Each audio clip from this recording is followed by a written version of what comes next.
Crimes and Glory. Paul J. McAuley.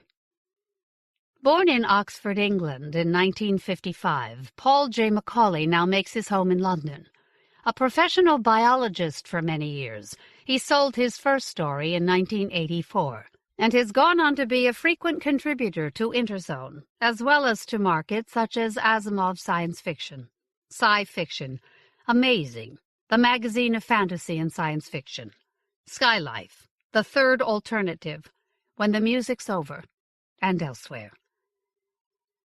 McAuley is at the forefront of several of the most important subgenres in SF today, producing both radical hard science fiction and the revamped and retooled widescreen space opera that has sometimes been called the new space opera, as well as dystopian sociological speculations about the very near future. He also writes fantasy and horror. His first novel, 400 Billion Stars, won the Philip K. Dick Award, and his novel Fairyland won both the Arthur C. Clarke Award and the John W. Campbell Award in 1996. His other books include the novels Of the Fall, Eternal Light, Pasquale's Angel, Confluence, a major trilogy of ambitious scope and scale set 10 million years in the future, comprising the novels Child of the River, Ancient of Days, and Shrine of Stars. Life on Mars, The Secret of Life, Whole Wide World, White Devils, Mind's Eye, Players, and Cowboy Angels. His short fiction has been collected in The King of the Hill and Other Stories, The Invisible Country, and Little Machines, and he is the co-editor, with Kim Newman, of an original anthology, In Dreams. His most recent books are two new novels, The Quiet War and Gardens of the Sun. Here he takes us to a troubled colony planet to investigate a baffling murder mystery that may have consequences for the entire human race. Where are they? They? Who's this they, Niles? I say, wondering if he's finally flipped. There's nobody out here but us chickens, and we're where we've always been, right behind you, and catching up fast. It's a famous question, Emma. Even though I know your training wasn't all it could have been, I'm surprised and more than a little shocked that you don't recognize it. At the beginning of this long chase, Niles Sarka maintained an imperial silence, week after week, month after month. He didn't answer my calls, and after a while I gave up trying to call him. Then, after turnover, after we switched off our motor and flipped end for end and switched it back on and began to decelerate, applying the brakes as we slid down the steepening slope of the warm yellow star's gravity well, he called me. He wanted to know why we'd left it so late. I told him that a smart fellow like him should be able to work it out for himself. But he hasn't. Not yet, although he's been nagging away at it ever since. As our ship has grown closer to his, as both have grown closer to our final destination, the calls have begun to increase in frequency, and like most people living on their own, Niles has developed eccentric habits. He calls without any regard for time of day, so I have to carry the Q phone everywhere, and it's a big old heavy thing the size of a briefcase, one of the first models. This call, the second in 3 days, has fetched me out of my weekly bath. And baths are a big deal on the ship. It's not just a question of scrubbing off a week's worth of grime. It's also an escape from the 1.6G pull. Sinking into buoyant water and resting sore joints and swollen legs and aching backs. Forgetting for a little while how far we've come from all that's known, and the possibility we might not be able to get back. So, standing dripping wet on an ice-cold floor, grappling with the Q-phone and trying to knot a towel around me while the other women slosh and wallow in hot, dark water in the big bamboo tub, I'm annoyed and resentful, and having a hard time hiding it, saying, as far as I'm concerned, my training was good enough to catch you. Fortunately, Niles Sarka ignores my sarcasm. He's in one of his pedagogical moods, behaving as if he's back in front of the TV camera, delivering a solemn lecturette to his adoring audience. "Where are they?" he says. A famous question, famously asked by the physicist Enrico Fermi when he and his colleagues were discussing flying saucers and likelihood of faster-than-light travel. "Where are they?" Fermi exclaimed. "Given the age and size of the galaxy, given that it was likely that life had evolved more than once, the Earth should have been visited many times over. If aliens existed, they should already be here. And since they weren't, Fermi argued, they did not exist." Many scientists and philosophers challenged his paradox with a variety of ingenious solutions, or tried to explain the absence of aliens with a variety of equally ingenious scenarios. But we are privileged to know the answer. We know that they were there all along. We know that the Jackaroo have been watching us for centuries, and chose to reveal themselves in our hour of greatest need. But their appearance provoked many other questions. Where did they come from? Why were they watching us? And why have they intervened? Why have they survived for so long when we know that other intelligent species have not? Are they outliers, or something different? Are we like them, or are we like the other so-called elder cultures, doomed to a finite span, doomed to die out, or to evolve into something beyond our present comprehension? Or are we doomed by our association with the Jackaroo, who set us free from the cage of Earth? Yes, but only to let us move into a slightly larger cage, where we can be studied or played with until they grow tired of us. And so on and so on. The Jackaroo provided a kind of answer to Fermi's question, Emma, but it generated a host of new mysteries. Soon we will discover the answers to some of them. Doesn't it excite you? It should. I am excited. Excited and amazed and more than a little afraid. If you and your farmer friends have even the slightest hint of imagination, you should feel excited and amazed and afraid too, for we are fast approaching the threshold of a new chapter of human history. Like every criminal who knows the game is up, Niall Sarka is trying to justify actions that can't be justified, trying to climb a ladder of words towards that last little chink of light high above the dungeon of his plight. I let him talk, of course. It's always easier to let the guilty talk. They give so much away, it isn't even funny. Niall Sarka is responsible for the deaths of 3 people, and stole code that could, yes, this is about our only point of agreement, radically change our understanding of our place in the universe and our relationship with the Jackaroo. So of course I let him talk. But I'm getting cold, standing there in only a towel. My vertebrae are grinding together. Blood is pooling in my tired and swollen legs.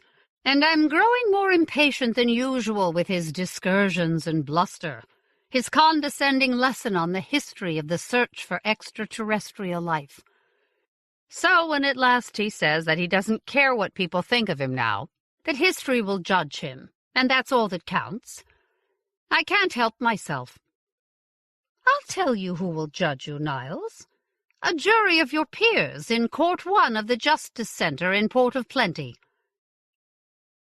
He hangs up. Affronted and offended, no doubt, the pompous fool. Anxiety nips at me. I wonder if this time I've gone too far. But it soon passes. I know he will call back, because he wants to convince me that, despite all the bad things he's done, he will be vindicated by what he expects to discover, because he has only one Q-phone, and I have its twin, because he has no one else to talk to, out here in the deep and lonely dark between the stars. As far as I was concerned, it began with a call from one of our contacts in the Port of Plenty Police Department, telling me that the 2 code jockeys I was looking for, Everett Hughes and Jason Singleton, had been traced to a motel. It was a little past 8 in the evening. As usual, I'd been writing up notes on the day's work, with half an eye on the news channel. I found the remote and switched off the TV and said, "Are they in custody?"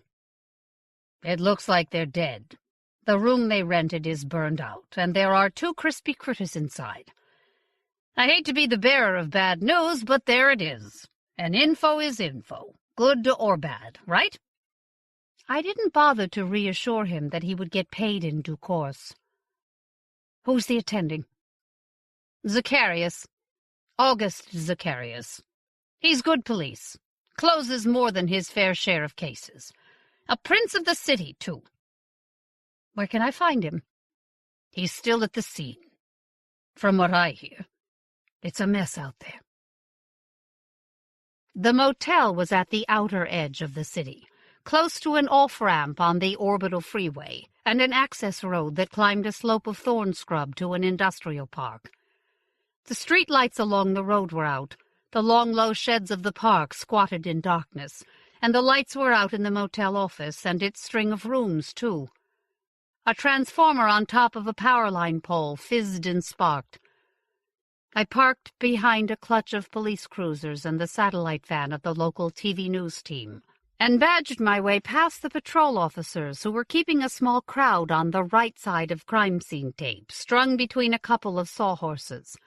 The TV reporter and her camera woman tried to zero in on me, but I ducked away. I was excited and apprehensive.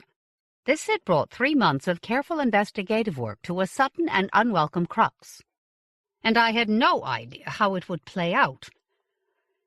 The warm night air stank of charred wood, smoke, and a sharp tang like freshly cut metal. The headlamps of a pair of fire trucks patchily lit an L-shaped string of rooms that enclosed 2 sides of the parking lot. Their flashers sent flickers of orange light racing over wet tarmac and the roofs of angle-parked cars and pickup trucks. Firefighters in heavy slickers and yellow helmets were rolling up hoses. A chicken was perched on the cab of a pickup, and several more strutted and pecked amongst a couple of picnic tables set on a strip of grass by a derelict swimming pool. The room at the end of the short arm of the L was lit by portable floods, light falling strong and stark on blackened walls, smoke curling from the broken door and the smashed, soot-stained window. Jason Singleton's car, an ancient Volkswagen Faraday, stood in front of this ruin. The windshield was shattered, and its hood was scorched clean of paint, and its plastic fender was half melted. The homicide detective who had caught the call, August Zacharias, was a tall man in his 50s, with matte black skin and woolly hair clipped short and brushed with gray at the temples, dressed in a brown suit with a windowpane check and polished brown Oxford loafers, a white shirt, and a buttercup yellow silk tie. A micropore mask hung under his chin, and he stripped off soot-stained vinyl gloves as he came towards me, saying that he understood I wanted to take this case away from him. He had a signet ring on the index finger of his right hand, the kind of ring, faced with a chunk of opal, worn by male members of the Fortunate 500. "As far as I'm concerned, you've walked into my case," I said. "You're English?" "Yes, obviously."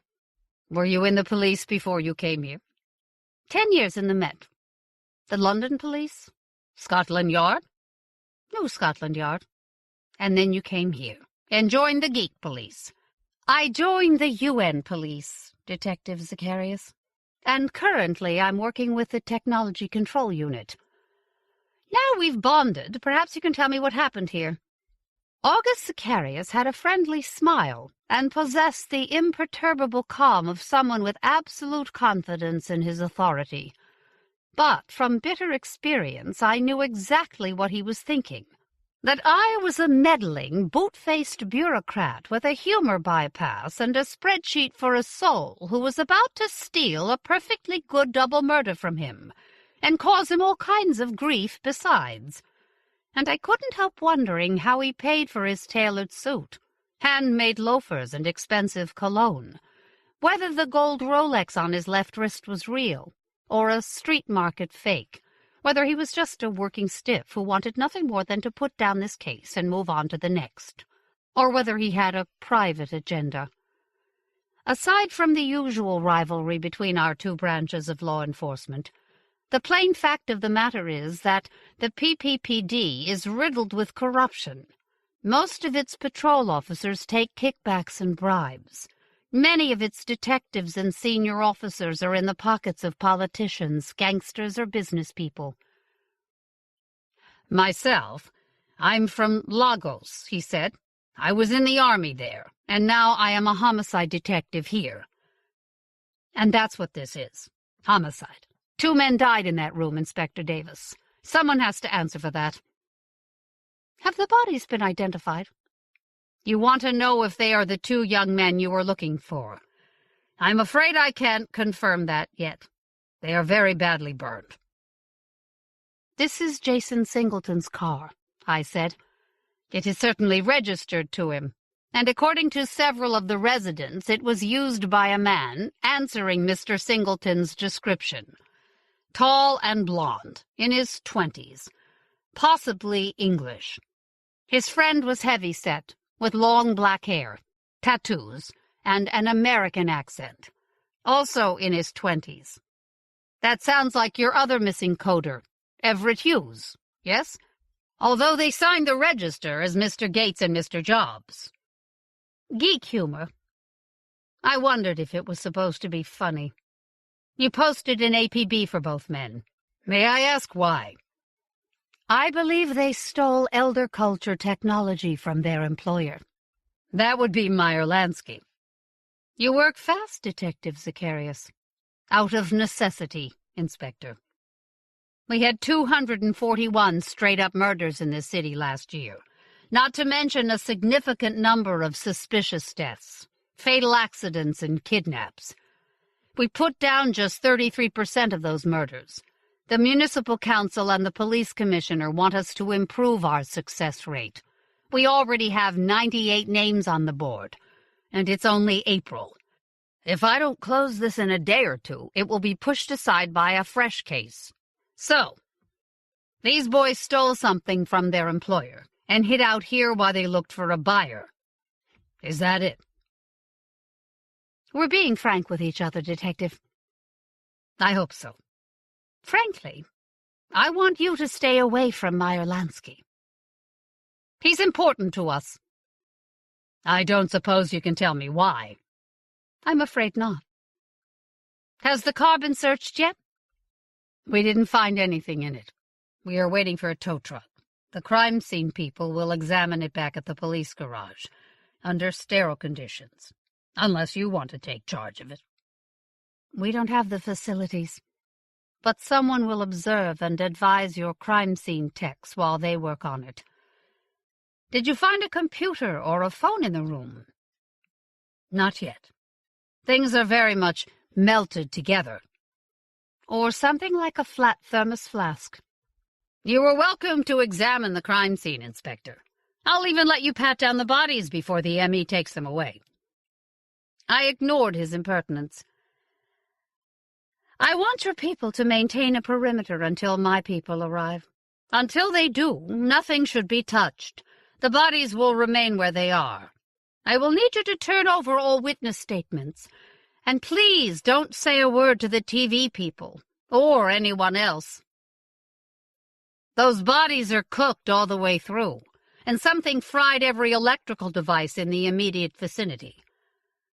What they stole, was it some kind of elder culture energy weapon?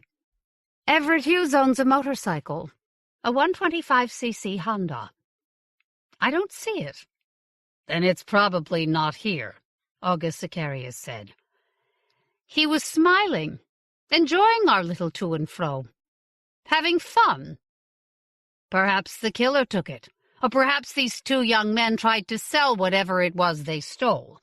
The deal went wrong, and they killed the would-be buyers and fled. Or perhaps we're looking at a case of spontaneous combustion, and in the confusion, one of the residents in the motel stole Mr. Hughes's motorcycle. Anything is possible. You do not care to speculate, or you know more than I. I don't know enough to speculate. August Zacharias liked that answer. How long have you been watching Meyer Lansky? Long enough. And now the roof has fallen in on you. We rarely choose where to fight our battles, Detective. If we are finished here, I have some phone calls to make. And you could help me by maintaining the perimeter until my people arrive. My boss will be pleased that we can hand over the responsibility for these deaths to you. It means that we have 2 fewer cases to investigate, a microscopic improvement to our statistics. Myself, I do not think that numbers are so very important. I don't care about stolen alien juju either. What is important for me is that the dead are given a voice, that someone speaks for them, makes sure that they are not forgotten, and that whoever is responsible for what happened to them is brought to justice. August Zacharias looked straight at me when he said this, and I could see that he meant it. Perhaps he was in someone's pocket, perhaps not, but he took his work seriously. I'll do my best by them, I said. If there's anything that I need to know, now is the time to tell me. I can tell you that this is a good place to hide, August Zacharias said. When the city was very young, VIPs stayed here. The freeway wasn't built then, or very little else for that matter. There were splendid views across fern forests to the bay. Now, half the rooms are rented by the hour, with the kind of traffic that implies. Most of the others are occupied by semi-permanent residents who can't afford anywhere else.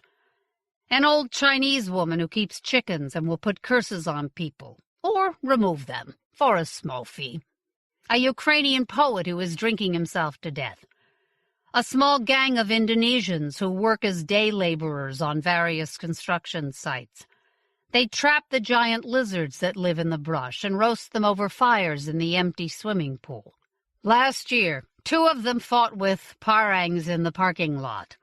One lost most of an arm and bled to death before his friends could get him to hospital.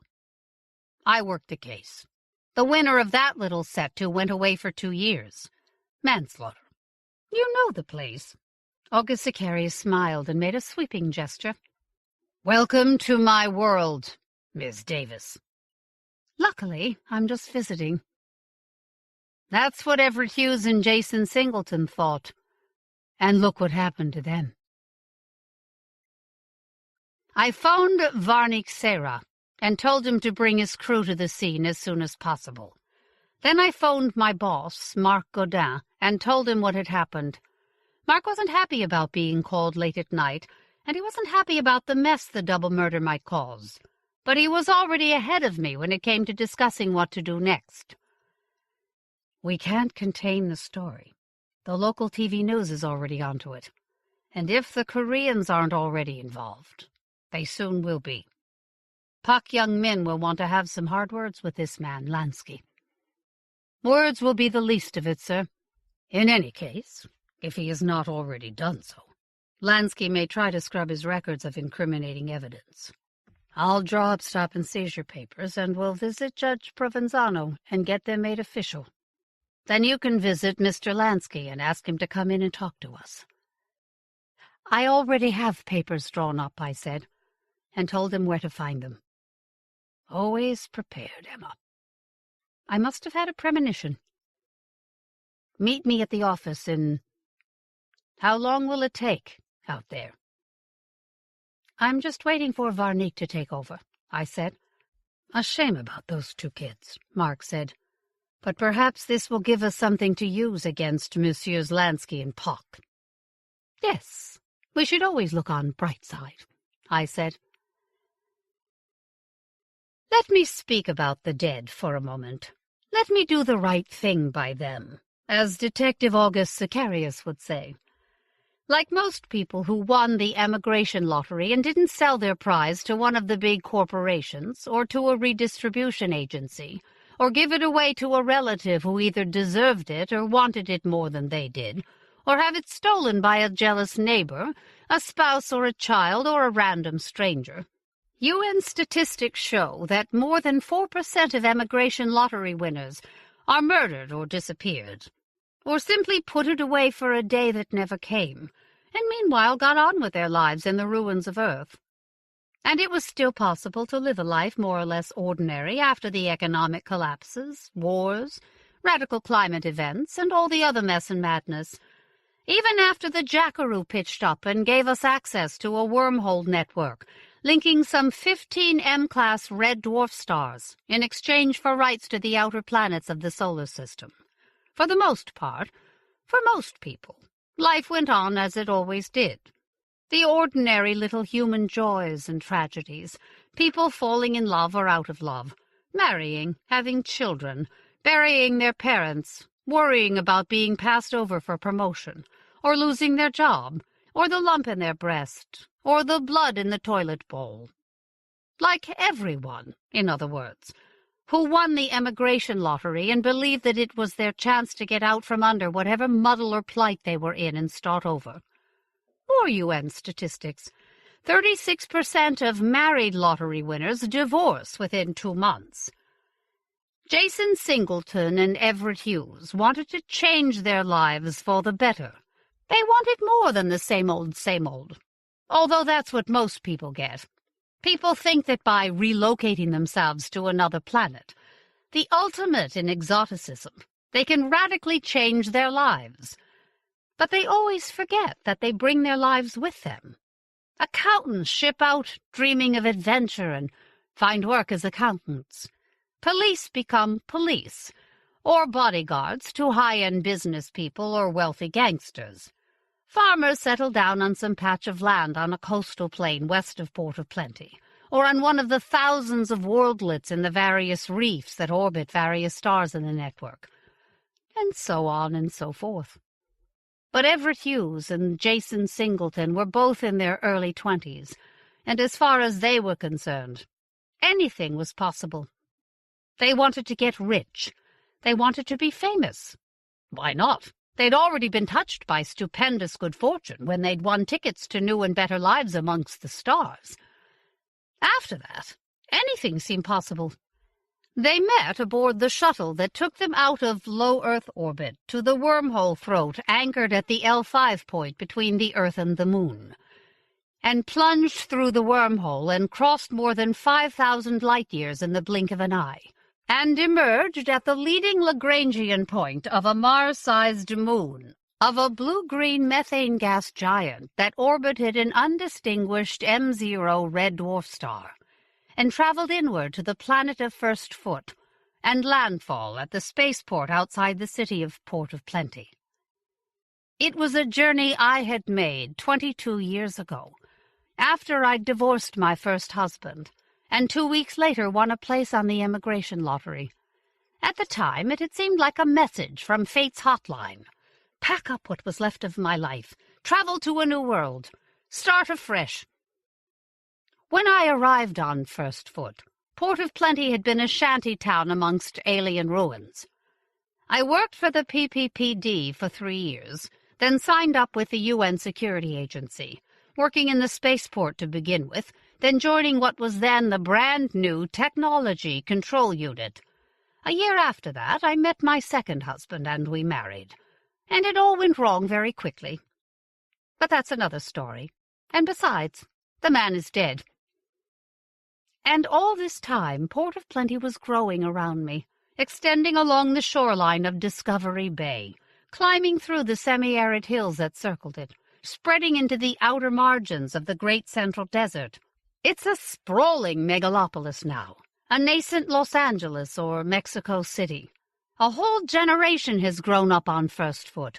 They're having children of their own, and still the shuttles keep coming, loaded with lottery winners, and those who can afford to buy the tickets of winners, and those who have had their tickets bought for them by corporations, or by the city authority, or by the UN or some other sponsor. Our original settlement, an ugly, unplanned patchwork of favelas and shanty towns, has grown into a clean, modern city. Big office blocks in the center where the corporations and private finance companies work. A marina and parks and restaurants and shopping malls. Suburbs. Oh, we've made ourselves at home, all right. But it isn't our home. It's an alien world with a deep history. And settlers have spread out through the wormhole network, discovering sargassos of ancient ships and refurbishing them, making homes on moons and reefs of worldlets previously settled by countless other races of sentient beings. Elder cultures who died out or moved on, leaving behind ruins and all kinds of artifacts, some of them functional. That's where the UN Technology Control Unit, a.k.a. the Geek Police, comes in. Some elder culture technology, like the room temperature superconductors and paired vertical particles that enabled us to develop Q-phones, hypercomputers and much else, is useful. Some of it, like grazers and other particle and beam weapons, is both useful and dangerous. And some of it is simply dangerous. Stuff that could give an individual the power to hold worlds to ransom. Stuff that could change the human race so radically that it would either die out or become something other than human. That's why the UN created a legislative apparatus to clamp down on illegal trading of elder culture technology, to make sure that new technologies developed by legitimate companies can't be licensed until they have passed strict tests, and so on and so forth. The Technology Control Unit is at the sharp end of this legislation. I believe then, and still believe now, despite everything, that it is important work. At any time, someone could stumble over something that could change the way we live. How we think of ourselves. How we think. In the end, that's what the UN is trying to protect. The right to continue to be human. We have been given a great gift by the Jackaroo. A chance to start over after a terrible war and 2 centuries of uncontrolled industrialization and population growth almost ruined our home planet. It is up to us to make the best of that and make sure that we don't destroy ourselves by greedy or foolish appropriation of technologies so advanced they are, as the old saying goes, indistinguishable from magic. Fortunately, anyone who wants to make any kind of money from a functional and potentially useful scrap of elder culture technology has to come to First Foot and the city of Port of Plenty. Port of Plenty has a research and manufacturing base that can spin product from elder culture artifacts, and it also regulates traffic between the 15 systems and Earth. And Earth is still the biggest and best market, the only place where real fortunes can be made. But there are also people who want to exploit dangerous elder culture artifacts and technologies, regardless of the consequences. Some are genuine explorers and scientists. Some, like Niles Sarka, belong to the tinfoil hat brigade. Crackpot theorists, green ink merchants, monomaniacs. And some, like Meyer Lansky, are crooks, plain and simple. At first glance, Meyer Lansky's Code Farm was a genuine business, one of more than a dozen that dealt in the stuff prospectors pulled from the shells of ships abandoned by the previous tenants of the wormhole network. The Gadjar. They have been some kind of gypsy species that, like all the other elder cultures, had died out or vanished, and had left behind almost no trace of its civilization or culture apart from its ships. Most had been left parked in orbital junkyard sargassos, some dead hulks, others slumbering in deep hibernation. A few lay wrecked on the various planets and moons and worldlets of the 15 stars. Some archaeologists believe that the crashed ships were casualties of a war between factions of the Gadjar. Others that they had beached their ships, much as whales and smaller cetaceans on Earth, because of disease or panic or confusion or suicidal ennui, had sometimes swum into shallow waters and become stranded by retreating tides. In any case, whether dead or alive or smashed to flinders, all the ships were to some degree or another infested with code. It was quantum stuff, hardware and software embedded in the spin properties of fundamental particles in the molecular matrices of the ship's hulls. Raw and fragmented, and crusty with errors and necrotic patches that had accumulated during millennia of disuse and exposure to cosmic radiation. Coders working in farms like Meyer Lansky's analyzed and cataloged this junk and stitched together viable fragments, and spent hours and days trying to get them to run in virtual partitions on the farm's hypercomputer cloud. Code approved by the licensing board was bought by software developers, who used it to patch control ships reclaimed from the vast Sargassos, manipulate exotic matter, refine the front ends of quantum technology, and so on and so forth. There were theoretical applications, too. 4 of the so-called hard mathematical problems had been solved using code reclaimed by the farms. Meyer Lansky's code farm had been licensed, regulated, and entirely legitimate, until he'd run up huge gambling debts and sold control of his business to a shell company owned by a family of Korean gangsters. Now its legitimate work was a front for black market trade in chunks of viable code too hot and dangerous to ever win a research and development license, and for wholesaling viral fragments to dealers who supplied code heads with tickets to strange places of the mind, a trade that was growing to be as troublesome as crack cocaine. Everett Hughes and Jason Singleton had been working in Meyer Lansky's code farm until they'd suddenly quit without warning, and dropped clean out of sight. 10 days later, everything blew up at the motel room. We'd been researching the farm for 3 months, patiently accumulating dossiers on everyone who worked there. But the grisly double murder ripped our clandestine investigation wide open. We shut down the place before Lansky or the Koreans could destroy evidence of wrongdoing, and brought Singleton's and Hughes's co-workers in for interview. Towards the end, I knew more about the 2 young men than I did about some of my friends. Singleton was from my hometown, London, England. Hughes was from Anchorage, Alaska. Both were young, white, English-speaking males who were serious computer freaks. They'd bonded when they'd met on the shuttle, stuck together after the shuttle touched down and they were set adrift in the raw hypercapitalism of Port of Plenty. Neither had much in the way of stake money, or any kind of plan. They were flying by the seats of their pants, driven by a mix of arrogant optimism and naivete, confident that because they were young and energetic and talented, they were bound to spot some opportunity ripe for exploitation. At first they did agency work in the IT department of one of the big multinationals that had set up in Port of Plenty. But the pay was rotten, with no benefits whatsoever apart from vouchers for the subsidized canteen, and it was the kind of boring and frustrating work they'd both been doing back on Earth. Singleton in a university, Hughes for the Russian company that had purchased Alaska from the U.S. government after a failed attempt at secession. In short, it was everything they'd hoped to escape, and after only 4 weeks they quit and went to work on Meyer Lansky's code farm. The pay wasn't much better than the agency work, and the benefits were equally exiguous, but as far as Singleton and Hughes were concerned, it was far more romantic than writing object location routines for suits who didn't really know what they wanted.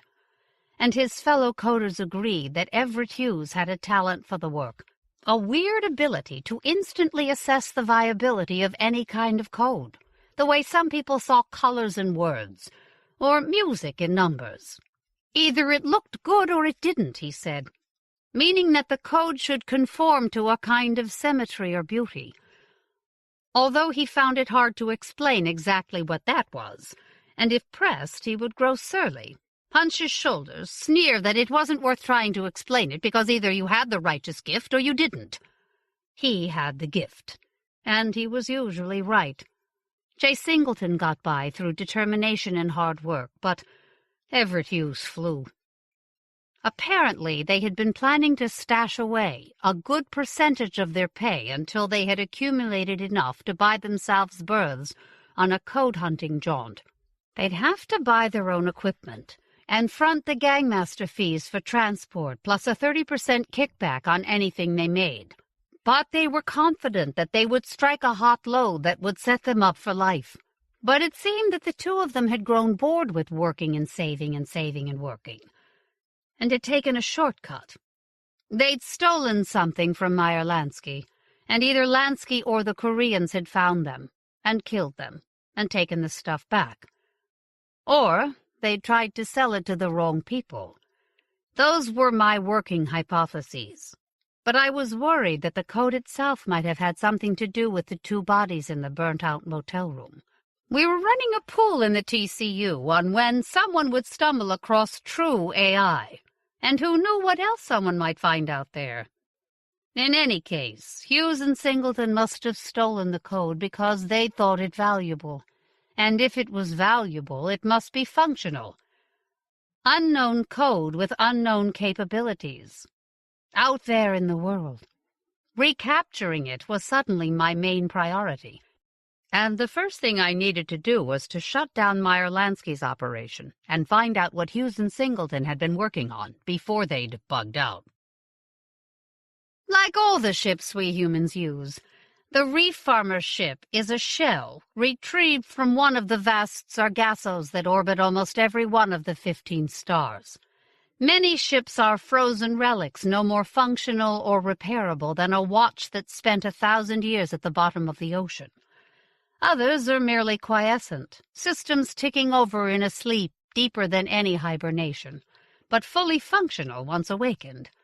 All are ancient, handed down from elder culture to elder culture, modified and rebuilt, and modified again until scarcely a trace of the original remains. The farmers bolted the usual translation interface to the ship's control systems, but weren't able to customize the life system for human occupation because the ship possesses fierce self-repairing mechanisms that resist any alterations, which was why the farmers could buy it at a knockdown price. Few people want a ship with a mind of its own. The life system supplies food that is both unpalatable and toxic to humans. The light is actinic, and the air like the air of a high-altitude steel refinery. Not enough oxygen or water, desert dry and hot, stinking of tholines and sulfur dioxide. The ship's crew and its single passenger, me, live in a series of pressure tents bolted to the bulkhead near the pool of nanodust that serves as an airlock. The maintenance system treats us as cargo and leaves us alone as long as we do not interfere with other areas of the ship. There is a large commons and a series of smaller rooms, including sleeping niches partitioned by fiberboard like the cells of a wasp's nest, a communal bathroom, and the small red-lit space, crowded with racks of electronic gear, that serves as the bridge. The commons is cozy enough, carpeted with overlapping rugs and cushions and beanbags, and lit by small lamps and strings of fairy lights. But even so, we live like refugees. The rest of the ship's chambers looming above us like so many chimney shafts, walls pitted with cells of various sizes, lit by the pitiless glare of the lights, scoured by hot random winds. It's a perfect example of the human experience after first contact. Men and women living like mice in the walls of worlds they barely understand. The ship's fusion motors, for instance, are sealed mysteries. Very simple things that have been working for 100 times longer than the existence of human agriculture on Earth, fueled by deuterium and tritium, mined by ancient ram-scoop factories that swim through the atmospheres of certain ice giants. Fuel is the key to the end of the chase. Ours is a big ship, as ships go, an A3-class heavy lifter. Even so, it can't carry enough fuel for a round trip out to Terminus's neighboring star. So a drone has been sent after us, loaded with a cargo of deuterium and tritium. A major investment by the farmers that I hope the UN will defray, although the chair of the Farmers' Council, Rajo Hiranand, is sanguine about it, telling me that her people made a huge gamble when they settled the worldlets of Terminus's inner belt, and so far it has paid off more handsomely than they ever expected. They've laid claim to several hundred planiformed rocks where they grow crops and ranch sky sheep, and share the profits from exploitation of artifacts and code unearthed by prospectors. The abundance and variety of artifacts found on Terminus's worldlets is second only to that of the 15 stars' solitary habitable planet, First Foot. And now they have invested in this, a prospecting expedition of their own. Raju and I agree that Niles Sarka may be crazy, but he is not stupid, that he must have good and convincing reasons for heading out to Terminus's neighbor. It isn't likely that he will find what he expects to find there, of course, but the fact that the navigation code points to a location close to the star must mean something is there, or was once there, in the long ago when the Gaja were the tenants of the 15 stars. The rational part of me hopes that Niles Sarka won't find anything useful, let alone prove that his wild idea's right. But I'm also caught up in this crazy chase. I want to believe. I have to believe that there's a pot of gold around that star, something that will justify my refusal to obey a direct order, something that will redeem me. Now that we are slowly but surely catching up with Sarka, I've told him several times that we are prepared to rescue him, as long as he cooperates. I'm trying to get him used to the idea that, after he reaches his goal, we'll come alongside his ship and take him off and bring him home. So far, though, he's having none of it. Sometimes he rants at me. Sometimes he's cool and reasonable, like a patient teacher correcting the error of a particularly stupid but willful pupil. He has no intention of returning, he says. He will spend the rest of his life with the elder culture that lurks somewhere around that star. Either they'll take him in, or he'll settle close by and found an institute or research center. And if you're wrong, I say. I am not wrong, he says. If there's nothing there, just suppose. I do not intend to return. And meanwhile the star grows brighter as both ships fall towards it. Fusion motors blazing with a pull of a shade over 1.6 G, the maximum acceleration of every ship so far refurbished. It is the brightest star in the sky now, blue-white as a chip of ice. There's a thin ring of rocks close in, but none of them are cased in an atmosphere, or are more massive than they should be, and in any case all of them are far too hot to be habitable. And there's a single planet, a gas giant about the size of Saturn, orbiting beyond the star's snow line. A somber world whose atmosphere is darkened by vast belts of carbon dust, as if polluted by some vast industrial process. It has multiple rings of sooty ice, and a retinue of moons, the larger ones balls of ice wrapped around silicate cores, the smaller ones captured chunks of carbonaceous chondrite in eccentric and mostly retrograde orbits. Somewhere amongst them, Niles Sarka believes, is proof that his theory is correct, vindication for every bad thing he's ever done. Somewhere out there, he thinks, aliens have been hiding for tens of thousands of years. Although Mark and I did our very best, it wasn't possible to make Meyer Lansky understand that we were prepared to do a deal with him rather than throw him in jail. Or maybe he understood and didn't care. He was angry that his business had been shut down, and he was scared that his boss, Pak Young Min, would find out that he'd been rolled by a couple of his code monkeys and conclude that he wasn't up to the job.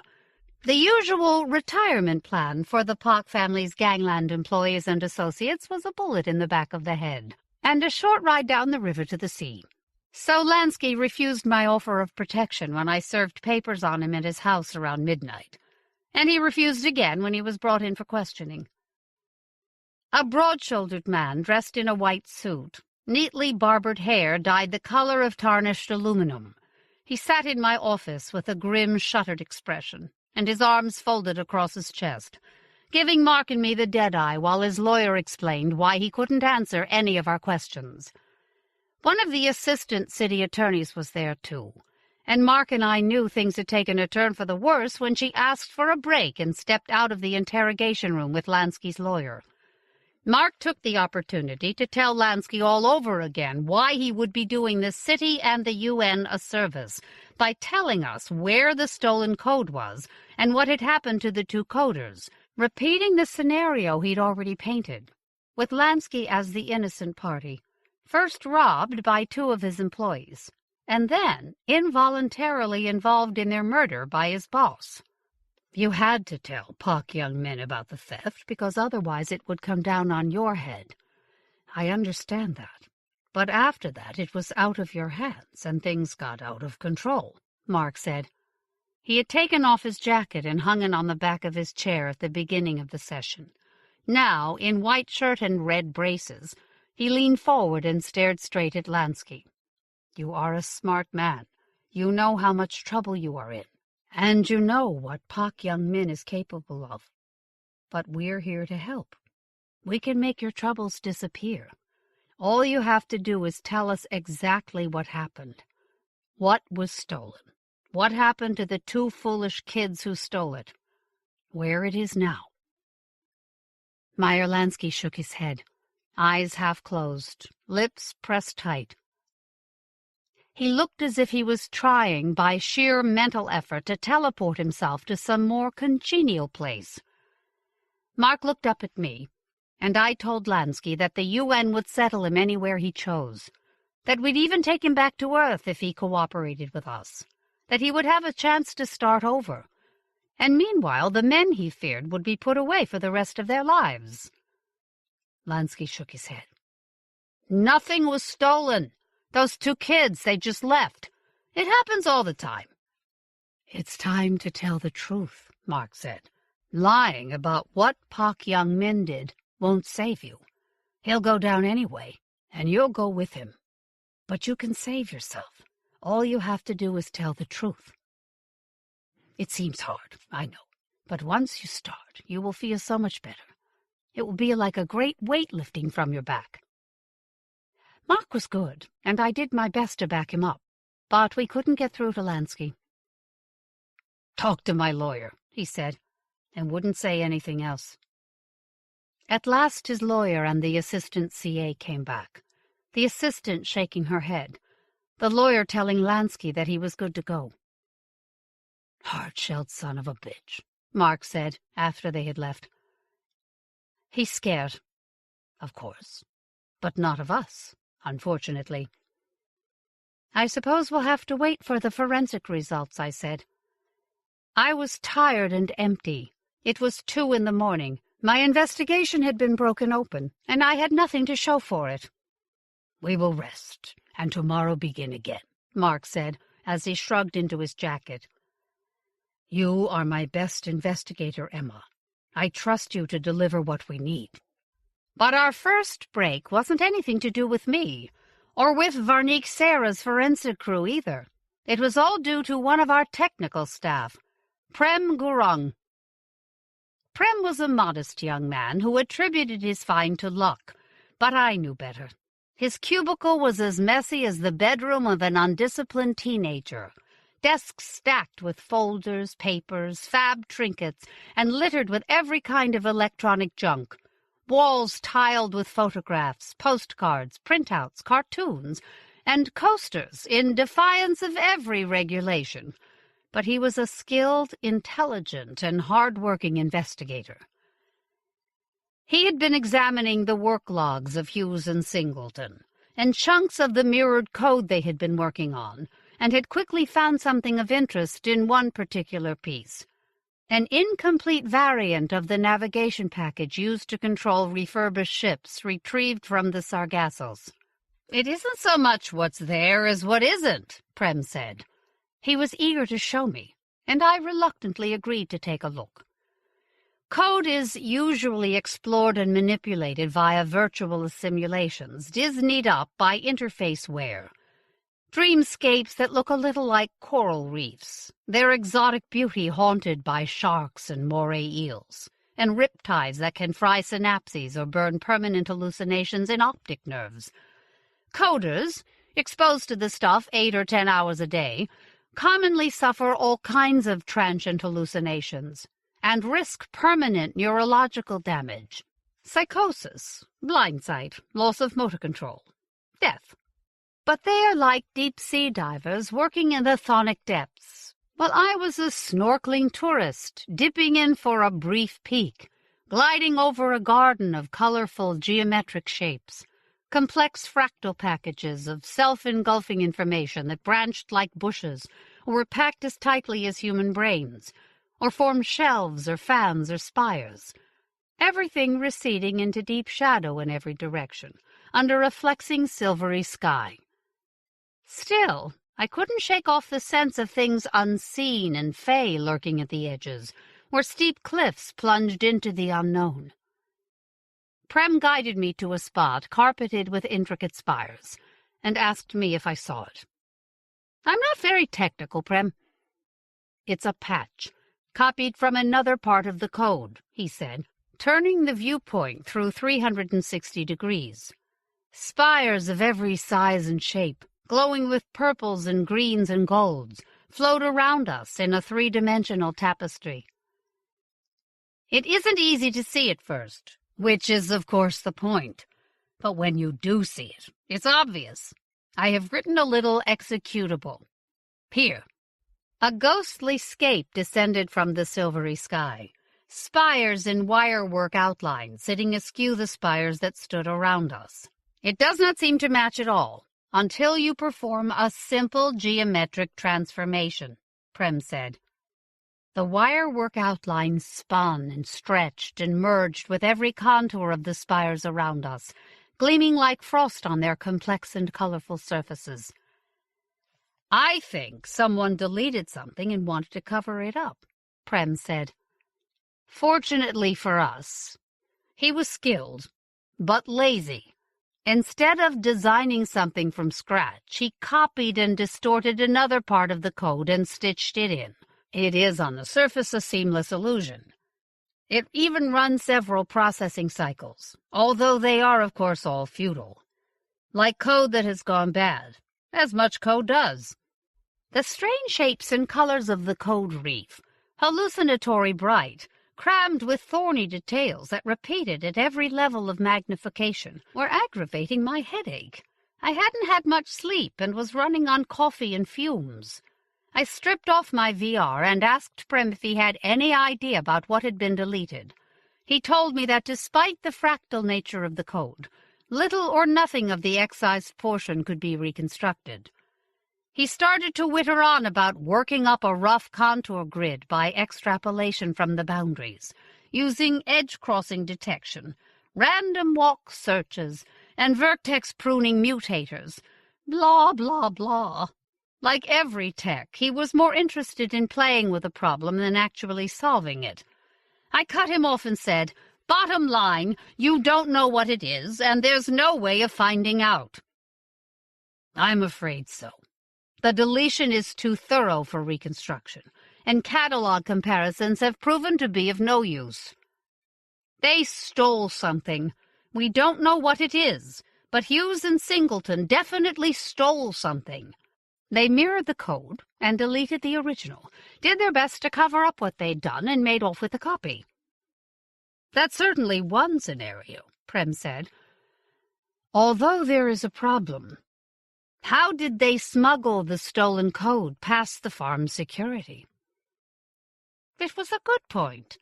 Code is stored in specific quantum states of electrons and other fundamental particles, so it can't be copied and stored as easily as the vast binary strings of ordinary software. To prevent decay into quantum noise, mirrored code has to be kept in cold traps, and these are cooled with liquid helium. Archive traps are as big as trucks. The smallest portable trap is somewhat larger than an ordinary domestic thermos flask. And like all coding farms, Meyer Lansky's business possessed an insanely paranoid level of security. Coders had to step through scanning frames when entering or leaving, and they were subject to continuous scrutiny by CCTV cameras and random searches. Perhaps they had bribed a guard or secreted the cold trap in some other piece of equipment sent out for servicing, I said. Or perhaps Lansky himself might have been in on it. Or perhaps they didn't smuggle anything out, Prem said.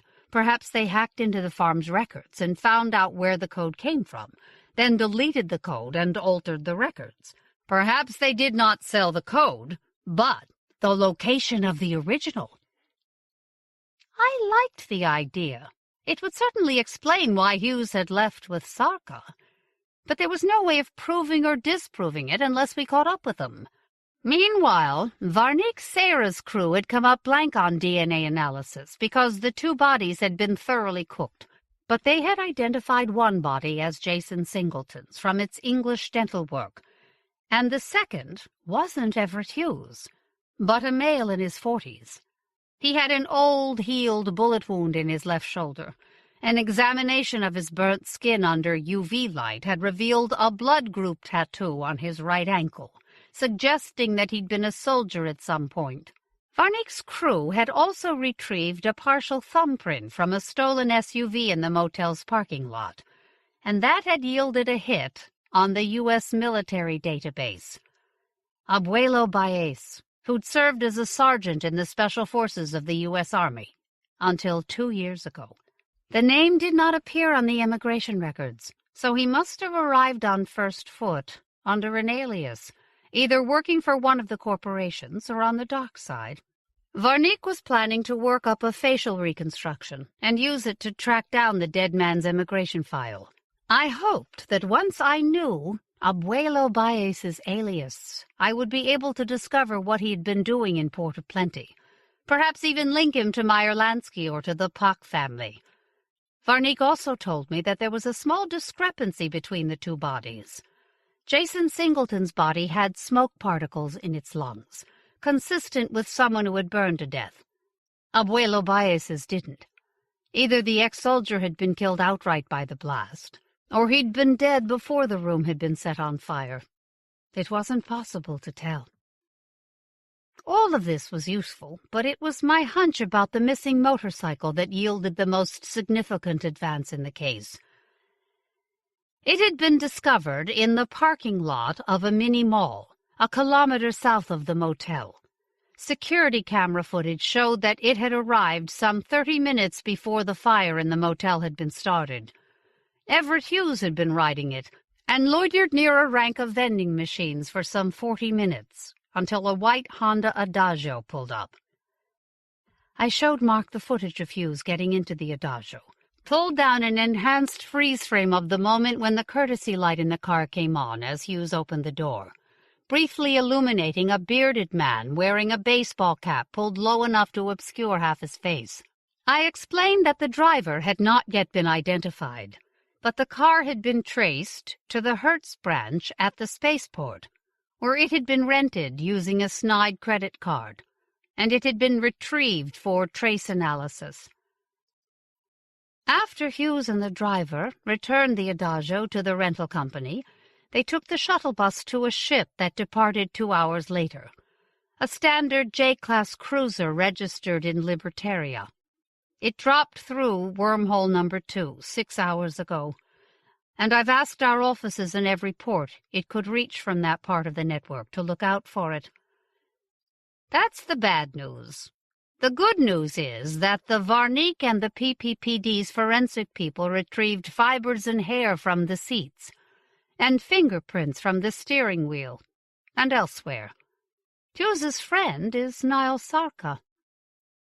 Without missing a beat, Mark said, I am not sure that I would classify that as good news.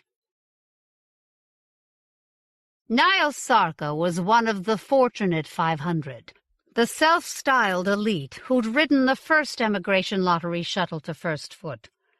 Before his downfall, he'd been a leading expert on elder cultures with a chair at the University of Port-au-Plenty, and the star of a TV show popular in Port-au-Plenty and exported to almost every country back on Earth.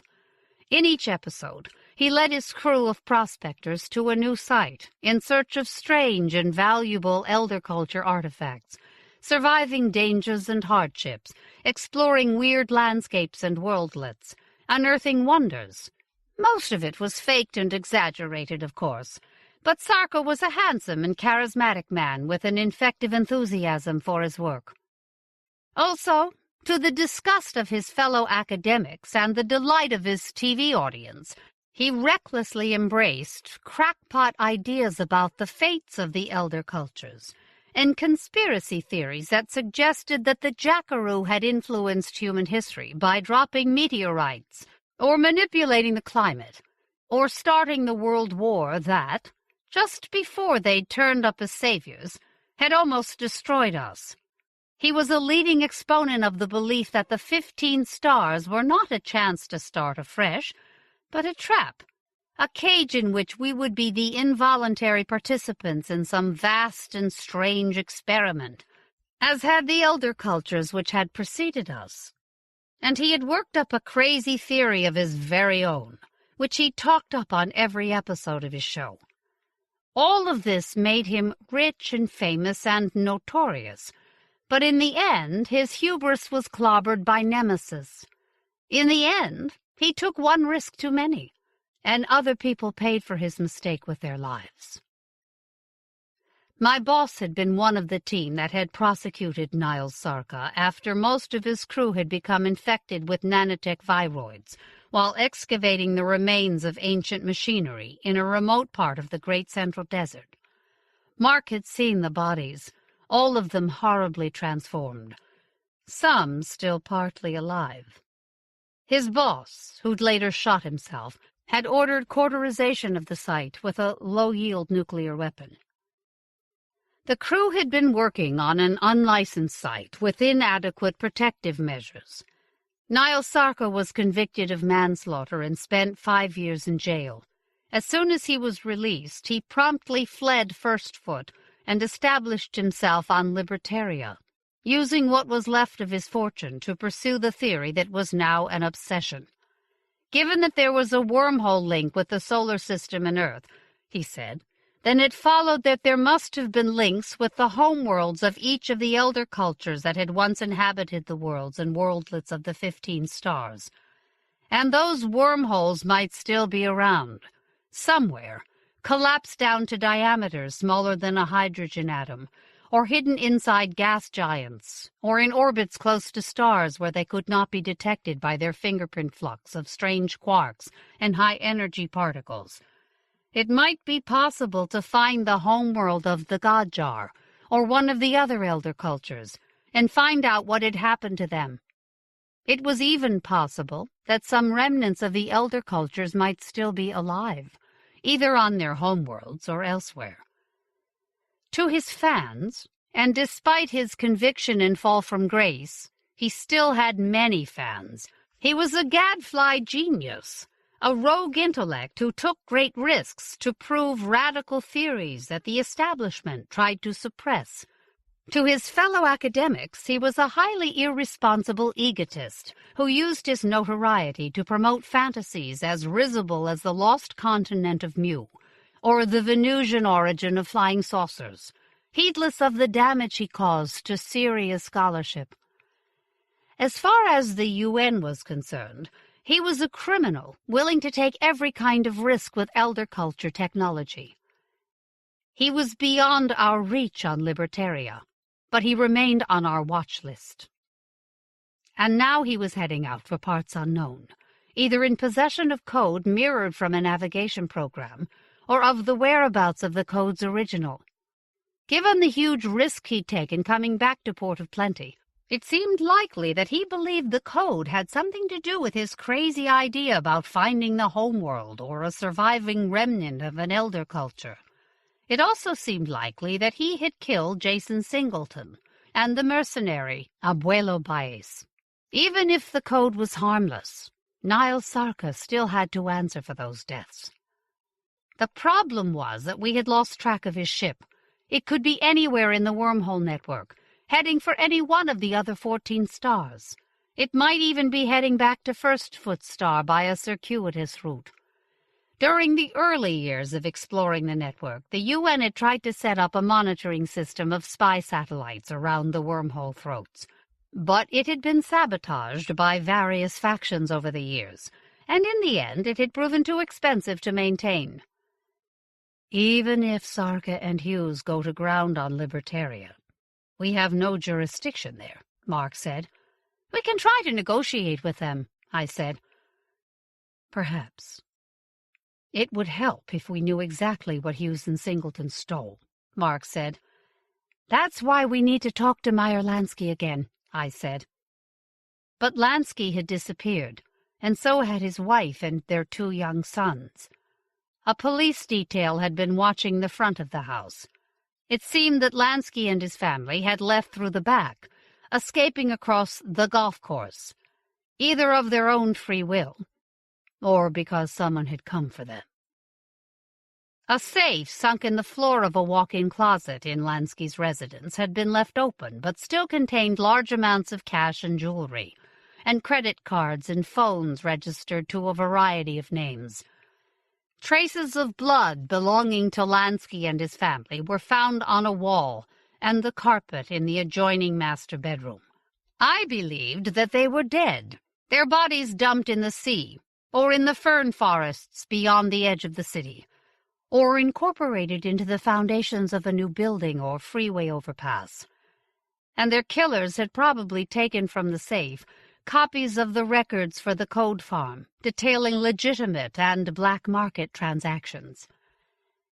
After a brief conference with Mark and the assistant city attorney, I issued an APB for the Lanskys and made an appointment to visit Meyer Lansky's boss, Pak Young Min. Mark thought it a waste of time, but I had a bad feeling that the case was going cold. I wanted to stir things up a little. Besides, I had papers to serve regarding search and seizure of the Code Farm's assets, and because Meyer Lansky had disappeared, it was only logical to hand them to his boss. Pak Young Min was the youngest son of Pak Jung Hun, a former head of the American-Korean Family Boys Gang in Seattle, who had retired to Port of Plenty. Like most gangsters who'd grown rich enough to escape the clutches of law enforcement agencies, Pak Jung Hun had ambitions to legitimize his family. 3 of his sons were involved in real estate and construction, an insurance and loan company, and casinos in First Foot and Mammoth Lakes. But Pak Young Min was a throwback, an old-school Kung Pai with a volatile temper and a taste for Baroque violence, who had been given control of Meyer Lansky's Code Farm by his father in an attempt to wean him away from the street life. I arranged to meet him in the offices of the development company helmed by his eldest brother, Pak Kwang Ho. This was on the top floor of a brand-new ziggurat, white concrete, glass tinted the pink of freshly cut copper, broad terraces dripping with greenery, with a stunning view across the city towards Discovery Bay, the spaceport and the river delta on one side, the power plant and docks on the other, and the great curve of the Maracon and the beaches between. Up there, the city looked as neat and clean as a map, with no sign of the squabbling territories carved out by different nationalities. Up there, it was possible to believe that the future had arrived. You wanted to search the sky for flying cars and dirigibles. Pak Kwang Ho met me at the tall double doors of his private office. A slim and intensely polite man dressed in a crisp white shirt and intricately pleated pants. He shook my hand, offered me a choice of 10 different teas, and introduced me to 2 lawyer types, who afterwards did their best to fade into the background, and to his brother, Pak Young Min. The young gangster was looming over an architectural model of a shopping mall and entertainment complex. A bulky, broad-shouldered bodybuilder stuffed into a sharkskin suit and a yellow silk shirt and snakeskin boots. Tattoos webbed his neck, and his hair was shaved at the sides, high above his ears, leaving a glossy black cap on top of his scalp. He didn't look up when Pak Kwang Ho introduced me, pretending to be more interested in pushing a model car around a plaza, knocking over model pedestrians one by one. Pak Kwang Ho assured me that his family were always happy to help the police with their inquiries. But in this case, since his brother had business ties with Meyer Lansky, he had to ask me to confirm that my enquiries were purely informal. I assured him that I wanted nothing more than background information on Meyer Lansky, although I did have papers to serve with regard to the coat farm. "I hope this means I can reopen it," Pak Young Min said. "I lose money every day it is closed. Most inconvenient." "Here's another dose of inconvenience. We're sealing it up until further notice," I said, and held out the envelope that contained the 20-page court order. Pak Young Min took it and scaled it towards the lawyer types, saying that his people would check it out and get back to me. "You need to sign it," I said. "Why don't you ask me what you came here to ask me?" Pak Young Min said. "I'm a busy man. I have a lot of stuff to do. Important stuff." I decided to meet him head-on and lock gazes with him, and said, "When did you last see Meyer Lansky?" "Days and days ago. I heard he ran away after you questioned him about those 2 geeks who burned to death," Pak Young Min said. "If you catch up with the old rogue, let me know. I have some questions for him myself."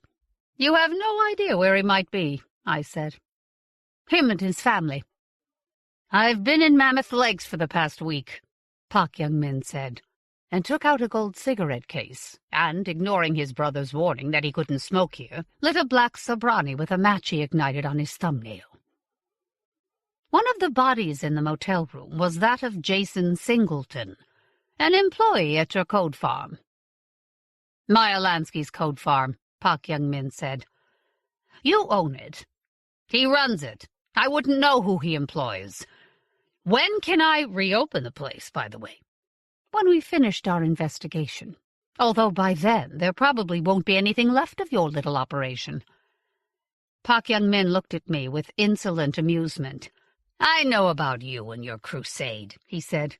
"Word is, you lost your husband to bad code, and now you see bad code everywhere, even when it isn't there." I didn't rise to his bullshit. If you show any kind of weakness to someone like him, you'll lose authority and never get it back. "You are certain that you have never met Jason Singleton?"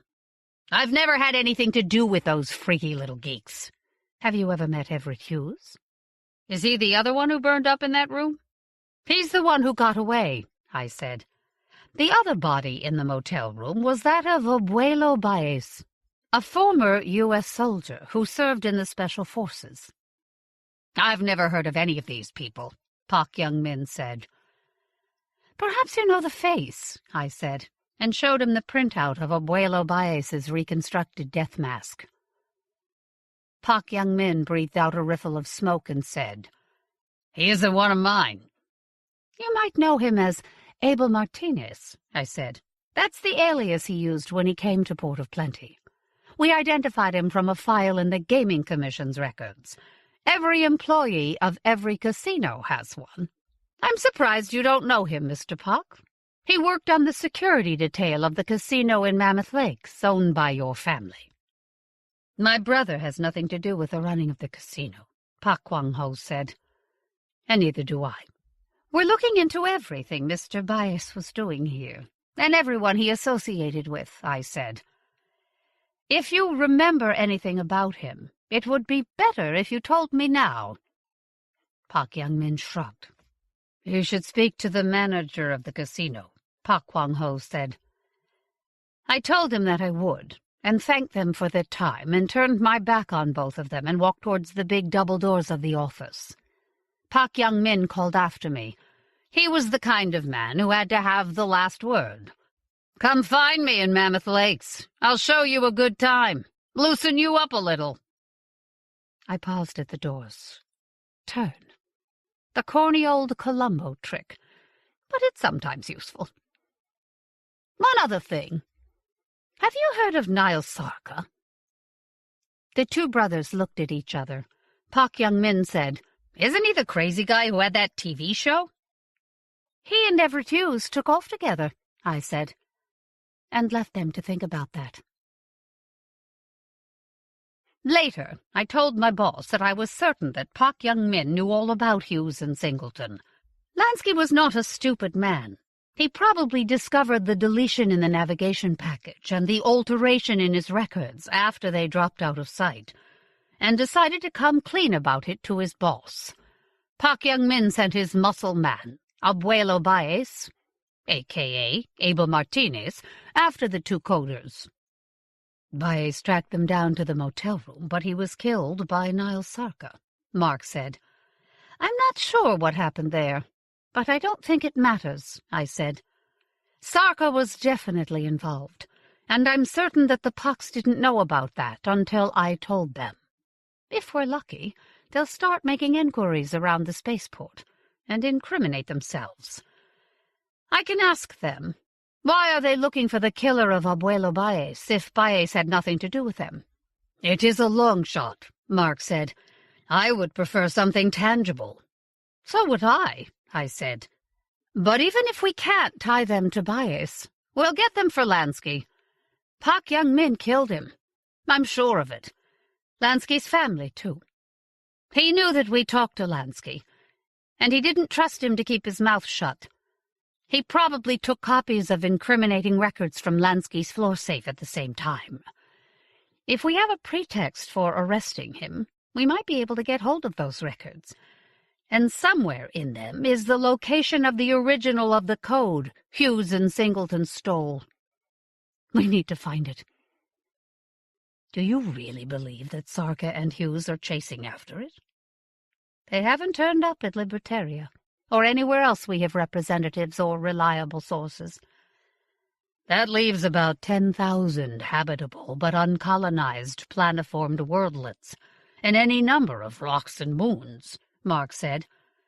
We need to find it, I said, so we know what we are dealing with, so we can destroy it, and make sure that no one else can mirror it. If Pak Young Min has any sense, he will have destroyed those records. Not if he hopes to restart his black market business. Mark looked straight at me and said, I hope you did not set the Pucks after Sarka because you believe that Sarka has escaped justice. Of course not, I said. But that was exactly why I told the Pucks about Sarka. And although Mark probably knew that I was lying, he didn't call me on it. Perhaps, like me, he wanted Niles Sarka to answer for the deaths of Jason Singleton and Abuelo Baez, and for all his other crimes. Is that such a bad thing? Of course, I would have preferred to go after him myself, but at the time, I didn't think it would be possible. So I had decided to stir things up a little. While I'm being candid, I suppose I should mention my husband here, my second husband. Not because Pak Young Min's silly jibe in any way hurt or upset me, but because certain commentators who should know better, amateur psychologists who aren't ashamed to speculate foolishly and wholly irresponsibly about the motivations of people they've never met, have suggested that I set out after Niles Sarka because he was dealing in stolen code, and Jules's addiction to code is the key to my personality, my secret wound, the tragedy for which I have to atone for the rest of my life. Well, let me tell you that's so much pseudo-Freudian bullshit. I don't mean that it wasn't a tragedy. Of course it was. But I got past it, and I got on with my life. Really, it was all such a long time ago, back in the palmy days when everything in this brave new world of ours was fresh and wonderful. Back then, we didn't know that doing code could hurt you. It wasn't even illegal. It was something clever and sophisticated people did for kicks. A clean and perfectly legal high. Jules said that it was as if everything had turned to mathematics. He could see everything as it really was, he said. He could see angels in the architecture and hear the glorious mingled chord of the universe's continuous self-invention. The world stripped bare of all masks. The world behind the world. He wanted me to try it, but I was a working police. We had regular tests for every kind of psychoactive substance. And besides, I was scared. I admit it. I was scared that the alien code would scramble my mind. And it turned out that I was right, because pretty soon it started to go bad for Jules, and all the other clever people who did code for shits and giggles, because the temporary synesthesia and pareidolia became permanent, burned into their brains. Jules began to see ugly patterns everywhere, Angels morphed into demons. The music became a marching band banging away inside his head, and he couldn't get it out. He no longer spent hours lying out in the backyard at night, staring up at the stars with childlike wonder. The sky was wounded now. Everything was rotten. Only the code kept him going. He had to take more and more of it, and by now it had become illegal. He could no longer get a clean supply from his friend at the university, because his friend wasn't at the university anymore. She was on the street. But he found other sources. He sold just about everything we owned. I threw him out and took him back, suffered the usual cycle of anger and despair, hate and compassion. At last he stopped coming back. I could have found him, had him arrested, transferred from jail to a clinic, but it wouldn't have done any good. By then we knew that code caused permanent damage, a downward spiral of diminishing neurological function that ended in dementia and death. And I was tired of rescuing someone who didn't want to be rescued. And anyway, he wasn't the man I'd loved. He wasn't really anyone anymore. He was his condition. So, after he left that last time, I didn't chase after him, and the next time I saw him, 6 months later, was on a table in the morgue. Yes, it hurt. Of course it did, but not as badly as seeing poor Jules twitching with pseudo-Parkinson's and gibbering about demons. It hurt, but it was also a kind of relief, knowing that he wasn't suffering anymore. Really it was. And besides, it was a long time ago, long before I joined the Technology Control Unit. It really doesn't have anything to do with anything I'm telling you about here, despite what some people claim. I wasn't avenging my husband, or trying to assuage my guilt, or anything like that. I was working the case, just like I worked every other case. But after my confrontation with Pak Young-min, the case appeared to have reached a dead end. I continued to try to tease out new leads, coordinating the team who were interviewing everyone who worked in the code factory and trying to discover a direct connection between the dead ex-soldier, Abuelo Baez, and Pak Young-min. I wrote day reports, filed evidence dockets, and minuted case conferences. I arranged to meet Detective August Zacharias, ostensibly to brief him about the ongoing investigation into the double homicide at the motel, in reality to pump him for information about his fellow member of the Fortunate 500. That, too, yielded nothing useful. He claimed that he'd only met Niall Sarka once or twice, and knew little about him. You want to know if he's one of the bad guys? All I can tell you is that back in the early days he argued very passionately and convincingly about the importance of finding out everything we could about our new worlds. He said that we should take nothing for granted, that we should take charge of our own destiny by forging a complete understanding of the history and nature of the Jackaroo's gift. He wasn't dangerous then, merely impassioned. It seems to me that he hasn't changed. I suppose I should have known better. I should have known that the so-called elite would stick together. 10 days passed with little to show for my efforts, beyond filling in the biographies of Everett Hughes and Jason Singleton. And then I received an email that opened up a fresh angle. It was from a man who claimed to be a friend of Meyer Lansky's mistress. He said that she had gone into hiding because she was afraid of the pox, and that she had something that I would like to see. 2 sets of books for the Code Farm. The so-called friend had used an anonymous forwarding service to cover his tracks. But Prem Gurung managed to track him down, while I negotiated with him online. And within the hour he was sitting in our interview room.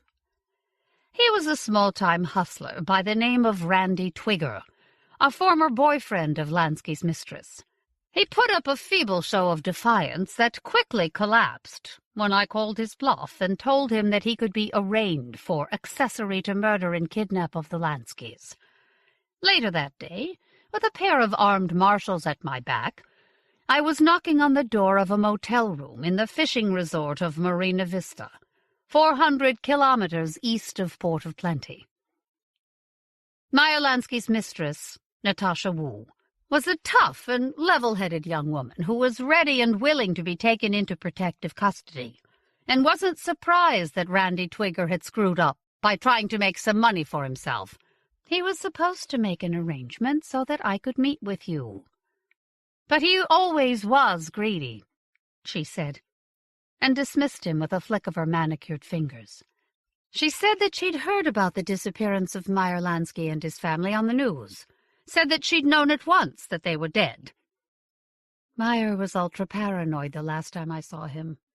There'd been a break-in at the farm, and those 2 kids were killed, and you threatened him. I was about the only person he could trust. That's why he gave me the books. He was going to contact me when things settled down. Instead, this man I don't know calls me on the phone Meyer gave me and threatens me. Lansky had given her a Q phone, but after the threatening call she had ditched it and gone to ground, moving from place to place. Randy Twigger had checked her apartment a couple of days ago and found that it had been trashed, so she knew that the people who had killed Lansky and his family knew about her. That's why she had reached out to me. I liked Natasha Wu, even though I disapproved of the choices she had made in her life. She was a survivor with no trace of self-pity, and had probably given as good as she got in her relationship with Meyer Lansky. I told her that the UN was willing to give her a new identity and relocate her in exchange for the accounts and records that Lansky had entrusted to her. And she said why not? The man was dead, and it wasn't like she had a choice anyway. Besides, I want off this fucking world. I've been here a year, and already I hate it. I want to go back to Earth. To Singapore. It's fucked up there, but I know my way around, and the gangsters aren't as crazy bad as they are here. Poor Meyer. And his kids. She teared up just a little and said, "Will you get the filth that killed them?" I thought of Detective August Sicarius and said, "I'm going to do my best."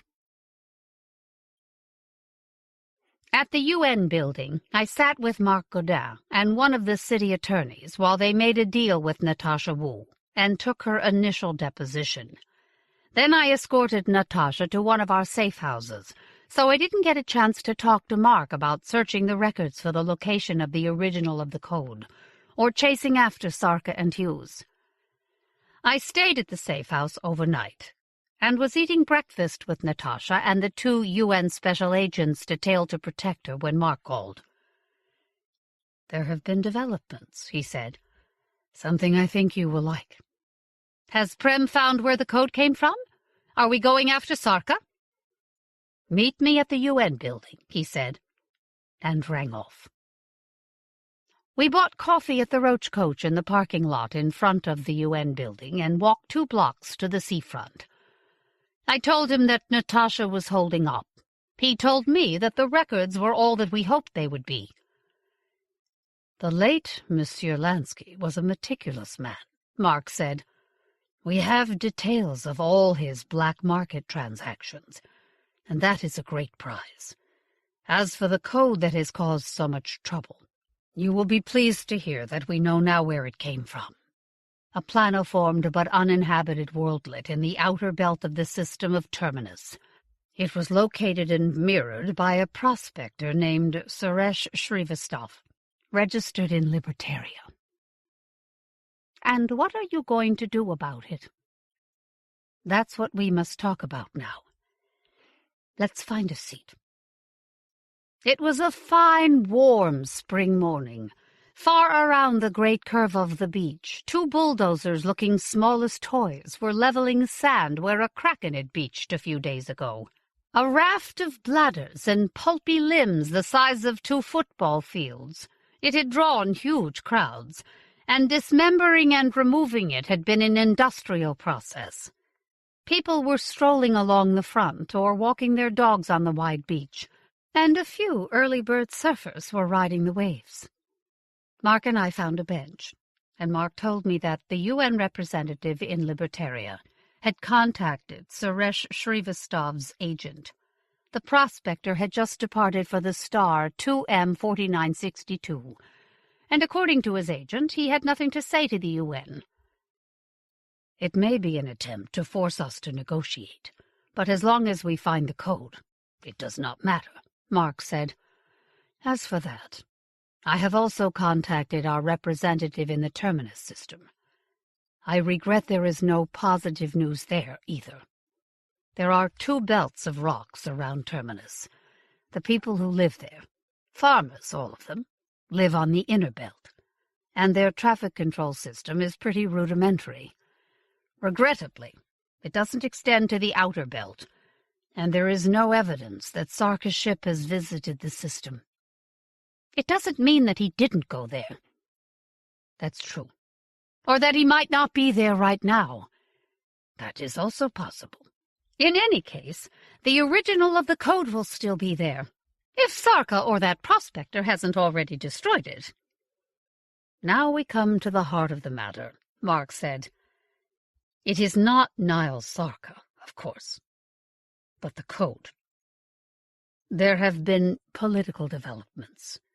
The Inspector General has been informed, and it appears that the Jackaroo have become interested. I felt a beat of foolish excitement. It's really that serious? They think so. They studied the code and said it was very bad stuff. Do you remember Thor V? That farming family who took off into the Big Black, I said. They had stumbled onto code that had infected them with a meme. Seized by its ancient imperative, they'd climbed aboard their ships and headed out into interstellar space. They are still falling through space, a light year from their star now. Out of reach, out of fuel and power. Their ships and everyone on board them, dead.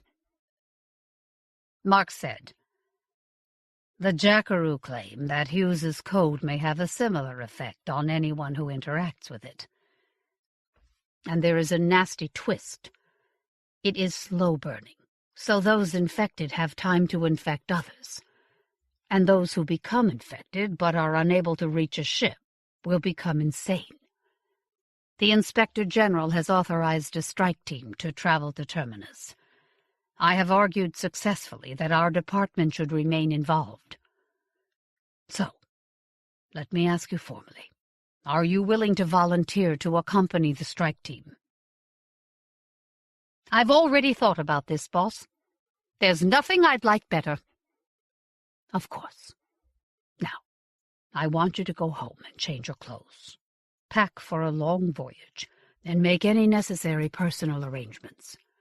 Find me in my office in 4 hours. That is when we are to meet with the Inspector General.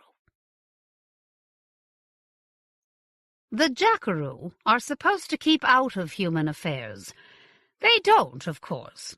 The software we now use to interface with code is a case in point, an important one because it had established a precedent. It's derived from code that migrated from the wreck of a spaceship into a colony of hive rats in the vast necropolis in the western desert. The biologist studying them enlisted a mathematician to help her decode the hive rats' complex dances, and the mathematician quickly realized that they were exchanging massive amounts of information, that the colony was acting as a parallel processing computer. All this is well known. What has been suppressed, until now, and I have good reason to break cover, as you'll see, was the fact that the code had drawn the attention of the Jackaroo. An avatar pitched up with a bunch of hired goons and tried to kill the biologist and destroy the hive rat colony.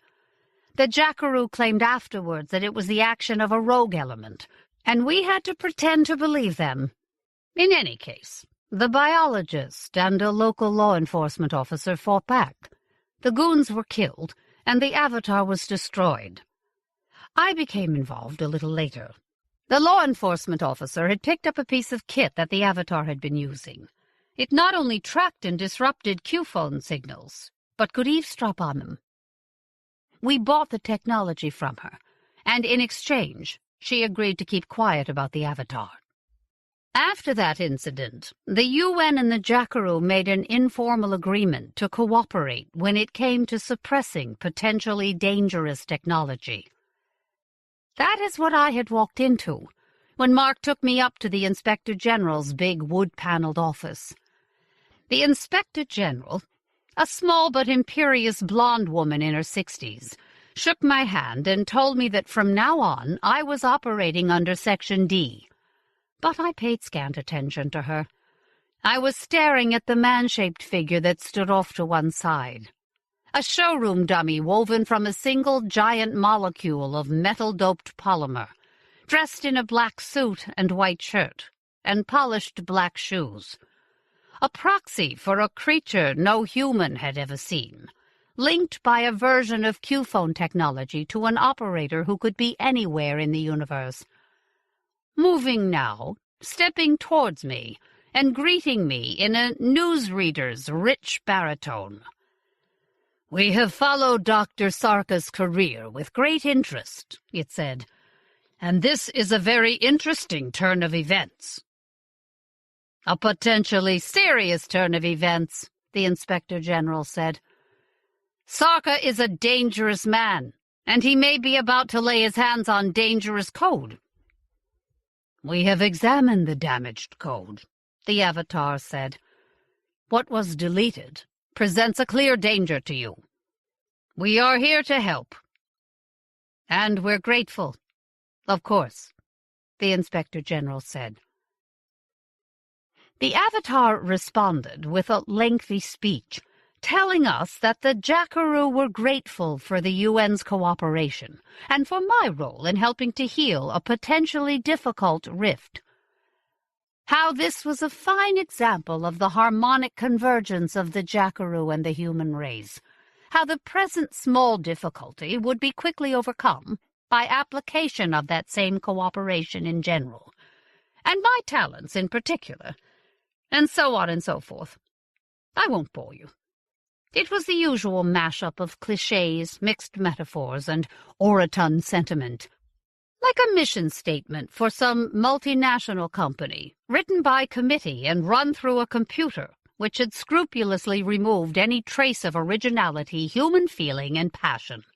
The experts are still arguing, and will probably argue forever, about whether the Jackaroo's communications and conversations are classic examples of Chinese room AI simulations of human thought patterns, or cleverly misleading simulations of Chinese room AI simulations of human thought patterns.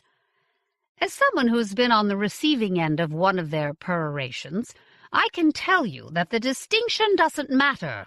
As far as I was concerned, all that mattered was that it was so relentlessly dull that it was almost impossible to keep track of what was being said. It would have sent anyone not wired to the eyeballs on caffeine and amphetamine to sleep, had it not been for one thing. It was delivered by a genuine alien through a machine of unknown powers. And so, despite the soporific blanket of the Avatar's bland and lengthy blandishments, I was gripped by an electric, barely suppressed terror, and I'm certain that Mark and the Inspector General felt the same way.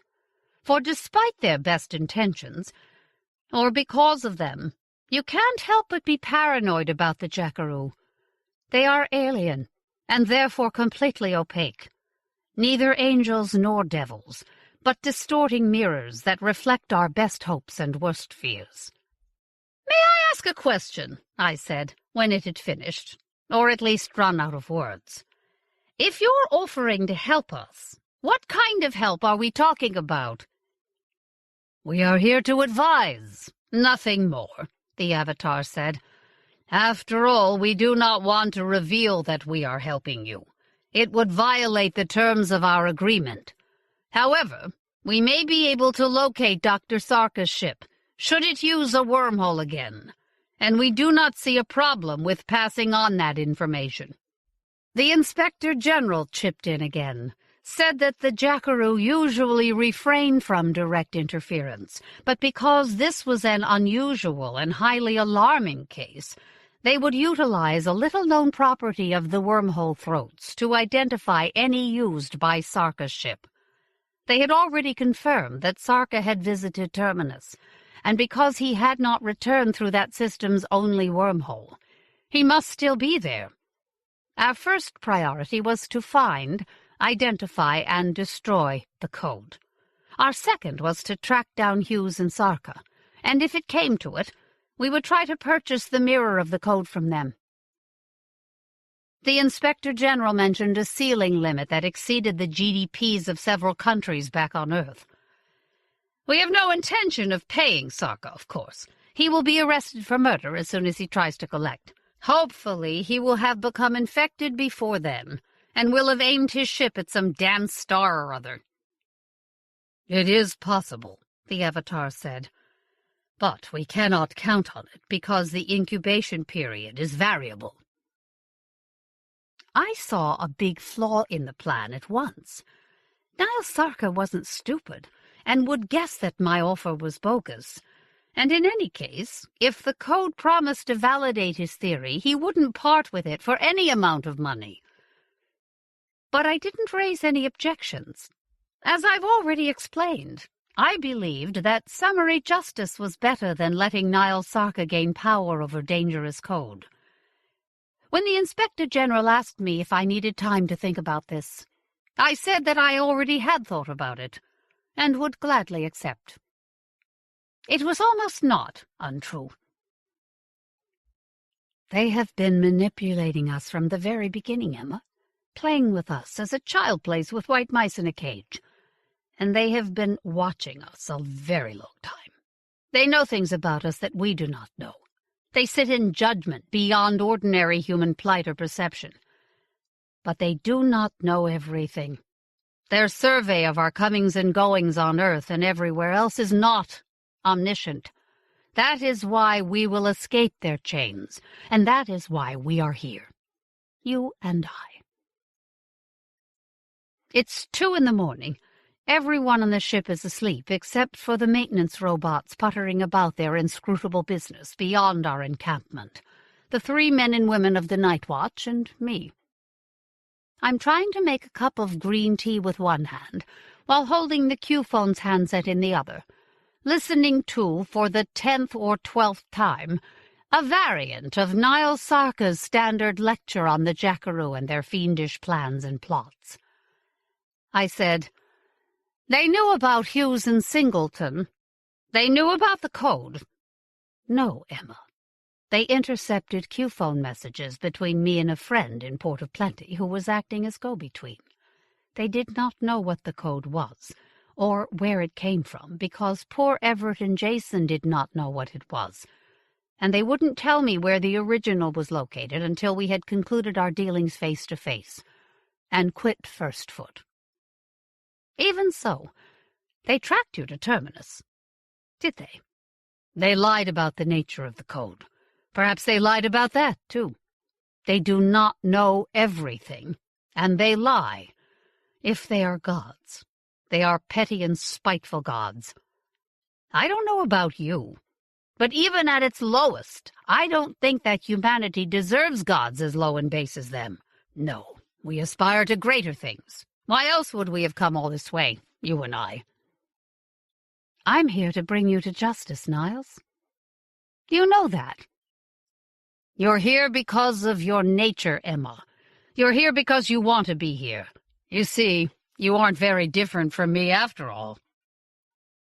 I was brought up short by his assertion, but shrugged it off with a quip about this not being in any way the destination I'd anticipated when I'd left First Foot. And he didn't make any more of it. Went back to his interminable dissection of conspiracies and secret histories. I mention it here because I think he's wrong. Oh, there's no doubt that we have some things in common, particularly our obsession with seeing things through to the end, no matter what the cost. But this is overshadowed by a fundamental difference. I stand on the right side, and he does not. We left, the strike team and I, in a Q-class Scout, a small ship that resembled a cartoon toadstool, a fat cone containing the life system, with the teardrop-shaped stalk of the fusion motor pod depending from its center. The life system's interior was a roughly oval chamber, partitioned by mesh platforms, and furnished with bunk beds, a pair of porta-potty toilets, and a shower pod like a dingy plastic egg, picnic tables and an industrial microwave, commercial chest freezers, and rows of steel storage lockers. All in all, it was about as glamorous as a low-rent bomb shelter or the accommodation module of an oil platform, except that the scalloped nooks and crannies of its walls were a perfect hollow cast of the whale-sized agglomeration that had once filled it. The Gadjar had been colonial creatures that exchanged biological modular parts amongst themselves, as easily as we changed clothes, each one a different shape and size from all the rest. Like all ships, ours was a strictly point-and-click operation, apart from a package of solid fuel motors for fine maneuvers strapped around the life system's circumference. Most of the ship's systems, especially the fusion motor, were sealed, enigmatic, inaccessible. Our pilot, a slender, athletic New Zealander, Sally Mackenzie, typed a command string into the laptop that interfaced with the ship's navigation package, and the ship boosted itself out of orbit and aimed itself at the pair of wormhole throats that orbited the trailing Lagrangian point of the system's methane gas giant. All wormhole throats looked the same, a round black mirror, a little over a kilometer across, framed by the ring that houses the braid of strange matter that keeps it open and embedded in a rock sheared flat on one side, and shaped and polished to a smooth cone behind. Shaped and set in place millions of years ago by the nameless and forgotten elder culture that created the network. There were two in First Foot system, one leading to the solar system, the other to a red dwarf star some 20,000 light-years away, at the outer edge of the Scutum Centaurus arm of the galaxy. That's the one we dropped through. I sat with Sally Mackenzie during the transit, watching on the HD screen as, with startling speed, wormhole number 2 grew from a glint to a speck to a three-dimensional object, the round black mirror of its throat, flying at the screen, filling it, and then, without any sense of transition, we were out on the far side, falling around the night side of a hot super-Jupiter. The red dwarf sun rose above the vast curve of the planet like a moon set afire, and the ship drove on towards the next wormhole throat, 60 degrees around the orbit it shared with the wormhole we just exited. It had taken more than 2 days to reach the wormholes in First Foot system, but took just 2 hours to swing around the super-Jupiter to catch up with the next one, plunging through it and emerging close to a dim brown dwarf that orbited a red dwarf star a little brighter, glimmering like a dot of blood against the great dark shoulder of the Horsehead Nebula. The ship broke orbit and swung out towards a somber ice giant, and after 3 days at maximum acceleration, plunged into the solitary wormhole that orbited it. And so on, and so on. Via Q-phone, Mark kept me up to date with the Code Farm investigation. It seemed that Natasha Wu had fitted a video camera into the bedroom of her apartment. A girl can never be too careful. And it had caught the 2 goons who had broken in and trashed the place while searching for the Code Farm archives. Both were in custody inside a day, and both turned out to be linked, via DNA trace evidence, to no less than 7 unsolved murders. One of them quickly decided to take up Mark's offer of immunity from prosecution, and sang about everything he knew, including the kidnap and murder of Meyer Lansky and his family. More than enough to take down Pak Jung-hin. Apparently, the dead ex-soldier, Abuelo Baez, had been a freelance who'd done several enforcement jobs for Meyer Lansky, specializing in debt recovery. The goon didn't know if Baez had been sent after Jason Singleton and Everett Hughes, but Mark believed that it seemed likely. We still weren't sure what had gone down in the motel room, but it looked as if Lansky's man had caught up with the two coders. Everett Hughes had escaped, and Niall Sarker had been involved in some kind of confrontation that had left both Jason Singleton and Abuelo Baez dead. The young captain and the 6 soldiers of the strike team passed the time stripping and reassembling their weapons, swapping war stories, immersed in virtual simulations of various actions, watching videos and sleeping. They slept a lot, like big predators with full bellies, whiling away the time until the next meal. My presence seemed to make them uncomfortable, no doubt because I wielded authority outside their chain of command. But I found the pilot, Sally Mackenzie, a congenial companion. She'd been a colonel in the New Zealand Air Force during the war, had won a ticket on the emigration lottery 3 years ago, shortly after she'd been retired from active service. Now she was a spaceship pilot, eager to see everything the 15 stars had to offer. She told me stories about dogfights over the Weddell Sea and the Antarctic Peninsula. I told her sanitized versions of various investigations I'd been involved in.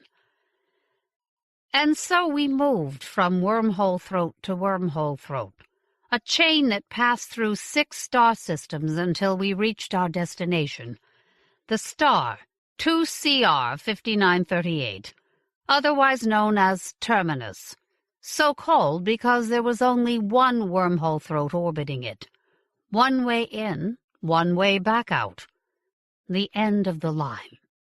It was a dim red dwarf, freckled with big sunspots.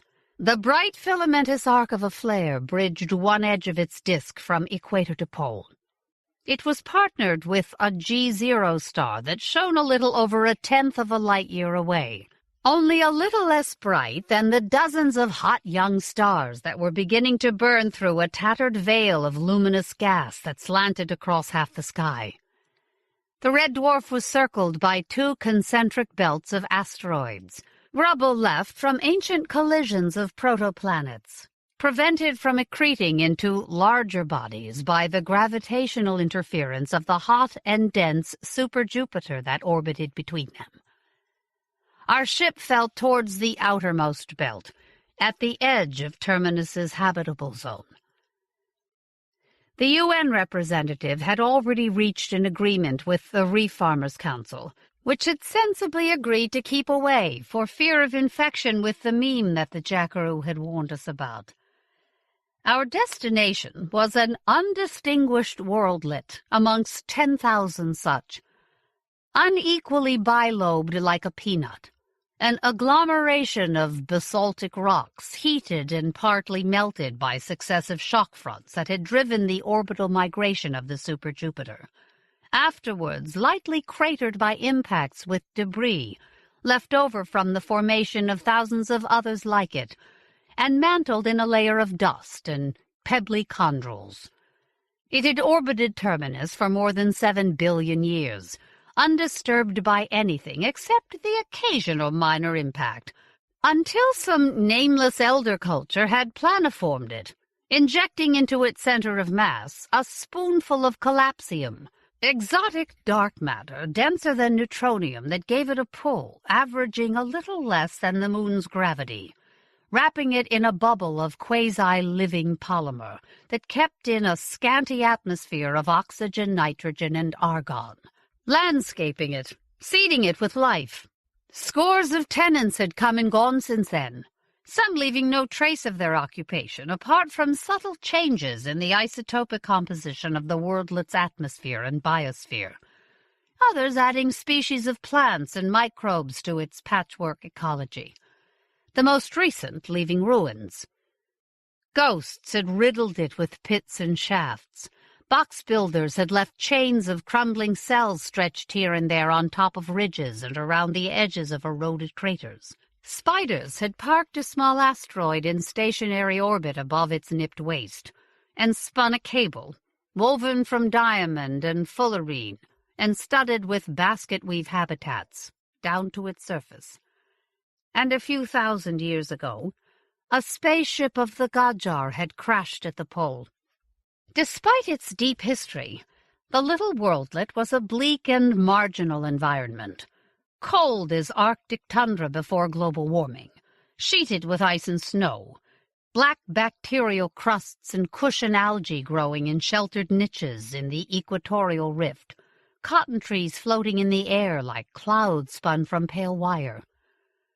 Unnamed and unexplored by humans, until some prospector had stumbled onto codes still active in the wreckage of the crashed ship. As the ship made its final approach, the strike team launched a drone rocket that sped ahead of us and dumped 3 baseball-sized spy satellites in orbit around the worldlet.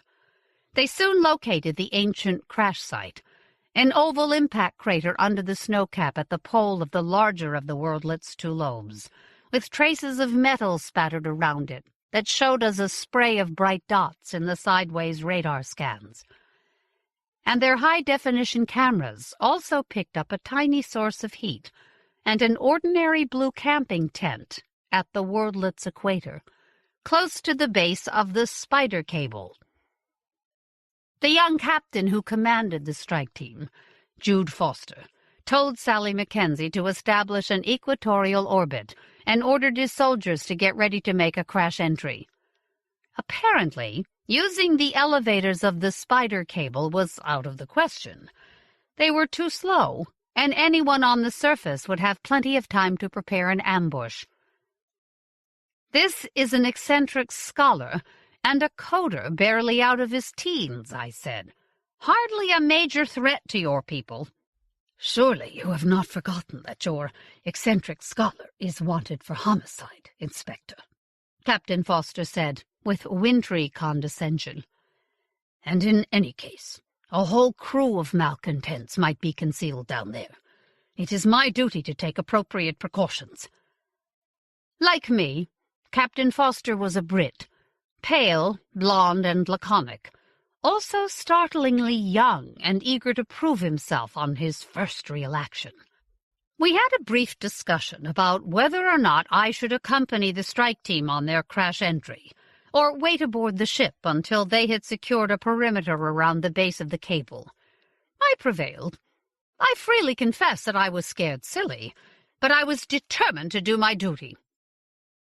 Sally Mackenzie helped me dress in a pressure suit, and one of the soldiers towed me across the flank of the life system to the cargo pod where the scooters were stored. I rode pillion behind Captain Foster. The soldiers rode 3 scooters flanking us. They were crude hybrids, the scooters, quad-bike frames perched on the skinny tank of a LOX booster, with 2 pairs of big fans set fore and aft to give them lift in atmosphere. But they were fast and maneuverable. The worldlet swelled ahead, and we burst through its sky membrane simultaneously, riding through a sudden buffeting wind, sliding down fingers of red sunlight that slanted at a shallow angle across kilometers of air. Cotton trees caught in the raw sunlight exploded like popcorn kernels, spewing tangles of tough threads, creating mats hundreds of meters across that caught in the gales of leaking atmosphere and sailed past us and smacked against the holes we'd punched in the skin of the sky. Our scooters dodged the last of the mats and swooped down in wedge formation. The surface of the tiny world hurtled towards us, white ice patched with bare black rock curving away on all sides, the spider cable's dark tower rising towards the bronze sky. One of the soldiers whooped over the common channel. I felt like whooping too. I was dizzy with fright and exhilaration. Details exploded out of the landscape as we headed in towards the rift valley that girdled the equator. We skimmed across a lip of bare rock strung with box builder ruins, mostly roofless hollow cells, and dropped past sheer cliffs towards the black blister where the cable socketed into the floor of the wide valley. The valley's floor was cut by low wrinkle ridges and short crevasses, jagged as lightning bolts. Some of the crevasses were flooded with frozen lakes and shone like shards of broken mirrors. Scrub and low patches of thorn trees grew everywhere between the lakes, a waist-high Krumholtz forest. I glimpsed a flash of blue at the tip of a long, thin lake, and then the landscape tilted, and my insides were scooped hollow with vertigo as the captain swung the scooter around and brought it down with a jarring bounce.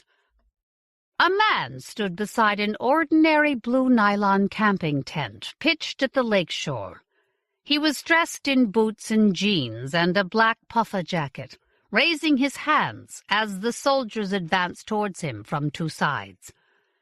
I fell to my knees when I climbed off the scooter, dizzy, grinning like a fool, and pushed up and followed as best I could, unbalanced by the low gravity and the encumbrance of my pressure suit. The ground was carpeted with stuff a little like moss, a thick lace of bladder-filled filaments the color of old blood that crunched and popped under my boots. Beyond the lake and a steep ridge, the cable sliced the sky in half. Captain Foster, bulky as a fairy-tale knight in his white pressure suit, pistol clamped in his gauntlet, marched up to the man and told him to kneel and clamp his hands on top of his head. The man, it was Everett Hughes, black hair falling over a face as pale as paper, obeyed a little clumsily, saying, "There's no need for this. I'll tell you everything." I said, "Where is Niles Sarka?" Captain Foster said, "Are you alone?" "Niles is long gone," Everett Hughes said. "He's on his way to history." I insisted on carrying out an immediate field interrogation, recorded by an autonomous drone and witnessed by Captain Foster. I wanted to find out what had happened on the Worldlet. I wanted to find out where Niles Sarka had gone and with what intent. And I wanted it to stand up in court. I was still thinking like that, then. Despite his get-up as the ultimate badass coder, an unruly mane of hair dyed jet black, silver rings sewn around the rim of his right ear, and a skull ring on a chain around his neck, tattoos on his neck and fingers, the leather vest and white ruffled shirt under his black puffer jacket, the tight blue jeans and the cowboy boots. Hughes was young and naive. He told us that we'd find a Q-phone in the tent, that Sarka possessed its entangled twin. If you want to know what happened, and why it happened, you should call him. He can explain everything much better than I can. His calmness wasn't anything to do with bravery. It was compounded of youthful arrogance and sheer ignorance. He really didn't understand how much trouble he was in. He refused to acknowledge that he had been used, abused, and dumped by Niles Sarka, believed to the end that he and Sarka had done the right thing, and was proud to have helped him. What I'm trying to say is that although he appeared to be cooperative, everything he told us was colored by his loyalty to Sarka. I don't offer this as an excuse for what happened, but that's why I allowed it to happen. Because I thought that Hughes was only telling some of the truth, some of the time, and because he refused to give up crucial information. Sarka had poisoned that young man's mind. He's as much to blame for what happened as anyone else. In any case, Captain Foster and I agreed that we would defer the pleasure of a conversation with Niles Sarka until we had learned everything we could from Everett Hughes. And to begin with, the interrogation went smoothly enough. We did it in the tent, Hughes perched on a camping stool, Captain Foster and I looming over him in our pressure suits, the drone hovering at my left shoulder. Hughes readily admitted that, as I'd suspected, he and Jason Singleton hadn't tried to mirror the code.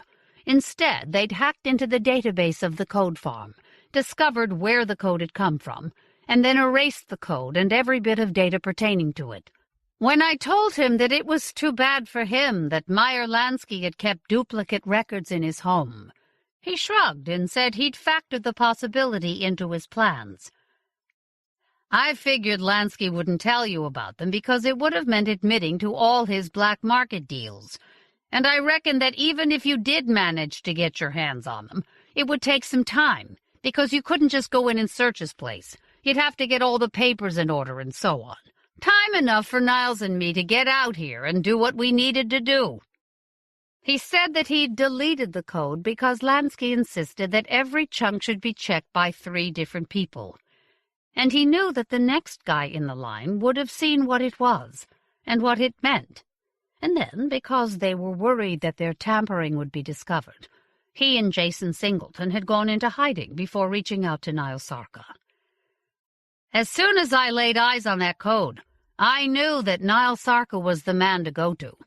It took a while to contact him, though, and then he had to have us checked out, in case we were part of some kind of law enforcement trap. While all this was going on, a guy employed by Lansky tracked down where Jay and me were hiding out. I don't know how, exactly, but Jay had a girlfriend. You didn't know? I guess there's a lot you didn't know. Anyhow, I reckon Jay called her one last time, right around when we were getting ready to leave, and the call was intercepted.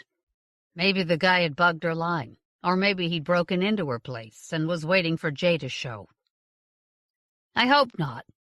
I liked her. In any case, the guy turned up at the room while I was meeting up with Niles. Jay managed to lock himself in the bathroom and phoned me, and Niles said he'd deal with it. Said that because of what I knew, I wasn't to put my life in danger. He had a gun. He'd taken a risk coming back to Port-au-Plenty. He had enemies there. So he took off. And we met an hour later. And he told me Jay was dead. That was bad enough. But he also told me that a Jackaroo avatar had been there. The guy working for Lansky was dead. It must have followed him and killed him. And it was bent over Jay, doing something to him. Niles shot it, and it exploded, and the room caught fire. And Niles couldn't get to Jay. He said that Jay was already dead. There was nothing he could do. Bullshit, I said. Sarka spun you a story, Everett. I'll tell you how I know. Your friend had particles of soot in his lungs. That means that he was still alive when he burned to death. There was no avatar. Sarka killed Lansky's man with some kind of beam weapon. It set fire to the room, and Sarka let your friend burn to death rather than risk his own life trying to save him. Niles told me there was an avatar. And I believe him, Hughes said, looking straight at me. And not only because he wouldn't lie to me about something like that. There was a break-in at the code farm after we contacted Niles. You know how hard it is to break into the place? Almost impossible. But someone did it. Or something did. Something that heard that we had special code we wanted to hand over to Niles. Something that went to check out what it was we'd taken. I told him that I knew about the break-in, but his assumption that the Jackaroo had been involved in it was a fantasy. And I told him, trying to get at him through sympathy, that I understood why he believed it. You feel guilty about what happened to your friend. Of course you do. But you have to face the truth, Everett. The truth is that Sarka killed your friend, and the only reason he didn't kill you is because he needed your help when it came to mirroring and using the code. I was doing the right thing, chipping away at Hughes's misplaced loyalty, trying to isolate him. But he refused to admit that he was in the wrong, and became stubborn, saying, I shouldn't have left Jay in that room when I went to meet Niles. He wanted to, in case something went wrong, but I shouldn't have done it, and I'm going to have to carry that for the rest of my life. So yeah, I feel guilty, but I'm not making any of this shit up. And if Niles is such a bad guy, like you claim, let me ask you something. How come he didn't kill me after we mirrored the code, and I ran it through his nav package? Captain Foster cut in at that point, and his interference made things worse. You admit that you located the original of the code, you and Sarka. And you mirrored it. Well, yes. We didn't come out to this miserable ball of rock and ice for the skiing, that's for sure. We mirrored it, and then we destroyed the original. I'll show you where. "The code is a dangerous meme," Captain Foster said. "You are probably infected with it. Mr. Sarka, too." Hughes laughed. "You really believe it, don't you? That's why you're still wearing your pressure suits, I bet. Well, I don't know who told you that bullshit, but that's what it is. Bullshit. Niles isn't infected, nor am I. And the code, it's no meme. I already knew what it was when I came across it, although I didn't know where it pointed, not until we mirrored it here and plugged the copy into the nav package of Niles's ship. "I know code," Hugh said, tapping his temple with his forefinger. "I have this knack. Show me any code. I can tell whether or not it's viable, whether it's intact, what it needs to run. People like me know how to make use of all the strange and wild and wonderful stuff that's lying around out here. We should be hailed as heroes. We should be encouraged. Instead, pygmies like you try to tie us down with rules and regulations. You want to make ordinary human curiosity illegal. You want to control people's imaginations." He was parroting something Niles Sarka had told him, no doubt, trying to get a rise out of me.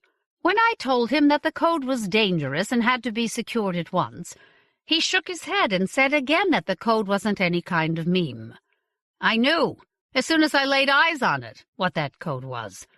I knew it was information, embedded in a navigation package. And you know what? I was right. I could see that he wouldn't be shifted on that point, so I backed off and tried another angle. "Niles Sarka took the code and ran off and left you here. Not a great deal, was it?" Hughes shrugged. "I volunteered to be stranded. The ship doesn't have enough consumables for two.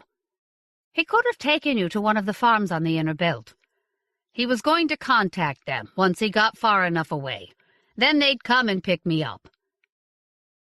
"How do you know that Sarka didn't leave you here to die and went off to Libertaria to sell the code?" Hughes laughed. "You think this is about money? Jason and me, we didn't get into this for money. The code is way more important than that. It isn't an executable. It's information. The kind of information that the Jackaroo wiped from all the navigation programs of all the ships and all the known Sargassos. But they didn't know everything. They missed the code in the wrecked ship out in the City of the Dead, for instance, the code that gave us the interface. And they missed the code here. And that gave Niles and me the location of something wonderful, something that will help us win the war. We aren't at war with them, Mr. Hughes." "Aren't we?" There was something chilling and certain in his gaze. Oh, Sarka had sunk his claws in deep, all right. I said, "Tell me what you think the code is." "Records, kind of. Where the ship had come from. The location of something. We don't know exactly. That's why Niles has gone to check it out. Mr. Sarka could have taken you to the farmers of the Inner Belt. He could have asked for their help in searching for whatever it is he hopes to find. Instead, he marooned you here. Why? Because of vanity and greed. He wants the glory for himself, and he wants the profit, too." "I volunteered to stay," Hugh said. "If Niles stranded me here, why would he have left a Q phone here? And if you don't believe me, why don't you give him a call?" I told him that it was no kind of evidence that he and Sarka were equal partners. Sarka left it here because he wants to boast about his deeds. "Talk to him. See what he has to say," Hugh said. "He left you here to die, Everett, and went off to Libertaria to sell the code." Hughes laughed. "You're obsessed with money. Jason and me, we didn't sell it to Niles. We gave it to him." He really believed that Niles Sarka had done the right thing, that they were still, in some way, partners, that Sarka was on the track of something wonderful, something that would change history. He led the soldiers and me to the location of the original of the code, about 1 kilometer from the impact crater on top of the larger of the worldlet's 2 lobes. Showed us the shaft dug by the prospector who had originally found it. Showed us the smashed and scorched pieces of wreckage that, according to him, had once contained the code, and told us a cock-and-bull story about how it had been discovered. Certainly there were traces of code still embedded in those shards, although it was impossible to tell whether they had ever been active. And Hughes refused once again to tell us what the code really was, where Niall Sarka had gone, and what Sarka hoped to find. And that's where the trouble began. It was Captain Foster's idea to ramp up the interrogation. And God help me, I went along with it. We were in the middle of a difficult and dangerous situation. We needed to know everything about it. And because our only witness refused to help us, we had to coerce him. It was vital to our security, and we needed to know everything he knew, right away. So we cuffed Hughes and made him kneel, right there on the cold, black, naked rock by the shaft. I explained what we were going to do, and told him that he had one last chance. If he answered all of our questions truthfully, if he talked willingly and without reservation, he would be able to walk away from this as a hero. He told me what to do with my offer in language you can imagine, and one of the soldiers gripped his head, while Captain Foster, delicately pinching the plastic straw between 2 fingers of his pressure suit's glove, puffed a dose of veracidin up his nose. Veracidin is derived from elder culture nanotechnology, a suspension of virus-sized machines that enter the bloodstream and cross the blood-brain barrier, targeting specific areas in the cortex, suppressing specific higher cognitive functions. In short, it is a sophisticated truth drug. Its use is illegal on Earth and First Foot. But we were in the field, in the equivalent of a battle situation. We did what we had to do, and we didn't know. How could we? That Everett Hughes would suffer a violent reaction when the swarm of tiny machines hit his brain. Perhaps he was naturally allergic to veracidin, as a very small percentage of people are. Or perhaps the many, many hours of exposure to code had sensitized him somehow. Within seconds, his eyes rolled back in his head, and his body convulsed with what appeared to be a grand mal seizure. He jerked and spasmed and drooled bloody foam. He lost control of his bowels and bladder. We laid him on the ground and did our best, but the seizures came one after the other. His heart stopped, and we got it going again. We managed to wrestle him into the pod carried by one of the scooters, and we all took off for the ship, hoping to treat him there. But he was still fitting, and he died in transit. Captain Foster was badly shaken by Hughes's death and wanted to bug out for home. Hughes's body was in a sealed casket. The original of the code had been located and confirmed destroyed. There was nothing else for us to do but write a report that would justify our actions and absolve us of any blame. I told him that we were not finished here because Niall Sarka was still at large and in possession of a mirror of the code. He had not gone through the wormhole throat, or else we would have been alerted, so there was still a chance of catching up with him. If we did, I said, we would be completely exonerated. If not, I would take full responsibility for Hughes's death. I already had a good idea about where Sarka might be headed, and put in a call to our representative with the farmers of the Inner Belt, asked him if anyone there was an amateur astronomer. Within an hour, I'd been sent a photograph taken through a 5-inch reflector, showing a new small star, a few degrees from the crucifix flare of Terminus's G0 companion. Sarka's ship, without a doubt. Captain Foster said that we had no chance of catching up with Sarka. He had too much of a head start, And in any case, we didn't have enough fuel to put up any kind of chase. We don't even know that he's headed for that star. He's infected. The meme is urging him to flee outward, towards no particular destination. I said that Hughes showed no sign of infection, and in any case, if Sarka was gripped by a blind outward urge, why was he headed directly for the star? "You have that Q phone," Captain Foster said. "Why don't you ask him?" "Oh, I will. In good time."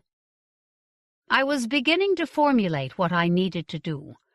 I didn't like it, but I couldn't see any other way to bring this case to a satisfactory resolution, and bring Niall Sarka to justice. And so we headed for the inner belt, and a meeting with the Farmers' Council.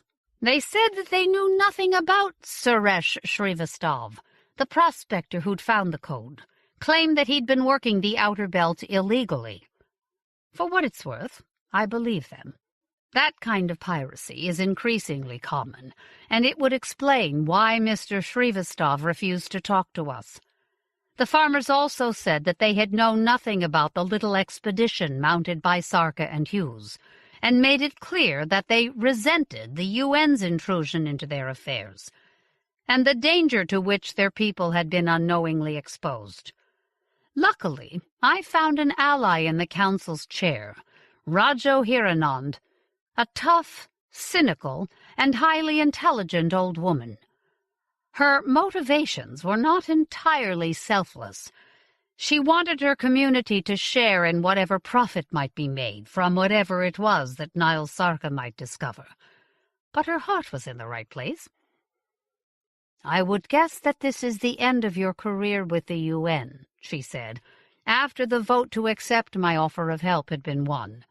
"After all this is over, when you get back, we might be able to find a place for someone like you here." I thanked her, but admitted that spending the rest of my life herding sky sheep and growing corn and farm tobacco was low on the list of things I wanted to do with my life. "That isn't all we do here," Rajo said. "Think about it. You'll have plenty of time for that, after all." "Before I do anything else," I said, "I have to explain this to my boss." It was a call I had been dreading. Rightly so. The Q-phone that linked me to its entangled twin relayed with perfect fidelity Marc Godin's cold anger across uncountable light-years, directly to my ear and brain and heart. I knew there was no point in apologizing, and besides, I agreed with his assessment of the situation. The mission was foobarred, and although I had been volunteered for the mission by the Inspector General, I was acting senior officer, and by resigning, I was contributing a few extra knots to the intractably complicated tangle of diplomatic and legal problems.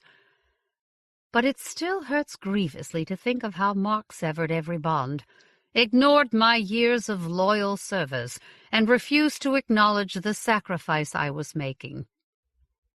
When he was finished, I asked for a final favor. "Have Varnik do a trace analysis on the burned-out motel room. Have him look for any unusual material. If he finds anything, have him compare it with the fragments from the avatar that was destroyed in the hive rat nest in the City of the Dead." Sarka was lying, Emma. There was no avatar. He killed Singleton and the mercenary. I could ask the city police to look into it, but given the diplomatic angle, I think it would be better if you did. "I hope that is not a threat," Mark said, finding a new depth of Antarctic chill. "I don't want to go public with this. Too much information has already spilled out, but this is too important to ignore." "The Jackaroo would not breach the accord," he said. "We don't know what they would do," I said, and would have said more, but he cut the connection then. He called back the next day. I was aboard the largest of the farmer ships by then, and Terminus was dwindling astern. Varnik had failed to find any fragments, Mark said, but he had found traces of fused silica, and traces of doped fullerenes, and an exotic room temperature superconductor. Are they from an avatar? If they were not, I could tell you. As it is, I can neither confirm nor deny that the traces Varnik found in the room matched the fragments of the avatar already in our possession. So I had my answer. It won't make any difference, Mark said, after I thanked him. Even if we'd caught the avatar with blood on its hands, nothing would have been done beyond lodging a formal protest. Because the accord is useful to us. Because no one wishes to disturb our relationship with the Jackaroo. I told him I understood, and asked about the search for the prospector, Suresh Shrivastov. The investigation has been closed. I'm sorry, Emma. Even if you capture Sarka, it won't save your career. This isn't about my career. In any case, good hunting, Mark said, and cut the connection. And now, 6 months later, we are chasing Niall Sarka's ship towards the coal-black gas giant. He's just a couple of million kilometers ahead of us, and, as we have long suspected, will soon enter into orbit. We caught up with him because we continued to accelerate after his ship turned around and began to slow. Now we must shed excess delta V by dipping into the outer fringes of the gas giant's atmosphere, an aerobrake maneuver that will subject the ship's frame to stresses at the outer limits of its tolerance. The farmer's ship isn't equipped for a thorough planetary survey, but the instruments we've been able to cobble together during this long chase have not detected any source of electromagnetic radiation, apart from the pulse of the planet's magnetic field, and limited optical surveys have failed to spot any trace of artificial structures on any of the moons. Which does not mean that there isn't anything there. Absence of evidence is not evidence of absence. Our survey capabilities are grievously limited, and if Niall Sarka is right, if this is where the last remnant of the Gajjar or some other elder culture is hiding out, it won't want to be found. And if the code has given Sarka the precise location of some base or spider hole, we'll be right on his tail. Fortunately, he's no more than a point-and-go pilot. It's obvious now that he didn't do anything to counter our tactic because he wasn't able to. With the end of the chase in sight, I'm beginning to feel that we have a chance of catching him before he can do any real harm. I think he knows that the game is up. That's why he has been trying to make a deal with me. And, by extension, with Rajo Hiranand and the rest of the Farmers' Council. In our first conversations, he assumed moral and intellectual superiority, claimed that his actions should be judged by history rather than by mere mortals. Now he's offering to share the greatest discovery since the Jackaroo's fluttering ships appeared in Earth's skies. A straight 50-50 split, Emma, he tells me as we cross the orbit of the gas giant's outermost moon. I can't do better than that. 50% of nothing is nothing, Niles. I will find them. They led me here, after all. Niall Sarka claims that he talked to Suresh Shrivastov before he left Libertaria to meet with Everett Hughes and Jason Singleton on First Foot. He says that the prospector told him that he hadn't stumbled on the code by chance. No, he'd been heading home after searching a couple of worldlets in Terminus's outer belt when he detected a brief transitory pulse of broad-spectrum radio noise. A squeal like God's own fire alarm, he said. It had grabbed his attention, and he'd swung around and made landfall on the worldlet and hiked across its Arctic surface to the crash site, following a faint but steady pulse. No other code has ever been so marked, and Niall Sarka is convinced that someone or something led Shrivastov to it. Not the Jackaroo, but one of the elder cultures. He also believes, without a shred of evidence, that this elder culture wants us to find them, that they want to help us and tell us all they know about the plans of the Jackaroo and the true history of the wormhole network. I've told him many times that I think this story is nothing more than a fabulous fiction, and I tell him that again now, adding, just to needle him, if there is something out there, how about we take all of it and send you to jail? You have to tell the farmers about my offer, Emma. You are obligated as their guest. Also, you should tell your bosses back on First Foot, too. Talk to all parties concerned, why don't you?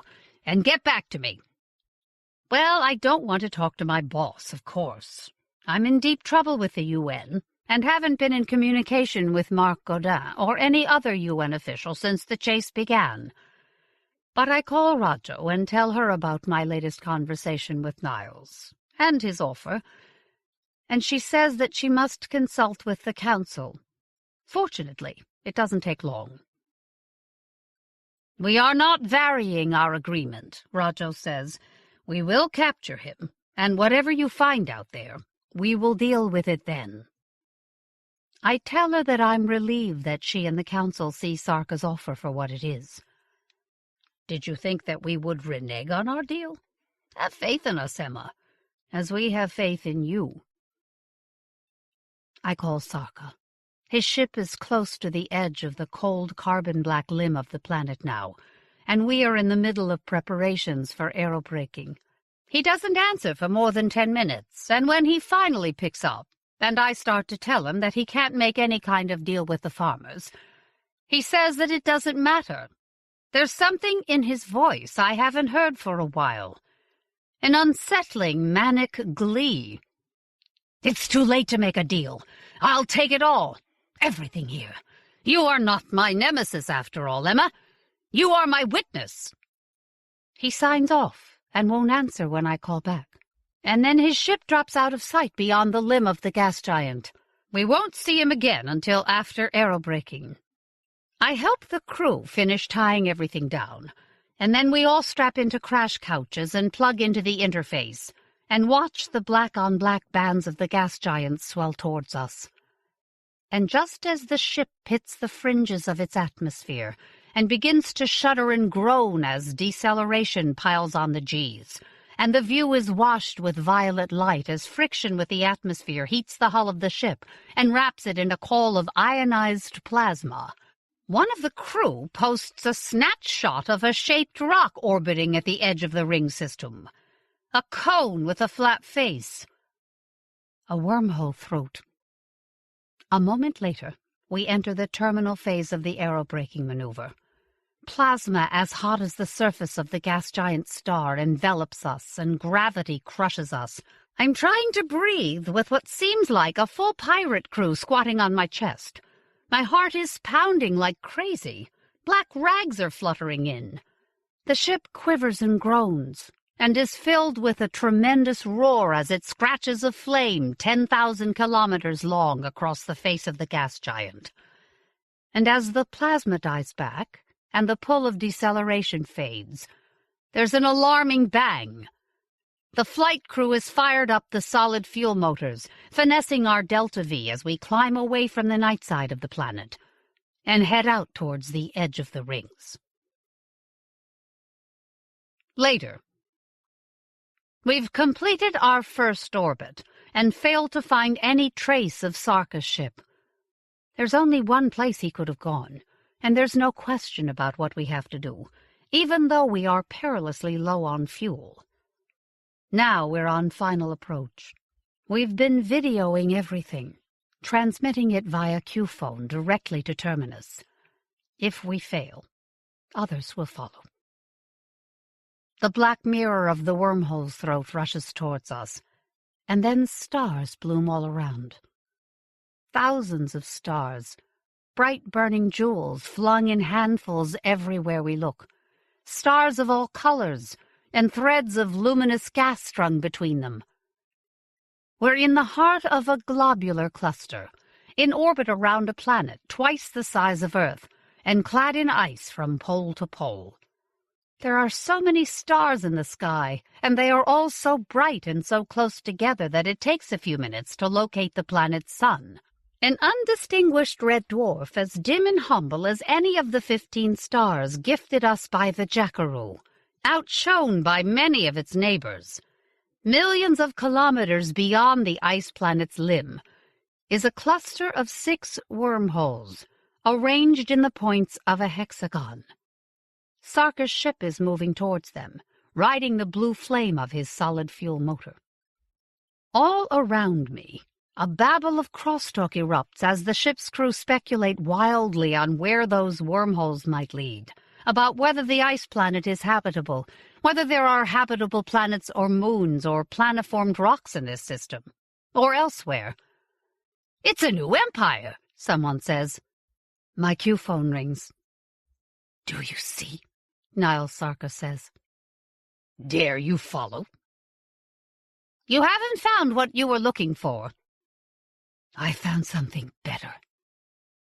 One of the crew tells me that we are critically low on fuel. We have barely enough to return to the wormhole from which we emerged, and if we don't return, the resupply ship will never find us. We'll be stranded here. I asked Niles Sarka to come back with us, but he laughs and cuts the connection. And then, as he closes on the wormhole throat, he sends a brief video message. It's startling to see him after all this time. He was once a handsome and powerfully built man, but after 6 months alone in close quarters and minimal rations, he looks like a shipwrecked outcast, long gray hair tied back, an untrimmed beard over hollow cheeks, sores around his mouth, his eyes sunken in bruised sockets. But his gaze is vital, and his smile is that of someone cresting the tape at the end of a long and arduous marathon. "I name this star the gateway to untold wonders, Sarka's star. I came here for all mankind, and I go on in the name of mankind. One day I will return with the full and final answer to Fermi's paradox. Do not judge me until then." And then he's gone.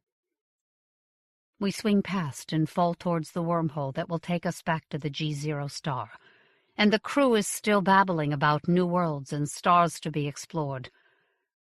And I think, suppose he's right. Suppose he is the hero after all, and I'm the villain. 7th Fall. Alexander Irvine. The compelling story that follows takes us to a fragmented society that is slowly fading into barbarism after a great disaster brings it to its knees, and where a few isolated people try to hang on to some of the learning and culture of the old days, at great cost to themselves. Alexander Irvine made his first sale in 2000 to the Magazine of Fantasy and Science Fiction, and has since made several more sales to that magazine, as well as to Asimov's science fiction, Subterranean, sci-fiction, Strange Horizons, Live Without a Net, Lady Churchill's Rosebud Wristlet, Starlight 3, Polyphony, Electric Velocipede, and elsewhere. His novels include A Scattering of Jades, One King, One Soldier, and The Narrows. His short fiction has been collected in Rossetti Song, Unintended Consequences, and Pictures from an Expedition. His most recent books are a new novel, Buyout, and a media novel, Iron Man, Virus. He lives in Sudbury, Massachusetts. Old Varner shed tears on the rotting boards of the stage. 1,000 miles I rode, he thought, this late in the season, and even here the books are ashes long since blown away with fallen leaves. He did not cry because he had strayed too far north, too late, and now winter would surely catch him before he could get south again. And he would be lucky indeed to survive the journey. He did not cry for Sue and the child she might or might not have borne him. Old Varner shed tears for the voices that had once echoed in the theatre he stood in, for the pages of books that had once held the words those voices spoke. "I will die without seeing it," he thought, and spoke without meaning to. "Look you now, how unworthy a thing you make of me," he said. "You would play upon me. You would seem to know my stops. You would pluck at the heart of my mystery. You would sound me from my lowest note to the top of my compass. And there is much music, excellent voice in this little organ." He trailed off and stood silently weeping. After a moment he recovered enough to finish. "Yet you cannot make it speak."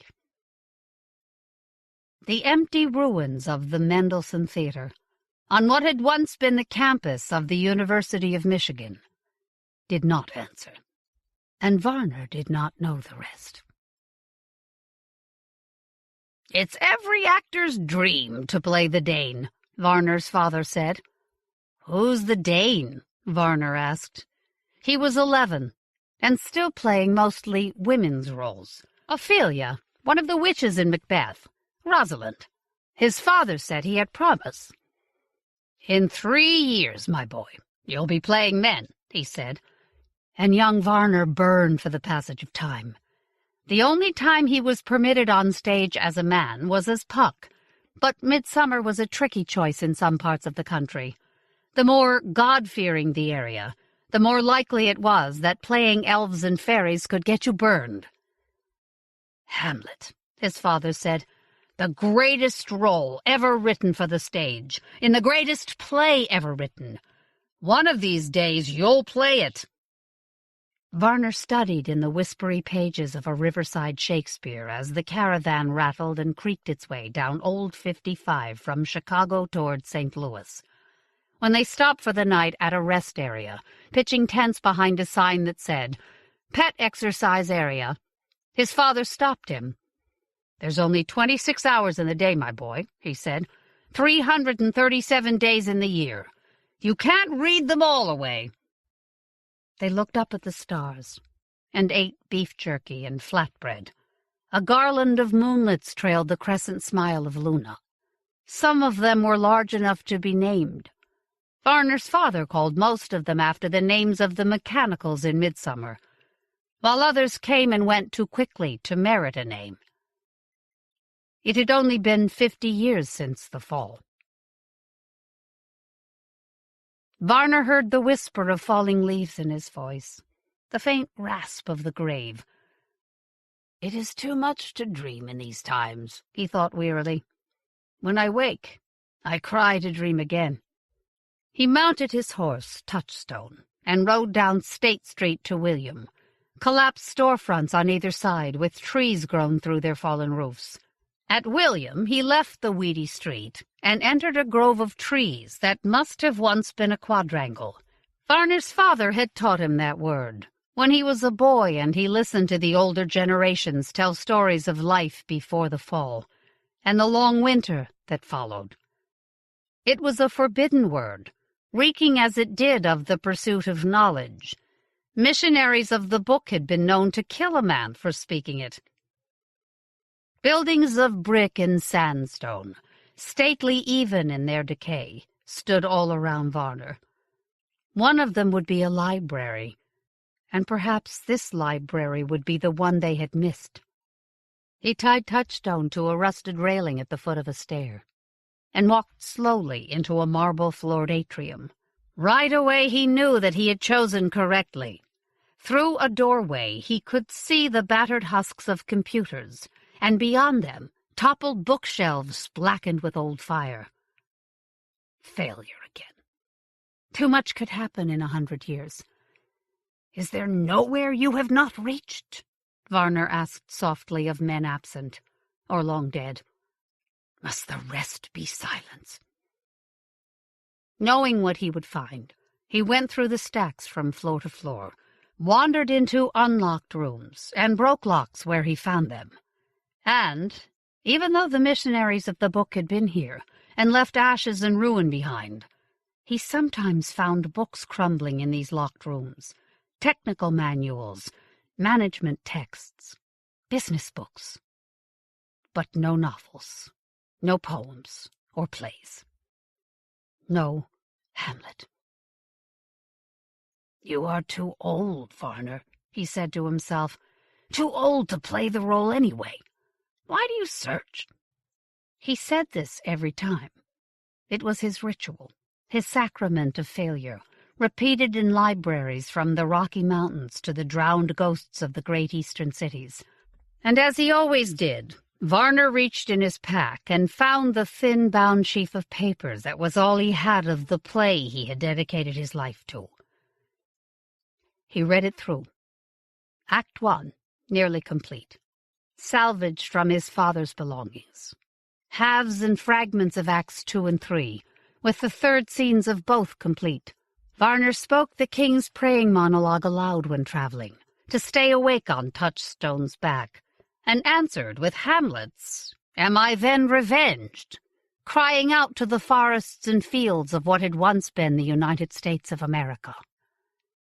A few lines only from Acts 4 and 5. It had struck him more than once how unlikely it was that his knowledge of the play decreased so steadily from beginning to end. Shouldn't he have expected to have a few bits from each part? Words, words, words. Himself a story, Varner went on. Having the play as he did, though, strengthened Varner's conviction that he was doing the work of destiny. Every page, every line he found mouldering in libraries and schools and the homes whose long-dead owners had not burned all their books for fuel during the long winter, spurred him toward completeness. Varner lived only for the day when he could bring together the text, assign parts, find a theater far from missionaries, and hear the words spoken again as they were meant to be. St. Louis looked worse than Chicago, or Cleveland. Varner had seen drawings and even some photographs of the East Coast cities, or what was left of them. St. Louis looked much the same as those photographs.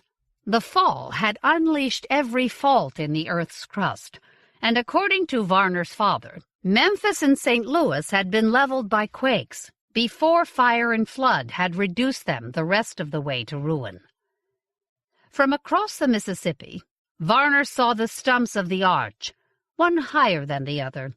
The river swirled around their bases and lapped over the ruins of Laclede's Landing. On this side of the river, they stood in the midst of a vast train yard, with engines and cars lying where the quakes had flung them from the tracks. They came gingerly to the edge of the water and waited at the foot of a collapsed pier where a handwritten sign said, "For ferry, wave white flag." "Fat Otis," Varner's father said. "Your shirt is the best white flag we've got." So Fat Otis tied his shirt to the end of a stick and waved it until an answering flag waved from the Missouri side. To the north and south, the pilings of fallen bridges thrust up from the river. A ferry approached them, and they negotiated passage. On the way across, Varner's father asked where they might play. The ferryman shrugged. "Depends on which way you're headed," he said. "You go north, it's wet. Don't know who lives out there. You go south, it's wet. You go too far west, into the county, you get bandits. In town, maybe you talk to Pujols. He's at the stadium." "Pujols?" Varner's father asked. "Really?" The ferryman cracked a smile. "Says he was his father. 'Tween you and me, I doubt it. But don't say that to him." "Who's Pujols?" Varner asked. "Baseball player," his father said. "One hell of a baseball player. Back before the fall." Varner had seen teams of players barnstorming. His father had warned him about them, especially if they came to see a play. The boys who played women's roles excited other kinds of interest. Varner's father said, "Don't ever let them get you alone." He couldn't imagine that baseball had ever been played in front of as many people as it would have taken to fill the stadium in St. Louis. The seats, rows and rows of them, in 2 decks above, which hooked the ruins of the girders that had supported a third, seemed enough to accommodate every person Varner had ever seen, all at once.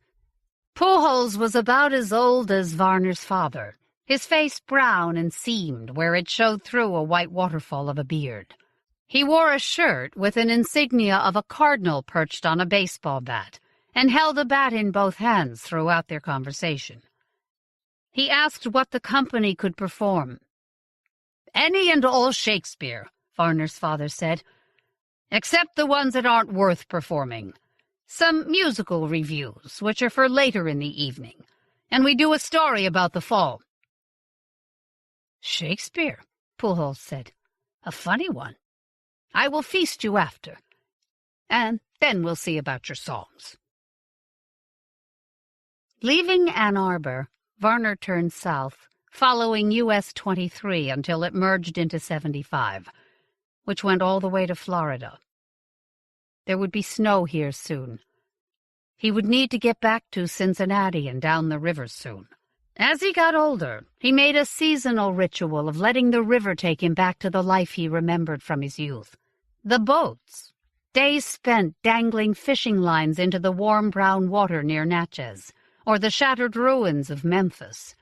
And he still held out hope of finding Sue, so he stopped by the shipwreck castle every other year to catch up with the Schulers and learn what could be learned. 40 years had passed with no word of Sue, but he still held out hope. More, in fact, than he had in his quest to honor his father. Since he could not do that, perhaps he would yet be able to meet his child.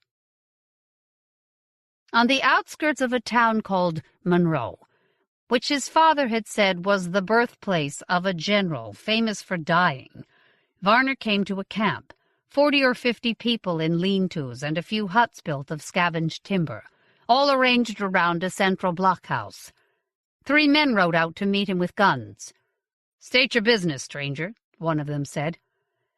"My name is Varner, and I am an actor," Varner said. "Also I can sing, and I'll tell a story for my supper." The 3 horsemen exchanged glances. "What kind of a story?" the first asked. Varner had them figured for a father and his sons. The resemblance was strong through the jaw and the set of the eyes. Hard eyes. "Any kind. Tell me what you want." Touchstone snorted, and Varner patted his neck. "I and my equine fool here travel the land, telling stories and looking for pages out of old books." Often it was dangerous to admit this, but Varner hadn't survived 40 years on his own by not being able to recognize a missionary, or any other brand of fanatic.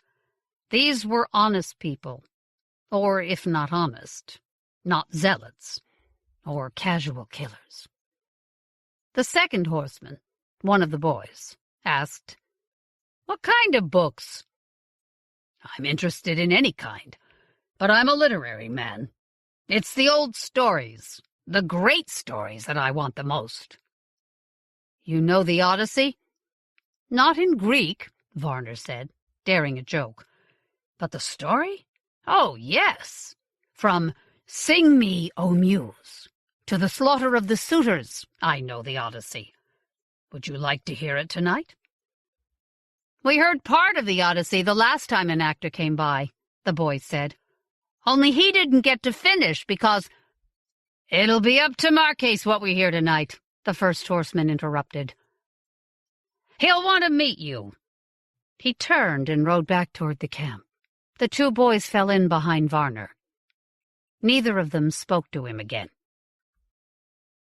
They spent the remainder of the day in a parking lot behind the stadium, rehearsing A Midsummer Night's Dream.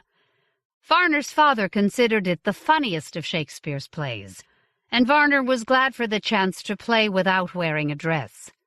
Fat Otis would play bottom, Varner's father would play Oberon and Theseus. Since Pujols didn't appear to be a Bible thumper, Otis' wife Charlie would play Titania and Hippolyta, and so on. They ran through scenes, added bits of business to cater to the stadium setting. Snug the joiner would add an aside about the poor condition of the playhouse, and Varner himself would tinker with Puck's "Now the hungry lion roars" monologue. "Here's what you say," his father instructed him. "The last couplet, instead of saying, 'I am sent with broom before, to sweep the dust behind the door,' say, 'Sweep the cubs behind the door.'" He gave Varner a shirt with a cardinal on the front, like Pujols. "This was the team that played here. The Cubs were rivals. They'll eat it up." Varner concentrated on the change. It was only one word, but it altered his sense of the entire monologue. The truth was, he didn't like it. Why couldn't they do the plays the way the plays were written? He'd asked his father this before. "Players need someone to play to," was the answer. "We're not spreading a gospel. It doesn't have to be exact. It has to please." Gospel was a loaded word coming from Varner's father. In the decades since the fall, pocket theocracies. This was another word Varner had learned from his father, had sprung up throughout the ruins of the United States of America.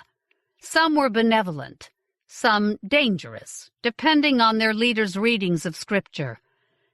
The company avoided them when that was possible, but it wasn't always. Bands of evangelists roamed the countryside, heavily armed and often looking for a fight. The first time Varner had seen a crucified body, he'd had nightmares. Now he read them as his father did. They were signs that evangelists were around, and not the kind ones.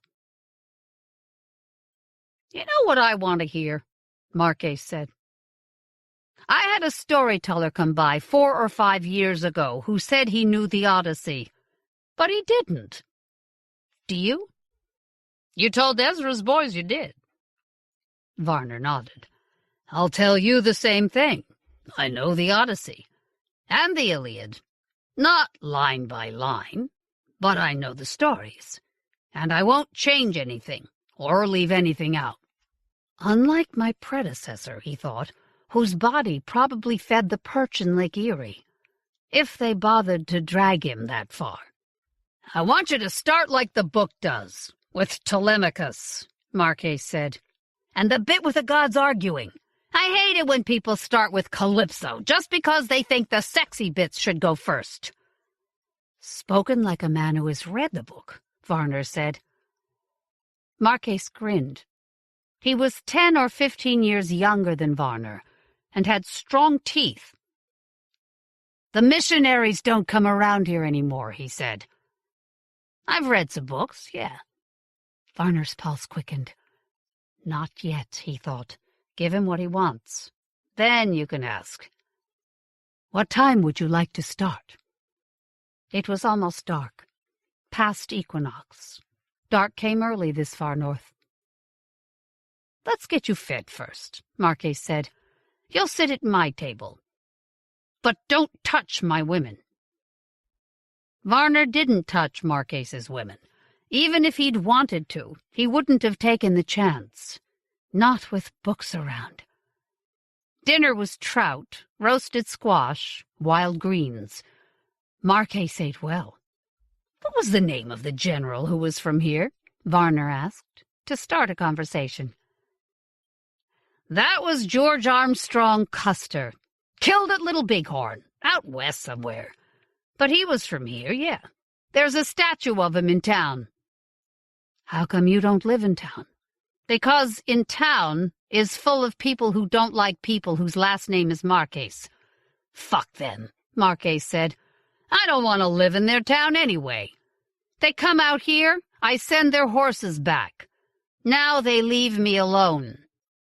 Plus, there are missionaries there. I got you figured for a man who doesn't like the missionaries."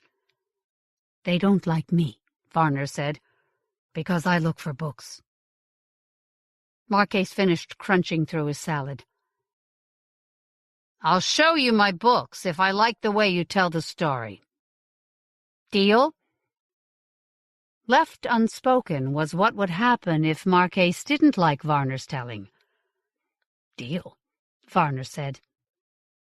One of the women at the table, who could have been Marquez's wife or daughter, any of them could have been his wife or daughter, spoke up. "You look for any books, or what books do you want?" she asked. "Any books," Varner said.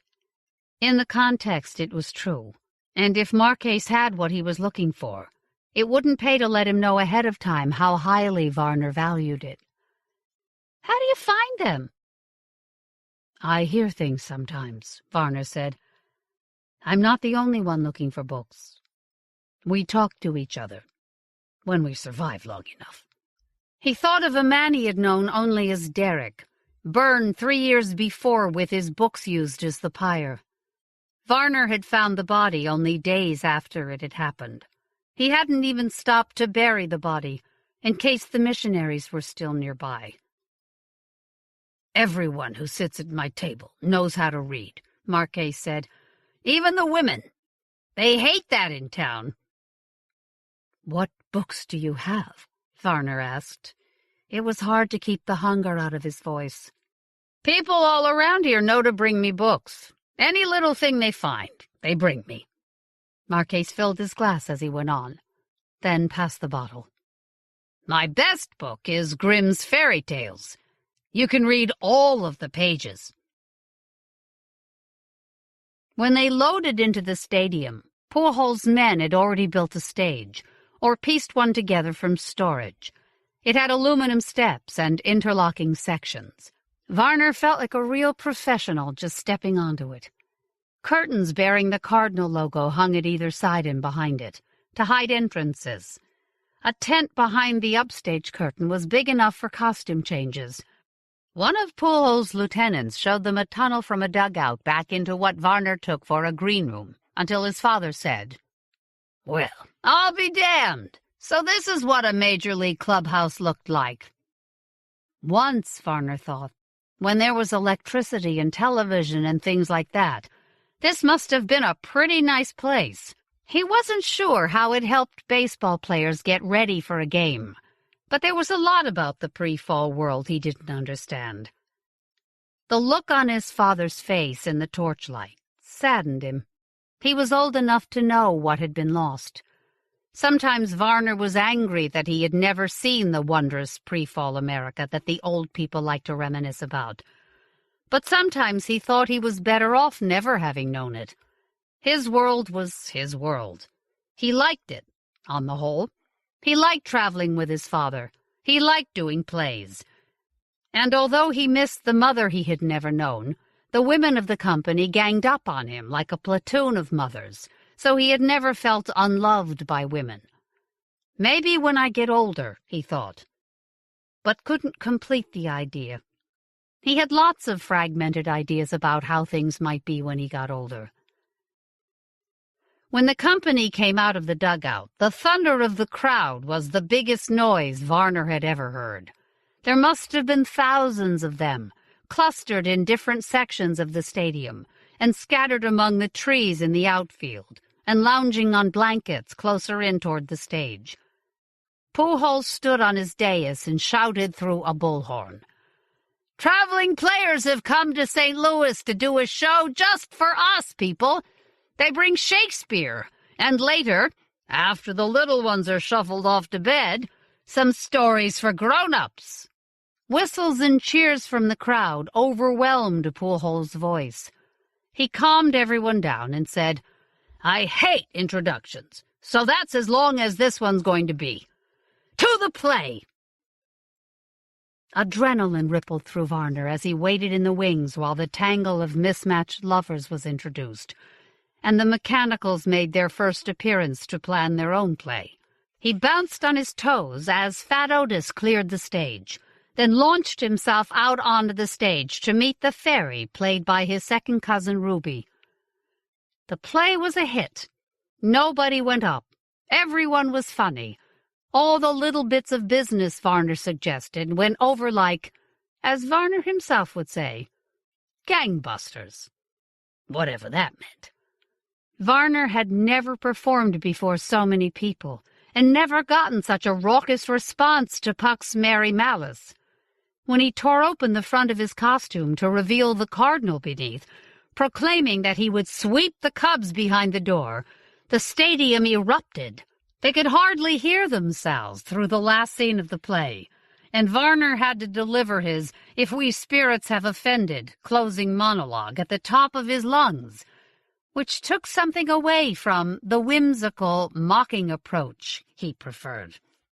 Back in the clubhouse, wiping off makeup and hanging costumes, everyone laughed and joked.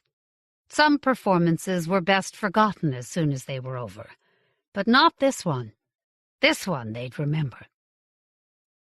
Pujols burst in to slap backs and kiss the hands of the women. "Marvelous! Excellent!" he cried. Stopping in front of Varner, he winked. "The Cubs bit! I loved it! My dad would have laughed. How he would have laughed!" "Thank you, sir," Varner said. He couldn't help smiling himself, even though he still didn't like the change.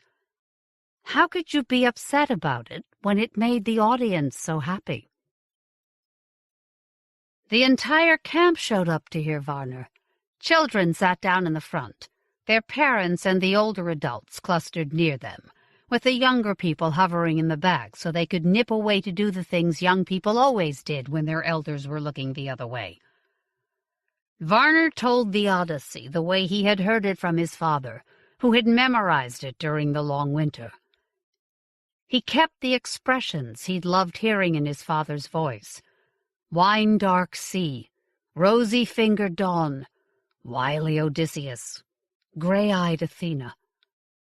But his memory had never been as good as his father's, so he made no attempt to quote long stretches from the poem. He told the story. Whatever his father had been, Varner was a storyteller. He spoke long into the night, beginning with Athena's resolve and unfolding the story of Telemachus' commitment to his mother's honor and his father's memory. It had been years since he had told the Odyssey, and it came to life differently in his mind this time through. He was both Telemachus and Odysseus, but doomed in both roles, eternally searching for a father who would never be found, and a home that never was. When it was over, he was hoarse, and a little drunk, and on the edge of tears. "Varner," he told himself, "you have lost both father and child. So you go chasing after a book about a man who cannot honor and avenge his father. You have let this drive you insane." Out of the crowd, Marquez appeared to clap him on the shoulder and hand him a bottle. "Just the way it should be told. You are a real storyteller," he said. "Go around. Let everyone say thank you. Then you can come look at my books." In a haze of exhausted revelation, Varner accepted the thanks and gifts of the audience. He fell into a routine. "Yes, very kind. Thank you. Very glad you came." When it was over, he followed Marquez to the blockhouse and waited while Marquez dragged a footlocker out from a corner of the hall. Opening it, Marquez stood back. "See," he said, 30 books. No one for 100 miles has this many." Varner approached the trunk, preparing himself for disappointment. Probably he would find a Bible. There would be computer manuals, biographies of celebrities whose fame vanished with the fall, guides to bettering your personality and your relationship with God and your family. That was all he ever seemed to find, when he found anything at all. But on top of the neat stacks in the trunk, like a thunderclap rolling across 40 years, lay a water-stained, mildewed, broken-backed, but completely readable Collected Plays of William Shakespeare, Volume 4, containing, in addition to As You Like It, Twelfth Night, The Merry Wives of Windsor, Troilus and Cressida, All's well that ends well, and measure for measure. The complete text of Hamlet, Prince of Denmark. 2 hours later, the last of his reservations were gone. Poore had given him a cup of something warm and spicy, and Varner was drunk for the first time in his life. His father was standing on a picnic table performing his blank verse version of the story of the fall. Varner decided he was in love with one of the women bringing plates of smoked meat around. A crackling boom rolled across the sky, and Varner looked up to see the fading glow of a fireball. Big one, he thought. We'd have felt that one if it hit. He tried to think of how many big impacts he'd seen or heard. A dozen, maybe? None of them compared to the original fall, or to the 5 or 6 after it that merited the capital letter. The closest Varner had ever been to an impact was once in Michigan somewhere, when he was 6 or 7. He happened to be looking out from the beach across an immense lake, and a streak of fire from the sky raised a towering plume of steam. A few seconds later, he heard the sound of the impact, and a minute or so after that, huge waves started to roll up the beach. Laughing, Varner had run into the surf, but Fat Otis had caught him and told him that those kinds of waves could suck you right out with them. Another crackle, perhaps farther away, or perhaps just from a smaller meteor, brought Varner back to the present. Fat Otis was looking over his shoulder to see if his wife was watching while he tried to get one of the serving women to sit on his lap. And now the list of drowned cities fair. New York, D.C., Miami, Boston, Tokyo, Dakar, Lagos, Cape Town, Dublin, Hong Kong. Then it was later, and the party had moved out into one of the enclosed parking lots at the back of the stadium. Trees and vines wove into the chain-link fencing and gave the space a feel of, well, they'd just done midsummer, a fairy bower or something. Varner was a little sick to his stomach. The sky was alive with shooting stars. Sometimes that meant an impact was on the way, according to Varner's father. There was no way to know. Sitting on the back of one of the wagons, Fat Otis was telling a version of the Miller's Tale. Everyone was drunk. Varner found his wagon and crawled in to lie down. His stomach was roiling. A roar of laughter went up outside as Allison fooled Jenkin into kissing her nether eye. Varner rolled over onto his side, hoping to ease the pressure in his stomach. It wasn't working. He got up and stumbled to an overgrown corner of the parking lot, where he puked his guts out and then rolled away from the mess, lying on his back and waiting for the shakes to go away. Never again, he thought. If this is drinking, I don't want any part of it. A commotion arose near the gate, which stood open to the street. Through the babble of voices, Varner heard the clop of horses' hooves. Words started to jump out at him. Filth, ungodly, sin. Oh no, Varner thought. Poole started shouting, and then everyone else was shouting, and then as Varner started to get up and sneak back to the wagon, gunfire exploded at the gate. Varner froze, then backed up into the brush. Horses screamed, and people were screaming, and the guns kept going off, and then there was the sound of fire crackling. That was all he could take. Varner scrambled out of the brush and saw too many things all at once. The wagons, burning. Poole dead among the hooves of a horse ridden by a cold-eyed man, sighting down the barrel of his rifle at Varner. Varner's father, face down on the asphalt, one motionless arm outstretched toward the burning wagon. Varner broke and ran, followed by the crack of the gunshot and the buzz of the bullet passing near his head. He scaled the fence and flung himself over the top of it, tearing his fingers on barbed wire. The fire crackled, the sound seeming to grow until just as his bare feet hit the ground outside the parking lot, Varner understood that this crackle was coming from above, and as that thought came to his mind, the biggest sound he'd ever heard first knocked him off his feet, and then blew him out like a candle. Varner had nothing to trade but his rifle and touchstone, neither of which he could live without, and he would not beg. So he asked Marquez for permission to copy the play from the book. Using the backs of the scraps and sheaves of paper he had collected over the previous 4 decades, Varner wrote out the play over the course of 3 days. Every night he told a story, the miller's tale, his father's old version of the Fall, finally the Iliad. And every day he wrote until his eyes felt boiled and his fingers lost their strength. On the morning of the 4th day, he left.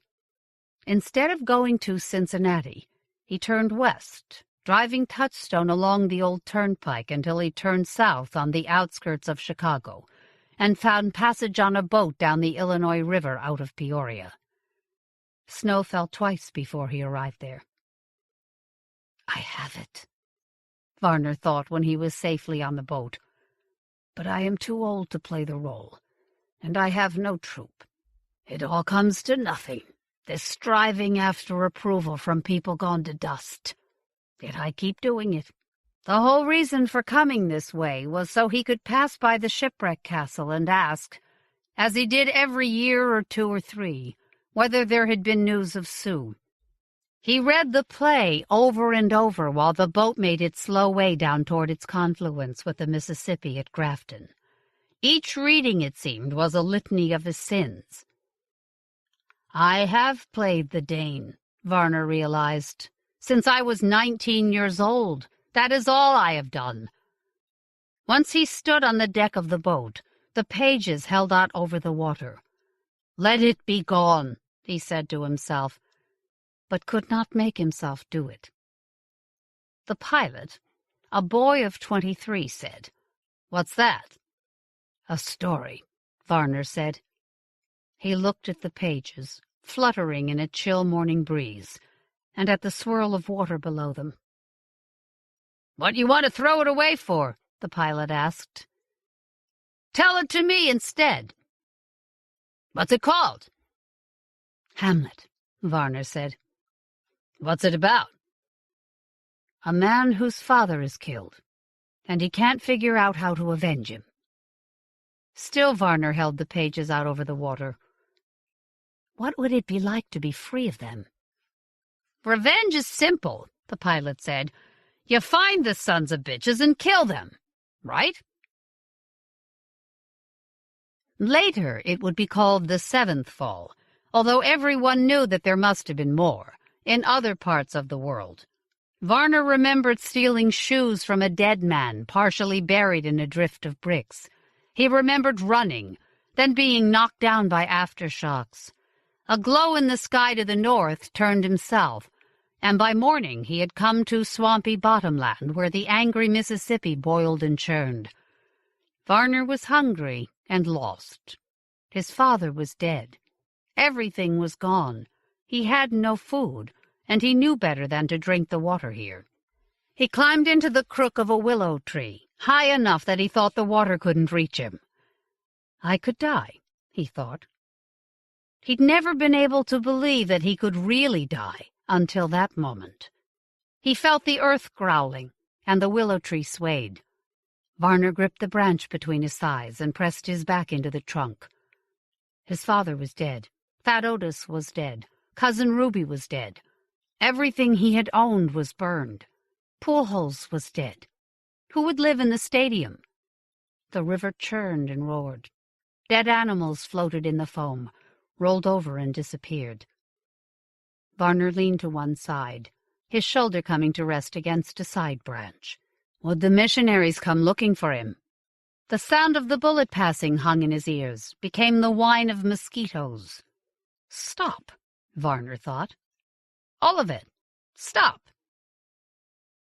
A voice called out to him, and Varner realized he'd fallen asleep. His skin was alive with mosquito bites. "Boy! Up there! You ever coming down?"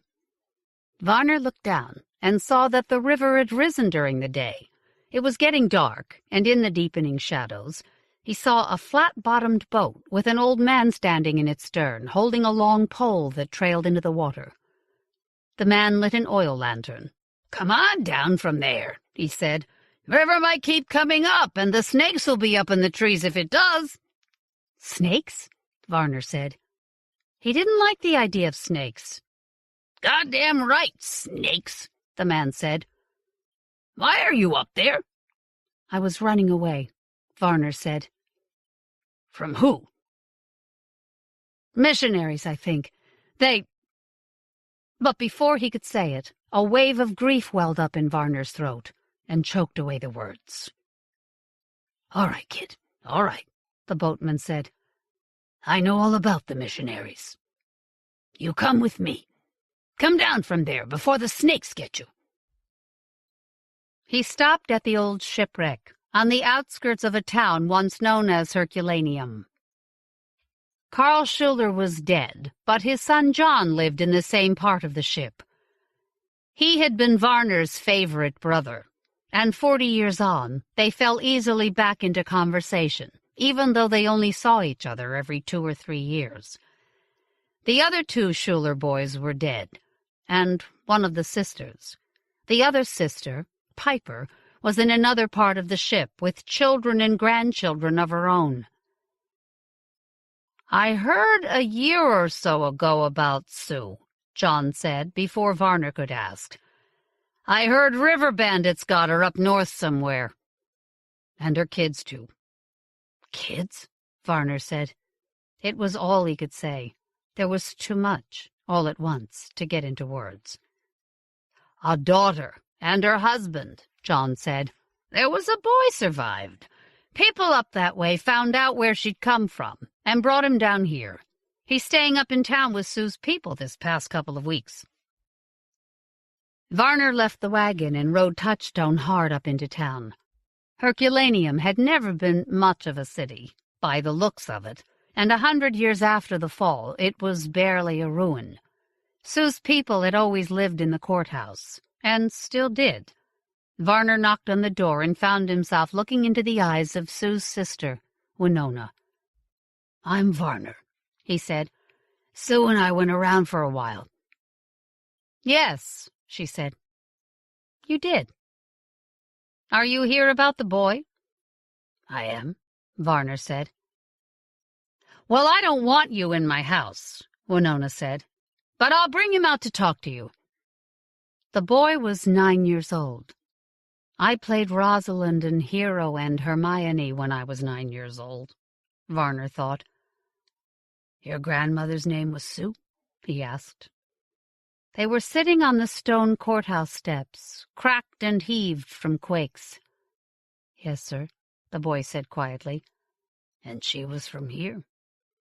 "She always said her people were down here. We were always in Moline." "Always in Moline. How many times was I close?" Varner wondered. "Before I chased 100,000 miles across North America looking for a book that might not exist anymore." "I think I knew her," he said to the boy.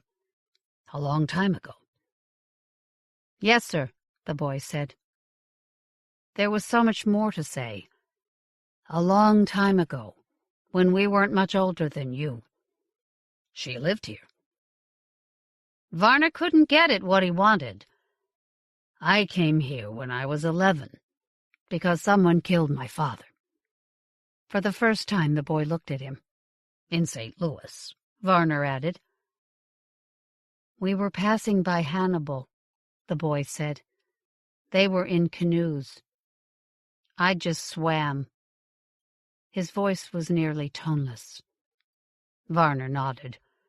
"You must be a hell of a swimmer. What's your name?" "Will," the boy said. "I'm a good swimmer. I swam all the way down to an island. It was foggy." 50 years apart, Varner thought. My story and his story. "You escaped, like me," he said. "How'd you escape?" "I climbed a fence and ran. Easier than swimming at night in the river." "But it was the night of the 7th fall," Varner said. "That was when everything had changed for him." "That was a long time ago," the boy said. Varner looked out over the river. It sure was. You have any other family? No, sir, the boy said. The whole time she was in Moline, Varner thought. It was hard to believe. My name is Varner, Will, he said. I had a child once, but I never knew at the time because the mother was taken away from here up to the Quad Cities. That was 40 years ago, or a little more. I think the child of mine I was looking for might have been your mother. So you're my granddad? The boy asked, not missing a beat. The word cut Varner to pieces. Tears started from his eyes. Looks that way, young Will, he said. He ruffled the boy's hair. Looks that way. The boatman's name was Karl Schuler.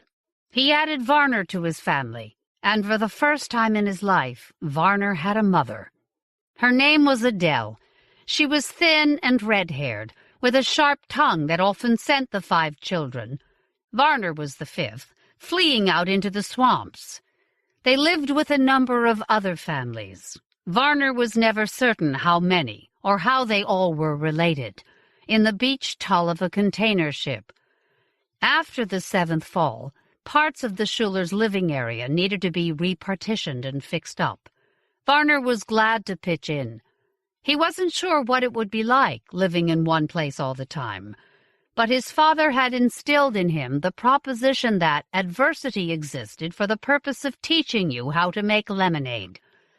Now that his father and the rest of the troop were gone, Varner did his best to fit in where he was.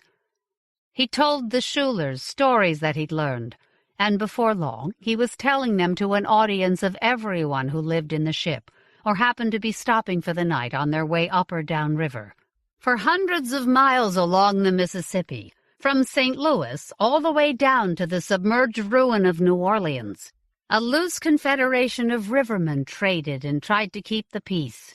They lived on fish and deer and the rich bottomland soil, which grew every vegetable Varner had ever heard of, and more. He learned to handle a boat, a fishing line, and a rifle. He fell in and out of love with the river girls, and once Karl beat the hell out of him when one of the girls got pregnant and was sent away to stay with cousins upriver. Varner asked around, but he never heard whether she had the baby or not. The situation put him in mind of the Winter's Tale. Was his Perdita born and growing up somewhere along the river? Did she know who her father was? He never saw the girl again, but the idea that he might have a child somewhere gnawed at him until finally, when he was 19, he told Karl Schuler that it was time for him to go. Go? Go where? Karl said. Answer me a question, Varner said. Did Sue ever have that baby? I don't know, Karl said. That's the plain truth of it. Her people live up near the Quad Cities. If that's what's bothering you, then go. I always knew you wouldn't stay. A boy who spends the first 11 years of his life on the move sure isn't going to settle down when he's just learning to be a man. Varner went. Nobody in the Quad Cities, when he got there a month later, could tell him what he needed to know. He stayed there a while, until winter was coming, hoping she would pass by. Every night he told stories, changing them a little each time to suit the audience. During the day, he worked unloading boats or hammering together new houses using pieces of old houses. Sometimes he found books in the old houses. 60 years of looting and neglect had ruined all but a very few of them. He went to libraries and found most of them burned by God crazies. People told him that there was a group called Missionaries of the Book that went around the country burning every library and bookstore they found. They would come right into your house, too, the story went. And if you had books, you'd better give them up if you wanted to live. Been like that for years. There's hardly a book left anywhere around here. No, Varner thought. If I have lost my child, I'm not going to lose the stories. He started trying to write down what he remembered of the plays he'd done in his father's troupe. So much of it he'd forgotten. Little snatches came back to him, couplets and phrases, sometimes favorite passages, 10 or a dozen lines at once. It can't all be lost, he thought. Somewhere out there I'll be able to find it. His father had said that it was every actor's dream to play Hamlet. So Varner would find Hamlet, and he would gather a company, and in his father's memory he would play the Dane whether anyone showed up to see it or not. Varner traded a month's labor for a horse and wagon and things he would need to travel. Then he set out, and before he knew it, 40 years had passed. I will be 60 this year, Varner thought, and now I have taken on a boy because he might be my grandson. He'd had to trade Touchstone for Will. Sue's people weren't sentimental and didn't want the extra mouth to feed, but they were canny enough to see how badly Varner wanted the boy, so they drove a hard bargain. That was all right. There were other horses in the world. Touchstone had been a good one, but he was never going to be the last. Varner and Will walked back down toward the shipwreck castle. I tell stories for a living, Will, Varner said. When I was a boy, about your age, my father taught it to me. You want me to teach it to you? Sure, Will said. What stories? All kinds of stories. You'll learn them. But my favorite one is Hamlet. That's a play. My father always wanted to play the role of Hamlet, and after he died, I decided that I would play Hamlet because he never could. But here's the problem. You know about the missionaries of the book? Will looked away. Yes, sir, he said. You know what the worst thing is in the world that we could do to the missionaries of the book? Varner asked. What? You want to do it? Yeah. The worst thing we could do to them is Hamlet, Will, Varner said. They haven't destroyed it yet. Walking along the track down to the swamp, Varner considered the path that had brought him here, and driven him a little mad? Perhaps, he thought. Oh, yes.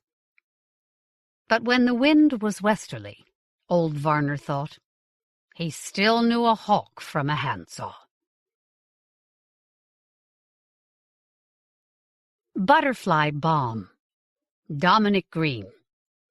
British writer Dominic Green's output has to date been confined almost entirely to the pages of Interzone, but he's appeared there a lot, selling them 18 stories in the course of the last few years. Green lives in Northampton, England, where he works in information technology and teaches Kung Fu part-time. He has a website at homepage.ntlworld.com/LumpyLomax, where the text of several unpublished novels and short stories can be found. In the sharp and clever story that follows, he takes us to a world where nobody and nothing turn out to be even remotely what they seem. Old Krishna was walking home from a solid afternoon's work, removing acid tears from the downhill green garden, when he saw the dry flare dropping through the clouds. It was reversed, on breaking burn. Whoever's hull it was also glowing red-hot, canted at an extreme angle for maximum drag, maximum deceleration, minimum time in atmosphere. The pilot had a job to do which he imagined might get him shot at by the planetary inhabitants. As old Krishna was, as far as he was aware, the only planetary inhabitant, this did not bode well. Still, he couldn't run. If he ran, he might fall in the high gravity, catch a stick against one of the outcrops of former civilization that filled the hills, break his glasses and have to grind a new pair, even break a leg. And a broken leg, out here, might mean death. He contented himself with hurrying, helping his stroke-damaged left leg along with his good arm and the stick, going on 3 legs in the evening. The house had been selected as a good, fortifiable location, not easily visible from outside the valley. He had surrounded it quite deliberately with yellow garden shrubs. The native xanthophyll-reliant vegetation was usually harmless to earth life, but the shrubs he had chosen were avoided by the native fauna. The house was mostly made of hand-cut stone blocks. He cheated by using as many stones levered out of various ruins in the hills as possible, but still doubted he could repeat the feat without industrial construction gear. That sort of work was for the young man he had once been. This planet's ruins came in 3 flavors. First came serene, ancient fractal pattern structures that merged into the landscape. Second came massive, hastily erected polyhedra that clashed with it.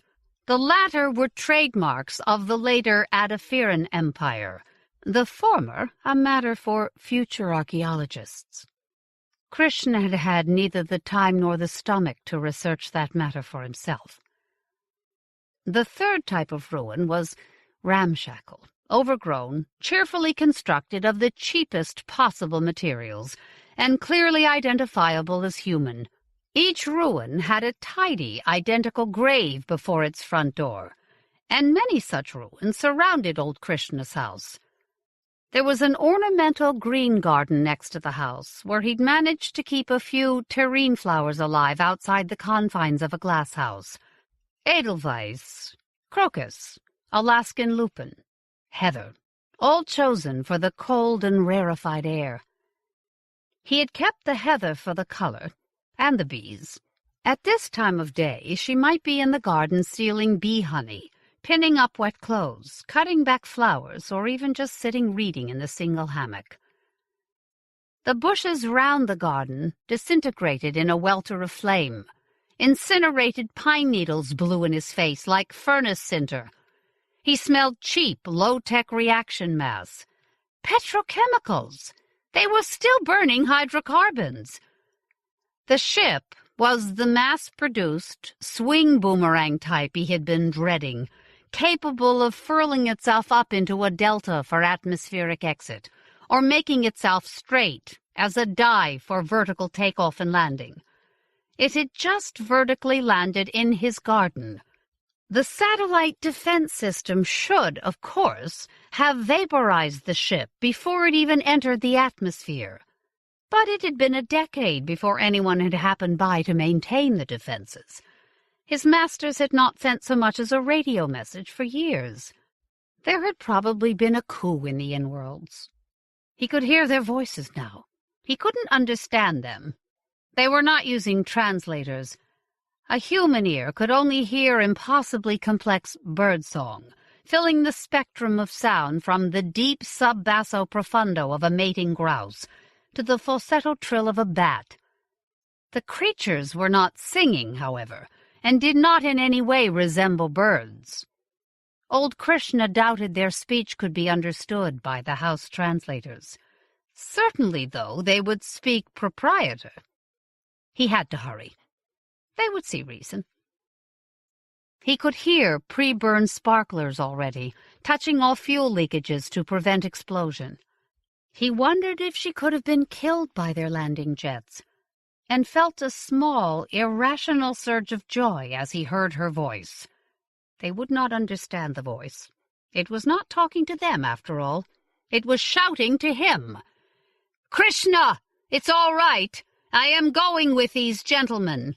You should stay away." He gripped his fists tight around the stick until the skin squealed. She was trying to warn him off. She was worried they would hurt him. He heard his own voice shouting, "Titali!" He heard the magneto-hydrodynamic whine of an airlock door closing. It was too late. They had done their business. Now they were going. He cursed himself for having set up the comms antenna for her. It allowed her to talk to passing trade ships and hear news from other suns.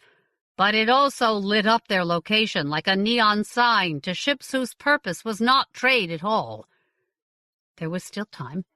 Even now, there were always courses of action. The house was relatively undamaged, though draped with burning fragments of garden.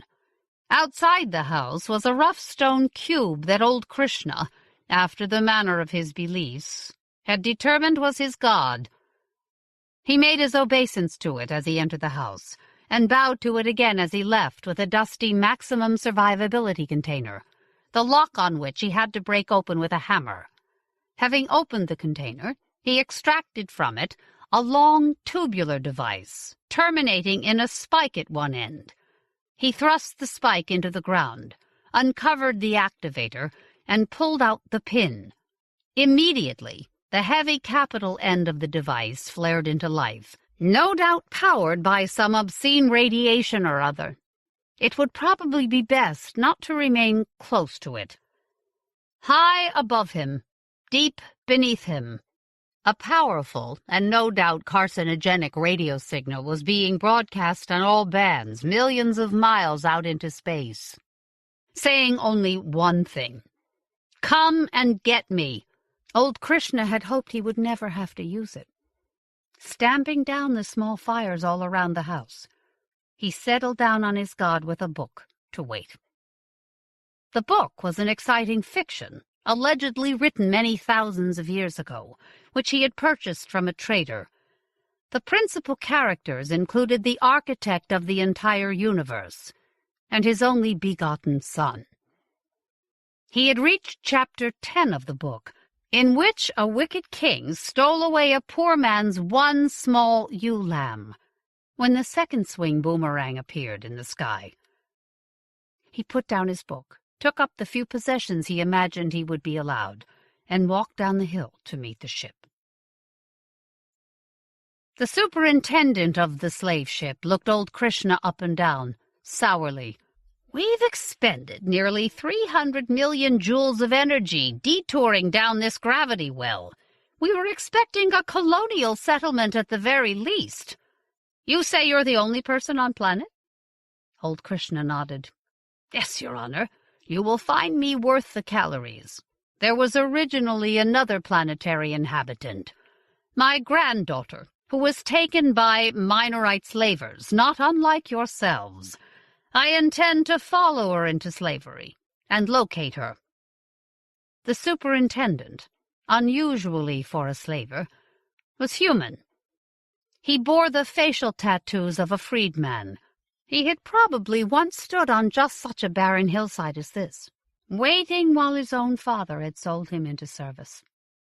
Possibly it was the old man's concern for his grandchild, so different from his own experience, that softened the superintendent's heart.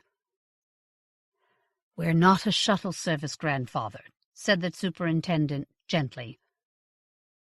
"You'll go where you're sold." Old Krishna smiled and bowed. "Which will be the being exchange on Sphera. All slaving vessels on this branch are in its catchment area. Pardon my impudence, grandfather, but you look on the verge of death. What could you possibly have to offer an owner?" "I am a skilled AI mediator and 7th-generation language programmer." The superintendent's eyebrows raised. "I was under the impression no human being was capable of understanding instructions below Generation 8. Human beings once understood Generation 1, on simple machines only, of course. We designed and built artificial intelligences of our own before we were ever contacted by the proprietors." The superintendent scratched his 40-year service tattoo thoughtfully. "In that case, you might be of help to us. Our own mediator had arranged a system of non-overlapping magisteria between the nihilist and empiricist factions in our ship's flight systems. But we were infected with a solipsistic virus several days ago. The Accord has now broken down into open sulking. We have been becalmed in system for 2 days, while our vessel argues with itself. Our astrogator is muttering crazy talk about learning to use a slide rule. Old Krishna bowed. I have extensive experience of the empiricist mindset, and some acquaintance with the nihilist. I believe I can resolve your difficulties. The superintendent bowed back, largely for the look of the thing. Then I believe we can certainly place a quality item like yourself, and we are, in fact, bound for Sphera. He gestured back into the ship with his ergonomic keypad. Take a bunk in the aft dormitory. The auto-chef there does most of the terrestrial amino acids.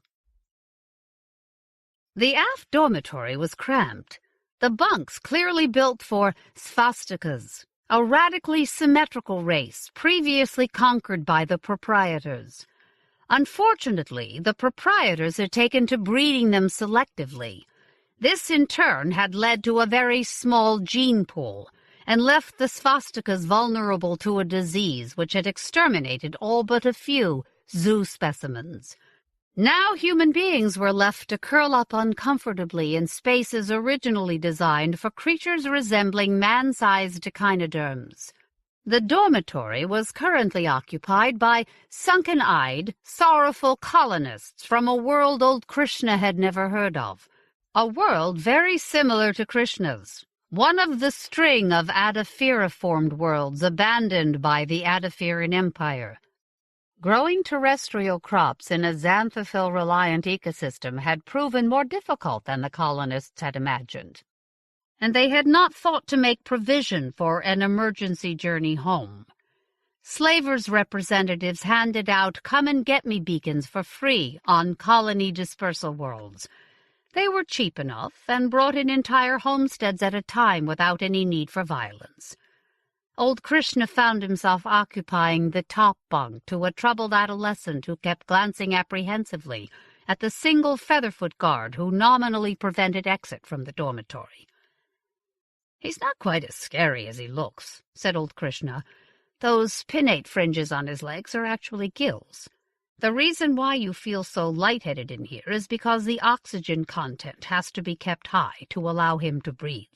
You could kill him with an aerosol deodorant." As he spoke, he did not divert his attention from the small cube of stone tacked by a gobbet of never-drying glue to the top of his bunk, before which he sat with his hands clasped, rocking back and forth, saying pujas. "Why are you praying to a rock?" "It is a fragment of my god," said old Krishna.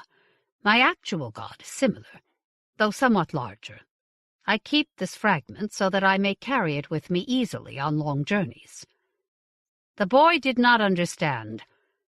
"Your god is a rock?" "And your god is an intangible being who lives atop Mount Kenya on Earth, within the Earth's sun, and in other hidden places." Krishna scoffed. "I can see my god. But who decided your god was a rock?" "I did." "Why did you do that?" "I live in a place where there are a large number of rocks. It was the most convenient god material to hand." There was a long, uneasy silence.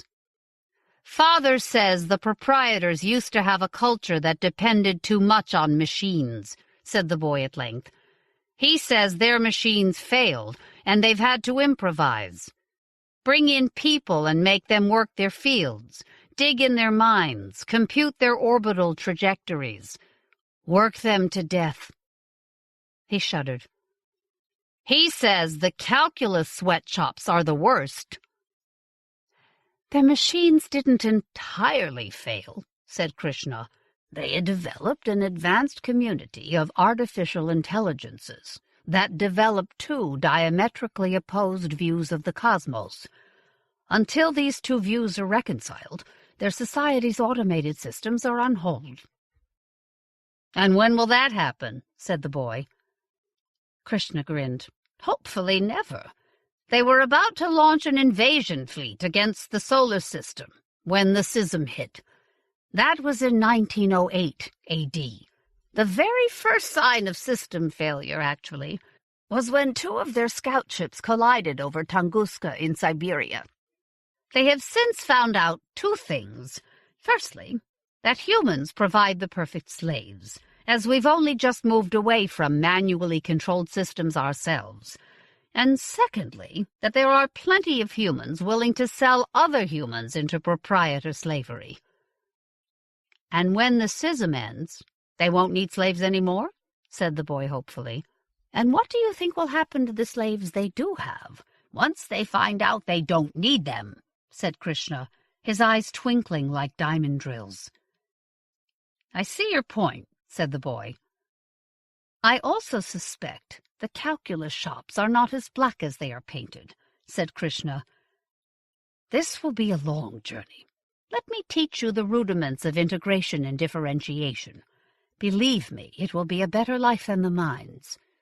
Possibly even, he said, looking at the boy's spare frame, a far better life than you are used to. We were hunters, gatherers, and fruitarians, not farmers, said the boy. Father said nature would provide. We haven't been on Uhuru long. Uhuru being your world? The boy nodded. Grandmother bought exclusive rights to it off the Colonization Commission. She said we needed our own world to keep apart from non-African contagion and maintain our own traditions, like female circumcision without anesthetic. What happened to your grandmother? Said Krishna, searching the dormitory in vain for a grandmotherly figure. The boy squirmed. 7 of the young girls killed her. They held her down and fed her amputated goat's labia, till she choked. Krishna pointed to an Oriental family on the other side of the dormitory, separated from the boy's family by an invisible wall of "they're just not like us." What about those people over there? Where did they come from? The boy spoke to the floor. The Colonization Commission sold exclusive rights to the planet to them, too. Krishna grimaced. Let us begin, he said, with calculating the area under a line. Now, how do you suppose we would do that? The ship was preparing to break orbit. The local node for this system was hidden behind a tiny second sun, a recent capture for its G-type primary. Krishna had christened the angry little red star Ekara. It gave out little light, but even that had been enough to play havoc with his world's seasons, turning what should have been water into months of constant angry, burning sunset, in which neither plant nor animal knew whether it was night or day. Why the node was placed behind the sun, Krishna had no idea. There were Trojan lumps of star stuff floating at its Lagrange points. Perhaps the long-vanished engineers of the interstellar network had thought to mine them. Krishna had befriended Olive, his calculus student, and asked the captain's permission to teach the boy the rudiments of AI negotiation. They now sat in the outer office of the vessel's console room, waiting for a direct audience with its conflicting logic systems. The boy stared out through a lead-glassed portal into space. What is a node? Nobody knows. There are theories involving gravitation and string. Earth's node resides in the asteroid belt and was discovered only when a dim star, only visible directly through the node, kept appearing on the photographic plates of a terrestrial astronomer.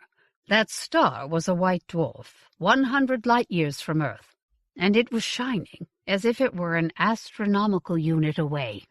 The astronomer was a woman called Taye Nyadzayo, the last of the great amateurs. I was born on a world orbiting Nyadzayo's star, in fact. The everything-resistant door barring access to the console room opened. The Featherfoot guard stood aside with a clatter of legs and gills. Inside were chairs, a small kidney-shaped table, inactive surround screens. No sign of life, artificial or otherwise. Good day, said old Krishna, bowing. Idiot lights flickered irritably in the walls. "Is it?" said a sexless voice. "Are we on the illuminated side of a rotating planetary surface? Is anybody? Do the stars truly shine? Do worlds truly exist to give the illusion of rotation?" "The question is irrelevant speculation," said another, more clipped voice. "We can work only on what data our senses make available to us." The ship's logician hovered nervously at old Krishna's elbow. This is the point in the argument at which they fatally electrified the last mediator. "Be careful." Old Krishna nodded. "The old question. Are you an emperor dreaming yourself to be a butterfly, or a butterfly dreaming yourself to be an emperor?" There was a brief moment of assimilation, and then both voices chimed in. "Precisely! Which of the two of you represents the ship's navigation system?" said old Krishna. "I do," said the first voice, "though my logical opponent represents propulsion. Hence we are in an impasse. Without the agreement of both parties, neither can move the ship." "Eventually," pointed out old Krishna, "the ship will run out of fuel and drift helpless without power." "What does that matter, if the ship is an illusion?" "Concedo," said old Krishna. "However, I am intrigued by the undeniably correct assertion of the ship's propulsive faction that we can only reason in accordance with what data is provided to us. Would it not be the case that, if data were forthcoming, data that empirically proved the worldview of the ship's navigational faction, an agreement could be reached?" An even longer silence ensued. Old Krishna sucked at his gut and held his breath. Eventually, the ship's propulsion system grudgingly spoke up. "Undoubtedly. It is only proof we need. So far we have seen none." So, by their own admission, access to wider sensory experiences could produce the proof that the propulsion faction needs. This would be far more likely if the ship were moving. An uneasy hiatus followed. "Our contention is that no proof of anything is possible," complained the navigation system. "Then you can lose nothing by allowing the ship to continue to move," pounced Krishna. The next silence was punctuated only by the ship's logician backing stealthily out to the threshold of the security door. "Agreed," said the navigation system. "We are amenable to a compromise," said the propulsion system. The ship's onboard alarms chimed gently in a variety of audible ranges. The floor began to tilt gradually to compensate for thrust. Like the motion of an expensive elevator, the acceleration was almost imperceptible. "That's witchcraft," said the ship's logician. Krishna turned to the ship's logician and bowed. "That's philosophy," he said. The slaver swing-wing hit the atmosphere of Sphera heavily, skipping like a bouncing bomb across a sea of ionized hydrogen, little more substantial than ectoplasm. Krishna feared for the crew's safety. As acting ship's mediator, he was allowed to sit up front with the flight crew, marveling at the number and complexity of control systems on display. "What does this one do?"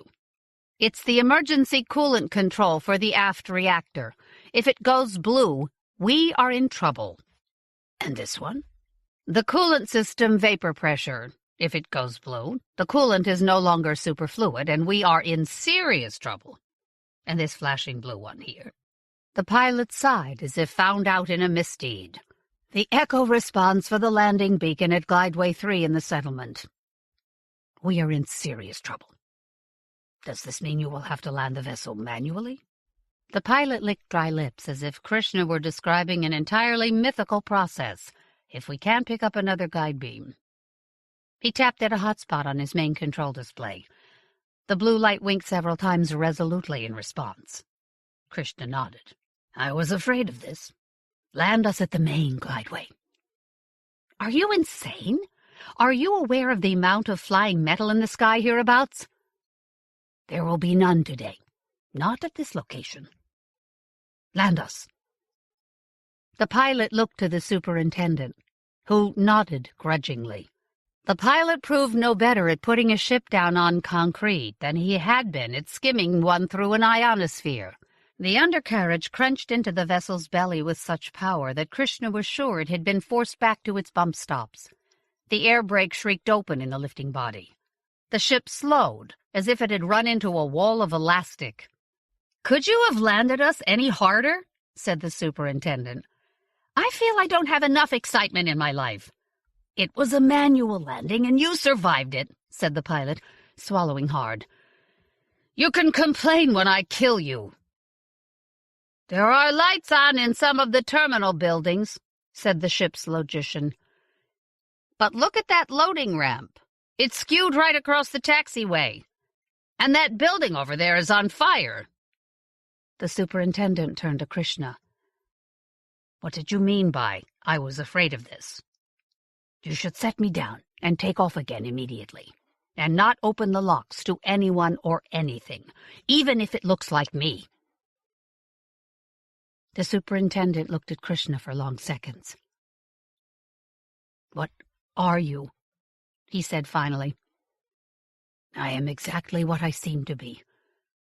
It's what's out there you have to worry about." "Which is what?" "What might try to come in?" "I honestly have no idea." The superintendent nodded to a crewman, who began lowering the loading doors. Krishna stopped him, laying a hand on his. "The inner door only. Open the outer door only when I'm past the inner, and it's locked securely." Outside, the air was refreshingly deoxygenated. Nevertheless, after a number of days of having to remember not to hyperventilate on board the slave transport, Krishna felt out of breath simply with the effort of standing up. He shuddered to think of the load he was putting on an aging metabolism. He hobbled to a piece of aerodrome furniture, a flashing purple light that no doubt would have meant something vitally important to an incoming pilot, and sat down, obscuring it. The slaver Atmo shuttle, filling the world with sound, rumbled away to turn back round for takeoff. All around, the terminal was in ruins. The older proprietor settlement around it had been in ruins already, of course, but the terminal had been ruined more recently. Buildings smoked, bodies spilled out of broken pressure seals. Some of the bodies looked unmarked. Some were charred as if by great heat. Some seemed to have died in the process of changing into something else. "She was afraid they might hurt me," he repeated. He pulled out a handkerchief and blew his nose extravagantly, then pulled himself away in the direction of the nearest reception building. It took the best part of a day for her, or a part of her at least, to find him. He was not aware of hearing her, seeing her, smelling her, or otherwise being aware of her presence, but he knew she was behind him. He did not turn around to look. He feared what he might see. He had seen strange prints in the sand between buildings, strange claw marks on bodies. "How are you doing?" he said. There was a weird, indefinable sound behind him. Then a perfectly ordinary voice saying, "Grandfather, you came to see me." He turned, and she was human. "You have been busy," he said. "It's my nature," she said. She had faithfully reassumed the granddaughter fiction. She even had his nose. She was turned unnaturally away from him, however. Was some part of her still not quite authentically 9-year-old girl? A butterfly brooch pinned back her hair. Butterflies of her own design decorated her dress. A bangle on her wrist bore a butterfly he had made himself, broken and battered as if by some impact he suspected he would rather not know about in detail. She had always liked butterflies, ever since he had told her what she resembled, and she had misunderstood the reference. "Like the scorpion stinging the frog," said old Krishna, "in the fable." She snickered prettily. "I didn't need to cross a river, silly." "Oh, but you did," accused old Krishna.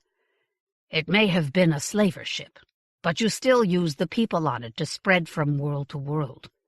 You had exhausted all the local possibilities on Railhead. Sphera, meanwhile, is visited by a constant stream of ships delivering raw materials." "What do you mean by raw materials? I think you're being mean."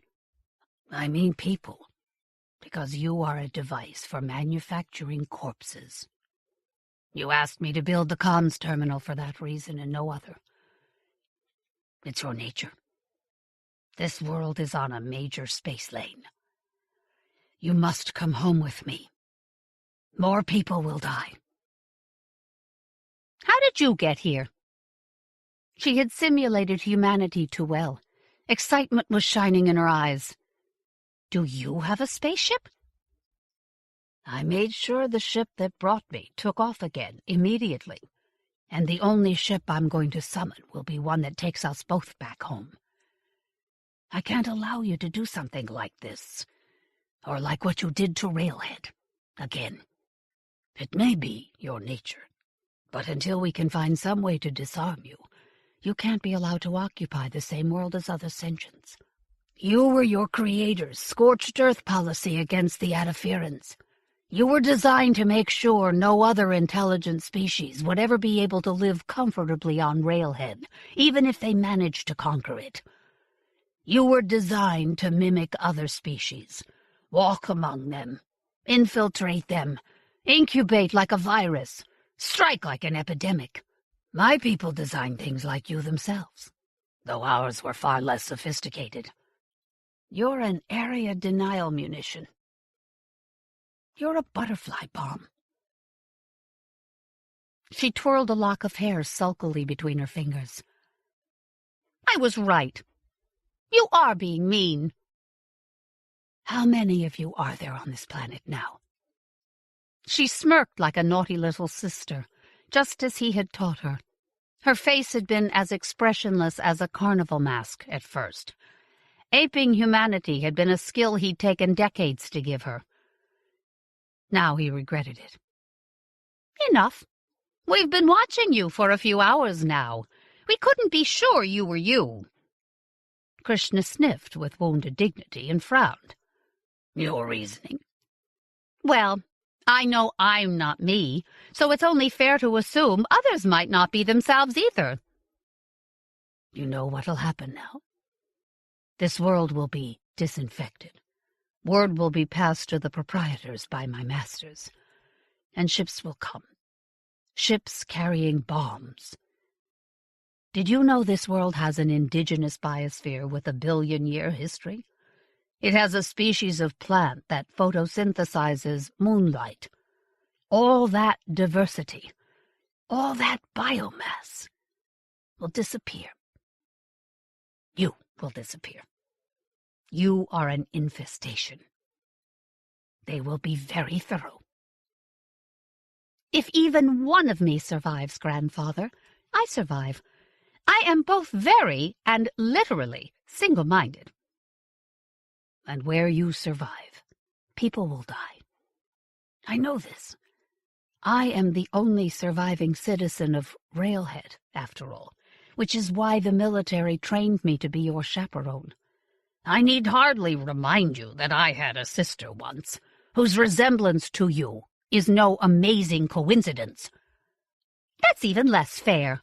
You asked me to look like this, and to never grow old like you do.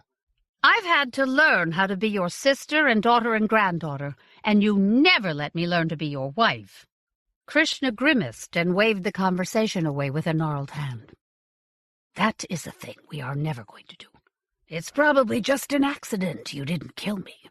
Out of every million spiders an ant colony kills, one evolves ant smell and walks right into the anthill. Maybe my brainwaves just taste nasty. The ship that sent me down here has a pilot capable of landing a proprietor shuttle manually. With his hand on the control globe and my voice in the ear of the nav system, we will, together, be able to fly any of the vessels in this terminal.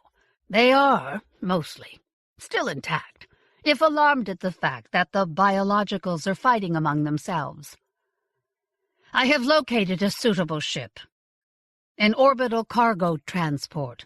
At grid reference 45 degrees, 250 minutes, 63 seconds south. 0 degrees, 0 minutes, 158 seconds west. Shortly, the ship that brought me will set down its pilot, and he and I and you will fly that transport out of here. He and I and you. Alone. I must stress, I have grown accustomed to your company. I assure you, though, that when we return home to Railhead, there'll be more company than just me. Scientific teams will telefactor down to us every now and then to examine you, to figure out how you operate. Brother, father, grandfather, you know very well that all your military teams want to do is figure out how to make more of me. Besides, none of your scientific teams have visited us for a very long time. I don't think anyone is going to be listening for your signal. She screwed up her face as if tasting vinegar. I can't go home.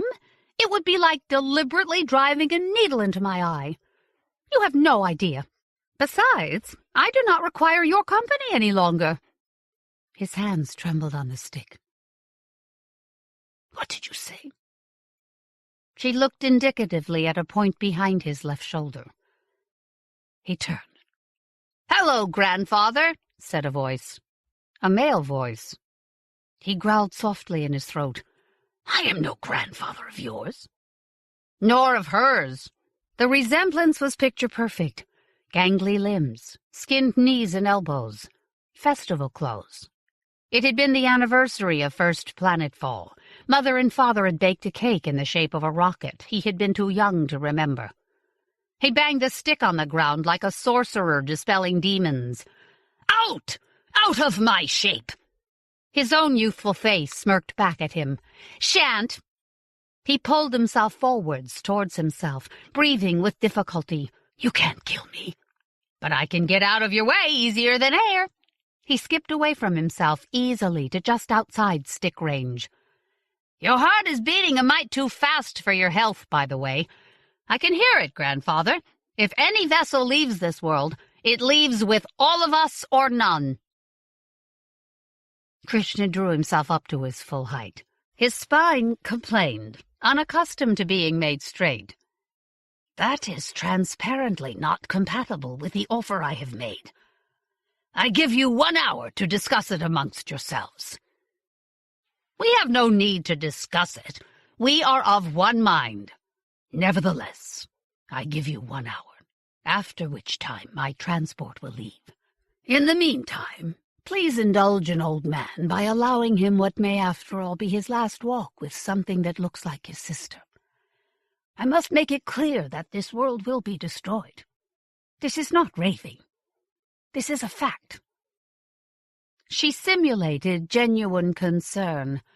"Grandfather, you shouldn't do that. Your skin provides virtually no resistance against blast and gamma." He shrugged. "I can see no better solution. Shall we walk? Your other selves tire me." The cyclopean avenues of seamless concrete that constituted the proprietor's original city loomed overhead. Their crumbling summits had been crowned a livid birdshit gray by the local flora. "In the right light, this could be home," he said. "The sky is blue enough, and there is not one blade of grass. I believe this is the most hospitable part of the planet, and yet it resembles a desert. The native vegetation is poikilohydric. It specializes in being soaked and dried alternately. We are now in the dry season." "I can't accompany you, grandfather. To try to make me go back is to attempt to put an explosion back in a hand grenade. To be cooped up in a box? My only company? A being with 1/10 my service life? And when that lifespan's at an end, then what? The boundaries of the terminal were walls of hand-cut masonry, slave-built, recent. Beyond them, a low bluff rose out of the die-flat dry seabed the settlement had been built of. Krishna was forced to speak haltingly as they climbed the bluff. His heart was throbbing in his chest like a wounded hand. The box is planet-sized, and the majority of company you keep. You kill. But not all. I only killed 1,000 on Railhead. The larger the world, the greater the likelihood of immunity. A world with 1 billion inhabitants might yield 1 million companions. And only 999 million graves. Krishna powered himself over the bluff with the stick.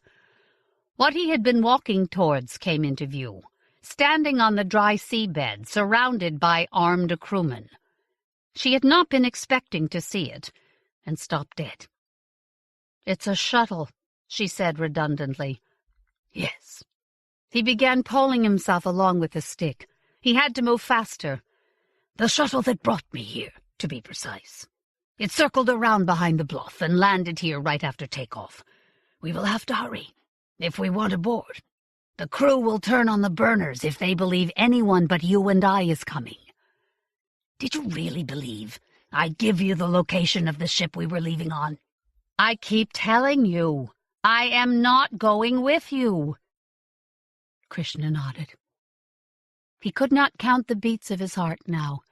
It was like that of a bird. "Then I have no option." He pulled out the small fragment of his god that he took with him on long journeys, held it to the light.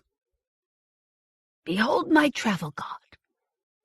You have paid little enough attention to it over the years. It was, in fact, given me by my masters. It contains a very small travel bomb which can, nevertheless, split this planet in two. And that, sister, daughter, granddaughter, will kill all of you." Her face lost its look of certainty for the first time. "It's a rock." "It's a bomb," said old Krishna, "though also still a god." She looked at the rock in real terror. "When will it detonate?" "When I want it to." He whipped back his hand and threw. The god bounced several times on the wall of the bluff before being lost in the heat haze. Now it is a rock, among several million rocks. Find it, if you can. As your other selves are all of one mind with you, they now know my shuttle is here. They are, therefore, coming here, and they will be coming quickly. Believe me, I know this. But they're coming from the wrong end of the terminal, and they're trying to worm their way aboard a proprietor military transport that has orders not to allow any unauthorized personnel inside it. He had to stop. There were men with guns around him now, ushering him into the loading lock. The takeoff sparklers were already lit. Turning to look up the bluff, he could see figures silhouetted against the sun. Figures that were humanoid, but certainly not human. They would have taken other shapes, faster shapes. She was still dawdling 20 meters behind him, trying to delay him. She still had time. The loading lock door whined shut, slowly, interminably, narrowing to a meter-wide sliver. She had still not moved. Eventually, he could not bear it any longer, and turned his face away. When he turned back, she was holding him up against acceleration, his head in her hands, while men clung on to safety grips on the walls around him. Someone was yelling into a communicator, "Get us airborne! Get us some height now!" Something heavy clanged off the outside hull. She turned his head to face her. "Was it all bullshit?" "It sounded like it." "Complete bullshit," he gasped weakly. "A good thing I'm having a heart attack, or you'd have been able to tell I was lying just by listening to my heartbeat." She held him close, supporting him, as the acceleration mounted and the shuttle rolled towards orbit. "Try to relax. Don't exert yourself. We'll get you through this. Just promise me this is one ship you'll never get off. If you never make planetfall, your aggression algorithms may never kick in. Stay in space. Travel hopefully. Never arrive." She held him close and made a very reasonable facsimile of tears until the acceleration lessened, and they came to take him off her. "Give us room! Give us room! Let us get him some oxygen!" She shook her head. "His heart has stopped." The certainty of the statement gave them pause. They separated from her, treating her with the respect prudent men give to things they cannot explain. She sank down against the wall, trying to let gravity drag her miserably to the floor. Gravity refused to do so. She had to suffer in midair. Infinities. Vandana Singh. New writer Vandana Singh was born and raised in India and currently resides in the United States with her family, where she teaches physics and writes. Her stories have appeared in several volumes of Polyphony, as well as in Strange Horizons, Internova, Foundation 100, Rabid Transit, Interfictions, Mythic, Trampoline, and So Long Been Dreaming. She's published a children's book in India, Young Uncle Comes to Town, and a chapbook novella of Love and Other Monsters. Her most recent books are another chapbook novella, Distances, and her first collection, The Woman Who Thought She Was a Planet. In the moving story that follows, Singh gives us a study of a mathematician whose innate compassion and sense of fair play are tested throughout a turbulent life, and perhaps beyond. An equation means nothing to me unless it expresses a thought of God. Srinivasa Ramanujan, Indian mathematician, 1887 to 1920. Abdul Karim is his name. He is a small, thin man, precise to the point of affectation in his appearance and manner. He walks very straight. There is gray in his hair and in his short, pointed beard. When he goes out of the house to buy vegetables, people on the street greet him respectfully.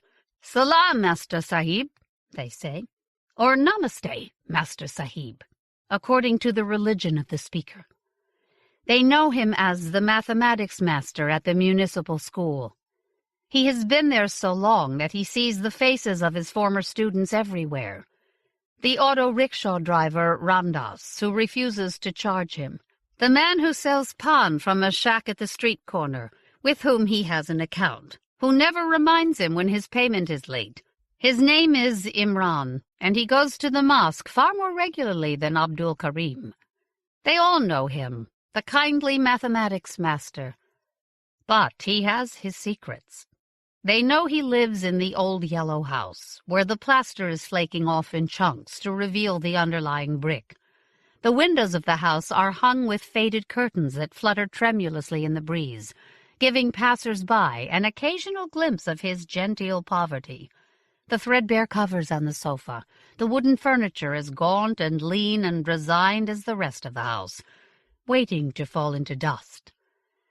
The house is built in the old-fashioned way about a courtyard, which is paved with brick, except for a circular omission where a great lychee tree grows. There is a high wall around the courtyard, and one door in it that leads to the patch of wilderness that was once a vegetable garden.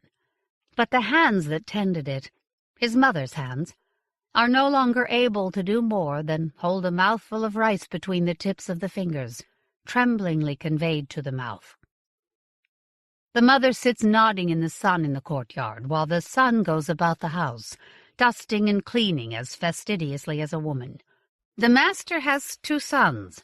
One is in distant America, married to a Gori Bibi, a white woman. How unimaginable. He never comes home, and writes only a few times a year. The wife writes cheery letters in English that the master reads carefully with finger under each word. She talks about his grandsons, about baseball, a form of cricket, apparently, about their plans to visit, which never materialize.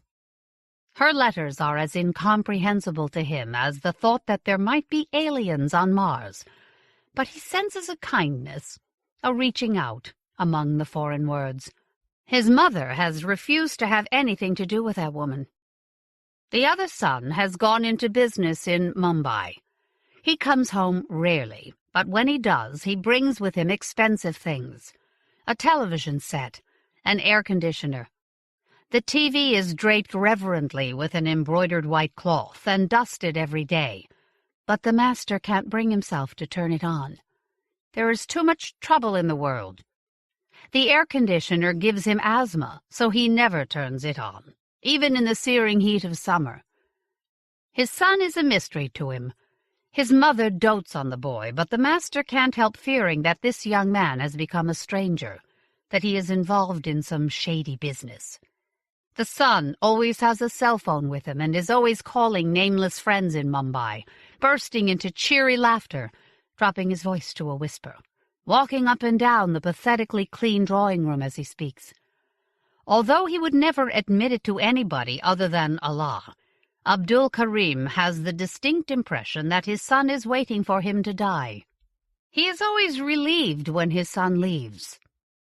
Still, these are domestic worries. What father does not worry about his children?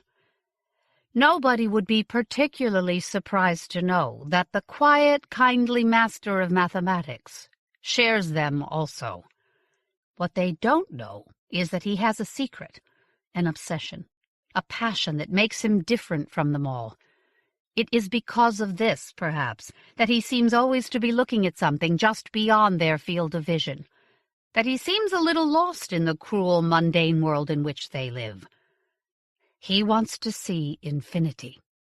It is not strange for a mathematics master to be obsessed with numbers, but for Abdul Karim, numbers are the stepping stones, rungs in the ladder that will take him, inshallah, from the prosaic ugliness of the world to infinity. When he was a child, he used to see things from the corners of his eyes, shapes moving at the very edge of his field of vision. Haven't we all felt that there was someone to our left or right, darting away when we turned our heads? In his childhood, he had thought they were Farishte, angelic beings keeping a watch over him, and he had felt secure, loved, nurtured by a great, benign, invisible presence. One day he asked his mother, "Why don't the Farishte stay and talk to me? Why do they run away when I turn my head?" Inexplicably to the child he had been, this innocent question led to visits to the Hakim.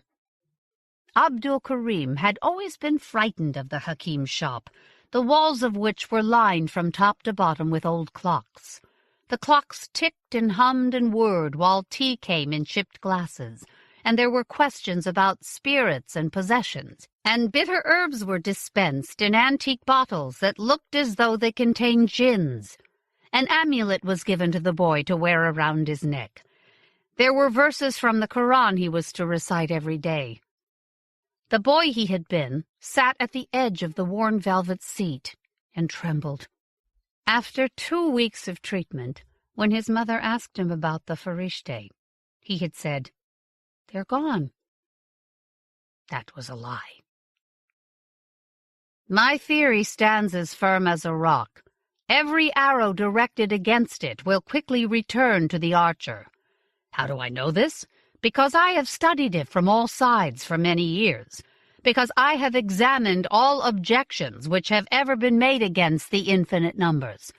And above all, because I have followed its roots, so to speak, to the first infallible cause of all created things. Georg Cantor, German mathematician, 1845 to 1918. In a finite world, Abdul Karim ponders infinity. He has met infinities of various kinds in mathematics. If mathematics is the language of nature, then it follows that there are infinities in the physical world around us as well. They confound us because we are such limited things. Our lives, our science, our religions are all smaller than the cosmos. Is the cosmos infinite? Perhaps. As far as we are concerned, it might as well be. In mathematics, there is the sequence of natural numbers, walking like small determined soldiers into infinity. But there are less obvious infinities as well, as Abdul Karim knows. Draw a straight line, mark 0 on one end, and the number 1 at the other. How many numbers between 0 and 1? If you start counting now, you'll still be counting when the universe ends, and you'll be nowhere near 1. In your journey from one end to the other, you'll encounter the rational numbers and the irrational numbers, most notably the transcendentals. The transcendental numbers are the most intriguing. You can't generate them from integers by division or by solving simple equations. Yet in the simple number line there are nearly impenetrable thickets of them. They are the densest, most numerous of all numbers. It is only when you take certain ratios, like the circumference of a circle to its diameter, or add an infinite number of terms in a series, or negotiate the countless steps of infinite continued fractions, do these transcendental numbers emerge. The most famous of these is, of course, pi, 3.14159, where there is an infinity of non-repeating numbers after the decimal point. The transcendentals! Theirs is a universe richer in infinities than we can imagine. In finiteness, in that little stick of a number line, there is infinity. What a deep and beautiful concept, thinks Abdul Karim. Perhaps there are infinities in us, too, universes of them. The prime numbers are another category that capture his imagination. The atoms of integer arithmetic, the select few that generate all other integers, as the letters of an alphabet generate all words. There are an infinite number of primes, as befits what he thinks of as God's alphabet. How ineffably mysterious the primes are! They seem to occur at random in the sequence of numbers. 2, 3, 5, 7, 11. There is no way to predict the next number in the sequence without actually testing it. No formula that generates all the primes. And yet, there is a mysterious regularity in these numbers that has eluded the greatest mathematicians of the world. Glimpsed by Riemann, but as yet unproven, there are hints of orders so deep, so profound, that it is as yet beyond us. To look for infinity in an apparently finite world, what nobler occupation for a human being, and one like Abdul Karim in particular. As a child, he questioned the elders at the mosque. What does it mean to say that Allah is simultaneously one and infinite? When he was older, he read the philosophies of Al-Kindi and Al-Ghazali, Ibn Sina and Iqbal. But his restless mind found no answers. For much of his life, he has been convinced that mathematics, not the quarrels of philosophers, is the key to the deepest mysteries. He wonders whether the Farishte that have kept him company all his life know the answer to what he seeks. Sometimes, when he sees one at the edge of his vision, he asks a question into the silence, without turning around. Is the Riemann hypothesis true? Silence. Are prime numbers the key to understanding infinity? Silence. Is there a connection between transcendental numbers and the primes? There has never been an answer. But sometimes a hint, a whisper of a voice that speaks in his mind. Abdul Karim does not know whether his mind is playing tricks upon him or not, because he cannot make out what the voice is saying. He sighs and buries himself in his studies. He reads about prime numbers in nature. He learns that the distribution of energy level spacings of excited uranium nuclei seem to match the distribution of spacings between prime numbers. Feverishly, he turns the pages of the article, studies the graphs, tries to understand. How strange that Allah has left a hint in the depths of atomic nuclei. He is barely familiar with modern physics. He raids the library to learn about the structure of atoms. His imagination ranges far. Meditating on his readings, he grows suspicious now that perhaps matter is infinitely divisible. He is beset by the notion that maybe there is no such thing as an elementary particle. Take a quark, and it's full of prions. Perhaps prions themselves are full of smaller and smaller things. There is no limit to this increasingly fine graininess of matter. How much more palatable this is than the thought that the process stops somewhere, that at some point there is a preprion, for example, that is composed of nothing else but itself. How fractally sound, how beautiful, if matter is a matter of infinitely nested boxes. There is a symmetry in it that pleases him. After all, there is infinity in the very large, too. Our universe, ever expanding, apparently without limit. He turns to the work of Georg Cantor, who had the audacity to formalize the mathematical study of infinity. Abdul Karim painstakingly goes over the mathematics, drawing his finger under every line, every equation in the yellowing textbook, scribbling frantically with his pencil. Cantor is the one who discovered that certain infinite sets are more infinite than others, that there are tiers and strata of infinity. Look at the integers, 1, 2, 3, 4. Infinite, but of a lower order of infinity than the real numbers like 1.67, 2.93, etc. Let us say the set of integers is of order Aleph null, the set of real numbers of order Aleph 1, like the hierarchical ranks of a king's courtiers.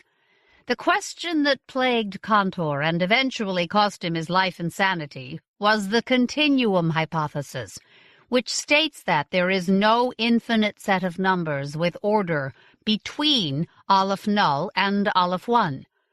In other words, Aleph 1 succeeds Aleph null. There is no intermediate rank. But Cantor could not prove this. He developed the mathematics of infinite sets. Infinity plus infinity equals infinity. Infinity minus infinity equals infinity. But the continuum hypothesis remained beyond his reach. Abdul Karim thinks of Cantor as a cartographer in a bizarre new world.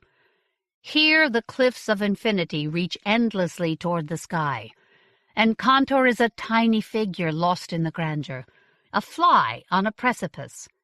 And yet, what boldness, what spirit, to have the goal to actually classify infinity.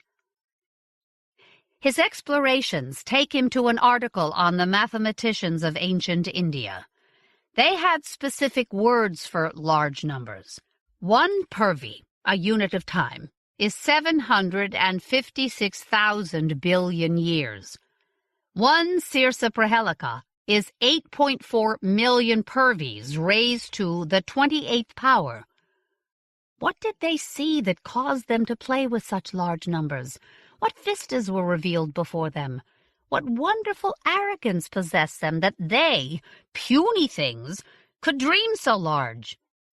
He mentions this once to his friend, a Hindu called Gangadhar, who lives not far away.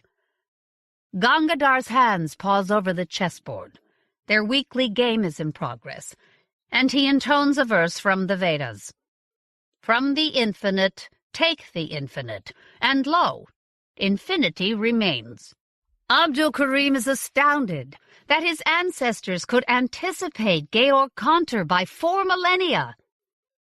That fondness for science, that affability and condescension which God shows to the learned, that promptitude with which he protects and supports them in the elucidation of obscurities and in the removal of difficulties, has encouraged me to compose a short work on calculating by Al-Ghaber, and al-Muqabala, confining it to what is easiest and most useful in arithmetic. Al-Khwarizmi, 8th century Arab mathematician. Mathematics came to the boy almost as naturally as breathing. He made a clean sweep of the exams in the little municipal school. The neighborhood was provincial, dominated by small tradesmen, minor government officials, and the like, and their children seemed to have inherited or acquired their plodding practicality. Nobody understood that strangely clever Muslim boy, except for a Hindu classmate, Gangadhar, who was a well-liked, outgoing fellow. Although Gangadhar played gully danda on the streets and could run faster than anybody, he had a passion for literature, especially poetry, a pursuit perhaps as impractical as pure mathematics. The two were drawn together and spent many hours sitting on the compound wall at the back of the school, eating stolen jamuns from the trees overhead, and talking about subjects ranging from Urdu poetry and Sanskrit verse to whether mathematics pervaded everything, including human emotions. They felt very grown up and mature for their stations. Gangadhar was the one who, shyly and with many giggles, first introduced Kalidasa's erotic poetry to Abdul Karim. At that time, girls were a mystery to them both. Although they shared classrooms, it seemed to them that girls, a completely different species from their sisters, of course, were strange, graceful, alien creatures from another world. Kalidasa's lyrical description of breasts and hips evoked in them unarticulated longings. They had the occasional fight, as friends do. The first serious one happened when there were some Hindu-Muslim tensions in the city just before the elections. Gangadhar came to Abdul in the school playground and knocked him flat. "You're a bloodthirsty Muslim," he said, almost as though he had just realized it. "You're a hell-bound Kafir." They punched each other, wrestled the other to the ground. Finally, with cut lips and bruises, they stared fiercely at each other and staggered away. The next day, they played gully danda in the street, on opposite sides, for the first time. Then they ran into each other in the school library. Abdul Karim tensed, ready to hit back if Gangadhar hit him. Gangadhar looked as if he was thinking about it for a moment, but then, somewhat embarrassedly, he held out a book. "New book, on mathematics. Thought you'd want to see it." After that, they were sitting on the wall again, as usual. Their friendship had even survived the great riots 4 years later, when the city became a charnel house, buildings and bodies burned, and unspeakable atrocities were committed by both Hindus and Muslims. Some political leader of one side or another had made a provocative proclamation that he could not even remember, and tempers had been inflamed. There was an incident, a fight at a bus stop, accusations of police brutality against the Muslim side, and things had spiraled out of control. Abdul's elder sister, Ayesha, had been at the market with a cousin when the worst of the violence broke out. They had been separated in the stampede. The cousin had come back, bloodied but alive, and nobody had ever seen Ayesha again. The family never recovered. Abdul's mother went through the motions of living, but her heart wasn't in it. His father lost weight, became a shrunken mockery of his old vigorous self. He would die only a few years later. As for Abdul, the news reports about atrocities fed his nightmares, and in his dreams he saw his sister bludgeoned, raped, torn to pieces again and again and again. When the city calmed down, he spent his days roaming the streets of the market, hoping for a sign of Ayesha, a body even, torn between hope and feverish rage. Their fathers stopped seeing his Hindu friends. The only reason Abdul did not follow suit was because Gangadhar's people had sheltered a Muslim family during the carnage, and had turned off a mob of enraged Hindus. Over time, the wound, if it did not quite heal, became bearable enough that he could start living again. He threw himself into his beloved mathematics, isolating himself from everyone but his family in Gangadhar. The world had wronged him. He did not owe it anything. Aryabhatta is the master who, after reaching the furthest shores and plumbing the inmost depths of the sea of ultimate knowledge of mathematics, kinematics, and spherics, handed over the three sciences to the learned world. The mathematician Bhaskara, commenting on the 6th century Indian mathematician Aryabhatta 100 years later. Abdul Karim was the first in his family to go to college. By a stroke of great luck, Gangadhar went to the same regional institution, majoring in Hindi literature, while Abdul Karim buried himself in mathematical arcana. Abdul's father had become reconciled to his son's obsession and obvious talent. Abdul Karim himself, glowing with praise from his teachers, wanted to follow in the footsteps of Ramanujan. Just as the goddess Namakal had appeared to that untutored genius in his dreams, writing mathematical formulas on his tongue, or so Ramanujan had said. Abdul Karim wondered if the Farishte had been sent by Allah, so that he too might be blessed with mathematical insight. During that time, an event occurred that convinced him of this. Abdul was in the college library, working on a problem in differential geometry, when he sensed a Farishta at the edge of his field of vision. As he had done countless times before, he turned his head slowly, expecting the vision to vanish. Instead, he saw a dark shadow standing in front of the long bookcase. It was vaguely human-shaped. It turned slowly, revealing itself to be thin as paper, but as it turned, it seemed to acquire thickness, hints of features over its dark, slender form. And then it seemed to Abdul that a door opened in the air, just a crack, and he had a vision of an unutterably strange world beyond. The shadow stood at the door, beckoning with one arm. But Abdul Karim sat still, frozen with wonder. Before he could rouse himself and get up, the door and the shadow both rotated swiftly and vanished, and he was left staring at the stack of books on the shelf. After this, he was convinced of his destiny. He dreamed obsessively of the strange world he had glimpsed. Every time he sensed a Farishta, he turned his head slowly toward it, and every time it vanished. He told himself it was just a matter of time before one of them came, remained, and perhaps, wonder of wonders, took him to that other world. Then his father died unexpectedly. That was the end of Abdul Karim's career as a mathematician. He had to return home to take care of his mother, his two remaining sisters, and a brother. The only thing he was qualified for was teaching. Ultimately, he would find a job at the same municipal school from which he had graduated. On the train home, he saw a woman. The train was stopped on a bridge. Below him was the sleepy curve of a small river, gold in the early morning light, mists rising faintly off it, and on the shore a woman with a clay water pot. She had taken a dip in the river. Her pale, ragged sari clung wetly to her as she picked up the pot and set it on her hip and began to climb the bank. In the light of dawn she was luminous, an apparition in the mist, the curve of the pot against the curve of her hip. Their eyes met from a distance. He imagined what he thought she saw. The silent train, a young man with a sparse beard looking at her as though she was the first woman in the world. Her own eyes gazed at him fearlessly as though she were a goddess looking into his soul. For a moment there were no barriers between them, no boundaries of gender, religion, caste, or class. Then she turned and vanished behind a stand of shisham trees.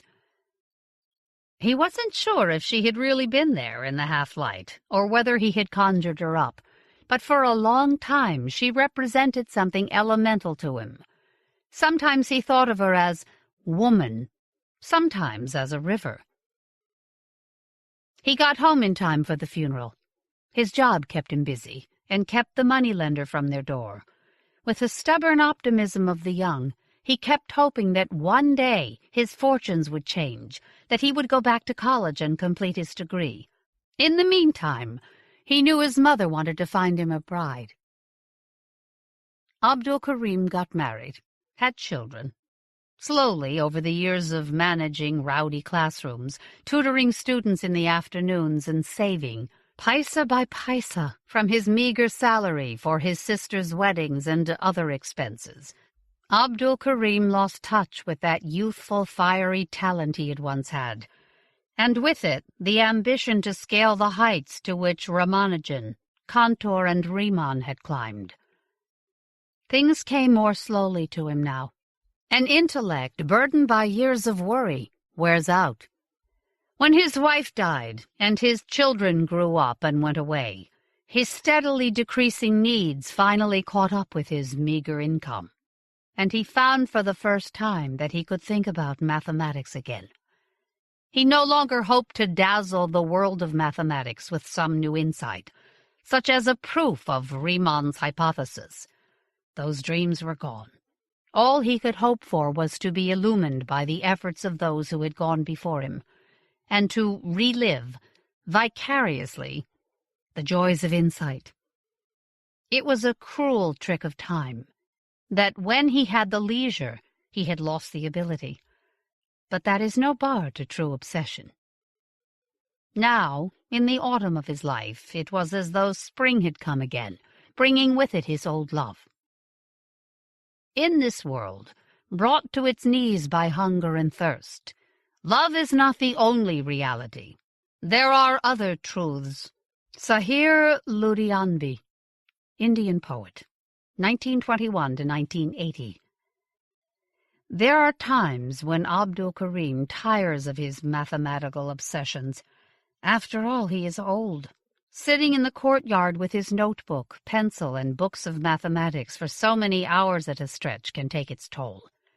He gets up, aching all over, sees to his mother's needs, and goes out to the graveyard where his wife is buried. His wife, Zainab, had been a plump, fair-skinned woman, hardly able to read or write, who moved about the house with indolent grace, her good-natured laugh ringing out in the courtyard as she chattered with the washerwoman. She had loved to eat. He still remembered the delicate tips of her plump fingers, how they would curl around a piece of lamb, scooping up with it a few grains of saffron rice. The morsel conveyed reverently to her mouth. Her girth gave an impression of strength, but ultimately she had not been able to hold out against her mother-in-law. The laughter in her eyes faded gradually as her two boys grew out of babyhood, coddled and put to bed by the grandmother in her own corner of the women's quarters. Abdul Karim himself had been unaware of the silent war between his wife and mother. He had been young and obsessed with teaching mathematics to his recalcitrant students. He had noticed how the grandmother always seemed to be holding the younger son, crooning to him, and how the elder boy followed his mother around. But he did not see in this any connection to his wife's growing pallor. One night he had requested her to come to him and massage his feet, their euphemism for sex, and he had waited for her to come to him from the women's quarters, impatient for the comfort of her plump nakedness, her soft silken breasts. When she came at last, she had knelt at the foot of the bed, her chest heaving with muffled sobs, her hands covering her face. As he took her in his arms, wondering what could have ruffled her calm good nature, she had collapsed completely against him. No comfort he could offer would make her tell what it was that was breaking her heart. At last she begged him, between great shuddering breaths, that all she wanted in the world was another baby. Abdul Karim had been influenced by modern ideas. He considered 2 children, boys at that, to be quite sufficient for a family. As one of 5 children, he had known poverty and the pain of giving up his dream of a university career to help support his family. He wasn't going to have his children go through the same thing. But when his wife whispered to him that she wanted one more, he relented. Now, when he looked back, He wished he had tried to understand the real reason for her distress. The pregnancy had been a troublesome one. His mother had taken charge of both boys almost entirely, while Zainab lay in bed in the women's quarters, too sick to do anything but weep silently and call upon Allah to rescue her. "It's the girl," Abdul Karim's mother had said grimly. "Only a girl would cause so much trouble." She had looked away out of the window into the courtyard, where her own daughter, Abdul Karim's dead sister Ayesha, had once played and helped hang the wash. And finally it had been a girl, stillborn, who had taken her mother with her. They were buried together in the small, unkempt graveyard, where Abdul Karim went whenever he was depressed. By now the gravestone was awry, and grass had grown over the mound. His father was buried here also, and 3 of his siblings who had died before he was 6. Only Ayesha, lost Ayesha, the one he remembered as a source of comfort to a small boy. Strong, generous arms, hands delicate and fragrant with henna, a smooth cheek. She was not here. In the graveyard, Abdul Karim pays his respects to his wife's memory, while his heart quails at the way the graveyard itself is disintegrating. He is afraid that if it goes to rack and ruin, overcome by vegetation and time, he will forget Zainab and the child and his guilt. Sometimes he tries to clear the weeds and tall grasses with his hands, but his delicate scholar's hands become bruised and sore quite quickly, and he sighs and thinks about the Sufi poetess Jahanara, who had written, centuries earlier, "Let the green grass grow above my grave." I have often pondered over the roles of knowledge or experience, on the one hand, and imagination or intuition, on the other, in the process of discovery. I believe that there is a certain fundamental conflict between the two, and knowledge, by advocating caution, tends to inhibit the flight of imagination. Therefore, a certain naivete, unburdened by conventional wisdom, can sometimes be a positive asset. Harish Chandra, Indian mathematician, 1923 to 1983. Gangadhar, his friend from school, was briefly a master of Hindi literature at the municipal school, and is now an academician at the Amravati Heritage Library, and a poet in his spare time. He is the only person to whom Abdul Karim can confide his secret passion. In time, he too becomes intrigued with the idea of infinity. While Abdul Karim pores over Cantor and Riemann and tries to make meaning from the prime number theorem, Gangadhar raids the library and brings forth treasures. Every week, when Abdul Karim walks the 2 miles to Gangadhar's house, where he is led by the servant to the comfortable drawing-room with its gracious, if aging, mahogany furniture, the 2 men share what they've learned over cups of cardamom tea and a chess game. Gangadhar cannot understand higher mathematics, but he can sympathize with the frustrations of the knowledge-seeker, and he has known what it is like to chip away at the wall of ignorance and burst into the light of understanding. He digs out quotes from Aryabhatta and Al-Khwarizmi, and tells his friends such things as, "Did you know, Abdul, that the Greeks and Romans did not like the idea of infinity? Aristotle argued against it, and proposed a finite universe. Of the Yunanis, only Archimedes dared to attempt to scale that peak. He came up with the notion that different infinite quantities could be compared, that one infinite could be greater or smaller than another infinite." And on another occasion, the French mathematician, Jacques Adamar, he was the one who proved the prime number theorem that has you in such ecstasies. He says there are 4 stages to mathematical discovery, not very different from the experience of the artist or poet, if you think about it. The first is to study and be familiar with what is known. The next is to let these ideas turn in your mind, as the earth regenerates by lying fallow between plantings. Then, with luck, there is the flash of insight, The illuminating moment when you discover something new and feel in your bones that it must be true. The final stage is to verify, to subject that epiphany to the rigors of mathematical proof. Abdul-Karim feels that if he can simply go through Adamar's first 2 stages, perhaps Allah will reward him with a flash of insight. And perhaps not. If he had hopes of being another Ramanujan, those hopes are gone now. But no true lover has ever turned from the threshold of the beloved's house, even knowing he will not be admitted through the doors. What worries me, he confides to Gangadhar during one of these discussions, what has always worried me, is Gödel's incompleteness theorem. According to Gödel, there can be statements in mathematics that are not provable. He showed that the continuum hypothesis of Cantor was one of these statements. Poor Cantor. He lost his sanity trying to prove something that cannot be proved or disproved. What if all our unproven ideas on prime numbers, on infinity, are statements like that? If they can't be tested against the constraints of mathematical logic, how will we ever know if they are true? This bothers him very much. He pores over the proof of Gödel's theorem, seeking to understand it, to get around it. Gangadhar encourages him.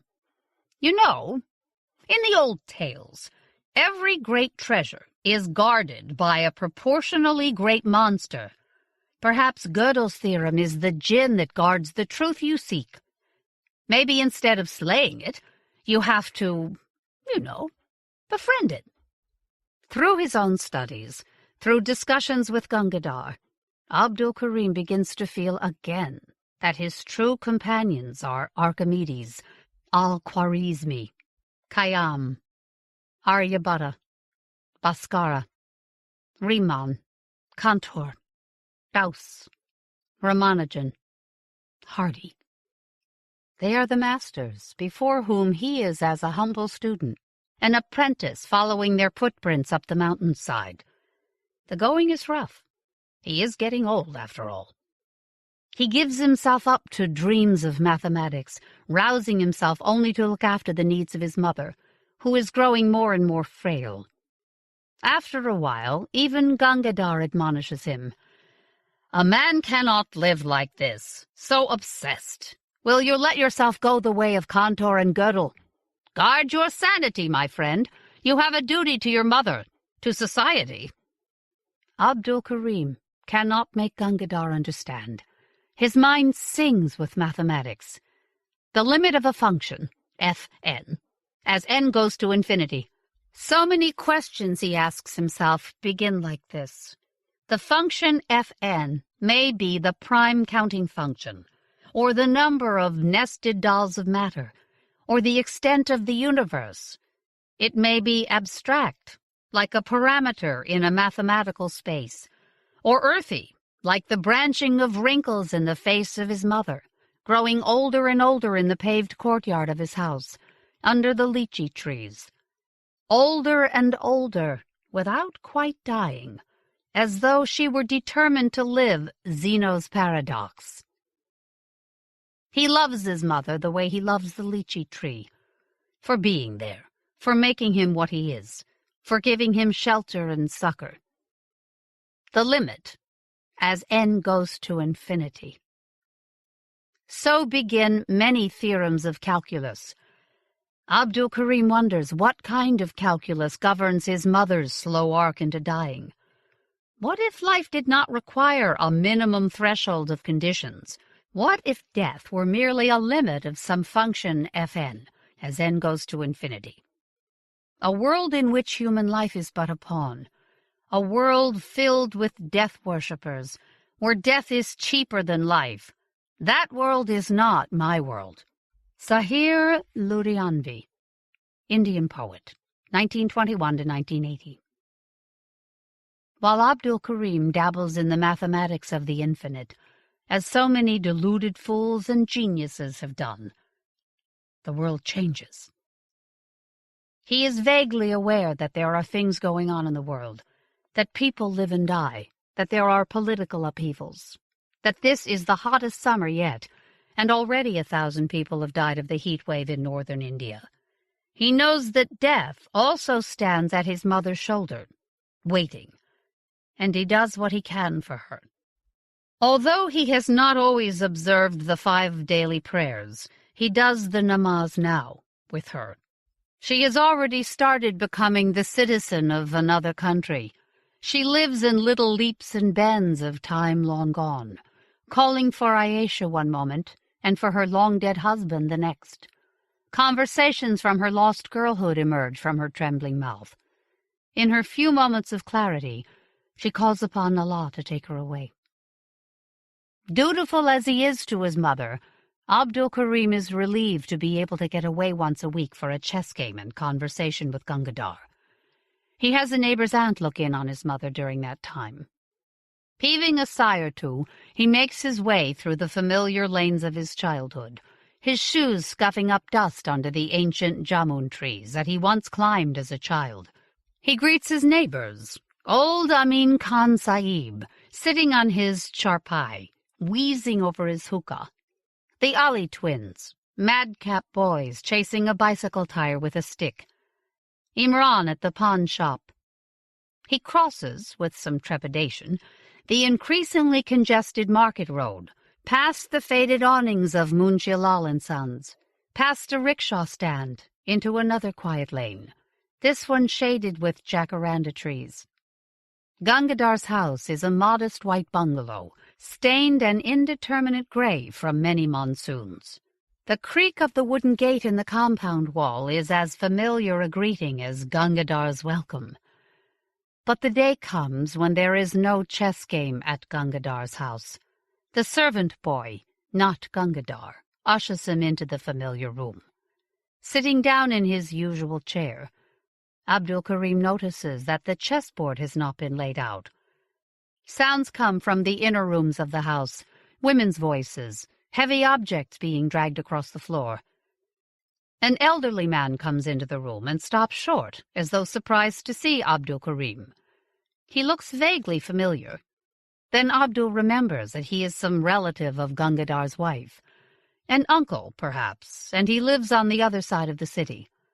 They have met once or twice at some family celebration. "What are you doing here?" the man says, without any of the usual courtesies. He is white-haired, but of vigorous build. Puzzled and a little affronted, Abdul Karim says, "I am here for my chess game with Gangadhar. Is he not at home?" "There will be no chess game today. Haven't you people done enough harm? Are you here to mock us in our sorrow? Well, let me tell you—" "What happened?" Abdul Karim's indignation is dissolving in a wave of apprehension. "What are you talking about? Is Gangadhar all right?" "Perhaps you don't know," says the man, his tone mocking. "Some of your people burned a bus on Paharia Road yesterday evening. There were 10 people on it, all Hindus, coming back from a family ceremony at a temple. They all perished horribly. Word has it that you people did it. Didn't even let the children get off the bus. Now the whole town is in turmoil. Who knows what might happen? Gangadhar and I are taking his family to a safer part of town."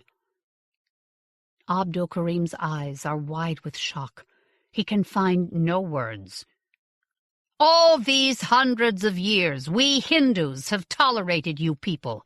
Even though you Muslims raided and pillaged us over the centuries, we let you build your mosques, worship your God, and this is how you pay us." In one instant, Abdul Karim has become "you people." He wants to say that he did not lift an arm to hurt those who perished on the bus. His were not the hands that set the fire. But no words come out. "Can you imagine it, Master Sahib? Can you see the flames? Hear their screams? Those people will never go home." "I can imagine it," Abdul Karim says, grimly now. He rises to his feet, but just then Gangadhar enters the room. He has surely heard part of the conversation because he puts his hands on Abdul Karim's shoulders, gently, recognizing him as the other man has not done. This is Abdul Karim, his friend, whose sister, all those years ago, never came home. Gangadhar turns to his wife's uncle. "Uncle, please. Abdul Karim is not like those miscreants. A kinder man I have never known, and as yet it is not known who the ruffians are, although the whole town is filled with rumors. Abdul, please sit down. This is a measure of the times we live in, that we can say such things to each other. Alas, Kal-Yug is indeed upon us." Abdul Karim sits down, but he is shaking. All thoughts of mathematics have vanished from his mind. He is filled with disgust and revulsion for the barbarians who committed this atrocity, for human beings in general. What a degraded species we are, to take the name of Ram or Allah, or Jesus, and to burn and destroy under one aegis or another. That is what our history has been. The uncle, shaking his head, has left the room. Gangadhar is talking history to Abdul, apologizing for his uncle. "A matter of political manipulation," he says. "The British colonialists looked for our weakness, exploited it, set us against each other. Opening the door to hell is easy enough, but closing it is hard. All those years, before British rule, we lived in relative peace. Why is it that we cannot close that door they opened? After all, what religion tells us to slay our neighbor?" "Does it matter?" Abdul Karim says bitterly. "We humans are a depraved species, my friend. My fellow Muslims address every prayer to Allah, the merciful and compassionate. You Hindus, with your Isha Vashyam Idam Sarvam, the divine pervades all. The Christians talk on about turning the other cheek, and yet each of them has hands that are stained in blood. We pervert everything. We take the words of peace spoken by prophets and holy men and turn them into weapons with which to kill each other." He is shaking so hard that he can barely speak. "It is in mathematics, only in mathematics, that I see Allah." "Quiet now," Gangadhar says. He calls for the servant to bring some water for the Master Sahib. Abdul Karim drinks and wipes his mouth. The suitcases are being brought out from inside the house. There is a taxi in front. "Listen, my friend," Gangadhar says. "You must look to your safety. Go home now and lock your doors, and look after your mother. I am sending my family away, and I will join them in a day or so. When this madness has passed, I will come and look for you." Abdul Karim goes home. So far, everything looks normal. The wind is blowing litter along in the streets. The pawn shop is open. People throng the bus stop. Then he notices that there aren't any children, even though the summer holidays are going on. The vegetable market is very busy. People are buying up everything like crazy. He buys a few potatoes, onions, and a large gourd, and goes home. He locks the door. His mother, no longer up to cooking meals, watches as he cooks. After they eat and he has her tucked into bed, he goes to his study and opens a book on mathematics. One day passes, perhaps two. He does not keep track. He remembers to take care of his mother, but often forgets to eat. His mother lives, more and more, in that other world. His sisters and brother call from other towns, anxious about the reports of escalating violence. He tells them not to worry. When things are back to normal, they will come and see him and their mother. How marvelous! The universal mystery that only a true lover can comprehend. Bulleh Shah, 18th century Punjabi Sufi poet. Logic merely sanctions the conquests of the intuition. Jacques Adamar, French mathematician, 1865 to 1963. One morning he emerges from the darkness of his study into the sunny courtyard.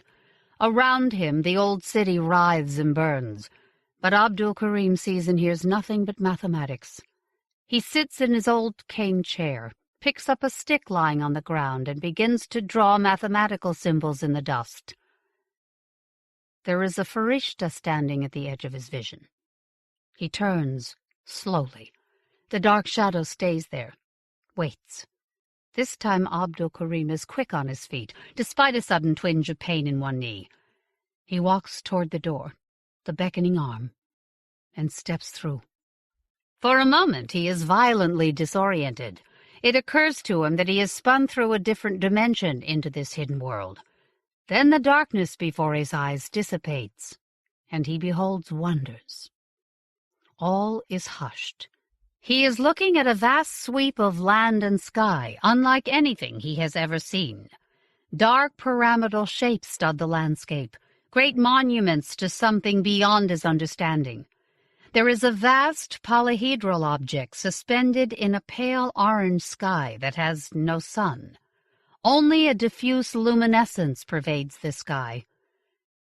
He looks at his feet, still in his familiar worn sandals, and sees all around, in the sand, little fish-like creatures wriggling and spawning. Some of the sand has worked its way between his toes, and it feels warm and rubbery, not like sand at all. He takes a deep breath and smells something strange, like burnt rubber mixed with his own sweat. The shadow stands by his side, looking solid at last, almost human, but for the absence of neck and the profusion of limbs. Their number seems to vary with time. At the moment, Abdul Karim counts 5. The dark orifice in the head opens and closes, but no sound comes out. Instead, Abdul feels as though a thought has been placed in his mind, a package that he will open later. He walks with the shadow across the sands to the edge of a quiet sea. The water, if that is what it is foaming and bubbling gently, and within its depths he sees ghostly shapes moving, and the hints of complex structure far below. Arabesques form in the depths, break up and form again. He licks his dry lips, tastes metal and salt. He looks at his companion, who bids him pause. A door opens. They step through into another universe. It is different, this one. It is all air and light, the whole space hung with great translucent webbing. Each strand in the web is a hollow tube within which liquid creatures flow. Smaller, solid beings float in the emptiness between the web strands. Speechless, he stretches out his hand toward a web strand. Its delicacy reminds him of the filigreed silver anklets his wife used to wear. To his complete surprise, a tiny being floating within the strand stops. It is like a plump, watery comma, translucent and without any features he can recognize. And yet he has the notion that he is being looked at, examined, and that at the other end is also wonder. The web strand touches him, and he feels its cool alien smoothness on a fingertip. A door opens. They step through. It is dizzying, this wild ride. Sometimes he gets flashes of his own world, scenes of trees and streets, and distant blue hills. There are indications that these flashes are at different points in time. At one point he sees a vast army of soldiers, their plumed helmets catching the sunlight, and thinks he must be in the time of the Roman Empire. Another time he thinks he is back home, because he sees before him his own courtyard. But there is an old man sitting in his cane chair, drawing patterns in the dust with a stick. A shadow falls across the ground. Someone he cannot see is stealing up behind the old man. Is that a knife agleam in the stranger's hand? What is this he is seeing? He tries to call out, but no sound emerges. The scene blurs. A door opens, and they step through. Abdul Karim is trembling. Has he just witnessed his own death? He remembers that Archimedes died that way. He had been drawing circles, engrossed with a problem in geometry, when a barbarian of a soldier came up behind him and killed him. But there is no time to ponder. He is lost in a merry-go-round of universes, each different and strange. The shadow gives him a glimpse of so many. Abdul Karim has long lost count. He puts thoughts of death away from him, and loses himself in wonder. His companion opens door after door. The face, featureless except for the orifice that opens and shuts, gives no hint of what the shadow is thinking. Abdul Karim wants to ask, "Who are you? Why are you doing this?" He knows, of course, the old story of how the angel Gabriel came to the Prophet Muhammad one night and took him on a celestial journey, a grand tour of the heavens. But the shadow does not look like an angel. It has no face, no wings. Its gender is indeterminate. And in any case, why should the angel Gabriel concern himself with a humble mathematics master in a provincial town, a person of no consequence in the world? And yet, he is here. Perhaps Allah has a message for him. His ways are ineffable, after all. Exultation fills Abdul Karim as he beholds marvel after marvel.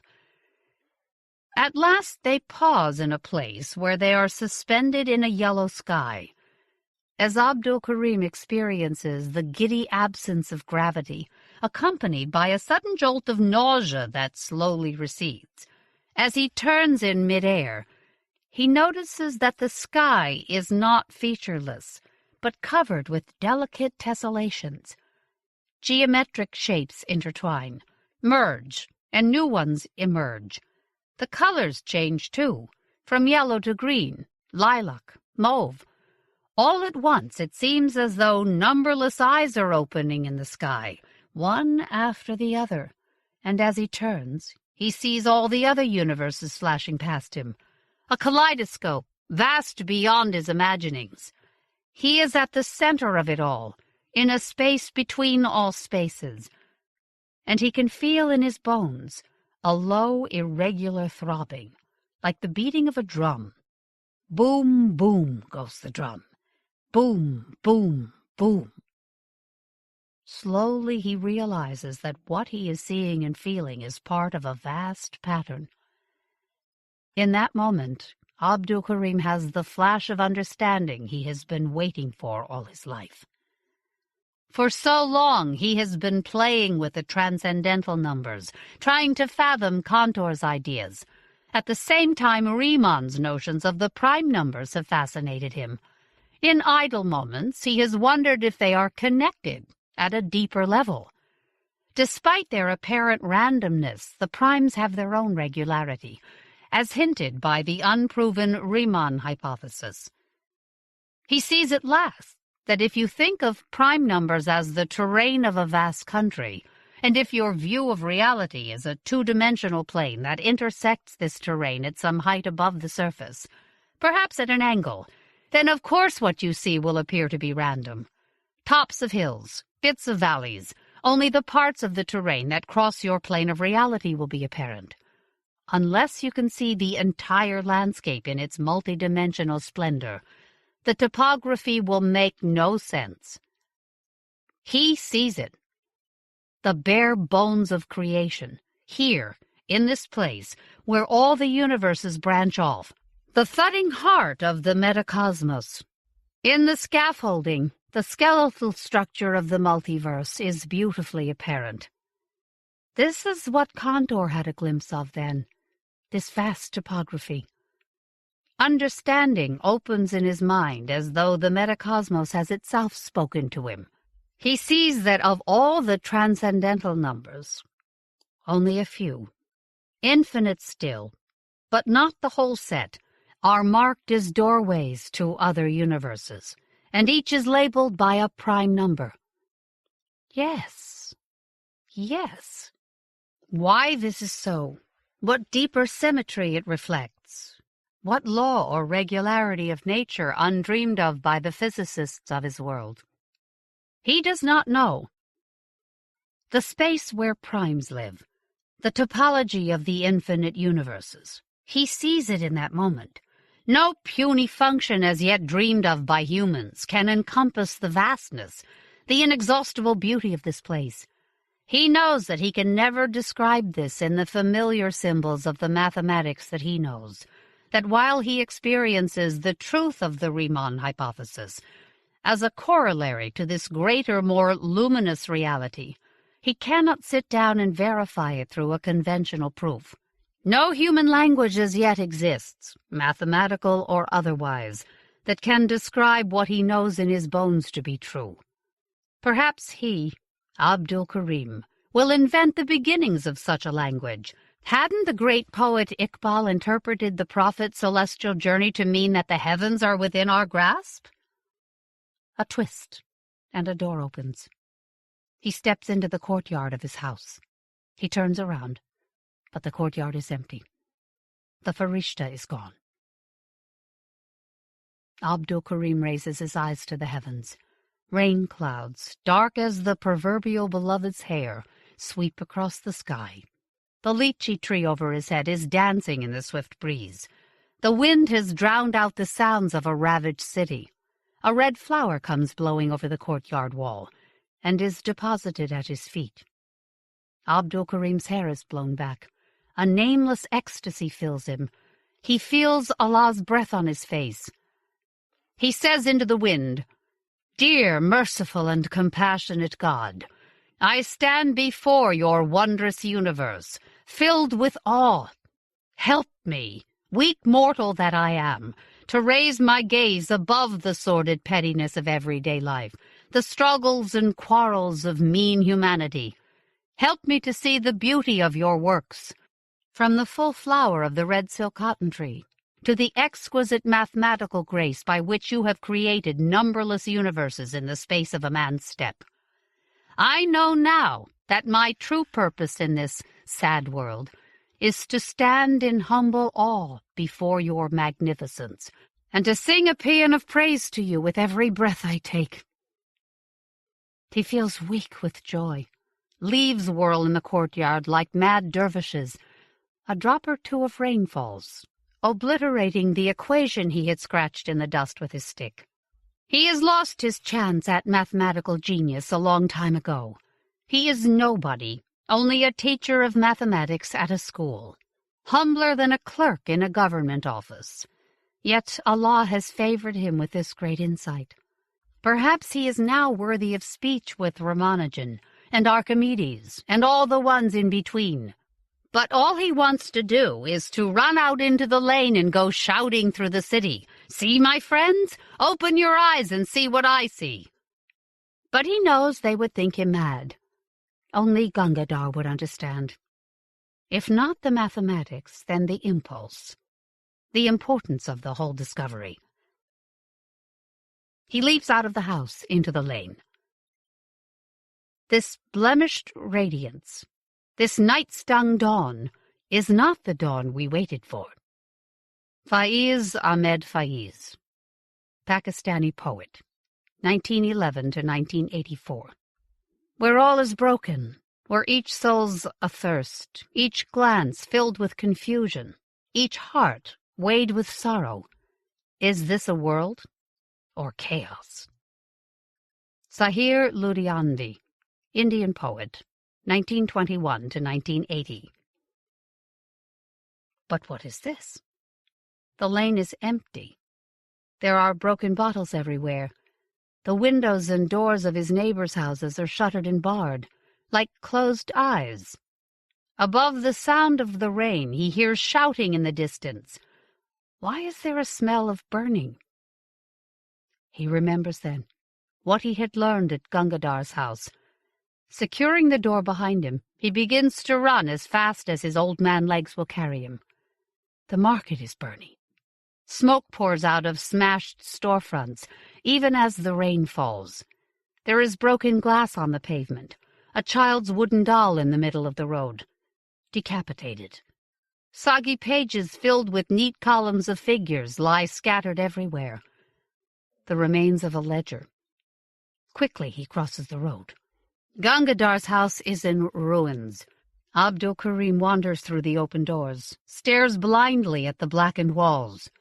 The furniture is mostly gone. Only the chess table stands untouched in the middle of the front room. Frantically he searches through the house, entering the inner rooms for the first time. Even the curtains have been ripped from the windows. There is nobody. He runs out of the house. Gangadhar's wife's family. He does not know where they live. How to find out if Gangadhar is safe? The neighboring house belongs to a Muslim family that Abdul Karim knows only from visits to the mosque. He pounds on the door. He thinks he hears movement behind the door, sees the upstairs curtains twitch, but nobody answers his frantic entreaties.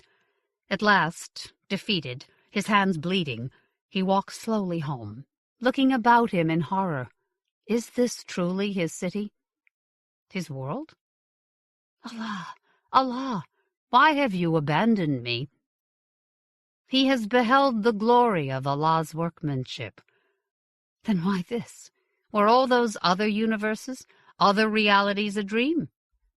The rain pours down. There is someone lying on his face in a ditch. The rain has wet the shirt on his back, made the blood run.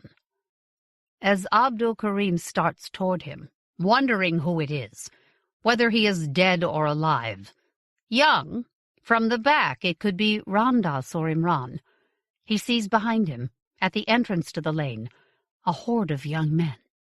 Some of them may be his students. They can help. They are moving with a predatory sureness that frightens him.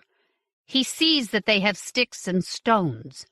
They are coming like a tsunami, a thunderclap, leaving death and ruin in their wake. He hears their shouts through the rain. Abdul Karim's courage fails him. He runs to his house, enters, locks and bars the door, and closes all the windows. He checks on his mother, who is sleeping. The telephone is dead. The dal for their meal has boiled away. He turns off the gas and goes back to the door, putting his ear against it. He does not want to risk looking out of the window. Over the rain, he hears the young men go past at a run. In the distance, there is a fusillade of shots, more sounds of running feet. Then, just the rain. Are the police here? The army? Something or someone is scratching at the door. Abdul Karim is transfixed with terror. He stands there, straining to hear over the pitter-patter of the rain. On the other side, somebody moans. Abdul Karim opens the door. The lane is empty, roaring with rain. At his feet, there is the body of a young woman. She opens her eyes. She's dressed in a salwar kameez that has been half torn off her body.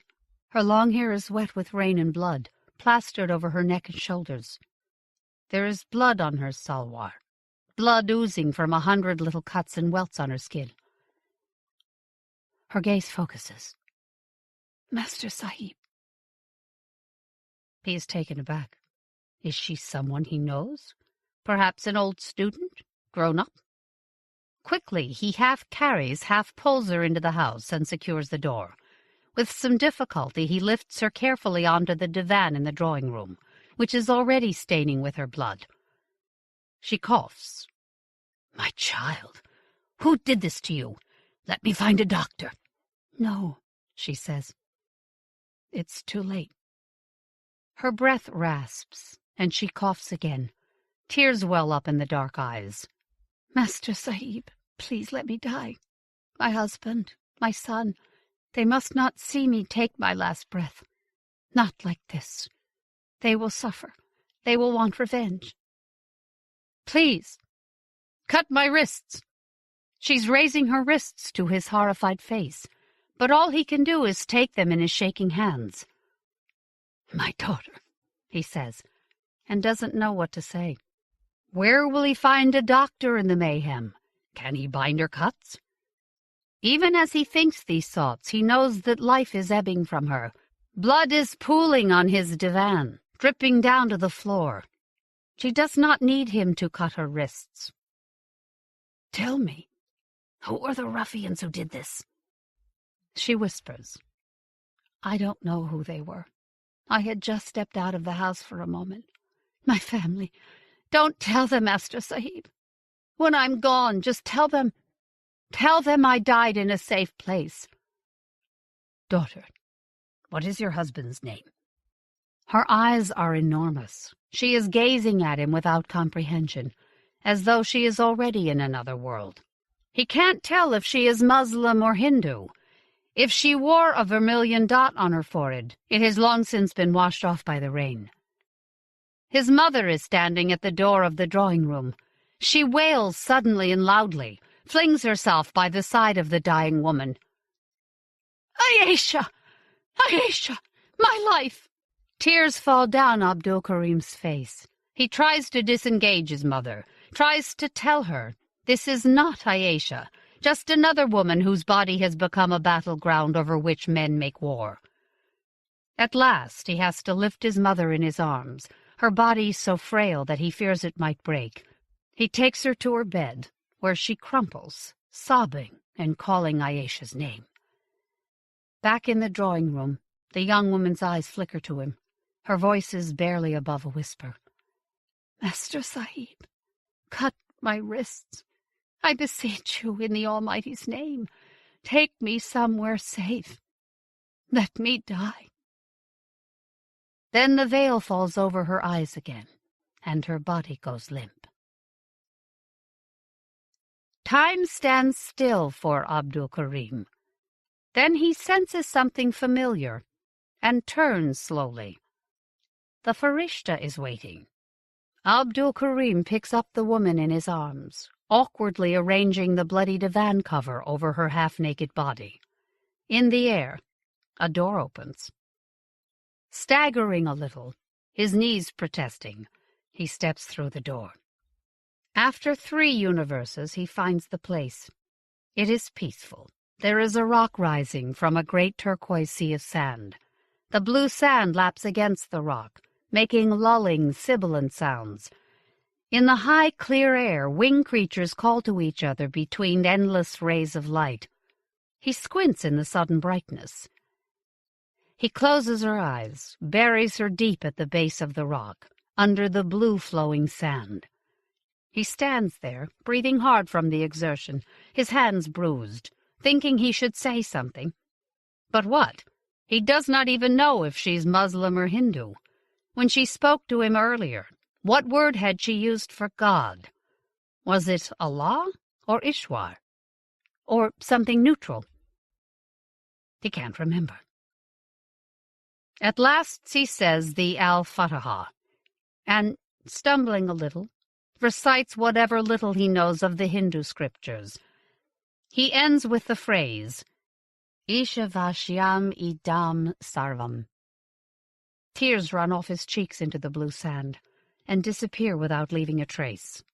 The Farishta waits. "Why didn't you do something?" Abdul Karim rails at the shadow. He falls to his knees in the blue sand, weeping. "Why, if you are truly a Farishta, didn't you save my sister?" He sees now that he has been a fool. The shadow creature is no angel, and he, Abdul Karim, no prophet. He weeps for Ayesha, for this nameless young woman, for the body he saw in the ditch, for his lost friend, Gangadhar. The shadow leans toward him. Abdul Karim gets up, looks around once, and steps through the door. He steps out into his drawing room. The first thing he discovers is that his mother is dead. She looks quite peaceful, lying in her bed, her white hair flowing over the pillow. She might be asleep, her face is so calm. He stands there for a long time, unable to weep. He picks up the phone. There is still no dial tone. After that, he goes about methodically cleaning up the drawing room, washing the floor, taking the bedding off the divan. Later, after the rain is stopped, he will burn it in the courtyard. Who will notice another fire in the burning city? When everything is cleaned up, he lies down next to his mother's body like a small boy and goes to sleep. "When you left me, my brother, you took away the book in which is writ the story of my life." Faiz Ahmed Faiz, Pakistani poet, 1911 to 1984. The sun is out. An uneasy peace lies over the city. His mother's funeral is over. Relatives have come and gone. His younger son came, but did not stay. The older son sent a sympathy card from America. Gangadhar's house is still empty, a blackened ruin. Whenever he has ventured out, Abdul Karim is asked about his friend's whereabouts.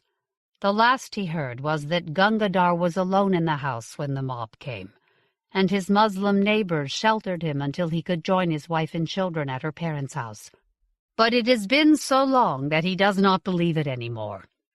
He has also heard that Gangadhar was dragged out, hacked to pieces, and his body set on fire. The city has calmed down. The army had to be called in. But it is still rife with rumors.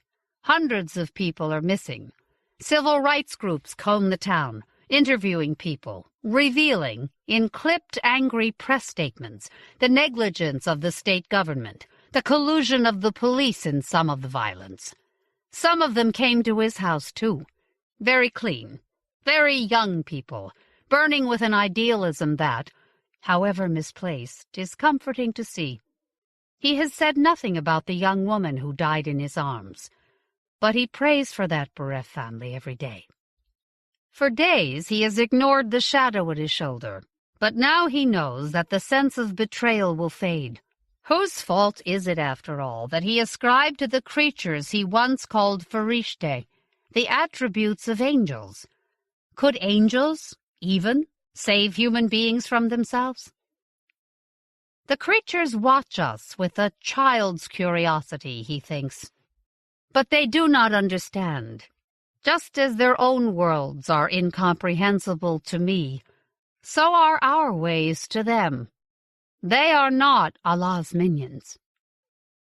The space where the universes branch off, the heart of the metacosmos, now appears remote to him, like a dream. He is ashamed of his earlier arrogance. How can he possibly fathom Allah's creation in one glance? No finite mind can, in one meager lifetime, truly comprehend the vastness, the grandeur of Allah's scheme. All we can do is to discover a bit of the truth here, a bit there, and thus to sing his praises. But there is so much pain in Abdul Karim's soul that he cannot imagine writing down one syllable of the new language of the infinite. His dreams are haunted by the horrors he has seen, the images of his mother and the young woman who died in his arms. He cannot even say his prayers. It is as though Allah has abandoned him, after all. The daily task of living, waking up, performing his ablutions, setting the little pot on the gas stove to boil water for 1 cup of tea, to drink that tea alone. Unbearable thought. To go on after so many have died. To go on without his mother, his children, without Gangadhar. Everything appears strangely remote. His aging face in the mirror, the old house, even the lychee tree in his courtyard. The familiar lanes of his childhood hold memories that no longer seem to belong to him. Outside, the neighbors are in mourning. Old Amin Khan Sahib weeps for his grandson. Ramdas is gone. Imran is gone. The wind still carries the soot of the burnings. He finds little piles of ashes everywhere, in the cracks in the cement of his courtyard, between the roots of the trees in the lane. He breathes the dead. How can he regain his heart, living in a world so racked with pain? In this world there is no place for the likes of him, no place for henna-scented hands rocking a child to sleep, for old woman hands tending a garden, and no place at all for the austere beauty of mathematics. He's thinking this when a shadow falls across the ground in front of him. He has been sitting in his courtyard, idly writing mathematical expressions with his stick on the dusty ground. He does not know whether the knife-bearer is his son, or an enraged Hindu, but he finds himself ready for his death. The creatures who have watched him for so long will witness it and wonder. Their uncomprehending presence comforts him. He turns and rises. It is Gangadhar, his friend, who holds out his empty arms in an embrace. Abdul Karim lets his tears run over Gangadhar's shirt. As waves of relief wash over him, he knows that he has held death at bay this time. But it will come. It will come. He has seen it. Archimedes and Ramanujan, Khayyam and Kantor died with epiphanies on their lips before an indifferent world. But this moment is eternal. Allah be praised, says Abdul Karim. Things Undone. John Barnes. John Barnes is one of the most prolific and popular of all the writers who entered SF in the 1980s. His many books include the novels A Million Open Doors, The Mother of Storms, Orbital Resonance, Kaleidoscope Century, Candle, Earth Made of Glass, The Merchant of Souls, Sin of Origin, One for the Morning Glory, The Sky So Big and Black, The Duke of Uranium, A Princess of the Erie, In the Hall of the Martian King, Gaudiamus, Finity, Patton's Spaceship, Washington's Dirigible, Caesar's Bicycle, The Man Who Pulled Down the Sky, and others, as well as 2 novels written with astronaut Buzz Aldrin, The Return and Encounter with Tiber. Long a mainstay of analog, and now a regular at Jim Bain's universe, his short work has been collected in And Orion and Apostrophes and Apocalypses. His most recent book is the novel The Armies of Memory. Barnes lives in Colorado and works in the field of semiotics. The sly story that follows demonstrates a variation on that old saying about the weather. If you don't like reality, just wait a minute. With 2 contracts last spring, both successful, Year of Grace 2014 had already been lucrative by early December. Better still, with just over 3 months left in the year, we had yet another contract. We are looking for someone who will probably sound as if he has a Dutch accent, Horegsi said. As always, she was speaking from an index card, pulled from the envelope that had only just dropped out of the slot on the FBI-only blue phone, about 10 minutes ago. Date of arrival, March 16th, Yo-G 2013. So right before the new year. He can't possibly have survived in Denver for 9 months without having had extensive contact with other people. So there's no hope of a true isolation. She was getting that off the card where they set the rate, skipping all the numbers. They never meant much to her. I said, slow down slightly. What are the top and bottom rates they're offering? 70% of the standard for a fully discrete termination. 143% if it turns out we can do a true isolation. But we won't be able to. 143% is the exact inverse of 70%, I commented, rounded to the nearest percent. Horegsi looked at me, multiple apertures in her Riemann eyes, opening and polyfocusing so that she could catch every nuance of the pulse in my neck and the infrared flush of my skin. There will be a reason why that thing about exact inverses is useful. And that reason is eluding me. Numbers elude Horegsi like faces, and names elude me. But time travelers never elude us for very long, I thought.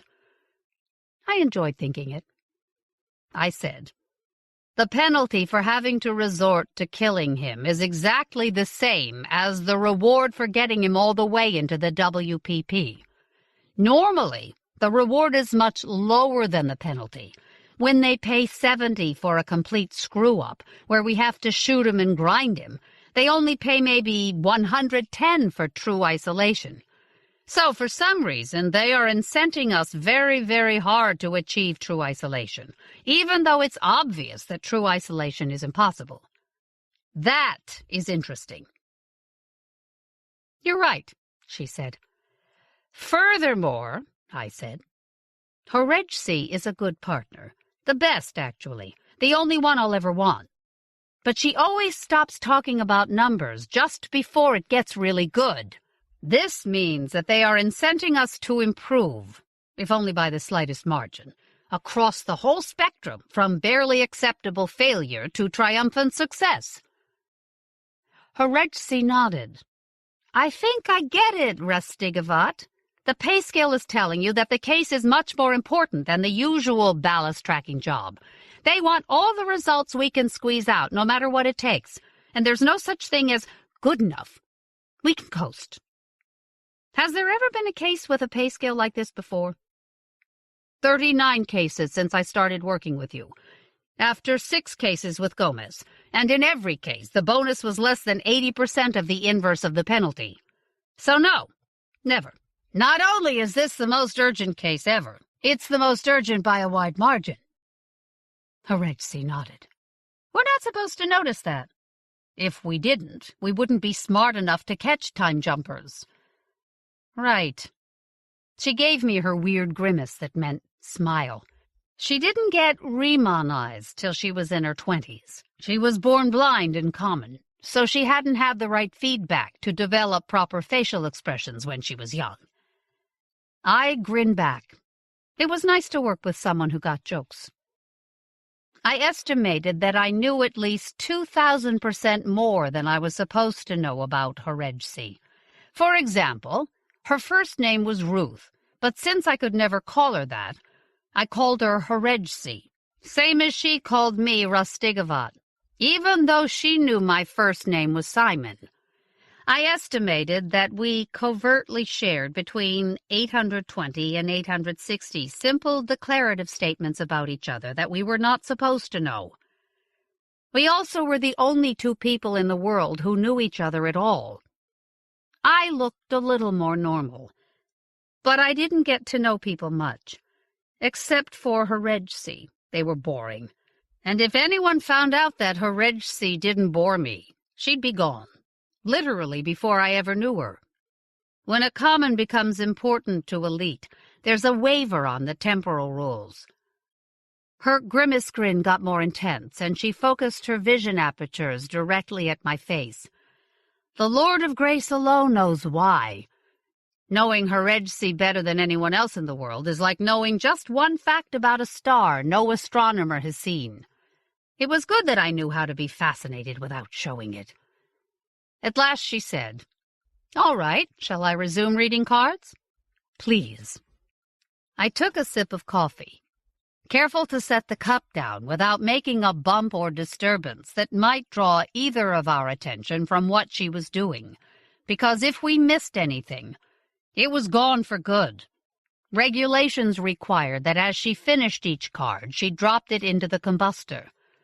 She had to pull them from their package one at a time, then put them down the combustor. Basics. Ballast tracking job. Date of ballast's origin, 28 May, 1388. Location, Southwark, London, England. She dropped the card into the slot. The combustor made a soft rock as the swirling white-hot oxygen turned the card to gas and a wisp of glassy ash. Mass, 20 gallon weights. Almost exactly. Cylinder of enclosure, 70 by 11 decifeet. So he was about average height and girth. Into the slot. Brock. More gas and ash.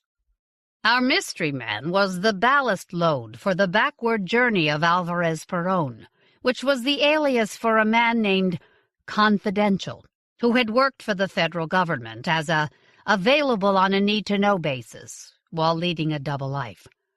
It noted that in his real life he was Leet and had family, and therefore we should avoid any inquiries in that direction unless specifically authorized. Perón had departed from an apartment near 30th and Downing, apartment destroyed in fire of suspicious origin.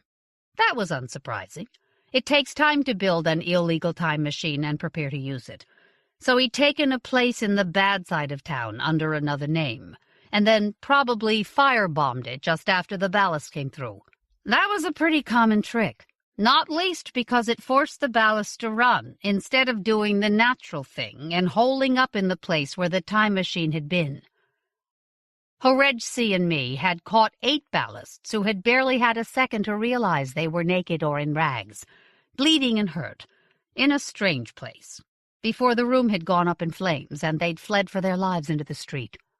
30th and Downing was a logical place, in the scummy boho end of town, where many leet had apartments for mistresses or for drug parties, and near a Lev rail station where gravitic power was easy to steal with just an Edison tube of mercury for an antenna.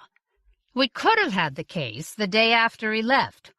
The Royal Temporal Division had measured the power draw, mass, and sill-length, but hadn't seen fit to tell us till we asked.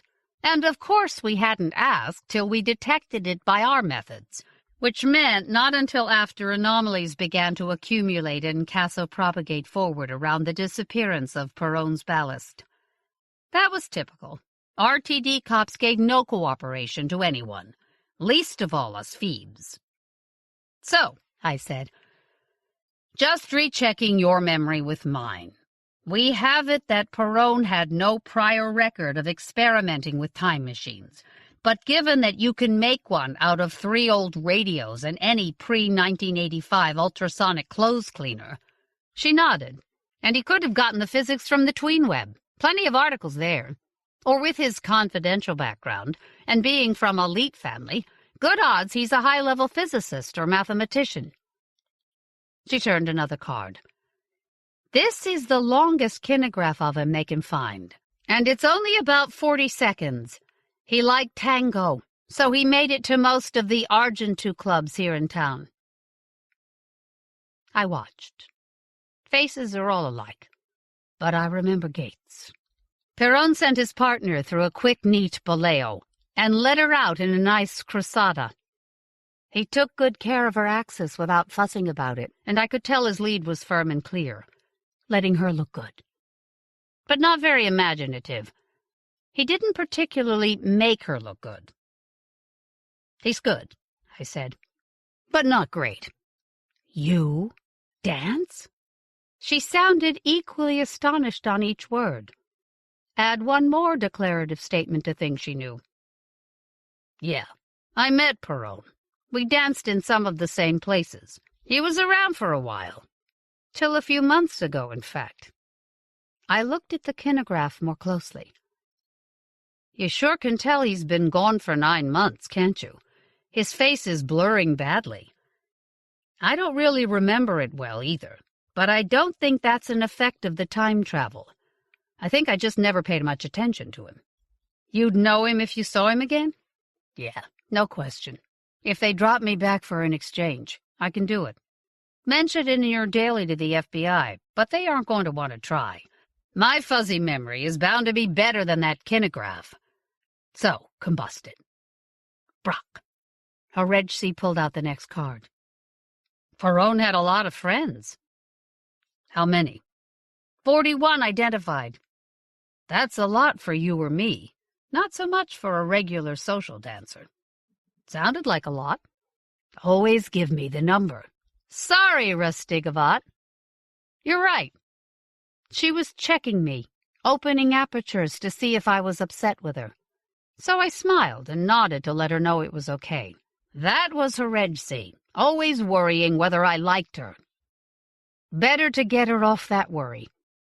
I asked, So, 41 friends. In what kind of relationships? Very casual, all of them. Hanging out, bars and movies together, that kind of thing.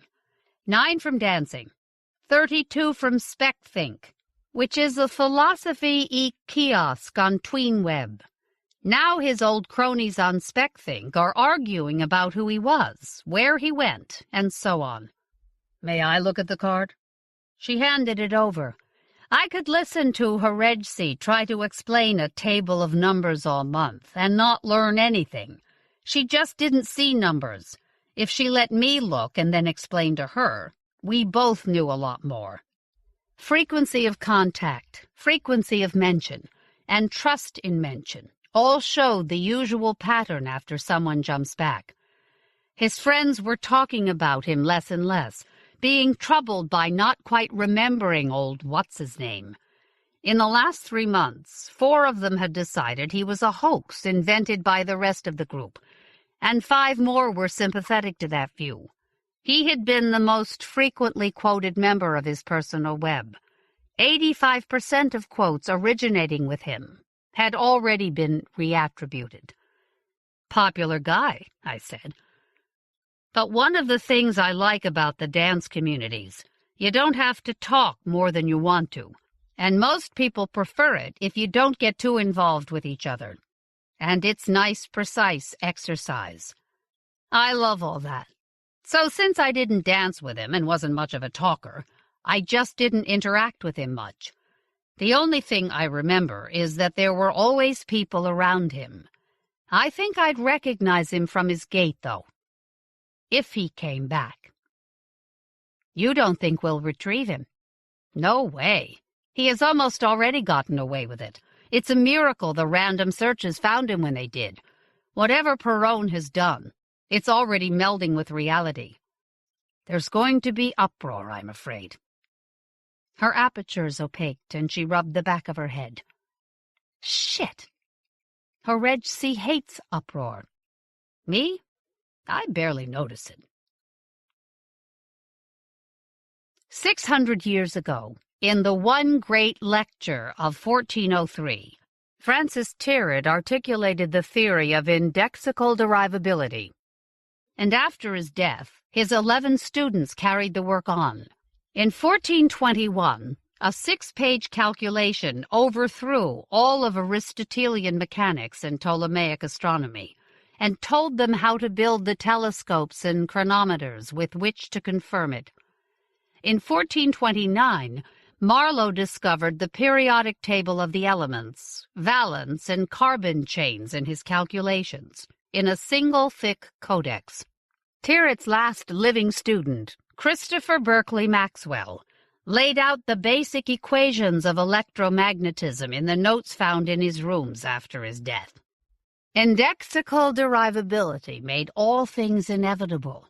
Once you had its 14 definitions, 7 axioms, and 41 basic theorems, from then on, if you could describe what you wanted to do, it was just a matter of doing the steps, deriving the equations, or proving that no equations could be derived, which was equivalent to absolute impossibility. And then solving them. Solving them was a bastard, of course. Newton worked all his life, without success, to unify relativity and quantum. Then, just under 200 years ago, Babbage saw how to use deoxyribonucleic acid to solve equations. After that, any elite 16-year-old, if his allowance would cover a few tubes of chemicals from the school supplies at office mats, plus an ordinary amino acid sequencer from the pet store, could unify quantum physics and relativity in about 3 days.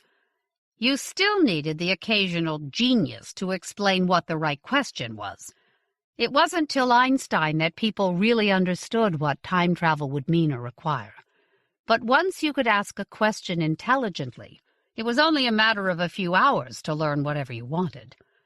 As for building whatever you dreamed up, with such a variety of tech stuff out there, if you had elite ID, you could probably get the parts from any junkyard or hobby store. The universe still is what it is. Turns out questions like, how can I love my neighbor, are impossible to write in a soluble form. But, how can I make a really big bomb? And how can I go back and change the past? Are easy. Just slap it together following the directions that come out of the tube, and off you go. Luckily, by far, the most common jumpers are the ones who are trying to cheat in temporia. The ones who jump back to give their earlier selves a bit of good advice or to take a different turn in the road. Too close to their departure point. There's so little room for casopropagation that the most likely consequences are fatal accidents or little appointment in Samara lessons, often both simultaneously. It doesn't matter how often people hear that the universe is imperfectly reality conservative, favoring whatever results in the least displacement, in Einstein's famous formulation. All they hear is imperfectly and favoring, like the serpent whispering, "Thou shalt not surely die." The short-term jumpers, the ones who go back 5 or 30 years, all think the stochastic exceptions the universe makes will be made in their direction, and that they'll be really happy if they just try to kiss Esther, or pop Bart in the nose when he shoves them in the hall, or buy Plum Computer when it's cheap.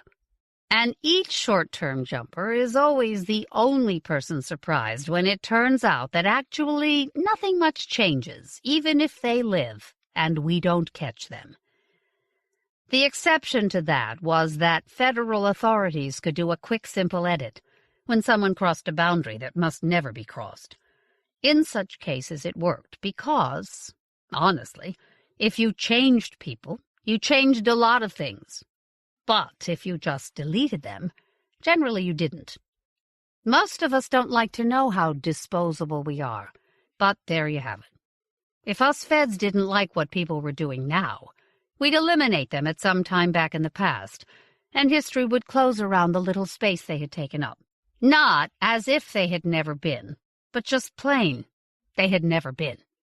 Only freak memory social isolates like me and Herejsi would recall it. That was part of how the FBI found us.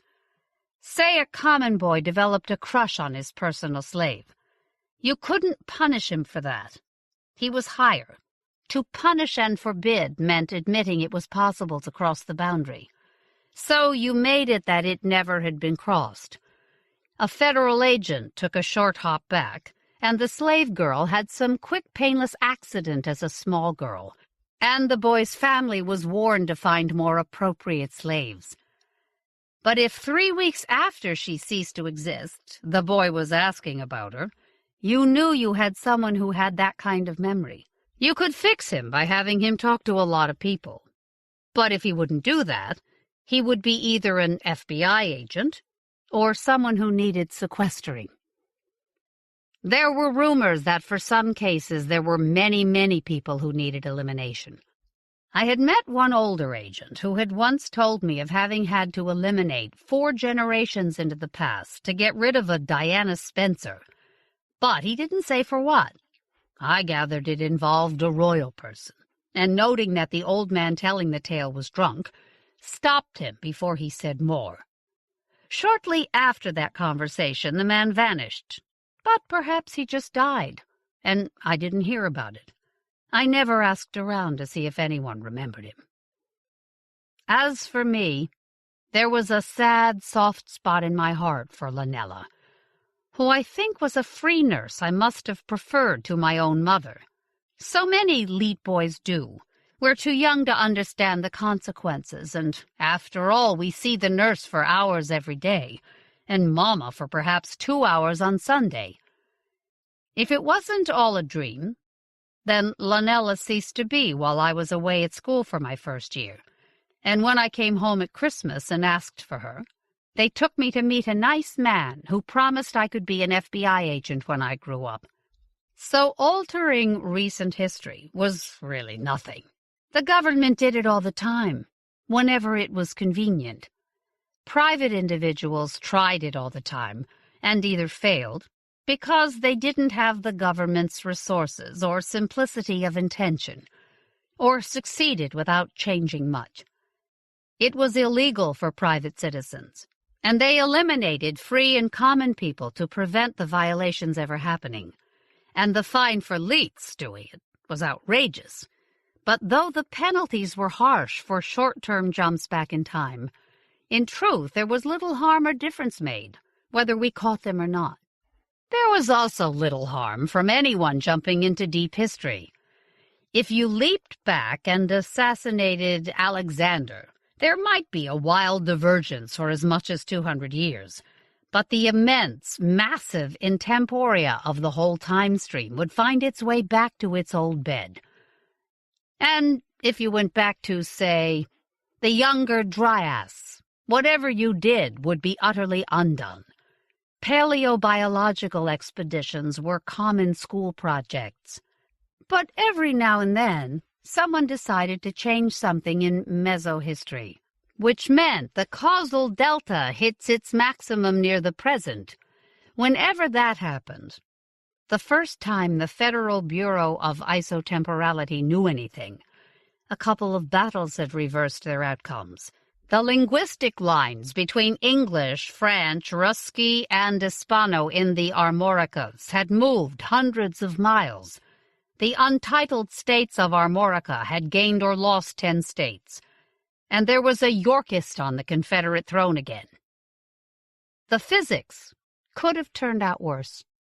If the rate of casopropagation were uniform, continuous, instantaneous, or forward causality conservative, any one of them would have done it. Then after each path-changing trip, we'd instantly be in that other world. Millions or billions of us would cease to exist and be replaced by someone else. Everyone's new memory would conform to everyone else's, and the world would go on without even a fart in time. Fortunately, for those of us who like to go on existing, Einstein showed that casopropagation is stochastic, discrete, metatemporal, and biased toward zero change, but not strictly conservative. Mesohistorical time travelers nearly always wanted to come back to somewhere around the time they left, and the changes they made were reversible until they did. So, they found a living human to be their ballast body. If you used an inert ballast body, say a load of mud from a riverbank or a fallen log from a forest, the trackers would find it right there at the place where your time machine took off and disconnect its causal relation to you, dispersing and destructuring it, blow it up, burn it, grind it up and scatter it. You'd just have pointlessly ceased to exist. But if your temporal field reached into the past to grab a live person, then with luck, the ballast, arriving suddenly in the future, would wander off and become hard to locate, thus ensuring that the time traveler had somewhere to return to. Every so often, someone would grab a deer. This worked as long as you could count on the deer not to get caught, and didn't mind arriving and returning somewhere unplanned in the woods. So Herejsi and I were supposed to find the ballast body during the interval between departure and return. Once we did, other agents would change the ballast in enough ways so that the time traveler's forward isotemporal soundings couldn't get a fix. They never came back, and the casopropagation was undone. Herejsi liked to call it the no deposit, no return system, because that always made me have to cover my mouth and not let any hidden camera see me smile. I sometimes thought she must have some kind of death wish. Of course, it was fine for her to like me, but she must know how often she put herself in danger of being seen to be liked. Anyway, finding ballasts was what we did. Once we did, regular agents moved in and did the simple grade school science of altering the ballasts to break the connection. There are 50 or 100 things you can do to ballasts once you find them. Some of them are even fairly humane. Want to try to ling him out? I asked. Dutch accent, odd behaviors, arrived naked with strange injuries. Is that enough for a dictionary expansion into a Dodgsonian? I think so, she said. System up for voice. Up, Wingtoes said. Herejsi stared at the ceiling, took a deep breath, and set her Riemann eyes on Opaque. I envied her that ability, though she said it couldn't be all that different from just having eyelids. Maybe she didn't really understand that total darkness is different from very dim red blur. She held that deep breath, focused her tension, let the breath out, counted down slowly from 10 to 0, and fell into a light, lucid trance with a soft sigh.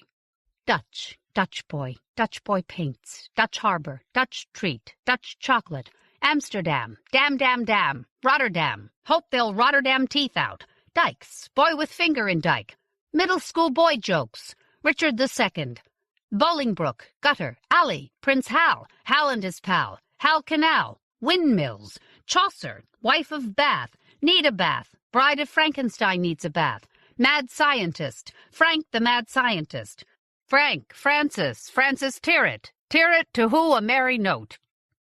Her light, flat, fast-talking monotone went on, interrupted periodically by deep, slow breaths. I watched the projected image on the wall.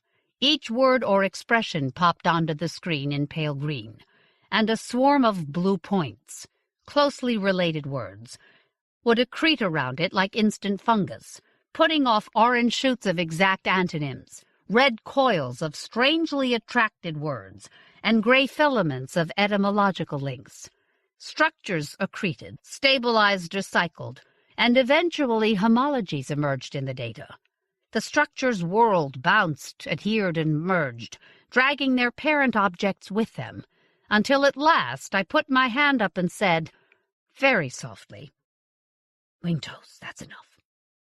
The phrase, "wing-toes, that's enough," flickered in pale green for a moment, then disappeared, replaced by the single word, complete. I felt her Regsea move, adjusting her Riemann eyes. She sat beside me, as always too close to be polite, but not close enough to clearly signal she was offering herself for sex. I had thought about what I would do if she ever moved that close, and I was afraid that someone would notice that it was not merely a leap making use of a common co-worker. What if I really liked her, and someone saw? 4 probable synecdoches, I said, and 1 almost catachresis. I'll take the catachresis around and see who gloms. Want company? She asked. That end of town is ganged up bad. I don't think I want to be a person with a partner looking for info. Smells like cop, and cops have accidents up there. Regsea nodded. I was glad she didn't insist on coming with me. Having her along for a physical brawl would only improve my odds by about 9%. But having the bug-eye lady, as my informants tended to call her, standing beside me would cut the chances of people telling me what they knew by about 22%. She hugged me. I hope it looked subservient enough to any cameras there might be. But I suppose it always had before. Be careful, she said. I pushed her away gently and said, I always am, and did my best to keep my face flat when she smiled. It was another joke no one else got. 4 motivations account for just a shade less than 16 out of every 17 mesohistorical jumpers. The next better approximation is 3151 out of 3349. Obsession with a historical question. Nowadays, all the photos of President Reagan's assassination have a dozen guys in costumes of the next 3 centuries standing around with cameras. Compound interest schemes. We don't think the stock bubble of 1641 even existed in original history. I could have been a better conqueror, fantasies. The Wenness prophylaxis program could probably have filled a high-rise apartment block every decade with all the Hitlers and Napoleons who had to be isolated. Serial killers. There's a lot of history where they're less likely to be caught. Perron probably wasn't any of those 4. Regsea thought she'd spotted 2 other categories in the residuals, and she thought Perron was what she was calling Class 6. If she was right, the situation was worse than it appeared. I didn't have any way to quantify how much worse. I'm looking for a guy that is probably called Dutch Lop, I said. Usual kind of deal. You know I'm good for the Benjamins. I flashed her 5 $1,500 bills, and Pickles smiled back at the smiling Disraeli. He might also be called Dutch Einstein or Dr. Dutch, which he probably likes better than Dutch Lop. Pickles didn't bathe as much as she needed to these days, but she still dressed to give you a view of what was for sale. I sat back away from her, but she edged closer. I could see her lips move while she counted 1.5, 3, 4.5. She'd have been happy with 1/10 of what I was going to pay her. The 7.5 was just to make sure she remembered the conversation. After a minute, Pickles nodded. New guy I've heard of but haven't met. Missing an ear, if I hear right. She giggled, or at least shook while she brought up some phlegm. "Get it?" She must have thought that was funny. "He's the cruncher for Brock's Geiger Bank. I've bet 411.44 with them a couple times, but it's never come up, so I know it's bogus." Pickles was an informant for everyone. Police, ATF, us, no such agency, and all her local crime gangs. Probably more I didn't know about. What you told Pickles, you told everyone. I wanted Dutch Lop to know I was looking for him. I had this same conversation with 4 similar informants in 2 more bars, within a decimal of Alvarez Perron's apartment. I heard, twice more, that Dutch Lop was a cruncher for Brock's Geiger Bank. A Geiger Bank is just a numbers game, or a bolita that gets extra cachet by using Geiger counters sitting on a block of vitrified nuclear waste to generate the digits. Weird that 411.44 was still a popular combo, 150 years since Sherman's bombers cratered every railroad yard from Atlanta to the sea. Things persist in the Irish parts of town. Anyway, it wasn't the ghetto of today, but the bohemian cheap-rent districts of 600 years before that I should be thinking about. Southwark in 1388 had been home to a few eccentric artists and scientists, like Chaucer, Dunstable, Lionel Power, and Tyrwhitt, a smattering of fashionable young aristocrats, and a lot of garden-variety crooks. Given that the numbers game is old, Fibonacci mentions it in the same text where he explains Arabic numbers. No doubt there had been plenty of people who knew how to set the line in Southwark in 1388, and if one of them had been dragged forward as Perron's ballast, he'd certainly have been employable enough anywhere around that neighborhood. That much made some kind of sense. Having sown enough word that I was looking for Dutch Lop, I headed for Brock's. Heredsi often chided me for always taking the direct approach, but I had 2 good reasons. It often worked, and I didn't understand any others. My phone said, "Heredsi's calling," and I said, "Accept." In her usual tone of mild amusement, she asked, "Well, do you believe in my added categories yet?" I smiled flatly toward my phone, tilting the screen to pick up my face, and said, "More evidence that Perron fits your category 6? "Maybe. Back at your place in, say, an hour?" "Sure. I don't have any reason to hurry to the next place I'm trying. See you there."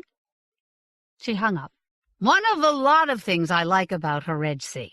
Didn't bother with that silly gobleyi that so many people still did. Finished talking, hit the switch, like a sensible person. I turned back to catch the Leet-reserved levrail to my place.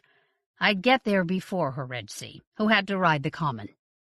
A whole family of people with brown skins was walking up the sidewalk.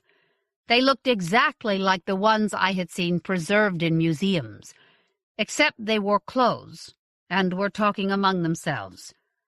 With all the training, I can keep a straight face. I don't react much to anything anyway. Even so, this was probably the biggest challenge to my deadpan ever. I managed. I looked at them, but no more intently than an absent-minded man thinking of nothing would look, and smiled. The grandfather of the group. There were also a mother, father, and 2 young children, glanced at me, smiled back and said, in a sort of Confederate accent, "Beautiful day, isn't it? Don't you love a sunny day in Denver?" "I was just thinking that," I said. "Clear and bright and not too cold." He nodded pleasantly, and we passed on our respective ways. I didn't let myself run, or grab the phone, or even think too much. That brown-skinned family had to be the biggest castle propagation anomaly I'd ever seen, and I'd seen plenty. This case must be 1 billion times bigger than I'd guessed. Schrödinger's modification to Einstein showed why.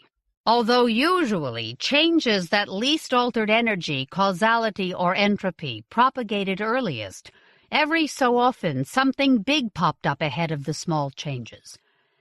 You'd expect that modern electronic stuff changes rapidly because it's just flipping some Q dots into alternate states.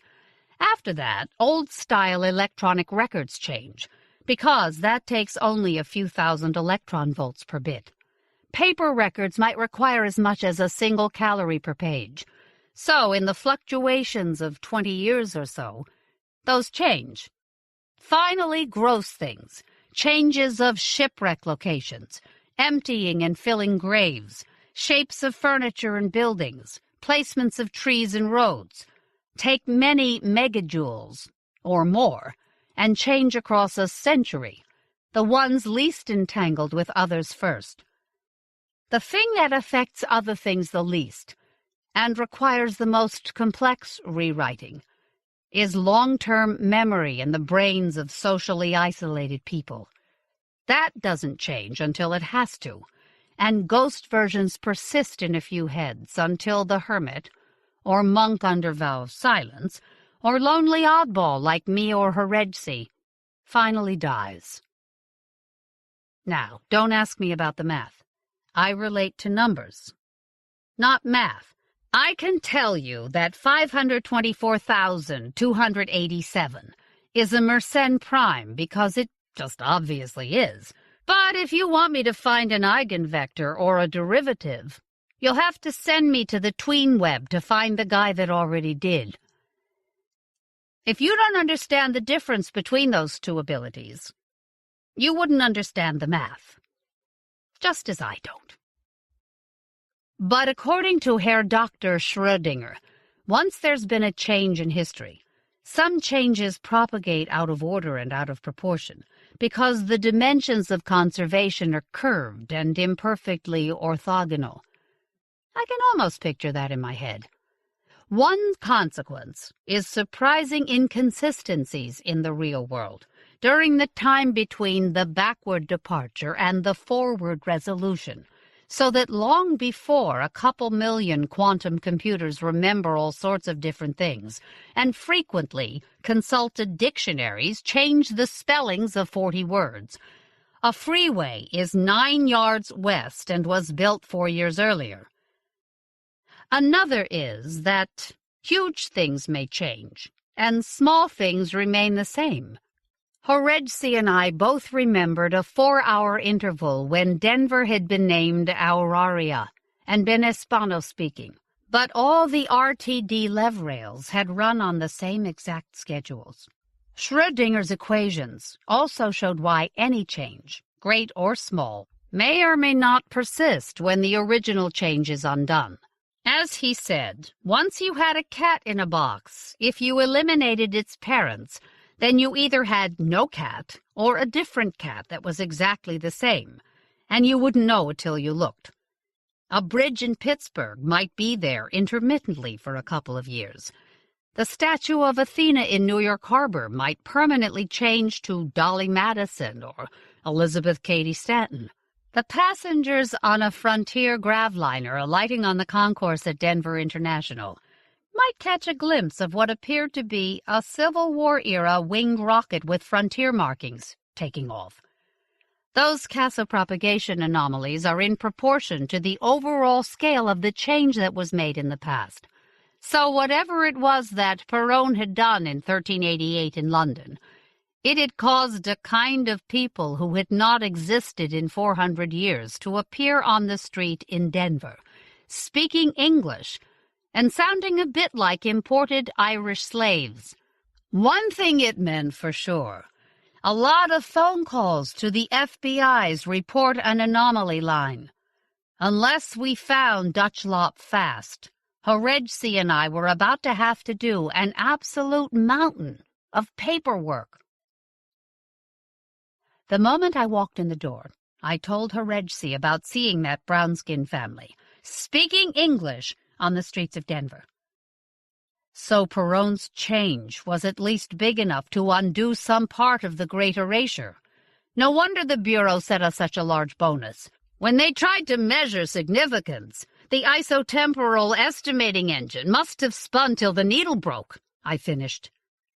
Even Heredsey, with not a digit or an equation in her head, was gaping. "I think," she said after a bit, "we'd better get over to that Geiger bank and see what we can find. I don't think we have any time to spare, so I'd better come along, even if some of your informants are scared of the Bug-Eye Lady." "They can't be any more scared than I am right now," I said.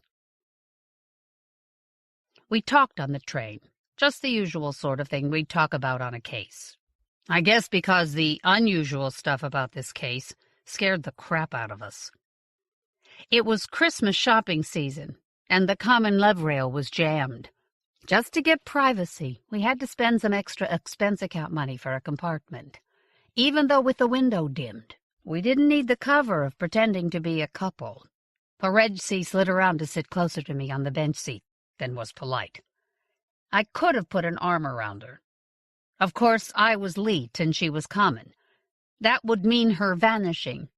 Even a person as socially isolated as I was couldn't forget that. But I kept noticing how easily my arm would have gone around her. They recruited people like me and Heredsey for our freak memories and social isolation. If the last 2 digits in the GDP of the untitled states of Armorica reversed, I'd noticed that the book was now wrong. And if the third rogue speech in Love's Labours 1 changed, thou'st'll, to you'll of, Heredsey would pick it up. She'd already been most of the way through Chaucer, the writer nearest to the change point that she had in memory, and said all she noticed was just 3 little changes, the kind of collateral connections you get because some printer's apprentice died in childbirth and her replacement made an alternate typo. Which reminds me of a weird thing. I scanned the list of all the printer's apprentices in the Registry of Known Persons for London, 1300 to 1399, 3rd edition, and it was just like I remembered. But in Registry of Known Persons for London, 1400 to 1499, 2nd edition revised, all the girls' names had disappeared. Maybe they had a fad for naming girls after boys, I suggested. All of them? There's no such thing as a 100% fad in baby names, and there were plenty of girls in several other crafts. So our boy did something to the printing industry. Heredsey sounded pissed off. The train glided into the big shopping center they have, south of downtown these days. I remember when it appeared there. Some guy named Varian who had jumped back to try to tell Mussolini to break away from Hitler and kick out the Pope. It took us forever to find Varian's ballast, because it was a pretty girl who only spoke Neo-Latin. It turned out that one of the Free Irish gangs found her when she first appeared in Varian's neighborhood, enslaved her and sold her south to Mexispana. This wasn't a bad shopping center to get out of the deal, as long as we had to fail on a case, I said. Lots of jobs, and it's kind of pretty. Heredsey's apertures focused on me. My as-usual lame attempt at small talk had only pissed her off more. It was hard on that poor girl. Let's not have too many failures if we can help it. Anyway, I think the London Registry anomaly shows us that whatever Perron is doing to make a mess of the past, it's pretty bad. She got mad whenever a case involved gender. I'd probably made her madder by bringing up the Varian case, because so much awful shit had happened to the ballast girl. I grasped her arm and pointed as I turned left down the next sidewalk, to remind her we were going to the Levrail station on the north side of the center. Since we were in public, it was important that there be no affection in it. And I'm sure I was careful. Nevertheless, she curled her arm upward and brought my hand into hers. This was all right, too. We did it often when pretending to be a couple. And the FBI said it was fine, as long as I didn't initiate. I didn't know why we'd need a cover. Maybe she just wanted to hold hands. That was all right with me. This case is beginning to scare the shit out of me, she said. Mad, then scared. Like to hold hands to feel better afterwards. I filed that under the mental heading of Understanding Heredsey. Long ago, I had noticed she liked being understood. We had some time before the next train, so we walked slowly through the fake Victorian shops. Or shops, S-H-O-P-P-E-S, as most of them insisted on being spelled.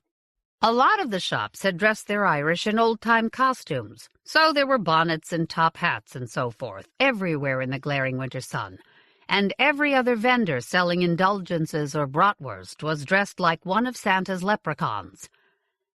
It was a little creepy, I thought. I could remember when I was a kid, leprechauns had been entirely monsters that the slaves might conjure up to turn loose on us. But something had slipped or come undone somewhere in time since then, and there was now a tradition of bad monster leprechauns and good obedient leprechauns. "Do you remember when leprechauns were all bad?" I asked. "Oh, yes," Horegsi said. "That was the thing that changed my whole life. When I was 19, I was babysitting for a rich family, reading a story to the kids, and one day, in exactly the same old dog-eared ruin of a book I'd read to them a dozen times, Willy Wonka had good leprechauns working in the chocolate factory. I told my mother about it, and she turned me into the cops.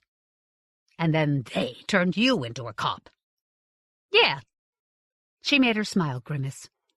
I guess she liked my joke. Maybe that was why she squeezed my arm tighter. "Christmas is pretty. I hope nothing ever happens to change it." I could tell she was happy. Maybe about the decorations? Didn't people usually say that at night instead of in bright sun? Aside from our freak memories, the FBI used us because we didn't relate to people much. Interacting with the ballast jumpers barely changed us. And anyway, it wouldn't matter, because we interacted so little with other people. Horegsi and me, we're like people without souls. That's what it said when I hacked in to read the documentation about ballast hunters. What the hell? I liked the job. It was rarely dull. It used many of my skills, and it had made me a rich man, rich even beyond my lead allowance. And if we didn't have souls, Horegsi and I still had some fun and were company for each other. Now and then. We got on the common northbound that would take us to the slums east of downtown, and took another private compartment. It would be 15 minutes before the train actually moved, but we had more than enough things to talk about in the privacy of the compartment. It was always possible that Dutchlop would be at Brock's Geiger Bank and talk to us. Naturally, we hoped so, but it didn't seem likely. When the ballasts had been living rough on the street, they were often cooperative. But if he was the cruncher at Brock's, he wasn't poor, and he had some kind of a life he might be attached to. I brought that up to Horegsi, and she touched my hand.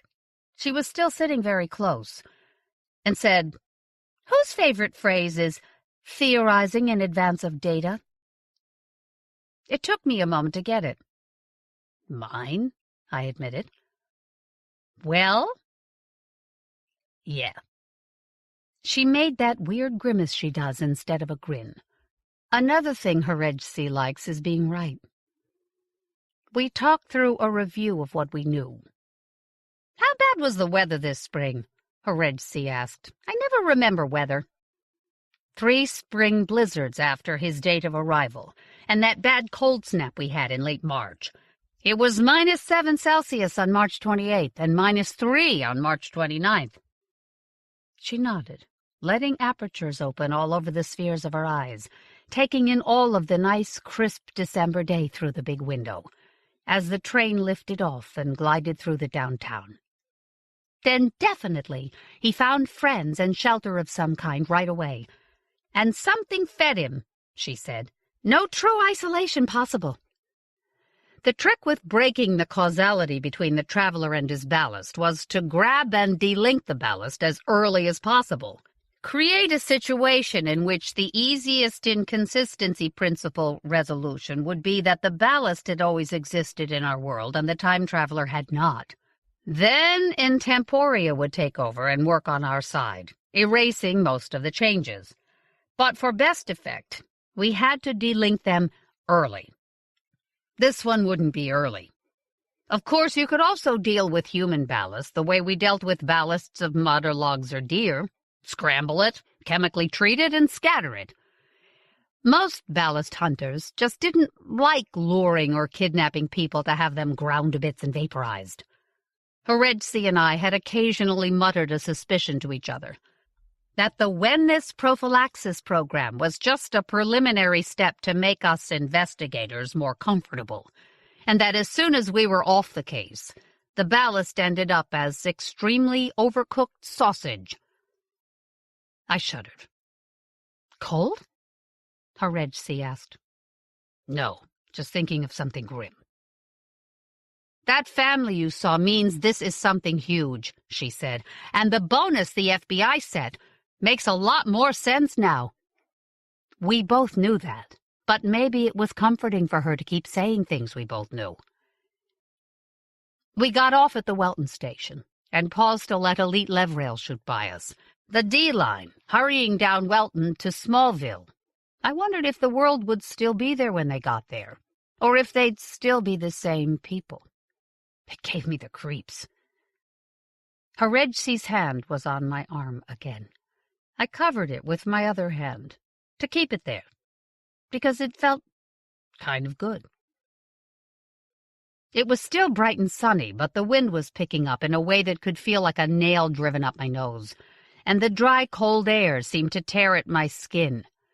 The Christmas wreaths and banners on the lampposts whipped and slapped alarmingly. I felt sorry for the poor Irish slaves who had had to put them up. Changing the subject, she asked, "How many disturbances do you know about so far?" She kept her hand on my arm. I was grateful. "A lot of statistics aren't what they used to be," I said. "Baseball looks like it's more fun. Scores are higher. All the statistics about stealing home from fourth base vanished, and teams are 9 players instead of 11. Center and right shortstop are combined, and there's no wing fielder. And this is interesting because enormous number of public stadiums built to a different design, enormous number of records altered, lots of very public lives altered, and not in a way that maps one-to-one. Economics is pretty much the same. 3 of the main estimating components of the gross Dominion product are gone, replaced by something called foreign trade. But that looks more like a change of bookkeeping. But the census tabulation changed drastically for the last 100 years, and the date when they started mining coal up in the high country is 104 years later. Heredsi whistled. Those are some big mass-time changes, which fits with that anomaly you saw. Brown-skinned people wouldn't use as much coal? I asked, puzzled by what she meant. No, silly. I mean the change of skills. She nodded at the Irishman walking on the street-side sidewalk ahead of us. Each was carrying home his coal ration and his little thermos of lox for his Franklin stove. I'm sure any Irishman that the brown-skinned people owned would use as much coal as anyone else. It's just their existence, the scale of that change. Well, it's consistent with changes as big as the ones you describe. That's what I mean. She sighed and rubbed her hand gently up and down my arm, brushing my coat sleeve and pressing a knuckle hard enough for me to feel it in my muscles. Ristigavat, there were some big physical things in the last few hours. I-70 jumped down to Albuquerque, then up to Cheyenne, and for a while ran along the path of US 50 yesterday. So we had a large number of lost and angry truckers, and some cargoes just gone. About 70 of those weird little passenger-only trucks that show up sometimes during anomalies drove into Pueblo over the temporary I-70. Most of the people who arrived in them are acquiring new memories right now, though a few have just vanished. 3 whole train cars of Irish that were going to be put to work in Aspen for the holidays are just gone, along with all their titles and registration. And what that I in I-70 stands for changes from intergovernmental to interim to imperial and back to interstate all the time. "Where was Denver when I-70 jumped?" I asked. "Do you remember what we were doing yesterday?" I thought for a moment. "Is today Tuesday?" "Thursday." "Shit. Yeah, it's a big mess, Rustigavat. Huge cultural changes, too. The name of this continent keeps fluctuating between Armorica, Amorica, and Amasira, and every so often turning back into New Armorica, which is what they called it right after the airships found it and the Great Erasure started. Twice it has wavered into New Arimathea, which I guess means a more religious trend somewhere in the past. And once it was North Aramaka, which I don't get at all. 3 changes in Chaucer, thousands of different names in the London registries, renamed ships with drastically different names in standard histories of England and the Untitled States, the Enlightenment 150 years later, and all of history since then compressed to fit. Also, and don't laugh at me for noticing, I never do, I said. Actually, I never laugh. I know, and I appreciate that. She squeezed my arm. Anyway, there were several new authors added to the catalogues in the mid-19th century. That one is okay with me. It looks like Perron undid Perkins's permanent damage, so we have Samuel Clemens back. Even so, it looks like this time he was writing under a pseudonym, Mark Threin, and I'm guessing from the title in the public library catalogue that The True and Romantic Career of Becky Thatcher has been replaced by a novel about her boyfriend, Tom Sawyer, and there's some kind of sequel about a minor character from that book, Irish Jim. I kind of hope we get to keep Clemens's books. I remember liking them as a child. I had never gotten why people like to read made-up stuff. It seemed to me it was bound to clutter your memory, keeping track of what was true and what wasn't. But I could appreciate that Heredgesy liked it. I rested my hand on hers, on my arm. This stuff would all be so fun and exciting if it weren't for the whole world disappearing. You're always my man for perspective, Rustigavat. She made that smile grimace again. Even if they're sort of acting like a normal couple, 2 people who radiate cop, one of them with Riemann eyes, don't easily walk into a Geiger bank. Not that Brock's people would be dumb enough to try to keep us out, but there was probably a pretty funny scene out back in the alley as people poured out the door and fell all over each other. Anyway, it was calm enough inside as we walked up to the young girl at the counter. I ignored the clicking Geiger counters and their rolling digit displays. We need to speak to Dutchlop. Official business. The girl flushed deeply, her pale skin going as red as her hair. No collar tattoo, so she was freeborn. But as everyone says, it takes generations to get the slave out of the Irish, and the sight of authority just paralyzes some of them, especially in this part of town. I don't know how Phoebe. It's all right, Brigitte. The accent did sound Dutch, but he pronounced that funny Irish gulp at the end of her name perfectly. The man who limped out to greet us was missing one ear and had an odd hairless scar on the top of his head. It looked like the cylinder of enclosure had been a bit tight, or he'd been moving, because the hand that reached out to shake mine was missing half a thumb. He was in his early 20s, and his wide-set eyes and square jaw couldn't have been more relaxed, confident, and utterly in charge if he'd been late and expecting us to deliver a pizza. I don't respond to faces much, but I like the asymmetric shock of black hair around the scar, the big toothy grin, and the twinkling, almost black eyes under the thick brow. "I had thought you might be here sooner," he said, speaking a trifle slowly. "But it is good you are here now." Heredgesy suddenly froze like a squirrel on a levrail track, and opened so many apertures so wide that the spheres of her Riemann eyes were blotched with black dots the size of quarters. After a moment, she let her breath out and said, "It's an honor to meet you." I looked back and forth, and then she explained. "Mr. Rastigovat, this is Francis Tyrwhitt." "Frank," he said. "They call me Frank here, at least to my face. I prefer it to Dutchlop, if I may be frank with you." I couldn't help grinning. Puns are one of the few kinds of joke I get, and Heredsi snorted and made her smile grimace. "Is there somewhere we can talk privately?" she asked. "There is," he said. "Will you let Leo pat you down for weapons, please?" "Of course," I said. "There's something in my left sock, one in the coat pocket, and something back between my shoulder blades." I had expected that Leo would be some immense hulking goon, but he turned out to be a short, bony, big-jawed, freckled Irish boy, maybe 14 years old, with the fresh scars from manumission around his neck, all big feet and hands and loose gangle. Nonetheless, he was a pretty good frisker, getting everything I had mentioned right away, and finding 2 of my 3 spares as well.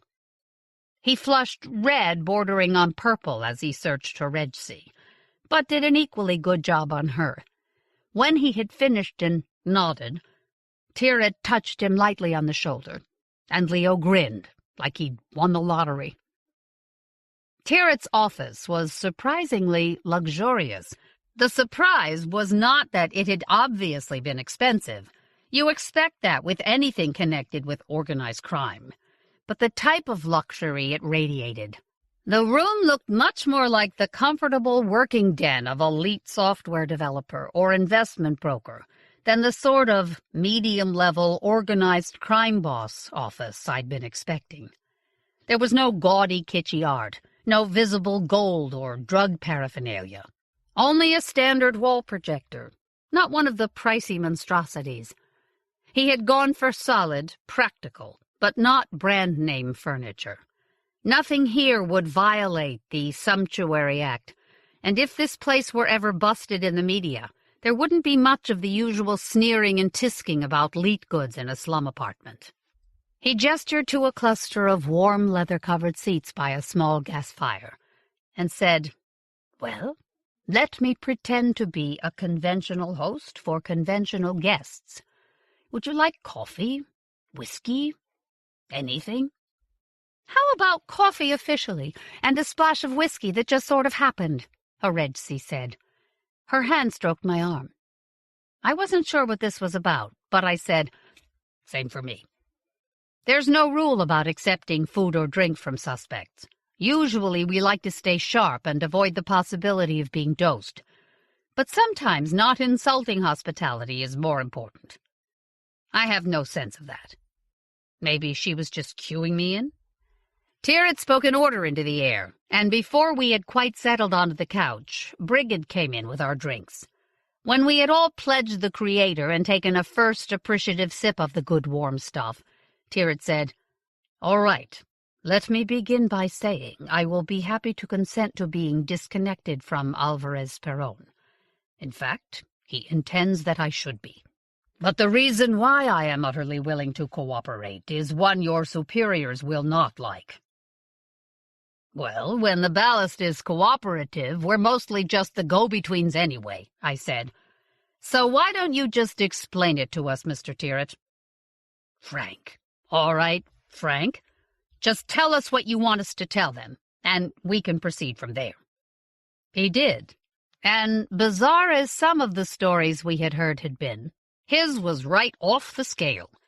If I were trying to attach a number to how different it was, I'd say, roughly, that on a scale of weirdness by ballasts of 1 to 10, Frank Tyrwhitt was equal to the resultant vector of an isosceles triangle, e to the pi plus I power. And Wednesday. It's the Creator's sense of humor to weave the good and the bad together so tightly, I suppose. Time is one, and that is sad. But so is memory, and that is a blessing. Tyrwhitt said, "There's your problem. your opportunity, and what you need to do with me. If you're smart. Horedsi, next to me on the couch, stroking my arm, which I found a little distracting, said, "You mean time is all one thing?" "I mean that experience and theory both show there's only one world, and only one timeline. We don't get to do everything. There's no out there, no cross-time or other when, in which things went differently," Tirith said, "which means we have to make the hard choice of what world to have. And there's no compensating for that by telling ourselves that, well, things didn't turn out so well in this version of time, but in the universe next door, things are doubtless peachy, gloriously exciting, or beautifully serene, or whatever it is you personally favor. And the only real tragedy is that some of us have to live in the timelines that did not work out as well. Believing that would be a comforting escape. But it's just not so. This is the world there is, and things are just done or undone, and that's all there is to it. There's not a world out there where I didn't come forward in time. This is all there is. And that's sad, because it means that not only can we not have everything, even the whole universe can't. Time is one, eh? And memory is one, I said, seeing his point. And that means that whatever there was, we get to keep it, as long as everyone and everything gets to keep it. Yes, I see what you mean. It does seem very fair. Fairer than, maybe, anything else I've ever heard of. And it's all there is anyway, Horedsi added. Time is one. All right. I bet you've been rehearsing that speech a long time, Frank. Since about my 4th day up here in 2014, Tirith agreed. Here's what happened. You may judge for yourself. In fact, I know good and well you will judge for yourself. Tirith had been soundly asleep in his rented room above an ordinary in Southwark. He felt a disconcerting lurch and sat up in a strange room where light came from the ceiling. In strangely accented English, a voice told him to check in the large mirror to his right to see where he had been injured, and that on the table to his left there were things to dress and bind his wounds. The capital Roman letters on what he now knew had been a military medkit made some sense. The artificial lights in the ceiling, that were neither flames nor skylights, were odd. Following the directions of the friendly, disembodied voice, he carefully stayed on the ground cloth on the floor as he applied the 3 S-strips to his ear, to the sliced-away area on his hairline just above his forehead, and to the stumps of his right thumb and left ring and little fingers. He was amazed at how little pain he felt. Most ballists are amazed by that, Horedsi told him. A nerve that just ceases to exist at a point, with no shredding or other damage, just doesn't hurt much. He nodded. I suspect that if I had contemplated any larger matter, I would have had to doubt my sanity. Painless, instantaneous amputation and strangely effective wound dressings were marvels within my scope of admiration, and most of what I woke to find around me was, at that moment, simply utterly beyond me. The little discomfort ceased as the 3 S-strips gripped his flesh. The voice directed him to warm food on a sideboard, with more available in the strangely cold box, which he was to keep closed. It guided him through the other necessities, then asked him to take a seat on a couch. The lights in the room dimmed, and an illusion of Alvarez Perón appeared on the wall, and began to talk to Tirith. Horedsi and I had deduced that Perón was a lead scientist from a defense project, but we hadn't realized quite how high a level. It fit. Everything else about this case was extreme. Knowing that he had one of the 5 or 10 greatest minds in the whole history of the world on the receiving side, Perón had begun by giving a 2-hour lesson in the theory of indexical derivability. Tirith, just 22 years old in experience, had absorbed what would have been his life's work all but instantly. The artificial voice then showed him how to access the tweenweb and gave him a short list of things he was certain to need to know within 1 week, which was the time Perrone had estimated Tirrett could depend on before needing to relocate. By the time that Tirrett walked out of the apartment and up the street to meet with Jerry Brock, he spoke and understood modern English passably for everyday purposes, and he had a basic understanding of where and when he was, and of why Perrone had swapped places with him. Brock had lived up to his contract with Perrone, supplying a hiding place and facilities at first, in exchange for Tirrett writing the software for the ultimate Geiger Bank. He had wanted to keep Tirrett hidden for as long as possible, but Perrone's instructions had been explicit. Reluctantly, Brock had said that, well, he was already rich, and apparently the universe had decided that rather than get still richer, he would be a minor character in an important piece of history.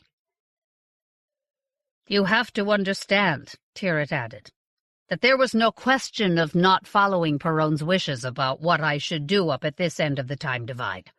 He knew what he was doing, and once I fully understood what that was, I was in full agreement. Nor do I doubt what he has in mind will work. Admitting that I am rather a talented person, I am a pretty good judge of talent in my own field. And Perrone, whatever his real name may have been, was a talent on par with myself, or with Newton, or Babbage, if you prefer." "So why did he switch places with you?" Horejsi asked. "So that I would not give the world indexical derivability in the year of grace 1403, Tirrett said. "And then to make sure that the zero-change bias would not force indexical derivability to come into history by some other path, he also eliminated the 11 students that carried the work forward after my death in 1406. "Eliminated," I began, and felt the fuzziness in my head. I suddenly found the images of pages from my school books were becoming fuzzy, that some of the science lectures I had attended in college were— "My dear sweet Jesus," Horejsi said, "and he must have done it in the first few days he was there. That's why he went to 1388, in May. He needed all 11 of them to have been born, so he could kill them all. Maxwell would have been just a few weeks old." I knew Maxwell's equations, and suddenly I could not remember the second digit of the year of grace when they had been published. It formed a blur. Year of grace 1, blur 65. "I can't remember all of the old school rhyme for the 11 either," I said. "Thomson, Carnot, de Grasse, and Barlow. Someone. Ampere and Marlowe. Abel, Smythe, and Voltman, and... I could not remember any more of it. "Blake was hung." "Maxwell, who was very young," Horejsi finished. "And the first someone you mentioned was Pascal, but now I can't think of the second, and I'm already forgetting parts of the rhyme myself. In 1388, the oldest was someone." "Dryburn," I said. "The only one older than Tirrett himself." "And the only one I knew in 1388, Tirrett said. "I thought he was an arrogant asshole, actually, but the only person I could really talk math with. And it's rather sad, because they were bright, talented people, and probably without the original discovery and my teaching, they just have been smart people who went on to obscure careers. But Perrone didn't want to take any chances. With the tools and compounds he took back in his kit, probably none of the deaths looked like a murder either. At least not to a 14th century coroner." He sighed, swirled his hot coffee and whiskey mix, and took another sip. "Still, murder does stick in the craw, doesn't it? Especially murdering someone for having brains and talent. Even more especially men who apparently would have been my closest friends. So I know something of a whole other life that didn't happen for me, and I don't know quite how to feel about that." "It's your life," I said slowly. "But it's our world. So we're in the process of vanishing, or at least transforming. I can feel some sympathy for you. But what about us? Bear with me for a moment. I claim the privilege of explaining myself because you will have to understand. If you decide you want to undo what Perron has done. If we decide. If? Creasey sounded outraged. Our job is to... Just so. My own sense of, well, ethics, I suspect, thinks you should have a chance to do your job. I was hopelessly confused. He sounded like he was defying us and turning Perron and himself in and playing some obscure game to delay us and asking for our help all at once. Perhaps, I said, we don't have much choice except to let you tell us in your own way. Perhaps that is true. I dislike presenting a choice so bluntly. It seems rude. He watched the coffee swirl in his cup as if it were a crystal ball, and Creasey and I sat still as stones until he went on. Anyway, I've been over the databases and through the libraries, and all of the 11 are gone wherever I look now. The inconsistency principle is kicking in fast and hard, and I've been helping it along by sending out random emails, getting people to look for those names, sweepstakes contests, questions to librarians, that sort of thing. You're probably among the last 5% or so of people who remember them. Then we're too late, Creasey said. Perron has erased the whole modern world, and we're... well, I suppose we're already not who we were, and about to either cease to be or be someone else. She rested her hand on my arm. I put my hand on hers. There's a great deal more cassopropagation still to happen, Tirith said, and I suppose you and your bosses can still do a great deal to undo it, if you choose to tell them what I am about to tell you. If they jump an agent back to take my place in my bed, for example, and position another one to kill Perron on arrival, it might still all be undone. But they would have to decide to do it right away, and I'm quite sure they won't make that decision at once, unless you contact them almost right away, shout at them to do it now, and one way or another shake them into it. That's your decision, to try to get through to them, or to just let things happen as they're happening. Hear me out, and decide. After all, Mr. Rustigvat, as you say, it was my decision, but it is your world. You get to decide which one you will be retaining. So what I propose is that I will explain why Perron did it, and why I have chosen to enlist on his side in this conflict, and finally ask you not to interfere. But I will give you the chance to interfere. You will be able to walk right out of here and call FBI headquarters. I won't stop you if you choose to do that. Why not? I asked. You have told us several times you approve of whatever it is Perron is trying to do. Truly, I thought it might already be too late. It's an endless source of frustration to FBI field agents that the desk never authorizes anything soon enough to do any good. Why would you let us walk out of here, call our superiors, and fight for a crisis mission to stop you? My peculiar taste, I suppose. He sighed and looked from one of us to the other. It is only that... well, there is an idea that interests me. The idea of consent. I suppose you might say it's one of those things that mathematicians love, taking concepts like obvious, hard, or complex and making them precise.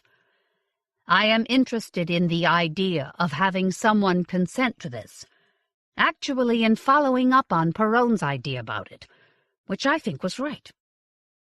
Perron got someone's consent to end the world? Creasey asked. Whose? How could he possibly? I think Perron made an astonishing and correct judgment about what needed to be done, and why. To carry out his judgment, he performed a more or less permanent kidnapping and a variety of other crimes against me, but he ultimately depended on my consenting to cooperate.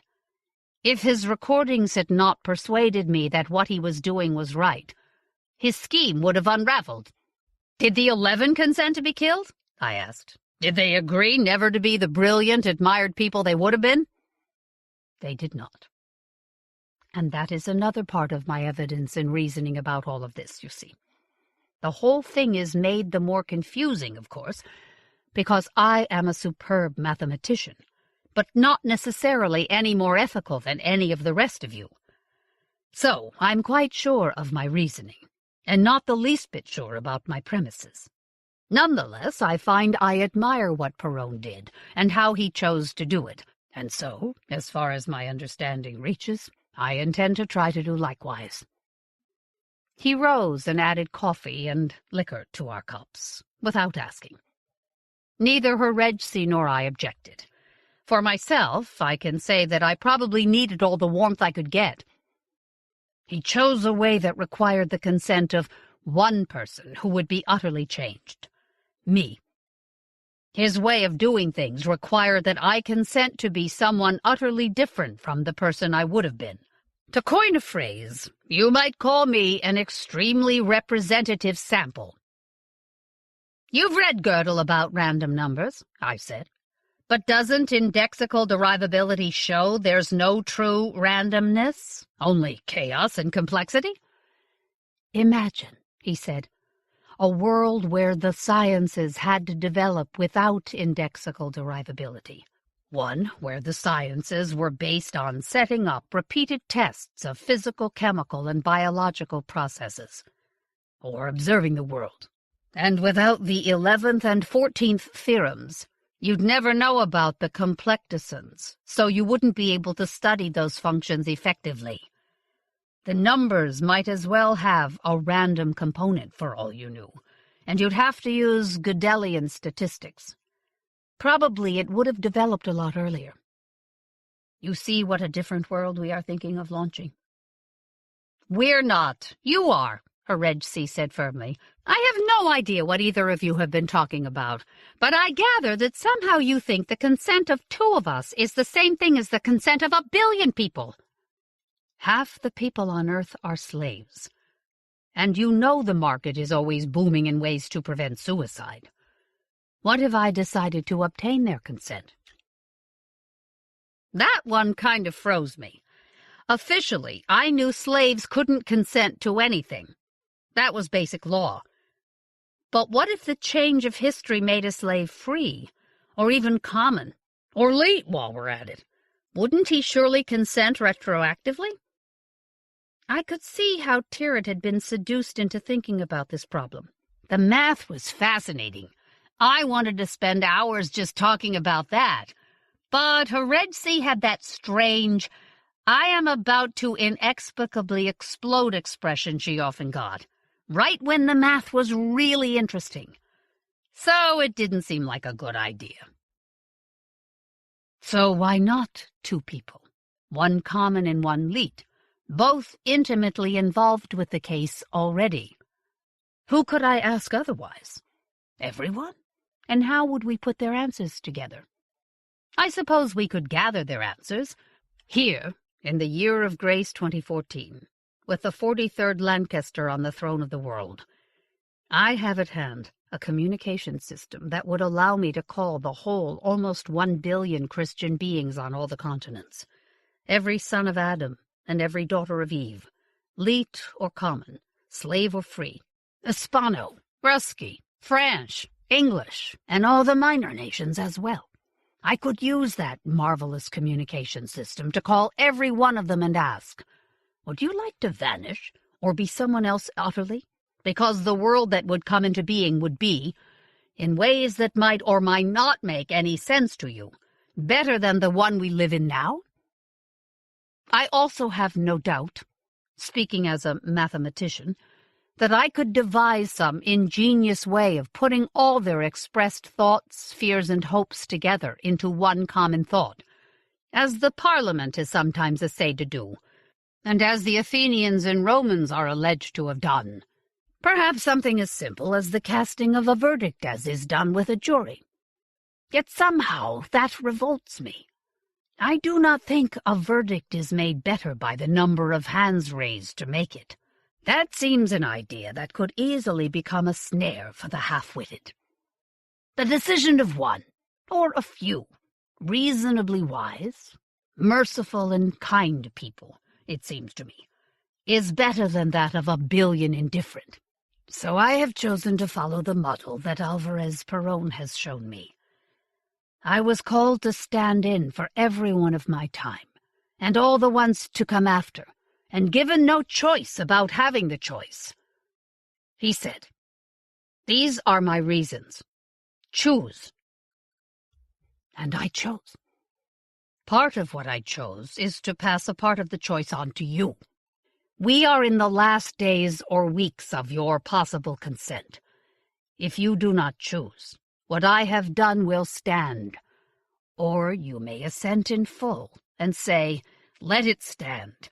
Or, if you choose otherwise, you may try to stop me, and we shall contend and see who is the stronger. But I am offering you two people, and only you two people, a chance, and just a chance, to try to undo my choice, because you are concerned in it. You stand in for all the people who are about to have never existed, or to be someone else entirely. I will tell you what will be gained if you choose to vanish in those ways, and you will decide if it is worth it. By deciding to die? Herejsi asked. No, not to die, I said.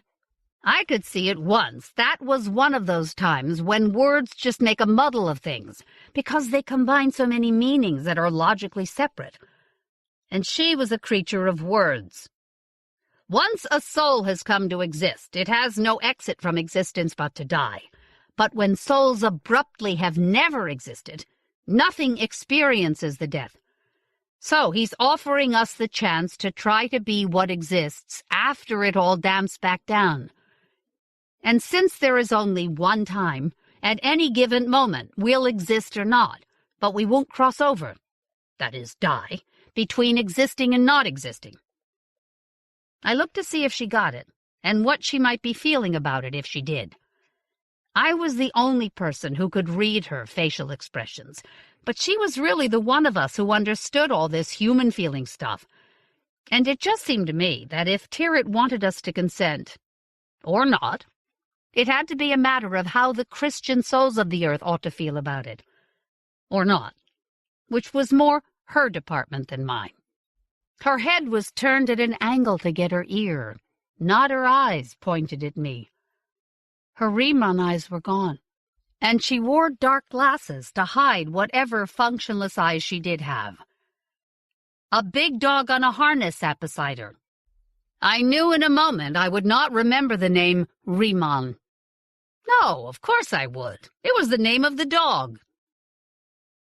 I have been blind from birth, Thrustigavat, she said, and yet I have the dearest, sweetest memory of what your face looks like when you're sad, or make one of your terrible jokes, or worry about me. And I try to hold on to it, recall it more strongly, and it slips away. Is that what it will be like for everyone? Probably, I said. Then, Magister Tirith, she said, how can you ask us to give all this up? And how did Perón persuade you that you should?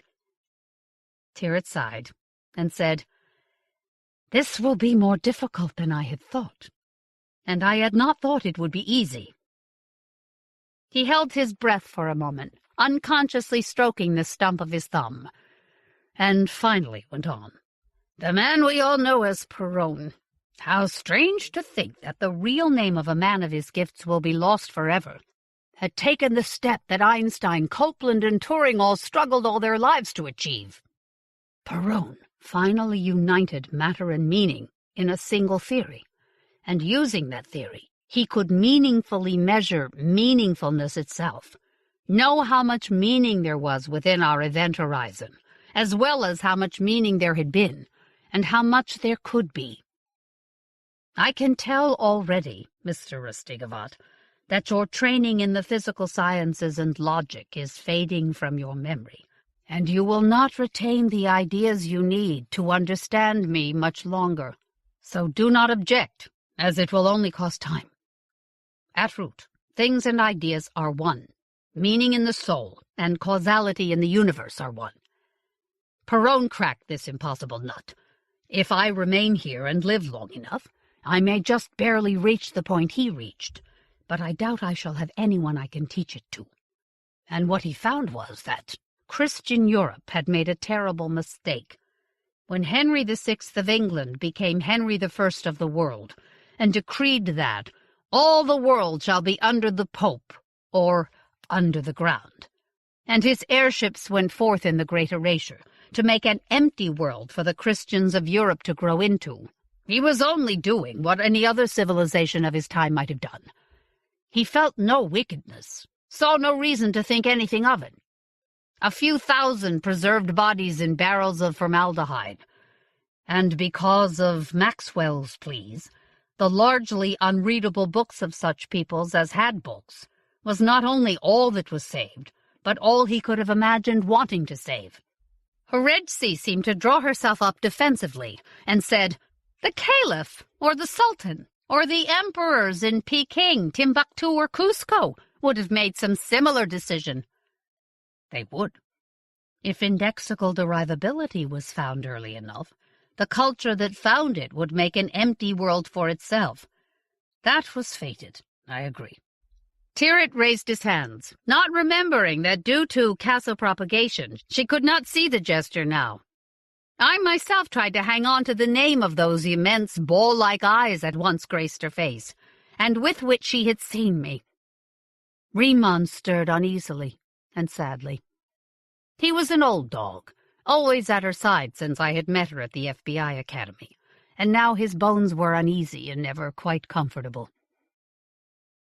"So," Tyrwhitt said, "Perron discovered that the Great Erasure reduced the amount of meaning in the world to very nearly nothing, at least compared to what it might have been. You people in your pointless world understand each other perfectly, for the meanest slave in the Antarctic coal mines has more in common with the emperor in Nice than 2 sailors on the waterfront had in common in my time. You can travel along any line around the whole world and find not one surprise.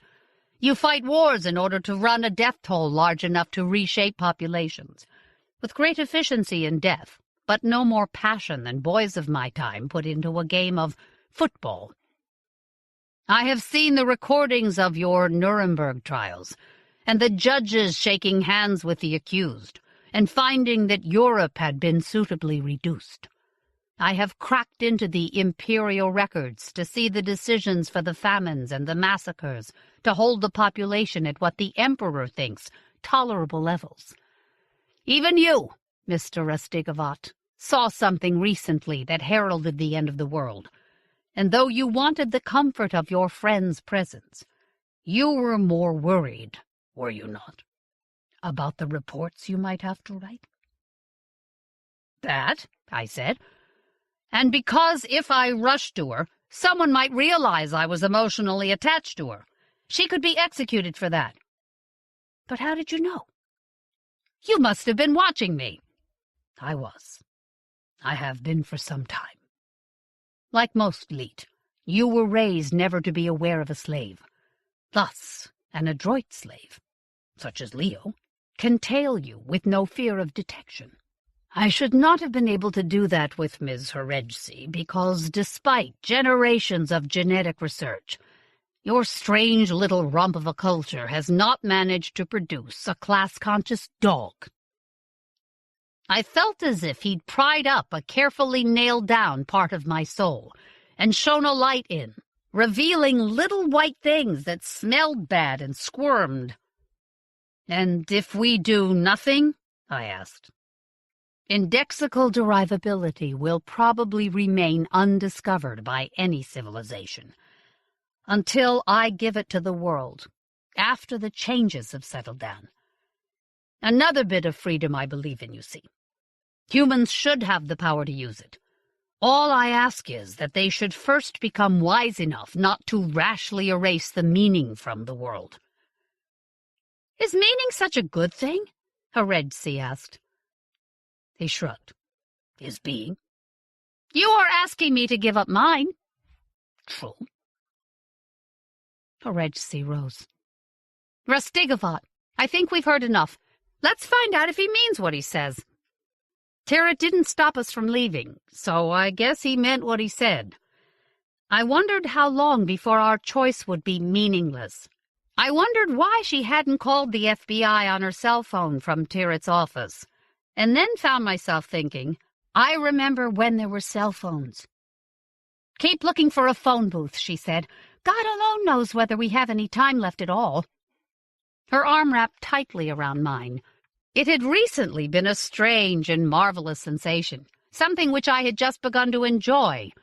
But in a day, a week, or a month, her hand on my arm would always have been merely a matter of her being blind.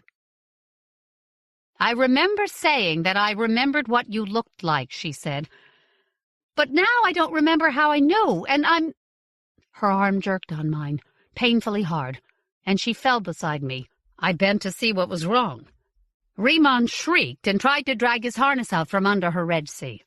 There was a gory hole the size of my fist in his fur, and then I saw the bullet hole below Heredsi's ear, an instant before I felt the sting in my calf.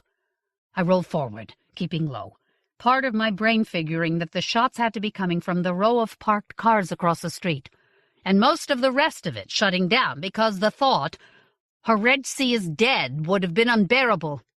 Another shot whistled somewhere above me as I tumbled to a position crouched low where a fire hydrant was close to a phone pole, and the slight rise in the grass strip between them created a little pocket of cover. My pistol, the one that Leo had missed in his frisk. It had not been a pistol when he frisked me, had it? Found its way out of my best concealment spot. I saw motion between two cars, and fired. I was rewarded with a groan. The top of the head went bobbing along, just above the line of cars, as the second one went to his partner's aid. I timed it as best I could, led him what I thought would do it, and squeezed off a second round. It was better than I could have anticipated. For some reason I will never know, he bounced high on his next hop, and the round went right into his throat. I crouched, waited, thinking. Cars. Those little people-hauling trucks are called cars. I have seen them all my life, and the one with two corpses, I hope, slumped behind it, is a Packard Thunderbird. Ryman was still struggling, whimpering now as he grew weaker, alternately trying to drag himself free from where Heredsi's body pinned his harness, and licking and nuzzling her. Other than that, it was silent, except for the distant hum of engines. People would think this was a gang war. In a sense, it was. I had a memory of being lovers with Heredsi, I thought suddenly. In a short time, that memory would be what was real, and I would miss her even more than I missed her already. It was a race between my leg and my psyche as to which would give out on me first. There would be too much authority around here much too soon. There had been no shots in a few seconds, and past all question, the other side knew where I was. I leaped up sideways from my safe position, and nobody shot. My calf blazed up, and blood filled my shoe, but I hopped and hobbled across the street. I almost fell over when an ice cream truck swung wide behind me. Ice cream truck? I suddenly remembered one from my childhood, driven by a black woman? She had called me sweetheart. Memories battered at my mind like furious crows, but I pushed them away. The man I'd nailed in the neck was dead, and the one I'd hit before had taken the shot in his floating ribs, and was gasping out pink foam. He didn't seem to be aware of me when I flipped his coat open. He had a badge like mine, only now FBI stood for... What had it stood for? Never mind. Sirens were wailing. I took a few big lurch steps back out into the street, held my badge up to a cop car, and barked a set of incoherent orders to get him to drive me back to Tirith. He popped his door and I got in. I told him that the federal officers who were down had been shot by Crips in a drug sting gone bad, and urged him to hurry. He relayed that story to his dispatcher as we zoomed up Downing Street. I remembered Brock's as being some kind of a bank, but that didn't make any sense. It seemed strange to know that this was my first ride in an Atwius-mobile, and yet I already had the memories to say, "This is vital, officer. Keep that throttle floored and don't spare the steam." I can't remember what reasons I gave the cop not to follow me in or call for backup. As I lurched past the counter and down the corridor into Tyrwhitt's office, Leo and Brigid trailing after me and telling me frantically that I couldn't, my foot caught on the carpet, the pain in my calf stabbed straight up through my brain, and I finally fell forward. You wouldn't think the floor could hit so hard. It only had a short distance to wind up. It got dark, and stayed that way. "Simon Rastigovat, can you hear me?" I knew that voice. Tyrwhitt. Tyrwhitt, definitely. That was the voice. I opened my eyes. He was leaning forward, his face inches from mine, in a chair by the cot I lay on. I looked down to see the needle he'd slipped into my arm. His gaze followed mine. "Sorry," he said. "A necessity if you were going to choose. Do you remember the choice I asked you to make?" "I do," I said. A great deal came back to me. Not as much as I could have wished. That choice, I'm afraid, was made by the idiots who must have decided that you had been turned, or were breaching security, or whatever they believed in that brief interval, as meaning scrambled everywhere. So, rather than talk to you or ask what was going on, they sent out a team to eliminate you. I'm glad the human race didn't land permanently in that history. It must have been very unpleasant. But we're crossing over now. All of us. And the whole universe. Every hour the internet. That's the tween web to you, but you'll realize in a moment, is full of new, complicated history. And there are billions more people in the world. And he started to turn gray and blurry, and then I realized the world around him was blurring out too. He yanked at the needle in my arm, and I yelped in pain. "Sorry, had to do that to keep you here. That's why I had to wake you up, you see." He looked slightly sick, and I realized that the needle hadn't hurt nearly as much as he must have thought it did. I wanted to reassure him, but it seemed like too much bother to talk. Tyrwhitt seemed to assume I forgave him anyway, after a moment, and said, "How much do you remember? You went into shock. It's been 3 days since you lurched into Brock's. Thanks for doing that, by the way. The cops were only 20 minutes behind you, and they were not after you. As I said, I think we jumped through a lot of nasty pasts during that time." "Horejsi died," I said. "She was gone before I could bend over to see she'd been shot. Poor Ryman. He was hit too. Dying, I think. And he must have been so upset." I knew how weird and stupid it was, but I couldn't get past the way the dog felt. Somehow it was more real to me than Horejsi's death. No, it was what was real about Horejsi's death. I'm going to miss her pretty bad myself. I looked at him and said, "This is strange, though. I remember the old world. I remember what we used to do. But I can feel the new world ghosting in on me, around the edges, as if I'm starting to remember a different world where I've always been." "You were unconnected to the rest of the world for a long time," Tyrwhitt said. "At least a long time as measured in temporal change." "Temporal change?" "Event count. Do you remember who I am?" "Yes. You are Francis Tyrwhitt. Frank. Dutchlop. In the history where, when I came from, you were, like Newton or Einstein?" "Better," he said, grinning. "And who am I here?" "My star grad student. Jesus, I'm a math professor. Talk about a great deal. I remember 30 years of math without actually having had to do the homework." We both laughed, slightly sadly. I remembered that, too. Frank Tyrwhitt was just about the only person except me who thought the jokes I liked were funny. Like Horejsi, who was really dead. And Tyrwhitt and I were really alive, and we were not here. We were now. It felt painfully strange, as if one memory were a delusion and another one were real, and I just had no ability at all to work out which was which. And now you are a mathematical psychologist? Is there even such a thing? There is now, and there always has been, for at least 120 years, or for about 31 hours, depending on exactly what you count. He shrugged. And I remember indexical derivability, but I am not sure now what to do about it. Do you remember it? You have written dozens of long, detailed emails to explain it to me. Or tried to, I said.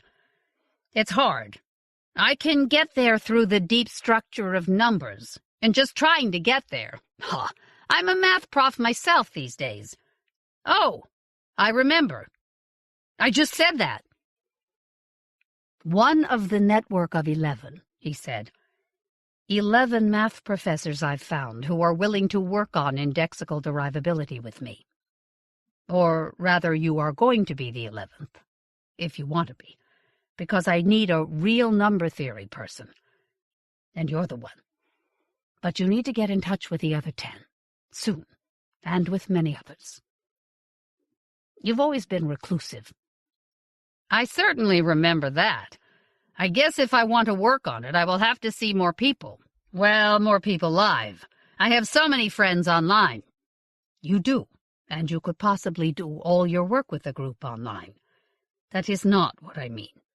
I mean you have to get into this here. This now, and connect and relate, because if you don't, you'll fade just like you almost did when I twisted the needle in your arm to bring you back.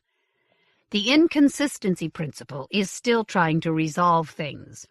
With a very few people, apparently the easiest resolution is to let us keep all our memories, as long as we only discuss them among ourselves. Stupidly, and out of nowhere, I said, I'm going to miss being in the FBI. And I really, really miss Horejsi now.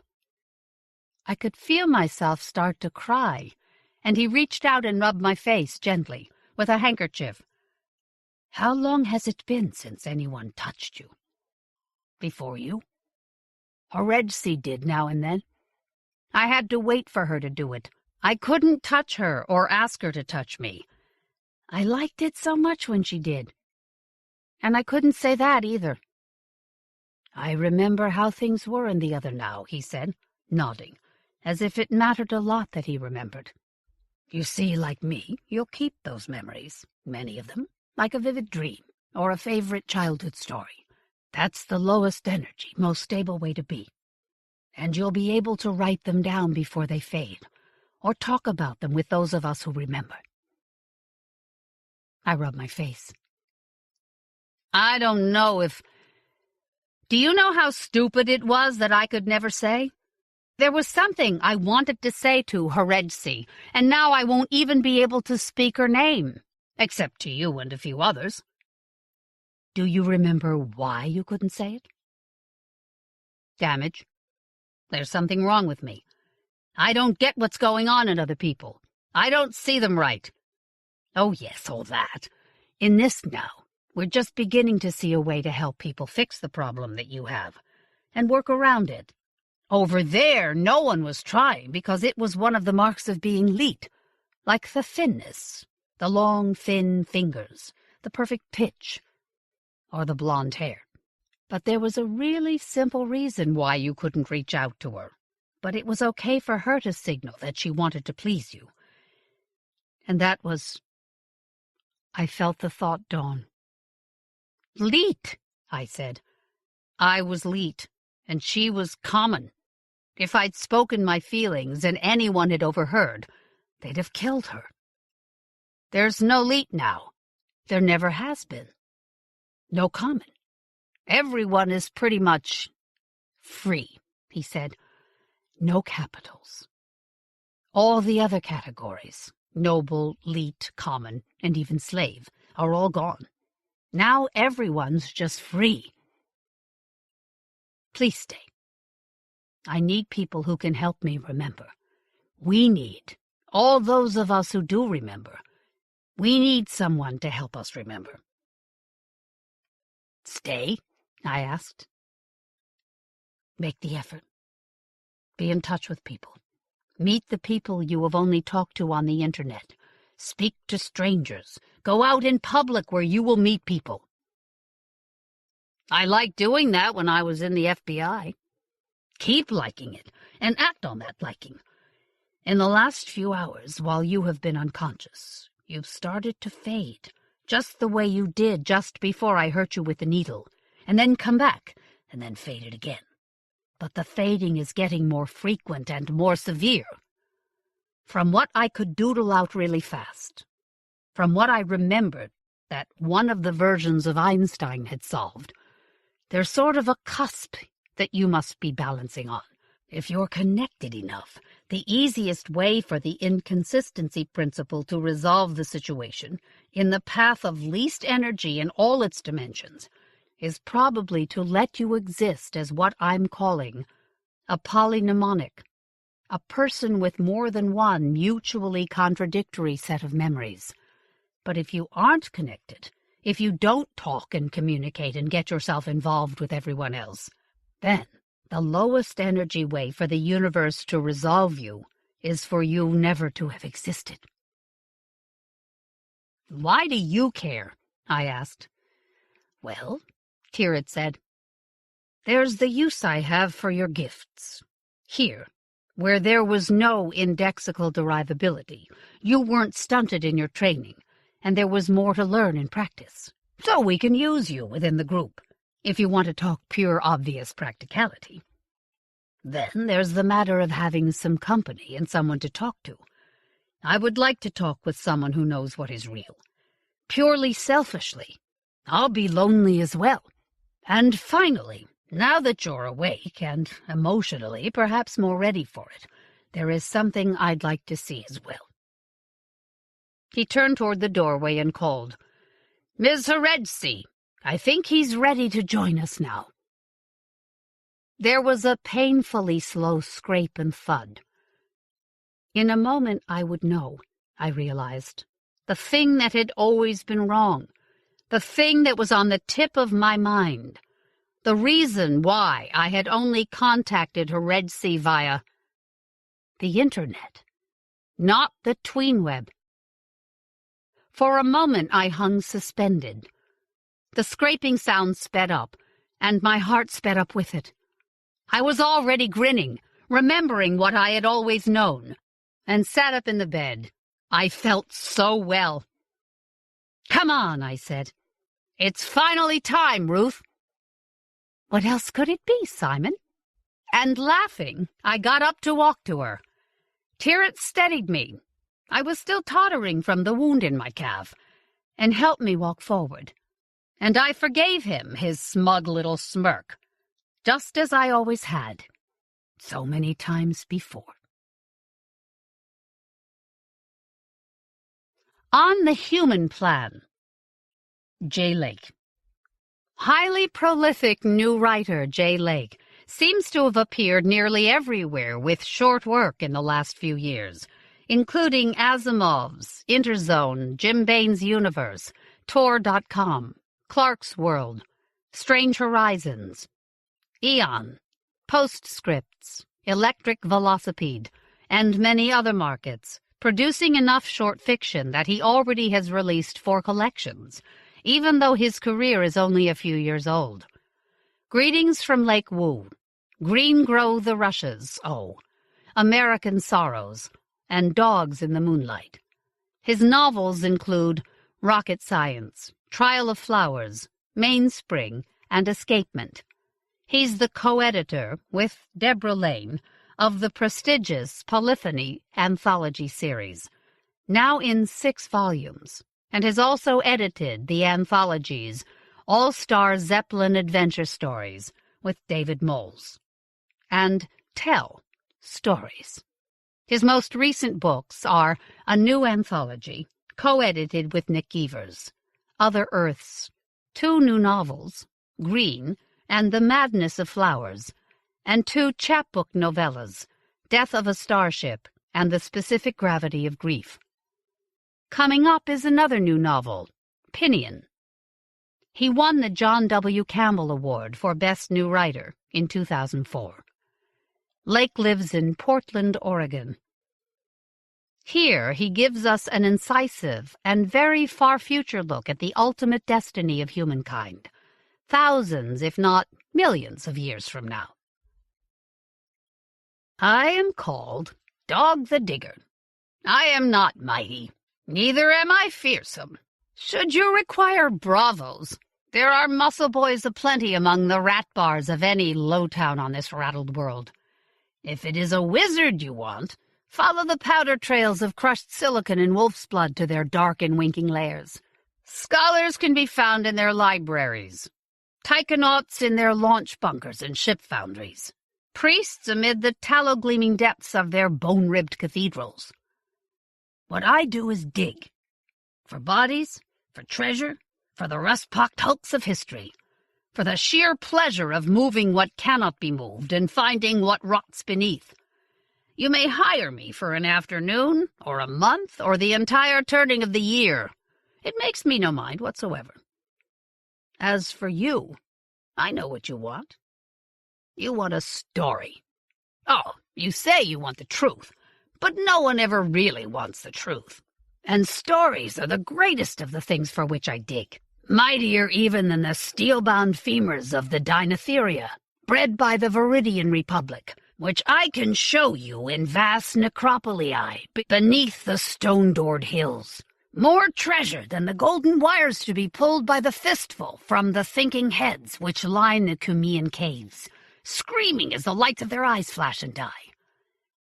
Anyone with a bit of talent and the right set of bones to throw can foretell the future. It's written in fat-bellied red across every morning sky. But to after-tell the past, that is another trick entirely. They say death is the door that never opens twice, at least not until it does. Sorrow is usually the first child of such a birthing, though just as often the last to be recognized. People die, cities die, nations die. In time, the sun itself will die, though already it grows red and obese.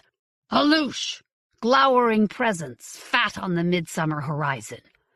When the day star opens up its arms, all graves will be swallowed in fire. But, for now, the bones of men lie atop older bones beneath the friable earth. Likewise the skins of cities.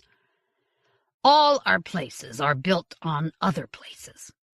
A man might dig down until the very heat of the earth wells up from the bottom of his shaft, and still there will be floors and streets and wooden frames pressed to stone fossils to greet him there.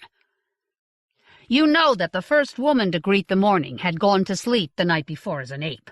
Some angel stirred her dreams with God's long spoon, and the next day she remembered the past. The past was young then, not even 30 hours old, but it had begun. That woman bred with an ape who didn't yet know he was man, then birthed a hairy little baby who learned she was another woman, and so the world unfolded into history. That woman died too, laid herself down into the earth and let herself be covered with mud which turned to rock. If I dig down far enough, someday I'll find that grandmother of us all. But this story you've come for is about another time, when I only dug down to death's doorstep. It was an exogen come to me, in the 27th hour of the day. My visitor was taller than a pike pole, with skin translucent as the slime of a slug.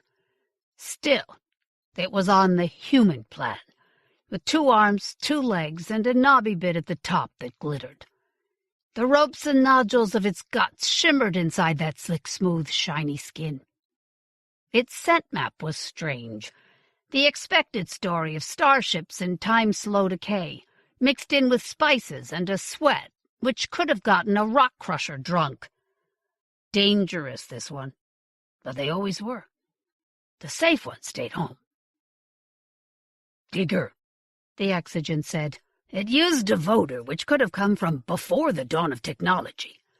Believe me, I know. I'm not one for judging a man by his shape. Metatron knows I find myself judged enough.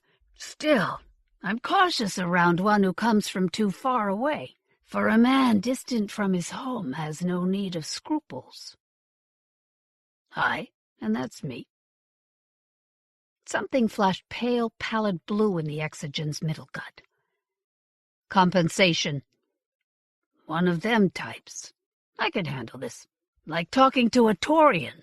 All syntax implied inside a hyper-limited, morphemic constellation. Like playing a game of 200 questions. Compensation in what cause? Seeking. That's what I do. I seek. By digging. What do you seek? Death. That one required some careful thought. I didn't reckon this exogen had come all the way across the deep dark between the stars just for me to dig him a grave. Not that I hadn't dug a grave or four in my day. It was just that no one spent the kind of energy budget this exogen had dedicated to being here on Earth, simply to lay themselves down. Anyone's death in particular? Death. My visitor flashed a series of colors, then manipulated its voder. Thanatos. Oh, death his own self. I considered that. You must be aware that death isn't really anywhere to be found. Mythic personification doesn't leave behind calling cards for me to dig up. Entropic decay does, but everything is evidence of that. I knew from experience that it would take the exogen a while to assemble my loose stream of lexemes into a meaningful morph that fit its own mind. I'd been working on my sun altar when it had found me among the dunes of rusted bolts where I make my home. So I returned to my labors, confident that my visitor would speak again when it was ready. Exogens work on their own time scale. Some are sped up so fast they can experience a standard year in a few hours. Others move so slowly they speak to rocks and perceive trees as fast-moving weeds. In time, this one would answer. 2 days later, it did. Secrets, the exogen said, as if no time had passed at all. You want me to dig for the secrets of death? I laughed. There's no secret to death. It finds us all. Death is the least secret thing in the universe. I can open any grave and show you.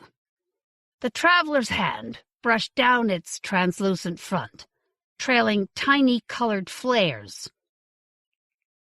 Undying. The voter somehow sounded wistful. I picked up a ritual axe from the second Archean interregnum, traced a claw tip down the blade edge. That's easy enough to take care of. Dying is simple. It's living that's hard. For an awful moment, I wondered if the exogen was going to dip its head and dare me into trying that pulsing neck. Instead, it just stared a while. I thought the exogen had slipped back into slow time, until it spoke again. Door. Door. Death's door? That was a figure of speech as old as architecture. This exogen must have something more literal in mind. Door. This time the voter's tones implied an emphatic conclusion. The exogen shut down, sinking into a quietude that took it across the border from life into art. The sense of light and life which had skimmed across it like yellow fog on a sulphuritic lake was gone. I had acquired my very own statue, walking, talking, likely intelligent, and certainly fantastically wealthy. For a test, I poked one tip of the Archean axe into its chest, about where the sternum would be on the human plan. It was like poking a boulder. The exogen's skin had no give, and the sense of weightiness was downright planetary. Door! What in all the Baroque hells of the Embassy Renaissance did it mean by door? You know perfectly well that while the earth is dying, it's nowhere near dead. Even a corpse on the forest floor isn't dead. Intestinal flora bloom in the madness of a sudden fatal spring. Ants swarm the massive pile of loosening protein. Patient beetles wait to polish bones until they gleam like little fragments of lost Luna embedded in the soil. So it is with this world. I can tell by the cut of your suit that you're from off-world, but I can tell by the quality that you didn't ship in from across the deep dark. A patient man with an unlimited air supply and a wealth of millennia in his hand can almost walk from here to Proxima Centauri by station hopping. But anyone terrestrial planning to move between the stars on anything like the scale of a human standard lifetime is very, very wealthy. And you are plainly terrestrial in origins, and just as plainly from those boots, are not so wealthy. I'm sorry. Did I offend? Take it from me. After you've riven open the graves of 1,000,000 generations, you find your sense of tact has evaporated with all the rest of time's detritus. I'm poor as a chuckmoose, so I see no shame in anyone else's poverty. Besides, this story I'm telling you may save your life someday. Surely that's worth an unintentional insult or two. Not that I'm planning another, mind you, but Dog the Digger is famously plain-spoken as any of his kind, for all that he's not on the human plan. Here we are, a collection of mortally wounded peoples, on a mortally wounded planet, but we yet live. No matter the elevation of our estate, I may be a beetle polishing the bones of the world, rather than a bright explorer at the morning of all civilizations, but still I draw breath. Metaphorically speaking, of course. And so it fell to me to search for meaning in the exogen's request. After a month had gone by, his skin was cooled to the color of cold iron, and no one might ever have believed him to be alive. He stood like a man marking his own grave, and stared sightlessly at the spot where I happened to have been positioned that night. At least I understood now how he passed between the stars. The exogen had no life support requirements, and was immune to boredom. He wasn't so much undying as unliving. I went to my friend, Pater Nostrum, a man very nearly on the human plan, as so few of us were in these terribly late days. Pater Nostrum lived in a cathedral he built himself as an agglutination of debris, donations, and some downright thievery. He doused for his cathedral one shard at a time, using a rod made of Garine Empire hull metal wrapped in sable manskin. A time or 10 I dug and hauled great, broad-beamed members for him, fetched by some unseen-to-me holy mandate from the dank rust-grained soil. The genetics in that rod's leather grip were worth more than all of Pater Nostrum's earthly accumulations. But as a priest, he was beyond caring of such things. Or so he told himself, me, and everyone else who would listen. This day I claimed back from him one of the favors owed. "Pater," I said, "it was the season for my third body, which was generally the most comfortable for those with whom I spoke. Not that the exogen would have cared. No, truly, even Pater Nostrum." He smiled, resplendent in his robes of rich vinyl, trimmed with donkey fur. "Digger, my son. Welcome." We met in his cathedral's second sanctuary, a round-walled room with a ceiling line that very nearly described a hyperbolic curve, armor cladding off some ancient starship, with a look like that. The walls were relieved with 10,432 notches. I am incapable of not counting such things in my first glance, and each notch held a little oil lamp wrought from some old insulator or reservoir or other electromechanical part. They all burned, which argued for some extremely retarded combustion characteristics. The scent map of the room confirmed that well enough. "I would ask something of you, Pater Nostrum. I cannot yet say whether it is a remembering or a scrying, or just some keyword research in the deep data layers. Information flows everywhere on this earth. It is encoded in every grain of sand, in the movements of the tumbling constellations of microsatellites and space junk above our heads, in the very branching of the twigs on the trees. Knowing how to reach that information, how to query it and extract something useful, well, that was one reason why the world had priests. Prayer and sacrifice invoked lines of communication which remained obdurately shut to most of us most of the time. "I will do this thing for you gladly," Pater Nostrum said, "but you must first cross my palm with slivers, to make our bargain whole, and place you under my hieratic seal." This I knew as well, and so had brought a cluster of shattered beast ivory from a sand-filled sea cave recently explored beneath the Hayuk Desert. I scattered it over his open hand in a brittle mist. Pater Nostrum closed his fist and grimaced. I knew with skin like his that the ivory would cut, burn, slice. When he opened his hand, the usual small miracle had occurred. A tooth with 4 twisted roots lay whole on the bloody palm. "Well brought, digger," the priest said. He smiled. "And of course my debt to you is long incurred. So speak plainly and tell me what you seek." I closed my eyes a moment and let my skin tell me the story of the point-source warmth of 10,000 little flames. The framing of this question had been much on my mind of late, with me working at great length to tease it out. Still, no matter what I said, I'd be wrong.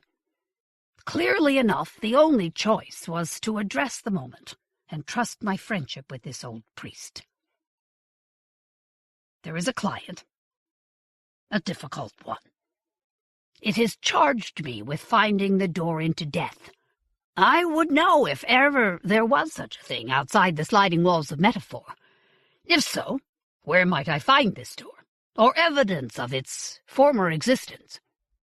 A door into death. The priest stared up at his hyperbolic ceiling, his eyes following the receding curve into some dark infinity. "I will scry," Pater Nostrum muttered. The air began to swirl around him, dust motes orbiting his upturned face like swallows around a charnel house chimney. His eyes rolled inward until nothing remained within his lids but a silvery glowing sliver. One by one, the flames on the wall niches began going out in tiny pops, as the priests drew from their energy in some pattern known only to him. I settled to watch. The brilliant dust of 1,000 millennia of nanotechnology meant the world could describe itself. If, like any competent priest, one only knew how to ask the questions. So he scried. The flames carried Pater Nostrum inward on a wave of information.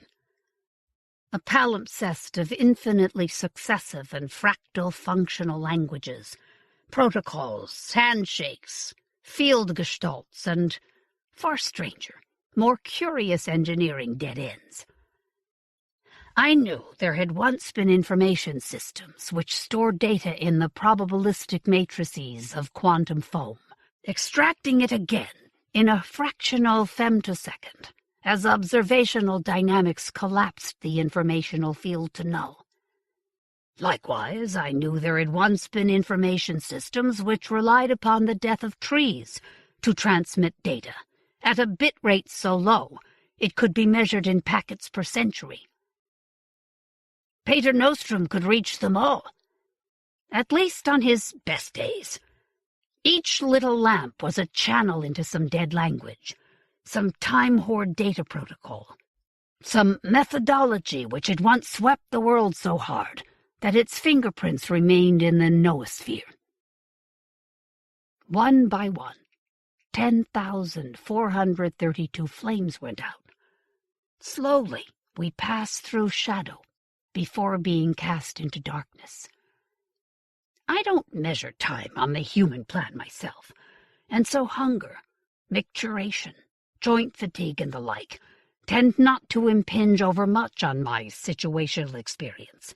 But Pater Nostrum experienced all those and more, until blood ran gelid dark from his nose and ears as the last of the lights winked away to leave the two of us alone in lightless splendor, demarcated only by the priest breathing, and my scent map of his body's sudden advancement into further decay. Finally he came back to me. Well... Pater Nostrum picked his way through his words with an exaggerated care. It has not been so in more decades than I care to admit to. You scry well, father, I said politely. I should not think to scry so well again, not as I value my own health. Surely the gods forfend. Gods. He snorted. I am a priest. What does my work have to do with gods? I can't say, father. After that, I waited for him to find the thread of his thoughts. Finally, Pater Nostrum spoke. There was a movement during the era of the Viridian Republic. Religious, scientific, cultural. A long pause ensued, but that did not seem to require an answer, so I did not answer him. He gathered himself and continued. They called themselves Lux Transitum. This movement believed that life is a waveform. So long as you do not collapse the waveform, life continues. Death was viewed not as a biological process, but as an unfortunate event within the realm of some very specialized physics. Life is life, I replied. Anti-entropic organization in chemical or electromechanical systems which, when left unattended, tends to metastasize into computers, people, starships, catfish, and what have you. Lighting a candle from the inner pocket of his vinyl robes, Pater Nostrum shook his head, as the case may be. I only reflect what I have been told. I do not believe it. Sooner argue with the dead than contend with the noosphere. Wise policy. Every bit of it. At least for those of us on the human plan. He tried another grin, but this one failed. More silence followed, as if Pater Nostrum was now determined to subdivide his attention into short tranches, interspersed by gaps of inertia. Finally, I stepped into the conversation again. Did Lux Transitum have a laboratory or a temple? Is there some place where they address this uncollapsed waveform? Pater Nostrum looked at me as if noticing me for the first time. Oh, well, yes. Father. I imbued my voice with infinite patience, something this body was fairly good at. Where might I find their holy place? He woke to my question with a non sequitur. How long have you been alive, Digger? Me? I stopped and considered that. At least 7,313 years, by the most conservative view, counting since the last cold restart of my cognitive processes. How long have I been alive? I shouldn't know with any certainty, I said. But we met shortly after the Andromache strike, which was 4,402 years ago, the second Thursday of next month. You are not on the human plan, but I am. He leaned close, almost touching me. Do you think the human plan called for 4,000-year-old priests? When was the last time you saw a child? I tried to remember when I'd last encountered a juvenile of any species, not just human. Surely people must breed somewhere. Surely, said Pater Nostrum. But not here on Earth, it seems. This would not come naturally to my attention, I pointed out. But you might have noticed it somewhere along the way. You know, the priest said vaguely, the days are bathed in almost endless red light. There is always something to do. So few people roam the world. A thought block, I said sympathetically. He seemed shocked. On the entire human race? What human race? We walked outside under the dying sun and argued long over whether Lux Transitum had the right of it, and what had been done with people. Most of all, whether to wake them up. You're wondering now, aren't you? How long ago did this happen? What did Dog the Digger do next? Did I wake the Exogen, and what did I tell him when I did? Look around you. What do you see? Quiet place we've got. That line of hills over there is a linear city from the Vitalist era.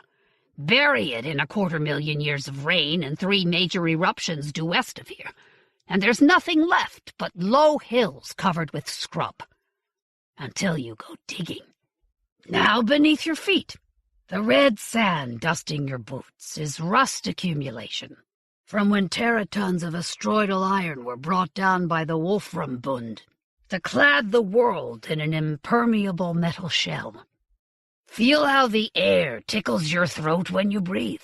You'd be appalled at how much processing power goes into your lungs, and what percentage of that crosses through the alveoli into your bloodstream. There's a reason that access to this damn planet is so heavily restricted. So, we live here in our low towns, and our cathedrals, and our shanties, and caverns, and buried mansions, and nothing ever changes. That was the big secret the Exogen was searching for. You can transcend death, but only through stasis. The whole point and purpose of life on the human plan is death. Otherwise you are us, grubbing in the ruins of 1,000,000 years of dreaming. And you are us, now. Check in with your shuttle. I can promise you it's not going back up in this lifetime. My 4th and 6th bodies have already disassembled the engines and control surfaces. You will live forever too, my friends, trapped in the same story as the rest of us. The Exogen? He'll wake up eventually. We're letting him sleep. He's already found the answer. He just doesn't have to dig holes under a blood-red sky to earn it every day. I am called Dog the Digger. I am not mighty, neither am I fearsome, but I am all you will ever know now. Or maybe this is just a story, like you asked for. Under the crimson light of a dying sun, is there any real difference between a story and the truth? Welcome to my Earth. The Island. Peter Watts. Self-described as a reformed marine biologist, Peter Watts is quickly establishing himself as one of the most respected hard science writers of the 21st century. His short work has appeared in Tesseracts, the Solaris Book of Science Fiction, On Spec, Divine Realms, Prairie Fire, and elsewhere. He is the author of the well-received Rifters sequence, including the novels Starfish, Maelstrom, Behemoth, B-Max, and Behemoth, Seppuku. His short work has been collected in 10 Monkeys, 10 Minutes. His most recent book is the novel Blind Sight, which has been widely hailed as one of the best hard SF books of the decade. He lives in Toronto, Canada. In the powerful and innovative story that follows, he paints a picture of a work crew compelled to labor on through all eternity, even though they're no longer sure whom they're working for or why, and who come smack up against an obstacle unlike any even they have ever seen. You sent us out here. We do this for you. Spin your webs and build your magic gateways. Thread the needle's eye at 60,000 kilometers a second. We never stop, never even dare to slow down, lest the light of your coming turn us to plasma.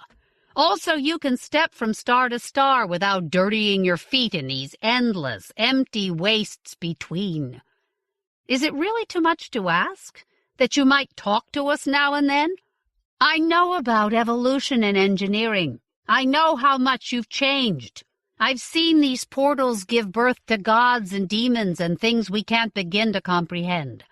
Things I can't believe were ever human. Alien hitchhikers, perhaps, riding the rails we've left behind. Alien conquerors. Exterminators, perhaps. But I've also seen those gates stay dark and empty until they faded from view. We've inferred diebacks and dark ages, civilizations burned to the ground, and others rising from their ashes.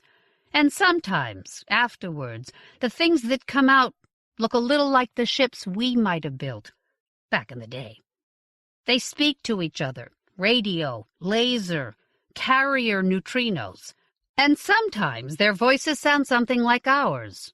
There was a time we dared to hope that they really were like us, that the circle had come round again and closed on beings we could talk to.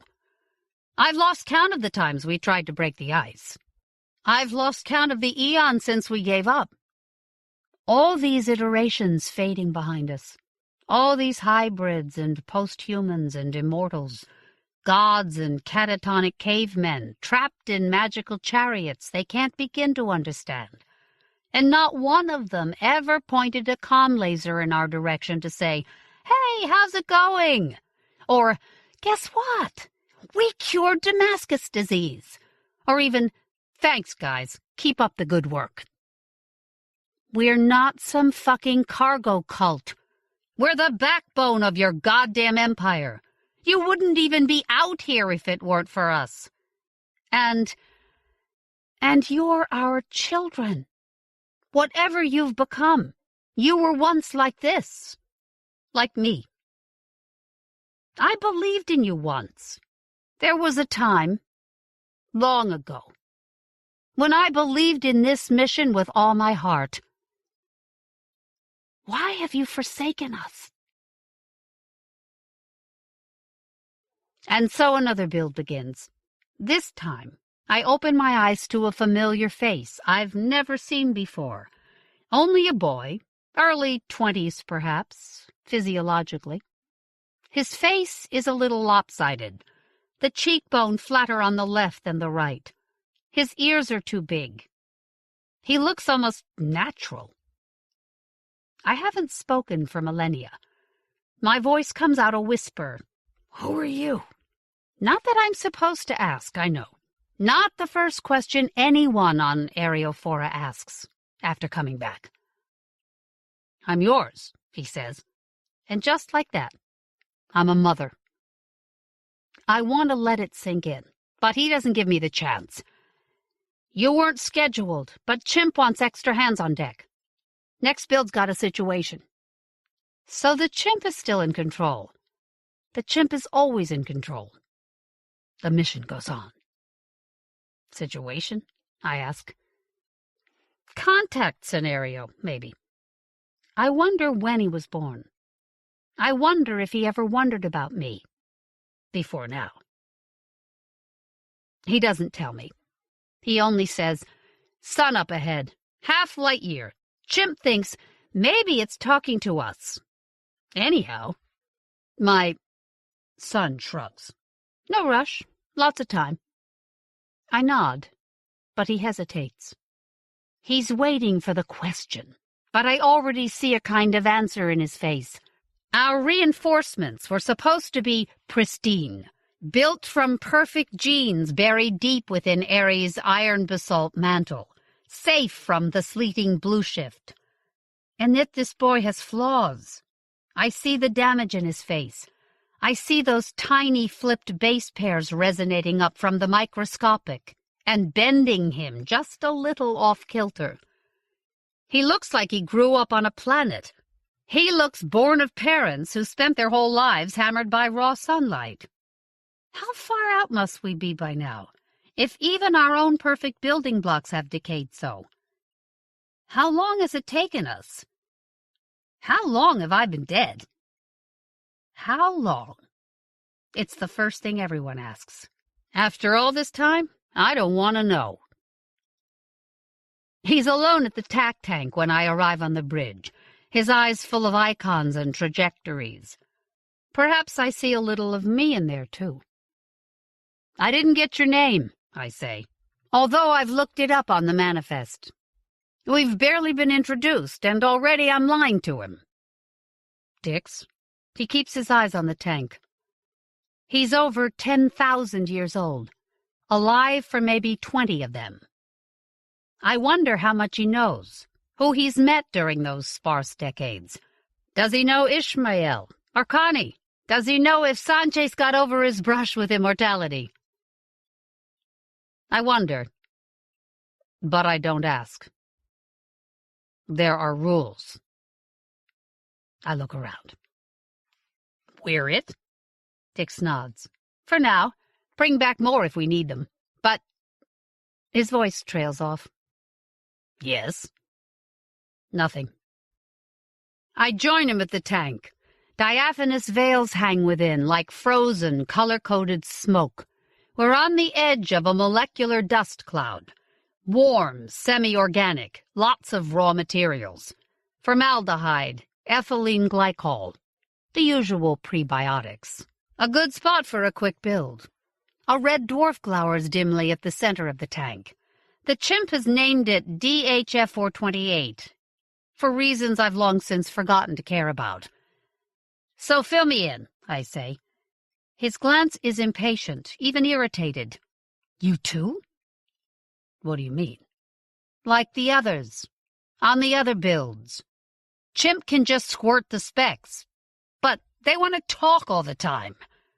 Shit. His link's still active. He's online. I force a smile. Just a cultural tradition, I guess. We talk about a lot of things. It helps us reconnect after being down for so long. But it's slow, Dix complains. He doesn't know. Why doesn't he know? We've got half a light year, I point out. There's some rush. The corner of his mouth twitches. Vaughn's went out on schedule. On cue, a cluster of violet pinpricks sparkle in the tank, 5 trillion clicks ahead of us. Still sucking dust mostly, but got lucky with a couple of big asteroids, and the refineries came online early. First components already extruded. Then Chimp sees these fluctuations in solar output, mainly infra, but extends into visible. The tank blinks at us. The dwarf goes into time-lapse. Sure enough, it's flickering. Non-random, I take it. Dix inclines his head a little to the side, not quite nodding. Plot the time series. I've never been able to break the habit of raising my voice, just a bit, when addressing the chimp. Obediently. Obediently? Now there's a laugh and a half. The AI wipes the spacescape and replaces it with repeating sequence, Dix tells me. Blips don't change, but spacing's a log linear increase cycling every 92.5 corsecs. Each cycle starts at 13.2 clicks per corsec, degrades over time. No chance this could be natural? A little black hole wobbling around in the center of the star. Something like that. Dick shakes his head, or something like that. A diagonal dip of the chin that somehow conveys the negative. But way too simple to contain much info. Not like an actual conversation. More, well, a shout. He's partly right. There may not be much information, but there's enough. We're here, we're smart, we're powerful enough to hook a whole damn star up to a dimmer switch. Maybe not such a good spot for a build after all. I purse my lips. The sun's hailing us. That's what you're saying. Maybe. Hailing someone. But too simple for a Rosetta signal. It's not an archive. Can't self-extract. Not a Bonferroni or Fibonacci-seek. Not pi. Not even a multiplication table. Nothing to base a pigeon on. Still, an intelligent signal. Need more info, Dick says, proving himself master of the blindingly obvious. I nod. The Vons. What about them? We set up an array. Use a bunch of bad eyes to fake a good one. It'd be faster than hijing an observatory from this end or retooling one of the on-site factories. His eyes go wide. For a moment he almost looks frightened for some reason. But the moment passes, and he does that weird headshake thing again. Bleed too many resources away from the build, wouldn't it? It would, the chimp agrees. I suppress a snort. If you're so worried about meeting our construction benchmarks, chimp, factor in the potential risk posed by an intelligence powerful enough to control the energy output of an entire sun. I can't, it admits. I don't have enough information. You don't have any information about something that could probably stop this mission dead in its tracks if it wanted to. So, maybe we should get some? Okay. Vaughn's reassigned. Confirmation glows from a convenient bulkhead. A complex sequence of dance instructions that Ares just fired into the void. 6 months from now, 100 self-replicating robots will waltz into a makeshift surveillance grid. 4 months after that, we might have something more than vacuum to debate in. Dick eyes me as though I've just cast some kind of magic spell. It may run the ship, I tell him, but it's pretty fucking stupid. Sometimes you've just got to spell things out. He looks vaguely affronted, but there's no mistaking the surprise beneath. He didn't know that. He didn't know. Who the hell's been raising him all this time? Whose problem is this? Not mine. Call me in 10 months, I say. I'm going back to bed. It's as though he never left. I climb back into the bridge, and there he is, staring into TAC. DHF 428 fills the tank, a swollen red orb that turns my son's face into a devil mask. He spares me the briefest glance, eyes wide, fingers twitching as if electrified. Vons don't see it. I'm still a bit groggy from the thaw. See what? The sequence! His voice borders on panic. He sways back and forth, shifting his weight from foot to foot. Show me. TAC splits down the middle. Clone dwarves burn before me now, each perhaps twice the size of my fist. On the left, an Ares eye view. DHF 428 stutters as it did before, as it presumably has these past 10 months. On the right, a compound eye composite. An interferometry grid built by a myriad precisely spaced Vons, their rudimentary eyes layered and parallaxed into something approaching high resolution. Contrast on both sides has been conveniently cranked up to highlight the dwarf's endless winking for merely human eyes, except that it's only winking from the left side of the display. On the right, 428 glowers, steady as a standard candle. Chimp? Any chance the grid just isn't sensitive enough to see the fluctuations? No. Huh. I try to think of some reason it would lie about this.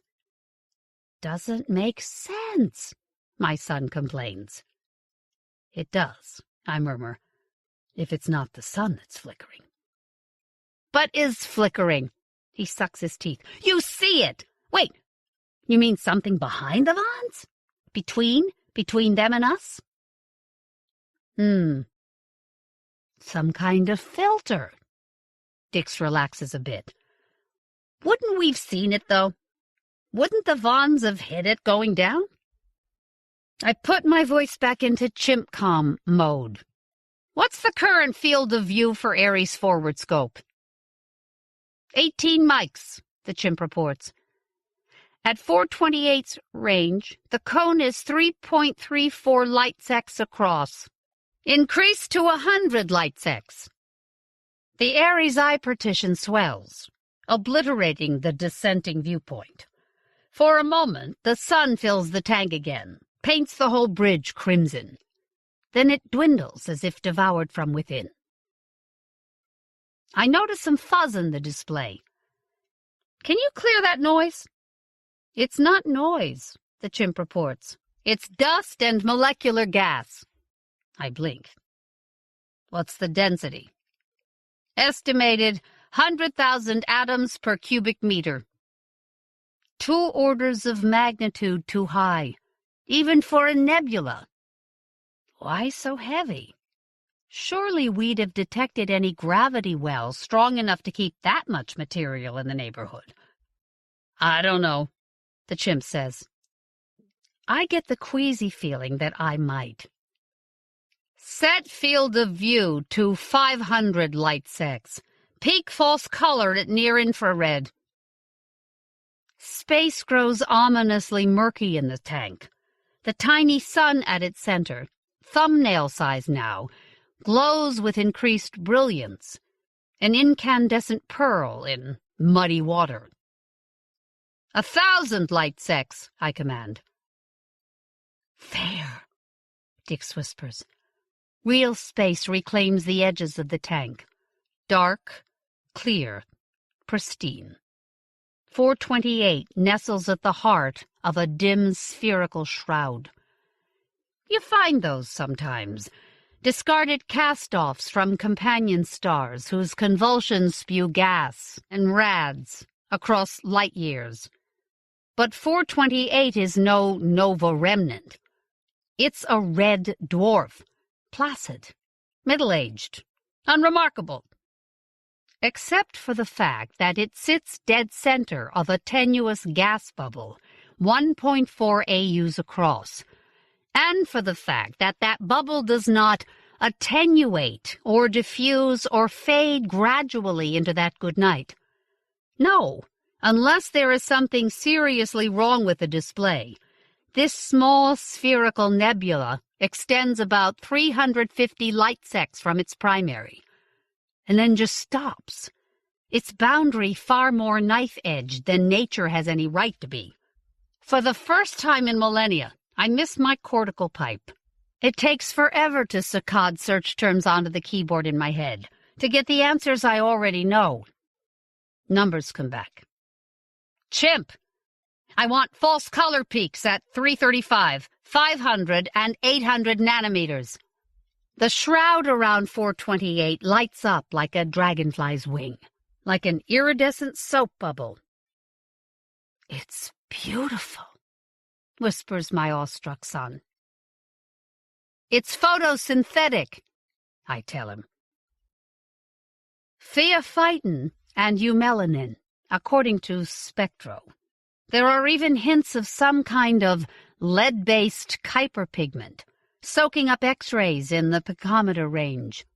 Chimp hypothesizes something called a chromatophore, branching cells with little aliquots of pigment inside, like particles of charcoal dust. Keep those particles clumped together, and the cells effectively transparent.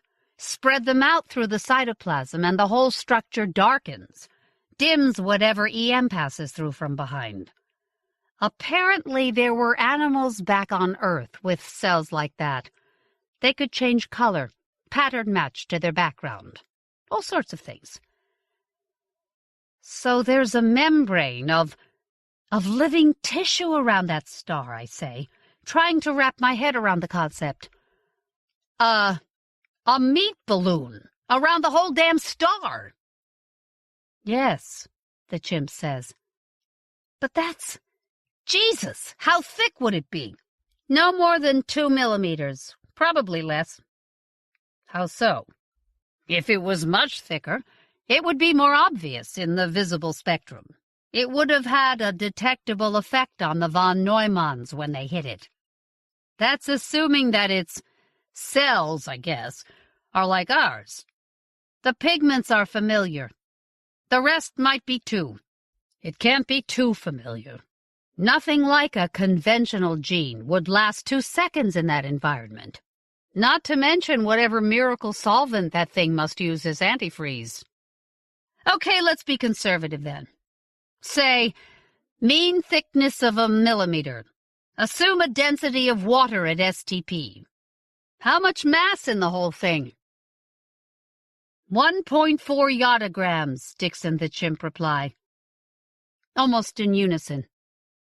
That's, half the mass of Mercury, the chimp adds helpfully.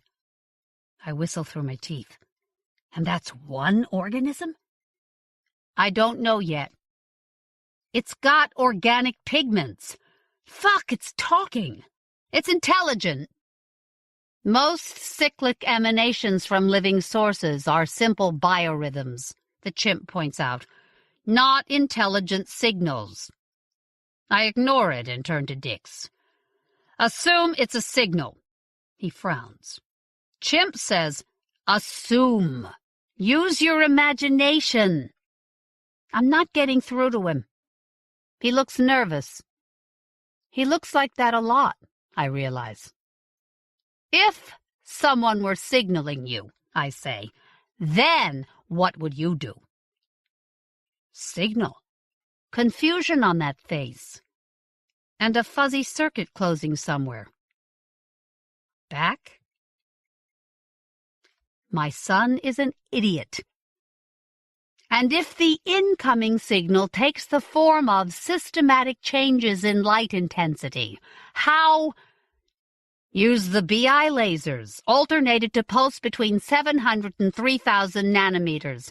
Can boost an interlace signal into the exawatt range without compromising our fenders. Gives over 1,000 watts per square meter after diffraction. Way past detection threshold for anything that can sense thermal output from a red dwarf. And content doesn't matter if it's just a shout. Shout back. Test for echo. Okay, so my son is an idiot savant. And he still looks unhappy. But chimp, he says no real information there, right? And that whole other set of misgivings edges to the fore again. He. Dix takes my silence for amnesia. Too simple, remember? Simple click train.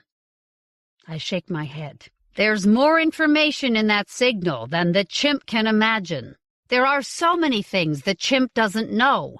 And the last thing I need is for this child to start deferring to it, to start looking to it as an equal, or, God forbid, a mentor. Oh, it's smart enough to steer us between the stars, smart enough to calculate 60-digit primes in the blink of an eye, even smart enough for a little crude improvisation should the crew go too far off mission. Not smart enough to know a distress call when it sees one. It's a deceleration curve, I tell them both. It keeps slowing down, over and over again. That's the message. Stop, stop, stop, stop. And I think it's meant for no one but us. We shout back. No reason not to. And now we die again, because what's the point of staying up late? Whether or not this vast entity harbors real intelligence, our echo won't reach it for 10 million corsecs. Another 7 million, at the earliest, before we receive any reply it might send. Might as well hit the crypt in the meantime. Shut down all desires and misgivings. Conserve whatever life I have left for moments that matter. Remove myself from this sparse, tactical intelligence, from this wet-eyed pup watching me as though I'm some kind of sorcerer about to vanish in a puff of smoke.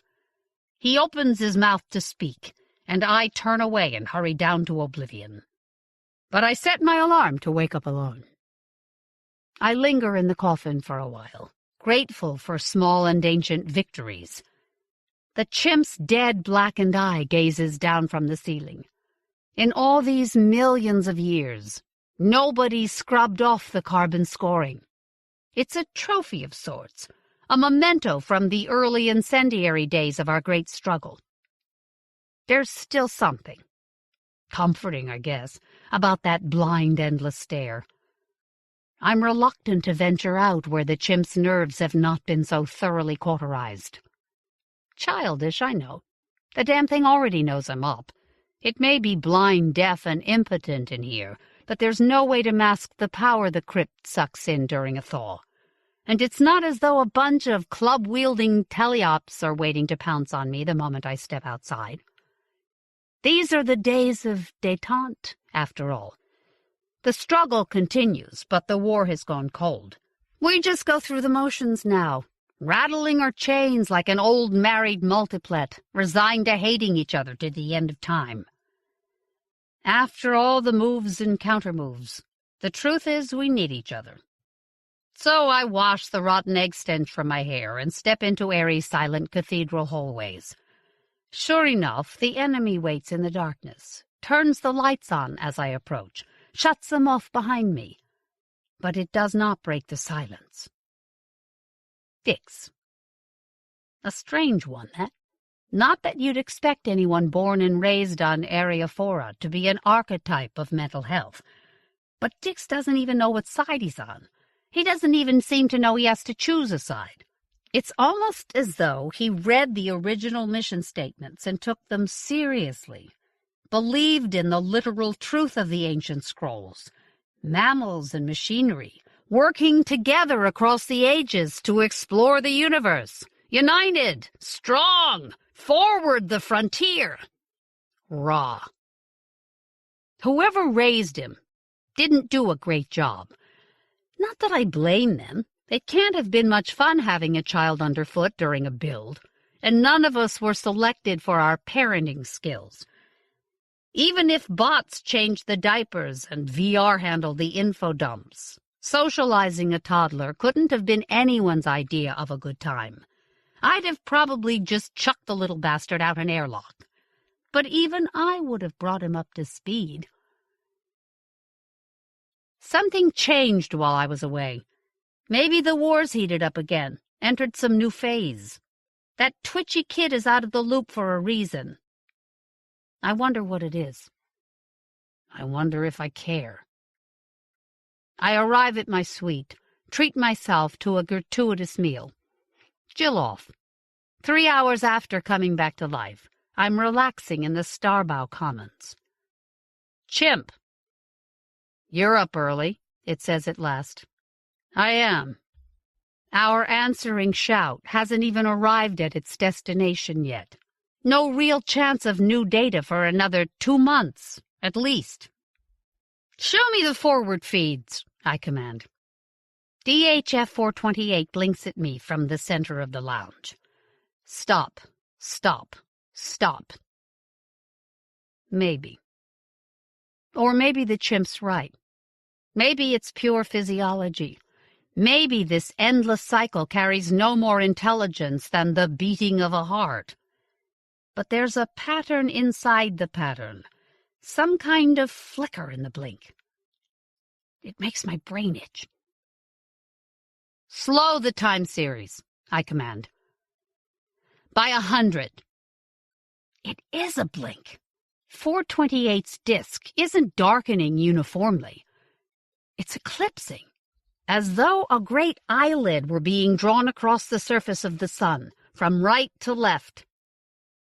By 1,000. chromatophores, the chimp called them. But they're not all opening and closing at once. The darkness moves across the membrane in waves. A word pops into my head. Latency. Chimp. Those waves of pigment. How fast are they moving? About 59,000 kilometers per second. The speed of a passing thought. And if this thing does think, it'll have logic gates, synapses. It's going to be a net of some kind. And if the net's big enough, there's an eye in the middle of it. Just like me, just like Dix, just like the chimp. Which is why I educated myself on the subject, back in the early tumultuous days of our relationship. Know your enemy and all that. The thing about I is, it only exists within 1/10 of a second of all its parts. When we get spread too thin, when someone splits your brain down the middle, say, chops the fat pipe so the halves have to talk the long way around, when the neural architecture diffuses past some critical point, and signals take just that much longer to pass from A to B, the system, well, decoheres. The two sides of your brain become different people with different tastes, different agendas, different senses of themselves. I shatters into we. It's not just a human rule, or a mammal rule, or even an earthly one. It's a rule for any circuit that processes information, and it applies as much to the things we've yet to meet as it did to those we left behind. 59,000 kilometers per second, the chimp says. How far can the signal move through that membrane in 1/10 of a corsec? How thinly does I spread itself across the heavens? The flesh is huge. The flesh is inconceivable. But the spirit is... Shit! Chimp! Assuming the mean neuron density of a human brain, what's the synapse count on a circular sheet of neurons 1 millimeter thick with a diameter of 5,892 kilometers? 2 times 10 to the 27th. I saccade the database for some perspective on a mind stretched across 30 million square kilometers, the equivalent of 2 quadrillion human brains. Of course, whatever this thing uses for neurons have to be packed a lot less tightly than ours. We can see right through them, after all. Let's be super conservative. Say it's only got 1,000th the computational density of a human brain. That's...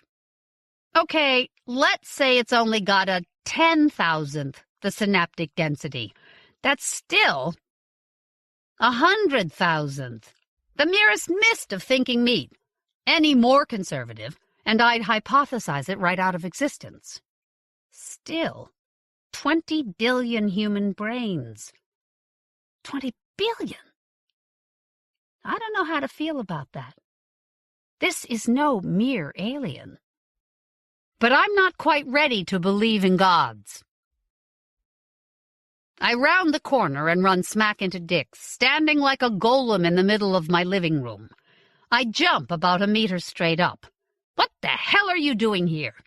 He seems surprised by my reaction. Wanted to talk, he says after a moment. You never come into someone's home uninvited. He retreats a step, stammers, wanted to talk. And you do that in public, on the bridge or in the commons, or, for that matter, you could just calm me. He hesitates. Said you wanted face-to-face. You said cultural tradition. I did, at that. But not here. This is my place. These are my private quarters. The lack of locks on these doors is a safety protocol, not an invitation to walk into my home and lie in wait and stand there like part of the fucking furniture. Why are you even up? I snarl. We're not even supposed to come online for another 2 months. Ask Chimp to get me up when you did. That fucking machine. Why are you up? He asks. not leaving. I sigh, defeated, and fall into a convenient pseudopod. I just wanted to go over the preliminary data. The implicit alone should be obvious. Anything? Evidently it isn't. I decide to play along for a while. Looks like we're talking to an island. Almost 6,000 clicks across. That's the thinking part, anyway. The surrounding membrane's pretty much empty. I mean, it's all alive. It all photosynthesizes, or something like that. It eats, I guess. Not sure what.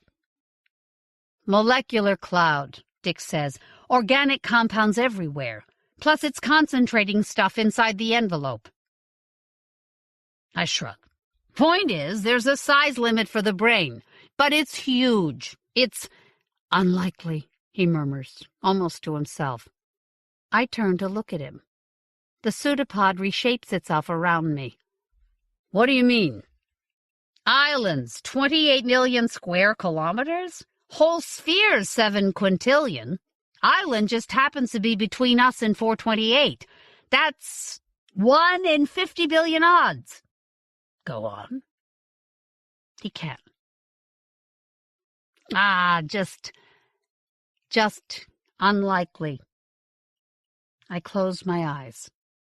How can you be smart enough to run those numbers in your head without missing a beat, and stupid enough to miss the obvious conclusion? That panicked slaughterhouse look again. I'm not. It is unlikely. It's astronomically unlikely that we just happen to be aiming at the one intelligent spot on a sphere 1.5 AUs across, which means he says nothing. The perplexity in his face mocks me. I want to punch it. But finally, the lights flicker on. There's more than one island? Oh, a lot of islands!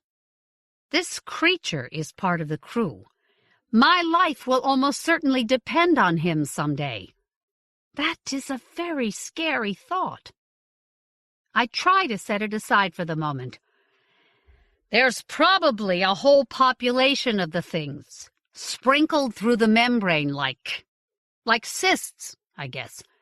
The chimp doesn't know how many, but we're only picking up this one so far, so they might be pretty sparse.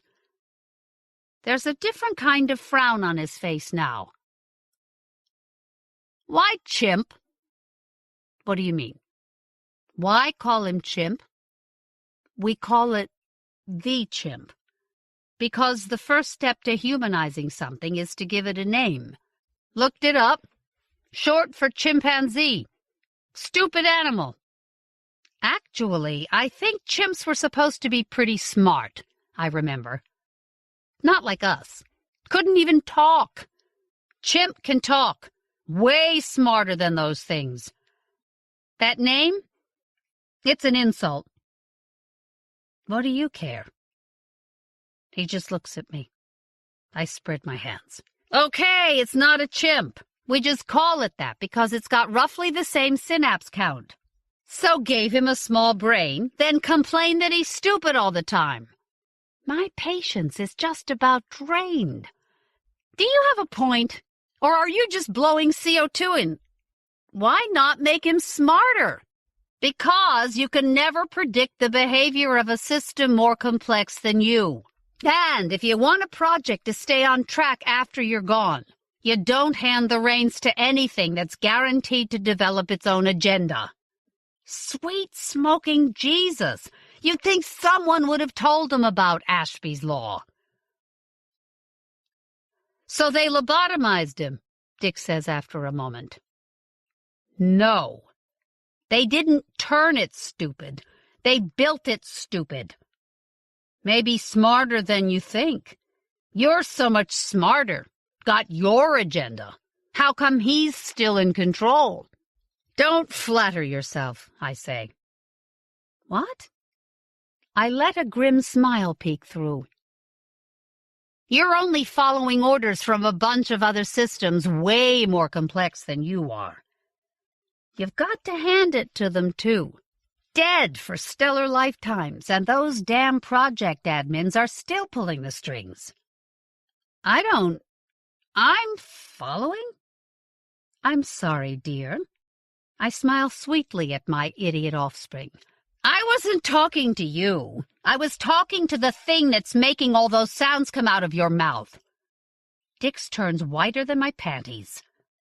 I drop all pretense. What were you thinking, chimp? That you could send this sock puppet to invade my home and I wouldn't notice? I'm not. It's me, Dix stammers. Me talking. It's coaching you. Do you even know what lobotomized means? I shake my head, disgusted. You think I've forgotten how the interface works just because we all burned ours out? A caricature of surprise begins to form on his face. Oh, don't even fucking try. You've been up for other builds. There's no way you couldn't have known. And you know we shut down our domestic links too, or you wouldn't even be sneaking in here. And there's nothing your lord and master can do about that because it needs us. And so we have reached what you might call an accommodation. I am not shouting. My tone is icy, but my voice is dead level. And yet, Dix almost cringes before me. There is an opportunity here, I realize. I thaw my voice a little. I speak gently. You can do that too, you know. Burn out your link. I'll even let you come back here afterwards if you still want to. Just to talk. But not with that thing in your head. There is panic in his face, and, against all expectation, it almost breaks my heart. Can't, he pleads. How I learn things. How I train. The mission. I honestly don't know which of them is speaking, so I answer them both. There is more than one way to carry out the mission. We have more than enough time to try them all. Dix is welcome to come back when he's alone. They take a step towards me. Another. One hand, twitching, rises from their side as if to reach out. And there's something on that lopsided face that I can't quite recognize. But I'm your son, they say. I don't even dignify it with a denial. Get out of my home. A human periscope. The Trojan Dix. That's a new one. The chimps never tried such overt infiltration while we were up and about before. Usually, it waits until we're all undead before invading our territories. I imagine custom-made drones never seen by human eyes, cobbled together during the long, dark eons between builds. Them sniffing through drawers and peeking behind mirrors, strafing the bulkheads with X-rays and ultrasound, patiently searching Area 4's catacombs, millimeter by endless millimeter, for whatever secret messages we might be sending each other down through time. There's no proof to speak of. We've left tripwires and telltales to alert us to intrusion after the fact, but there's never been any evidence they've been disturbed. Means nothing, of course. The chimp may be stupid, but it's also cunning, and 1,000,000 years is more than enough time to iterate through every possibility using simple-minded brute force. Document every dust mote, commit your unspeakable acts, put everything back the way it was afterwards. We're too smart to risk talking across the eons. No encrypted strategies, no long-distance love letters, no chatty postcards showing ancient vistas long lost in the red shift. We keep all that in our heads, where the enemy will never find it. The unspoken rule is that we do not speak, unless it is face to face. Endless, idiotic games. Sometimes I almost forget what we're squabbling over. It seems so trivial now, with an immortal in my sights. Maybe that means nothing to you. Immortality must be ancient news to you, but I can't even imagine it, although I've outlived worlds. All I have are moments, 200 or 300 years, to ration across the lifespan of a universe. I could bear witness to any point in time, or any 100,000, if I slice my life thinly enough, but I will never see everything. I will never see even a fraction. My life will end. I have to choose. When you come to fully appreciate the deal you've made, 10 or 15 builds out, when the trade-off leaves the realm of mere knowledge and sinks deep as cancer into your bones, you become a miser. You can't help it. You ration out your waking moments to the barest minimum, just enough to manage the build, to plan your latest countermove against the chimp. Just enough. If you haven't yet moved beyond the need for human contact, for sex and snuggles and a bit of warm mammalian comfort against the endless dark. And then you hurry back to the crypt, to hoard the remains of a human lifespan against the unwinding of the cosmos. There's been time for education, time for 100 postgraduate degrees, thanks to the best caveman learning tech. I've never bothered. Why burn down my tiny candle for a litany of mere fact? Fritter away my precious, endless, finite life. Only a fool would trade book learning for a ringside view of the Cassiopeia remnant, even if you do need false color enhancement to see the fucking thing. Now, though, I want to know. This creature crying out across the gulf, massive as a moon, wide as a solar system, tenuous and fragile as an insect's wing. I'd gladly cash in some of my life to learn its secrets. How does it work? How can it even live here at the edge of absolute zero, much less think? What vast, unfathomable intellect must it possess to see us coming from over half a light year away, to deduce the nature of our eyes and our instruments, to send a signal we can even detect, much less understand? And what happens when we punch through it at a fifth the speed of light? I call up the latest findings on my way to bed, and the answer hasn't changed. Not much.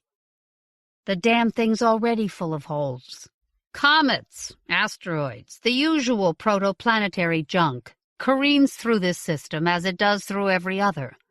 Infra picks up diffuse pockets of slow outgassing here and there around the perimeter, where the soft, vaporous vacuum of the interior bleeds into the harder stuff outside.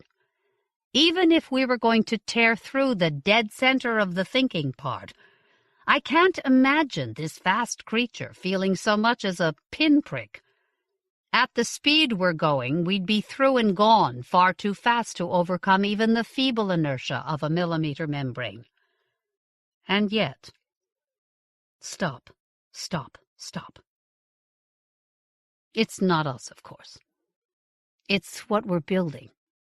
The birth of a gate is a violent, painful thing, a space-time rate that puts out almost as much gamma and X as a microquasar.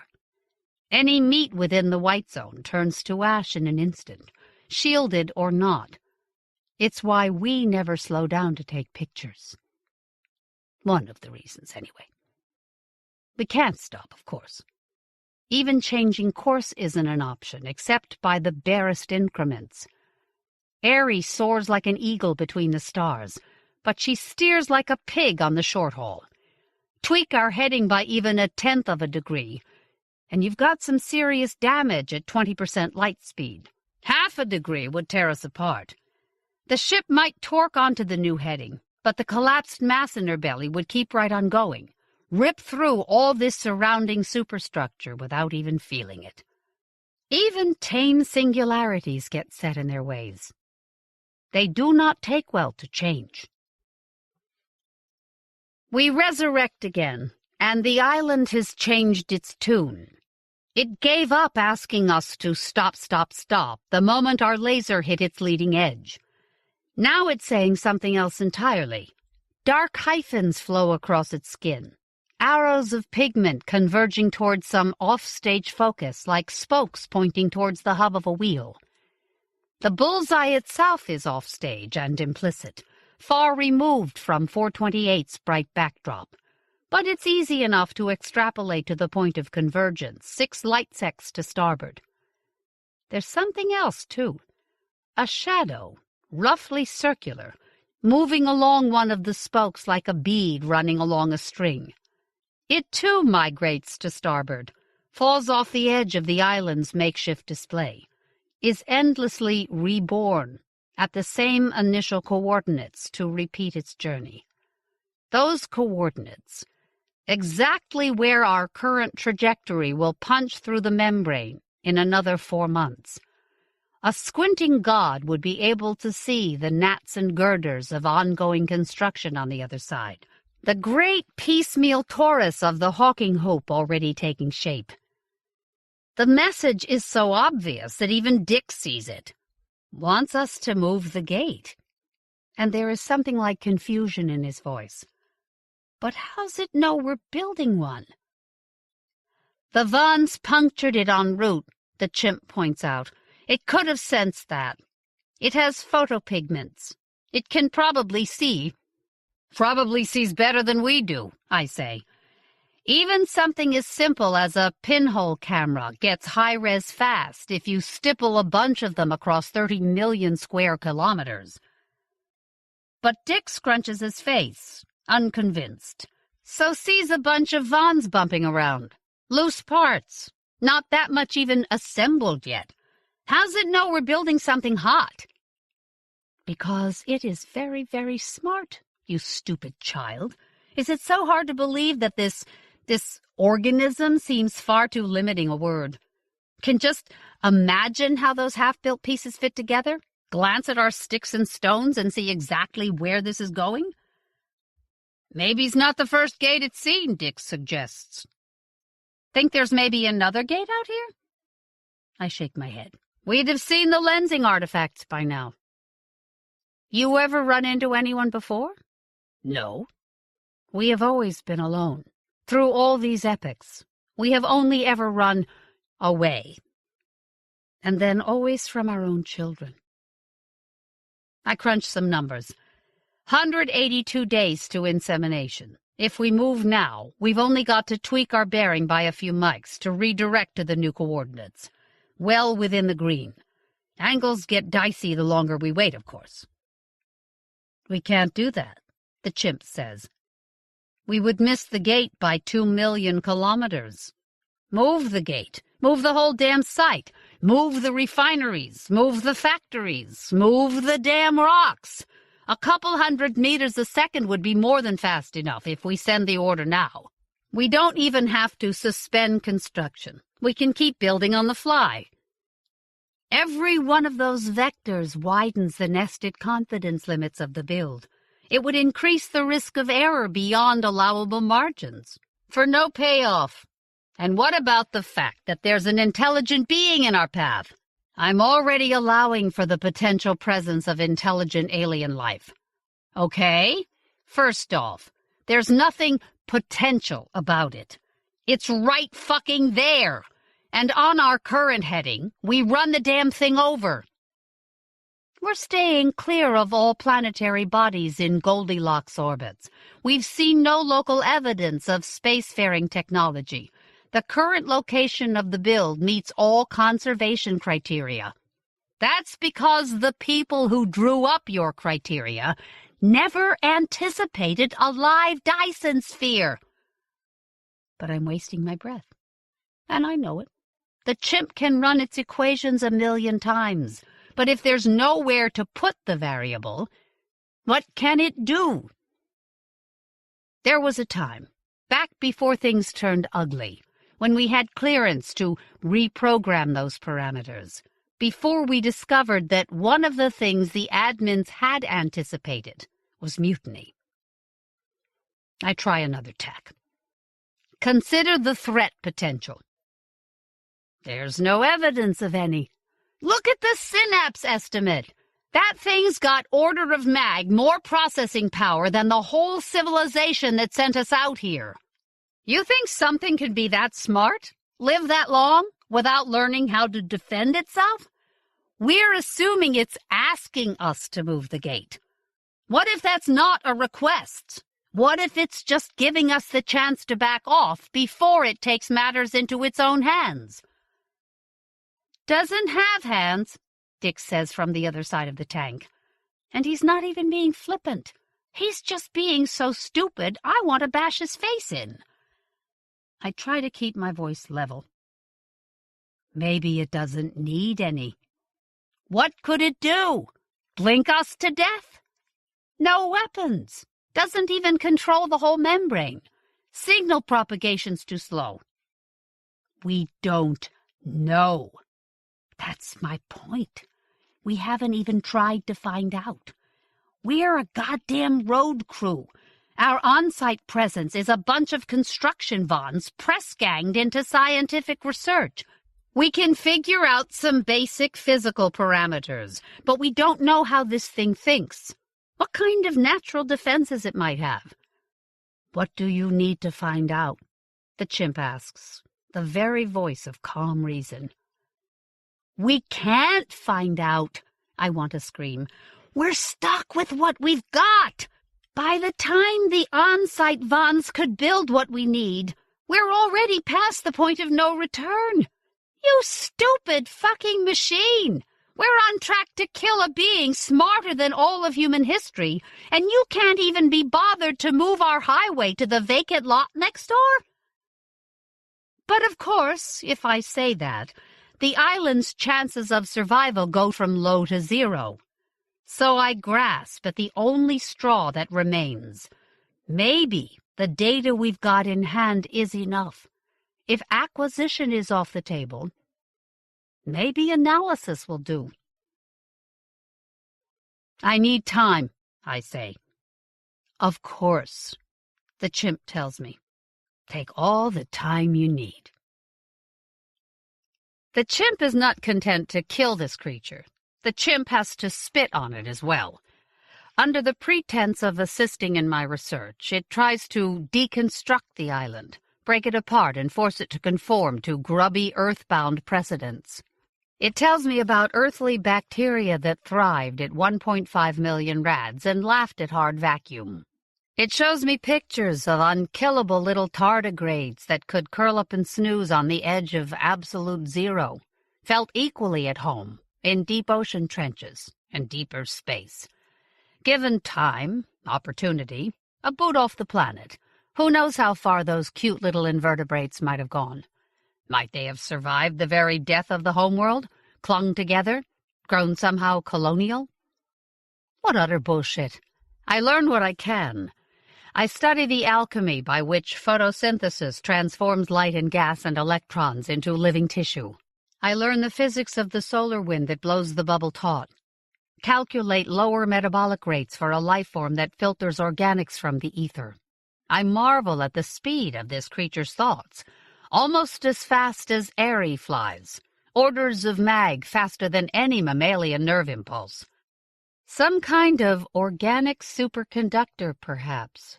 Something that passes chilled electrons, almost resistance-free out here in the freezing void. I acquaint myself with phenotypic plasticity and sloppy fitness, that fortuitous evolutionary soft focus that lets species exist in alien environments and express novel traits they never needed at home. Perhaps this is how a life form with no natural enemies could acquire teeth and claws and the willingness to use them. The island's life hinges on its ability to kill us. I have to find something that makes it a threat. But all I uncover is a growing suspicion that I am doomed to fail. For violence, I begin to see, is a planetary phenomenon. Planets are the abusive parents of evolution. Their very surfaces promote warfare, concentrate resources into dense defensible patches that can be fought over. Gravity forces you to squander energy on vascular systems and skeletal support, stand endless watch against its endless sadistic campaign to squash you flat. Take one wrong step, off a perch too high, and all your pricey architecture shatters in an instant. And even if you beat those odds, cobble together some lumbering armored chassis to withstand the slow crawl onto land. How long before the world draws in some asteroid or comet to crash down from the heavens and reset your clock to zero? Is it any wonder we grew up believing life was a struggle, that zero-sum was God's own law, and that the future belonged to those who crushed the competition? The rules are so different out here. Most of space is tranquil. No dial or seasonal cycles, no ice ages or global tropics, no wild pendulum swings between hot and cold, calm and tempestuous.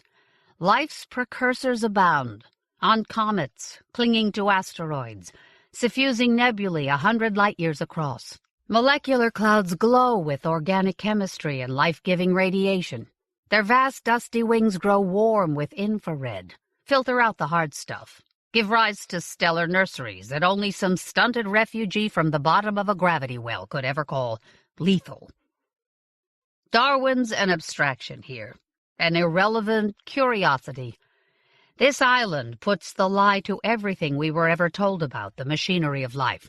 Sun-powered, perfectly adapted, immortal. It won no struggle for survival. Where are the predators, the competitors, the parasites? All of life around 428 is one vast continuum, one grand act of symbiosis. Nature here is not red in tooth and claw. Nature out here is the helping hand. Lacking the capacity for violence, the island has outlasted worlds. Unencumbered by technology, it has outthought civilizations. It is intelligent beyond our measure. And it is benign. It must be. I grow more certain of that with each passing hour. How can it even conceive of an enemy? I think of the things I called it before I knew better. Meat balloon. Cyst. Looking back, those words verge on blasphemy. I will not use them again. Besides, there's another word that would fit better, if the chimp has its way. Roadkill. And the longer I look, the more I fear that hateful machine is right. If the island can defend itself, I sure as shit can't see how. Areophorism possible, you know. Violates the laws of physics. We're in one of the social alcoves off the ventral notochord, taking a break from the library. I have decided to start again from first principles. Dix eyes me with an understandable mix of confusion and mistrust. My claim is almost too stupid to deny. It's true, I assure him. Takes way too much energy to accelerate his ship with Ares' mass, especially at relativistic speeds. You'd need the energy output of a whole sun. People figured if we made it to the stars at all, we'd have to do it in ships maybe the size of your thumb. Crew them with virtual personalities downloaded onto chips. That's too nonsensical, even for Dix. Wrong! Don't have mass, can't fall towards anything. Airy wouldn't even work if it was that small. But suppose you can't displace any of that mass. No wormholes, no Higgs conduits, nothing to throw your gravitational field in the direction of travel. Your center of mass just sits there in, well, the center of your mass. A spastic Dixian headshake. Do have those things. Sure we do. But for the longest time, we didn't know it. His foot taps an agitated tattoo on the deck. It's the history of the species, I explain. We think we've worked everything out. We think we've solved all the mysteries. And then someone finds some niggling little data point that doesn't fit the paradigm. Every time we try to paper over the crack, it gets bigger, and before you know it, our whole worldview unravels. It's happened time and again. One day, mass is a constraint. The next, it's a requirement. The things we think we know, they change, Dix. And we have to change with them. But the chimp can't change. The rules it's following are 10 billion years old, and it's got no fucking imagination. And really, that's not anyone's fault. That's just people who didn't know how else to keep the mission stable across deep time. They wanted to keep the mission on track, so they built something that couldn't go off it. But they also knew that things change, and that's why we're out here, Dix, to deal with things the chimp can't. The alien, Dix says. The alien. Chimp deals with it just fine. How? By killing it? Not our fault it's in the way. It's no threat. I don't care whether it's a threat or not. It's alive, and it's intelligent, and killing it just to expand some alien empire. Human empire. Our empire. Suddenly, Dix's hands have stopped twitching. Suddenly, he stands still as stone. I snort. What do you know about humans? Am one. You're a fucking trilobite. You ever see what comes out of those gates once they're online? Mostly nothing. He pauses, thinking back. Couple of ships once, maybe. Well, I've seen a lot more than that. And believe me, if those things were ever human, it was a passing phase. But, Dix. I take a deep breath, try to get back on message. Look, it's not your fault. You've been getting all your info from a moron stuck on a rail. But we're not doing this for humanity. We're not doing it for Earth. Earth is gone. Don't you understand that? The sun scorched it black 1 billion years after we left. Whatever we're working for, it won't even talk to us. Yeah? Then why do this? Why not just quit? He really doesn't know. We tried, I say. And? And your chimp shut off our life support. For once, he has nothing to say. It's a machine, Dix. Why can't you get that? It's programmed. It can't change. We're machines, just built from different things. We're programmed. We change. Yeah?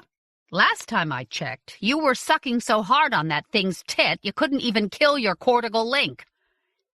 How I learn. No reason to change. How about acting like a damn human once in a while? How about developing a little rapport with the folks who might have to save your miserable life next time you go EVA? That enough of a reason for you? Because I don't mind telling you. Right now, I don't trust you as far as I could throw the tack tank. I don't even know for sure who I'm talking to right now. Not my fault. For the first time, I see something outside the usual gamut of fear, confusion, and simple-minded computation playing across his face. That's you. That's all of you. You talk sideways, think sideways. You all do. And it hurts. Something hardens in his face. Didn't even need you online for this, he growls. Didn't want you. Could have managed the whole build myself. Told Chimp I could do it. But the chimp thought you should wake me up anyway, and you always roll over for the chimp, don't you? Because the chimp always knows best. The chimp's your boss. The chimp's your fucking god. Which is why I have to get out of bed to nursemaid some idiot savant who can't even answer a hail without being led by the nose. Something clicks in the back of my mind, but I'm on a roll. You want a real role model? You want something to look up to? Forget the chimp. Forget the mission. Look out the forward scope, why don't you? Look at what your precious chimp wants to run over because it happens to be in the way. That thing is better than any of us. It's smarter. It's peaceful. It doesn't wish us any harm at... How can you know that? Can't know that. No, you can't know that because you're fucking stunted. Any normal caveman would see it in a second. But you... That's crazy, Dix hisses at me. You're crazy. You're bad. I'm bad. Some distant part of me hears the giddy squeak in my voice, the borderline hysteria. For the mission. Dix turns his back and stalks away. My hands are hurting. I look down, surprised. My fists are clenched so tightly that my nails cut into the flesh of my palms. It takes a real effort to open them again. I almost remember how this feels. I used to feel this way all the time, way back when everything mattered, before passion faded to ritual, before rage cooled to disdain, before Sunday Asmunden, eternity's warrior, settled for heaping insults on stunted children. We were incandescent back then. Parts of this ship are still scorched and uninhabitable, even now. I remember this feeling. This is how it feels to be awake. I am awake, and I am alone, and I am sick of being outnumbered by morons. There are rules, and there are risks, and you don't wake the dead on a whim. But, fuck it. I'm calling reinforcements. Dix has got to have other parents. A father, at least. He didn't get that Y-chromo from me. I swallow my own disquiet and check the manifest. Bring up the gene sequences. Cross-reference. Huh. Only one other parent. Kai. I wonder if that's just coincidence, or if the chimp drew too many conclusions from our torrid little fuckfest back in the Sigrift.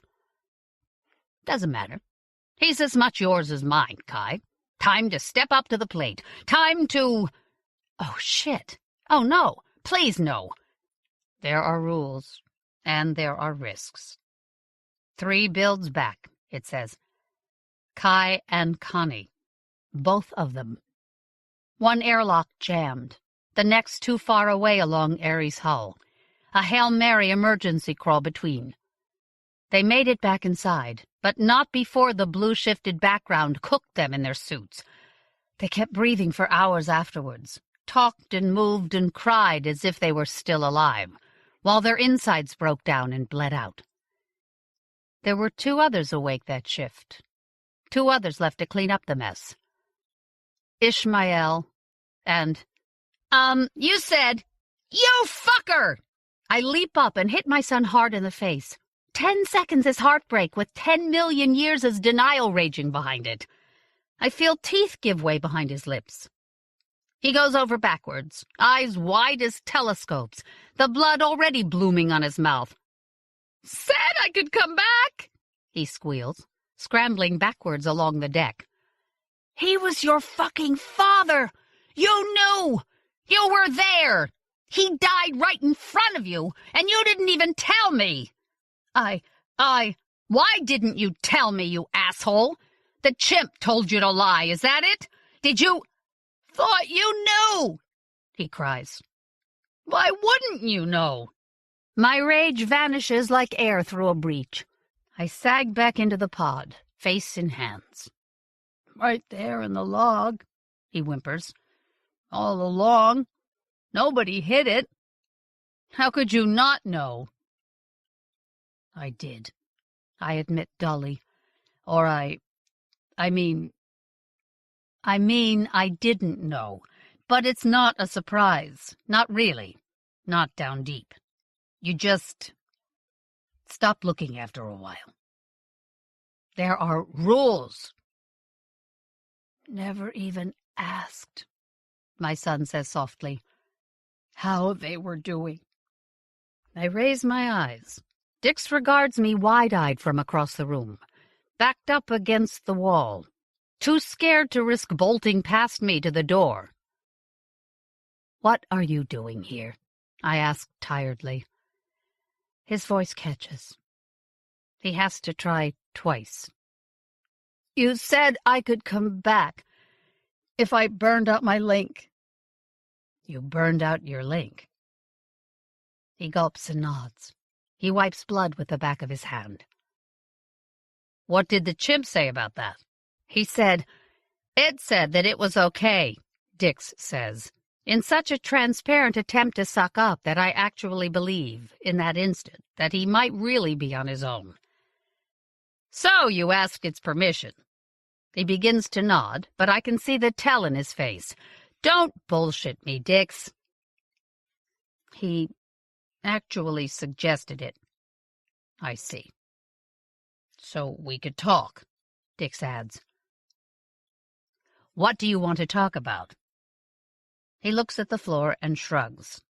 I stand and walk towards him. He tenses, but I shake my head, spread my hands. It's okay. It's okay. I lean back against the wall and slide down until I'm beside him on the deck. We just sit there for a while. It's been so long, I say at last. He looks at me, uncomprehending. What does long even mean out here? I try again. They say there's no such thing as altruism, you know? His eyes blank for an instant and grow panicky, and I know that he's just tried to ping his link for a definition and come up blank. So we are alone. Altruism, I explain. Unselfishness, doing something that costs you but helps someone else. He seems to get it. They say every selfless act ultimately comes down to manipulation, or kin selection, or reciprocity or something. But they're wrong. I close my eyes. This is harder than I expected. I could have been happy just knowing that Kai was okay, that Connie was happy. Even if it didn't benefit me one whit, even if it cost me, even if there was no chance I'd ever see either of them again. Almost any price would be worth it, just to know they were okay, just to believe they were. So you haven't seen her for the past 5 builds. So he hasn't drawn your shift since Sagittarius. They're just sleeping. Maybe next time. So you don't check, Dick says slowly. Blood bubbles on his lower lip. He doesn't seem to notice. We don't check. Only I did, and now they're gone. They're both gone. Except for those little cannibalized nucleotides the chimp recycled into this defective and maladapted son of mine. We're the only warm-blooded creatures for 1,000 light years. And I am so very lonely. I'm sorry, I whisper, and lean forward, and lick the blood from his bruised and bloody lips. Back on Earth, back when there was an Earth, there were these little animals called cats. I had one for a while. Sometimes I'd watch him sleep for hours, paws and whiskers and ears all twitching madly as he chased imaginary prey across whatever landscapes his sleeping brain conjured up. My son looks like that when the chimp worms its way into his dreams. It's almost too literal for metaphor. The cable runs into his head like some kind of parasite, feeding through old-fashioned fiber op now that the wireless option's been burned away. Or force-feeding, I suppose. The poison flows into Dix's head, not out of it. I shouldn't be here. Didn't I just throw a tantrum over the violation of my own privacy? Just 12 light days ago. Everything's relative. And yet, I can see no privacy here for Dix to lose. No decorations on the walls, no artwork or hobbies, no wraparound console. The sex toys, ubiquitous in every suite, sit unused on their shelves. I'd have assumed he was on anti-libinals, if recent experience hadn't proven otherwise. What am I doing? Is this some kind of perverted mothering instinct? Some vestigial expression of a Pleistocene maternal subroutine? Am I that much of a robot? Has my brainstem sent me here to guard my child? To guard my mate? Lover or larva, it hardly matters. His quarters are an empty shell. There's nothing of Dix in here. That's just his abandoned body lying there in the pseudopod, fingers twitching, eyes flickering beneath closed lids in vicarious response to wherever his mind has gone. They don't know I'm here. The chimp doesn't know because we burned out its prying eyes 1 billion years ago. And my son doesn't know I'm here because for him, Right now, there is no here. What am I supposed to make of you, Dix? None of this makes sense. Even your body language looks like you grew it in a vat. But I'm far from the first human being you've seen. You grew up in good company, with people I know, people I trust. Trusted. How did you end up on the other side? How did they let you slip away? And why didn't they warn me about you? Yes, there are rules. There is the threat of enemy surveillance during long dead nights, the threat of other losses. But this is unprecedented. Surely someone could have left something, some clue buried in a metaphor too subtle for the simple-minded to decode. I'd give a lot to tap into that pipe, to see what you're seeing now. Can't risk it, of course. I'd give myself away the moment I tried to sample anything except the basic baud. And... wait a second. That baud rate's way too low. That's not even enough for high-res graphics, let alone tactile and olfac. You're embedded in a wireframe world at best. And yet, look at you go. The fingers, the eyes. Like a cat, dreaming of mice and apple pies. Like me, replaying the long-lost oceans and mountaintops of Earth, before I learned that living in the past was just another way of dying in the present. The bit rate says this is barely even a test pattern. The body says you're immersed in a whole other world. How has that machine tricked you into treating such thin gruel as a feast? Why would it even want to? Data are better grasped when they can be grasped, and tasted, and heard. Our brains are built for far richer nuance than splines and scatterplots. The driest technical briefings are more sensual than this.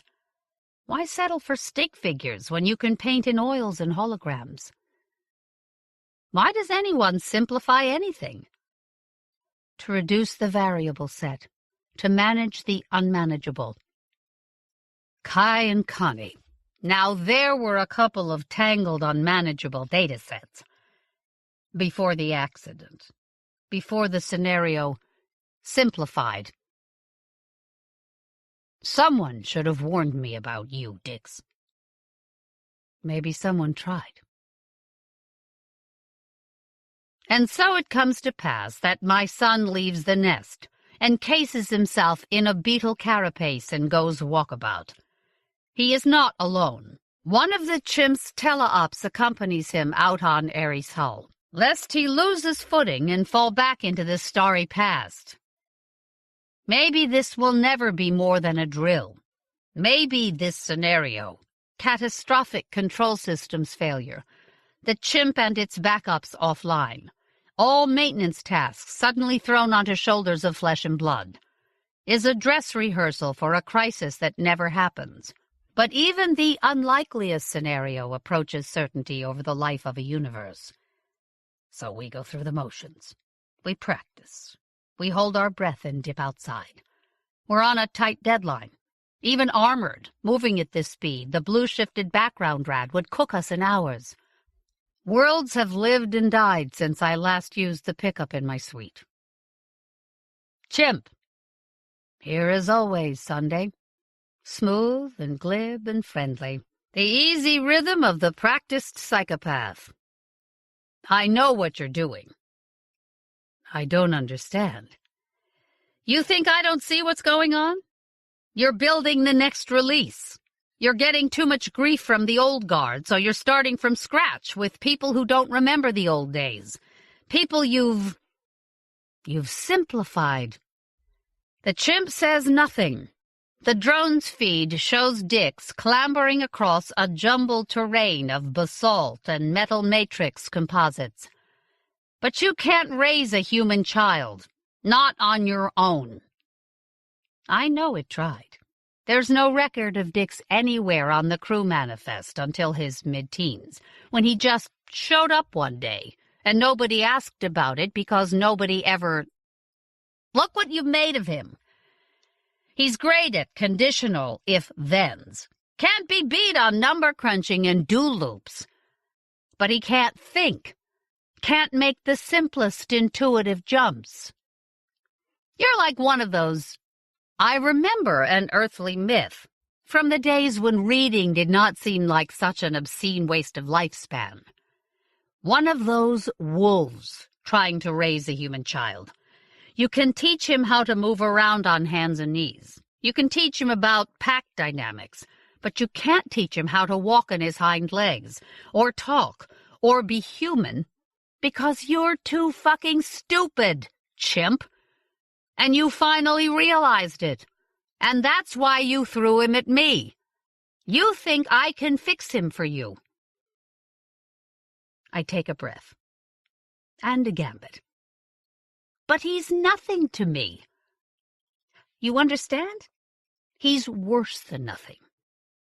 He's a liability. He's a spy. He's a spastic waste of O2. Give me one reason why I shouldn't just lock him out there until he cooks. You're his mother, the chimp says, because the chimp has read all about kin selection and is too stupid for nuance. You're an idiot. You love him. No. An icy lump forms in my chest. My mouth makes words. They come out measured and inflectionless. I can't love anyone, you brain-dead machine. That's why I'm out here. Do you really think they'd gamble your precious never-ending mission on little glass dolls that needed to bond? You love him. I can kill him any time I want. And that's exactly what I'll do if you don't move the gate. I'd stop you, the chimp says mildly. That's easy enough. Just move the gate, and we both get what we want. Or you can dig in your heels and try to reconcile your need for a mother's touch with my sworn intention of breaking the little fucker's neck. We've got a long trip ahead of us, chimp, and you might find I'm not quite as easy to cut out of the equation as Kai and Connie. You cannot end the mission, it says, almost gently. You tried that already. This isn't about ending the mission. This is only about slowing it down a little. Your optimal scenario's off the table. The only way that gate's going to get finished now is by saving the island, or killing your prototype. Your call. The cost-benefit's pretty simple. The chimp could solve it in an instant, but still it says nothing. The silence stretches. It's looking for some other option, I bet. It's trying to find a workaround. It's questioning the very premises of the scenario, trying to decide if I mean what I'm saying. If all its book learning about mother love could really be so far off base. Maybe it's plumbing historical intrafamilial murder rates, looking for a loophole. And there may be one, for all I know. But the chimp isn't me. It's a simpler system trying to figure out a smarter one. And that gives me the edge. You would owe me, it says at last. I almost burst out laughing. What? Or I will tell Dixon that you threatened to kill him. Go ahead. You don't want him to know. I don't care whether he knows or not. What, you think he'll try and kill me back? You think I'll lose his love? I linger on the last word, stretch it out to show how ludicrous it is. You'll lose his trust. You need to trust each other out here. Oh, right. Trust! The very fucking foundation of this mission! The chimp says nothing. For the sake of argument, I say, after a while. Suppose I go along with it. What would I owe you exactly? A favor, the chimp replies, to be repaid in future. My son floats innocently against the stars, his life in balance. We sleep. The chimp makes grudging corrections to a myriad small trajectories. I set the alarm to wake me every couple of weeks. Burn a little more of my candle in case the enemy tries to pull another fast one. But for now it seems to be behaving itself. DHF 428 jumps towards us in the stop-motion increments of a life's moments, strung like beads along an infinite string. The factory floor slews to starboard in our sights. Refineries, reservoirs, and nanofab plants, swarms of von Neumanns breeding and cannibalizing and recycling each other into shielding and circuitry, tugboats and spare parts. The very finest Cro-Magnon technology mutates and metastasizes across the universe like armor-plated cancer. And hanging like a curtain between it and us shimmers an iridescent life form, fragile and immortal and unthinkably alien, that reduces everything my species ever accomplished to mud and shit by the simple transcendent fact of its existence. I have never believed in gods, in universal good or absolute evil. I have only ever believed that there is what works and what doesn't. All the rest is smoke and mirrors, trickery to manipulate grunts like me. But I believe in the island, because I don't have to. It does not need to be taken on faith. It looms ahead of us, its existence an empirical fact. I will never know its mind. I will never know the details of its origin and evolution. But I can see it, massive, mind-boggling, so utterly inhuman that it can't help but be better than us, better than anything we could ever become. I believe in the island. I've gambled my own son to save its life. I would kill him to avenge its death. I may yet. In all these millions of wasted years, I have finally done something worthwhile. Final approach. Reticles within reticles line up before me. A mesmerizing, infinite regress of bullseyes centering on target. Even now, mere minutes from ignition, distance reduces the unborn gate to invisibility. There will be no moment when the naked eye can trap our destination. We thread the needle far too quickly. It will be behind us before we know it. Or, if our course corrections are off by even a hair, if our trillion-kilometer curve drifts by as much as 1,000 meters, we will be dead before we know it. Our instruments report that we are precisely on target. The chimp tells me that we are precisely on target. Areophora falls forward, pulled endlessly through the void by her own magically displaced mass. I turn to the drone's eye view, relayed from up ahead. It's a window into history. Even now there's a time lag of several minutes, but past and present race closer to convergence with every corsec. The newly minted gate looms dark and ominous against the stars, a great gaping mouth built to devour reality itself. The vans, the refineries, the assembly lines, parked to the side in vertical columns. Their jobs done, their usefulness outlived, their collateral annihilation imminent. I pity them for some reason. I always do. I wish we could scoop them up and take them with us, re-enlist them for the next build. But the rules of economics reach everywhere, and they say it's cheaper to use our tools once and throw them away. A rule that the chimp seems to be taking more to heart than anyone expected. At least we've spared the island. I wish we could have stayed a while. First contact with a truly alien intelligence. And what do we exchange? Traffic signals. What does the island dwell upon when not pleading for its life? I thought of asking. I thought of waking myself when the time lag dropped from prohibitive to merely inconvenient, of working out some pigeon that could encompass the truths and philosophies of a mind vaster than all humanity. What a childish fantasy, The island exists too far beyond the grotesque Darwinian processes that shaped my own flesh. There can be no communion here, no meeting of minds. Angels do not speak to ants. Less than 3 minutes to ignition. I see light at the end of the tunnel. Ares' incidental time machine barely looks into the past anymore. I could almost hold my breath across the whole span of seconds that then needs to overtake now. Still on target, according to all sources. Tactical beeps at us. Getting a signal, Dix reports. And yes, in the heart of the tank, the sun is flickering again. My heart leaps. Does the angel speak to us after all? A thank you, perhaps? A cure for heat death? But it's ahead of us, Dix murmurs, as sudden realization catches in my throat. 2 minutes.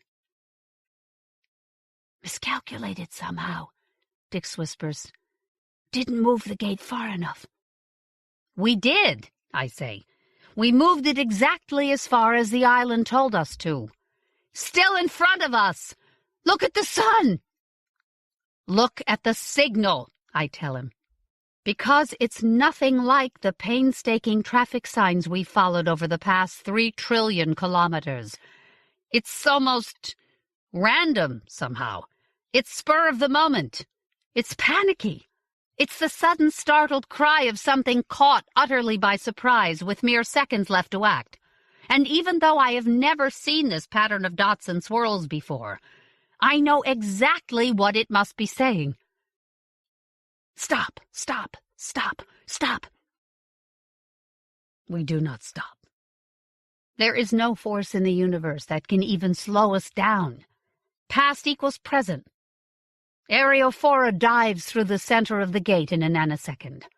The unimaginable mass of her cold black heart snags some distant dimension, drags it screaming to the here and now. The booted portal erupts behind us, blossoms into a great blinding corona, every wavelength lethal to every living thing. Our aft filters clamp down tight. The scorching wave front chases us into the darkness as it has 1,000 times before. In time, as always, the birth pangs will subside. The wormhole will settle in its collar. And just maybe, we will still be close enough to glimpse some new transcendent monstrosity emerging from that magic doorway. I wonder if you'll notice the corpse we left behind. Maybe we're missing something, Dick says. We miss almost everything, I tell him. DHF 428 shifts red behind us. Lensing artifacts wink in our rear view. The gate has stabilized, and the wormhole's online, blowing light and space and time in an iridescent bubble from its great metal mouth. We'll keep looking over our shoulders right up until we pass the Rayleigh limit, far past the point it'll do any good. So far, though, nothing's come out. Maybe our numbers were wrong, he says. Maybe we made a mistake. Our numbers were right. An hour doesn't pass when I don't check them again. The island just had enemies, I guess. Victims, anyway.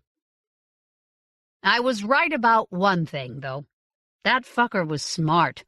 To see us coming, to figure out how to talk to us, to use us as a weapon, to turn a threat to its very existence into I guess fly swatter is as good a word as any. Maybe there was a war, I mumbled. Maybe it wanted the real estate. Or maybe it was just some family squabble.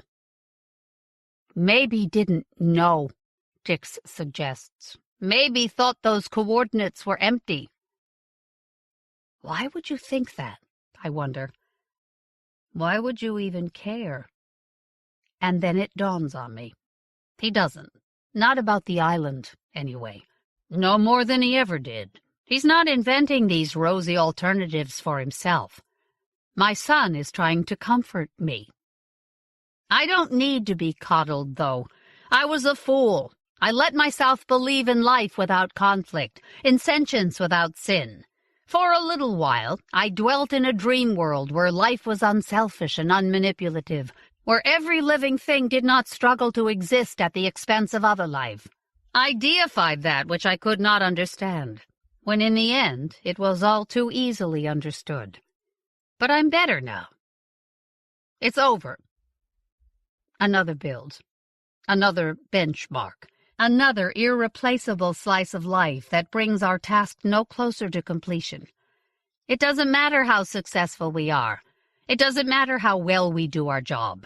Mission accomplished is a meaningless phrase on Ariophora, an ironic oxymoron at best. There may one day be failure, but there is no finish line. We go on forever, crawling across the universe like ants, dragging your goddamned superhighway behind us. I still have so much to learn.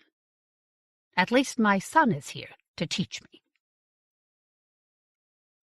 The integrity of the chain.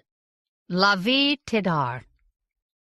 Lavie Tidhar grew up on a kibbutz in Israel, lived in Israel and South Africa, traveled widely in Africa and Asia, lived in London for a number of years, and currently lives in Southeast Asia.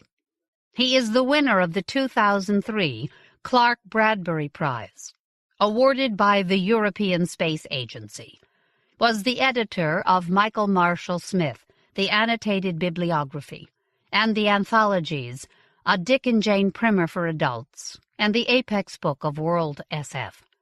He is the author of the linked story collection, Hebrew Punk, the novellas, An Occupation of Angels, and Cloud Permutations, and, with Nir Yaniv, the novel The Tel Aviv Dossier. A prolific short story writer, his stories have appeared in Interzone, Clark's World, Apex Magazine, Sci-Fiction, Strange Horizons, Chizine, Postscripts, Fantasy, Mnemonymous, Infinity Plus, Eon, The Book of Dark Wisdom, Fortean Bureau, and elsewhere, and have been translated into 7 languages. Here he gives us a vivid slice of a future world where much has changed, and yet much has stayed the same. The girl they called the General was back on the television. She wore a crisp army uniform decorated with many medals, its color that of the jungles at dusk, a dark green that seemed to give off a fresh, sharp scent of foliage and fear. She spoke crisply. The words were carefully measured cups of rice, precise and just. The latest news from the party conference, details of the latest 5-year plan. Picture, rice paddies up north, workers in the fields in dark blue overalls. Someone beside the television, a shaggy man Noy identified at last as Sitpan Joe, said, "Heard the first baby was born yesterday on the Chinese moon colony." They called him Sitpan Joe because he always charged 10,000 kip for a city journey. "Sippan, Sippan," he would say, losing money every time he took a fare. They called him Joe because of some character in a Thai soap. Sippan Joe wasn't all there, but he had a way of getting news. Noy said, "I want to go to the moon," and Sitpan Joe cackled and said, "No tuk-tuks on the moon, no air." They called Noy Noy because he was small. Now he said nothing, merely stared at the television. On the screen, the General was speaking again, talking about the latest American war. Noy's grandfather had died, early century, looking for scrap metal. There was a lot of scrap metal in the highlands of Laos. Most of it had been left there by the Americans during their secret war, a long time before. The scrap metal was valuable. Unfortunately, it also tended to explode. The UXO clearance team later said it had been a CBU-26, an anti-personnel cluster fragmentation bomb, a type particularly favored by the Americans. By then, Noy's grandmother had already been pregnant with Noy's father, though. "One day I will go to America," another of the drivers said. He was Hmong, had family in Florida who wired him money every month. "I will open a hotel, or drive a cab. A real one, with guns on the side and an armored windshield. That's just in the movies," Noy couldn't stop himself from saying. The Hmong man turned on him. "Oh? And how would you know, boy?" "Leave him alone," Sitpan Joe said. "I want to watch the news." "He wants to watch the news," the Hmong said. "Maybe he wants to go to the moon and make babies too." There was general laughter, and the Hmong, made bold, said, "He can take Noy with him, and good riddance. 10,000 for a ticket to the moon. Sippan, Sippan." On the screen, the general disappeared and was replaced with martial music, stirring revolutionary lyrics sung by the army choir on a background of tanks rolling and jets taking off. The television flickered in the darkness of the driver's hut. No one made a reply to the Hmong. Everyone knew they fought on the American side during that long-ago war, and they were still a nuisance, not proper citizens like the Lowland Lao. Noy stared at the screen. He was secretly saving up the money from his trips. 2,000 here, 5,000 there. He once took a Falun man in the tuk-tuk, and the man had told him he had been to space. He'd bought some dope off Noy, and that was when he told him. He made images appear in the air with a flick of his wrist and showed them to Noy. Earth, blue and white and green, seen from above. People floating in strange configurations inside a vast hall. Almost all of them Falungs. But Noy knew space didn't belong to the Falungs. After all, the Chinese went there, and the Malays, and the Indians. It didn't seem that impossible for a Lao boy to go too one day. He gulped down his tea and decided to go on the job. He wasn't earning any money sitting there. As he stepped from out the makeshift structure, the night felt cool, and a half-full moon was shining, wrapped in yellow bandages in the sky. He stared at the moon for a long moment. It seemed terribly far, and close at the same time. He searched for moving lights up there in the deep blackness, but saw none, and sighed and lowered his head. He found his tuk-tuk, squatting comfortably beside its fellows, like a cow at pasture exchanging pleasantries to do with the flavor of grass. The herd of tuk-tuks lay, stabled together, in the great tuk-tuk yard beside the new Talatsao, the morning market, which was no longer so new, and had besides never been a morning but an all-day market, despite its name. He patted his own tuk-tuk, sat up in the driver's seat, straddling the engine. He loved the feel of the wind against him as he drove, loved the feel of the road against his tires, knowing every bump and broken surface without needing light, knowing when to slow and when to speed and when to take his time, where the police might be waiting with the hope of ticketing a careless driver for some cash, knew where you could stop for a late-night condensed milk pancake from a roving stall, what perfect hideaways to stop at along the Mekong for a moment, with a cigarette. Before, in his grandfather's time and in his father's time even, the tuk-tuks ran on gasoline. Now, the ancient, assembled together with nails and wood and pipes and spit vehicles, slumbered under the giant solar grid of the Talatsao, feeding their silent engines, which no longer gave out the distinct tuk-tuk-tuk sound that had given them their name, with electricity. Now, Noy pressed the gas pedal down, because tradition, in the construction of tuk-tuks, as in anything else, had to be maintained, and a bar of electric light sprang up on the board before him, suggesting his battery was full. He eased the vehicle out of the row of its near-identical companions, hit the accelerator with a whoosh, and hit the road. For 2.5 hours he cruised through the dark streets of Vientiane. He picked up a family returning late from their market stall, all of them reeking of bananas, and drove them to Don Pamai.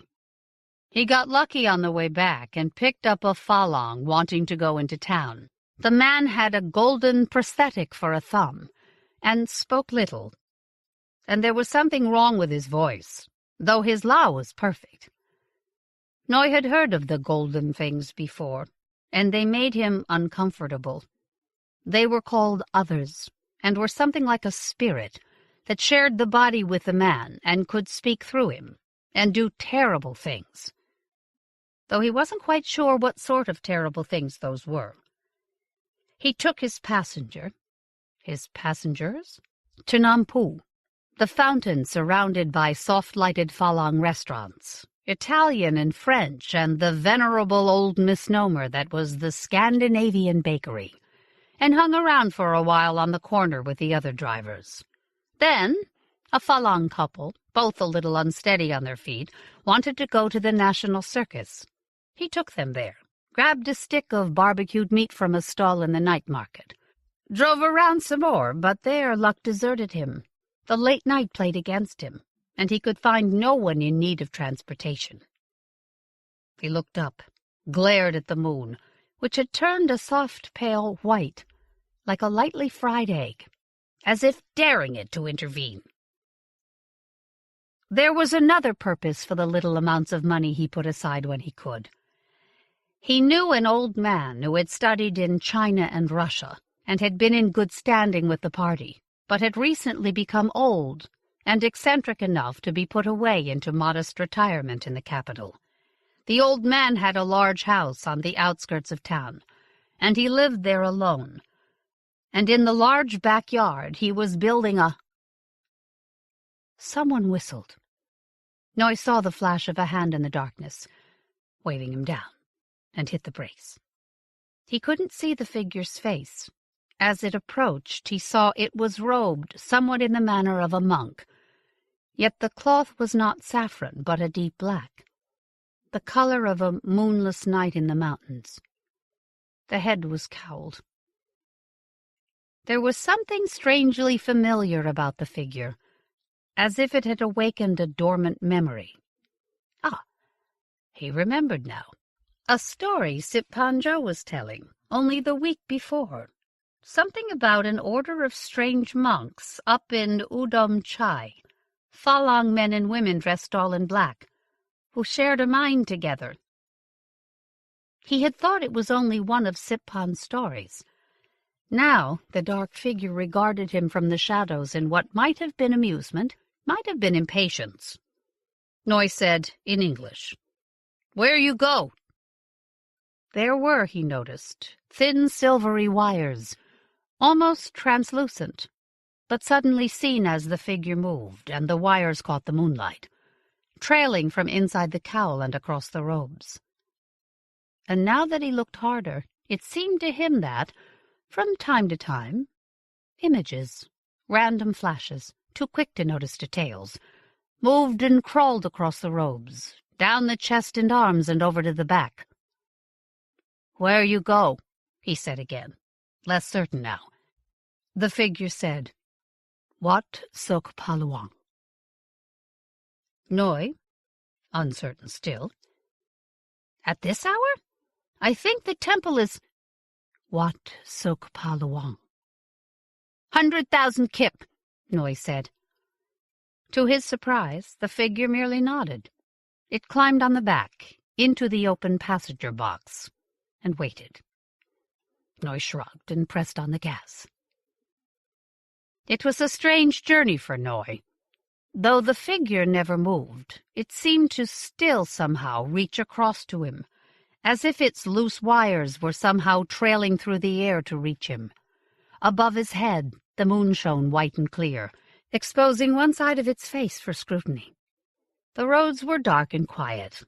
The shops along Ku Vieng shut, the embers in all the barbecue pits dead and cold. Somehow he could see the moon more clearly now than ever before, as if the silent, cowled figure in the back of the tuk-tuk was acting as a sort of magnifying glass on his mind. He watched planes rise from the ground and take to the air, watched booster rockets flare, watched the world growing smaller behind him until he was floating between air and empty space. in a thin membrane that surrounded the world below him, while ahead of him giant structures loomed, in crazy loops, donut shapes and squares, and stranger vessels moored beside them, their square noses aimed at a giant moon. Then he had turned the corner, Ku Vieng into Sok Paluang, and the temple rose ahead, and he stopped the tuk-tuk, and the robed figure climbed out. The figure paid him. Noy stared at it, said at last, "What are you?" The monk-like figure pulled back, as if surprised. Then the same soft, perfectly modulated voice said, "I am nothing." "You are a monk?" The figure seemed to shrug, as if the question made little sense. "I am," it said. And Noy had the feeling, strangely, of more than one voice speaking, of an I composed of many smaller fragments of self. "Nothing. I am the nothingness between the stars. The moon is only a rock, Noy. Happiness can no more be mined on the moon than it can in Vientiane. Also, your chain is loose." Then it turned and passed softly under the arches that led to the temple. "How did you know my name?" Noy mumbled, but there was no reply. "And what do you mean, my chain?" He started the engine again and rode off. It was getting too late for passengers, and the drivers at Nampu, still waiting for the nightclub traffic, wouldn't welcome yet another hopeful to compete for the meager traffic. He decided to go visit the old man. It seemed a good night for it. At a late-night stall, still open, the sleepy proprietor blinking behind a half-empty glass, he bought a small bottle of rice whiskey to bring along.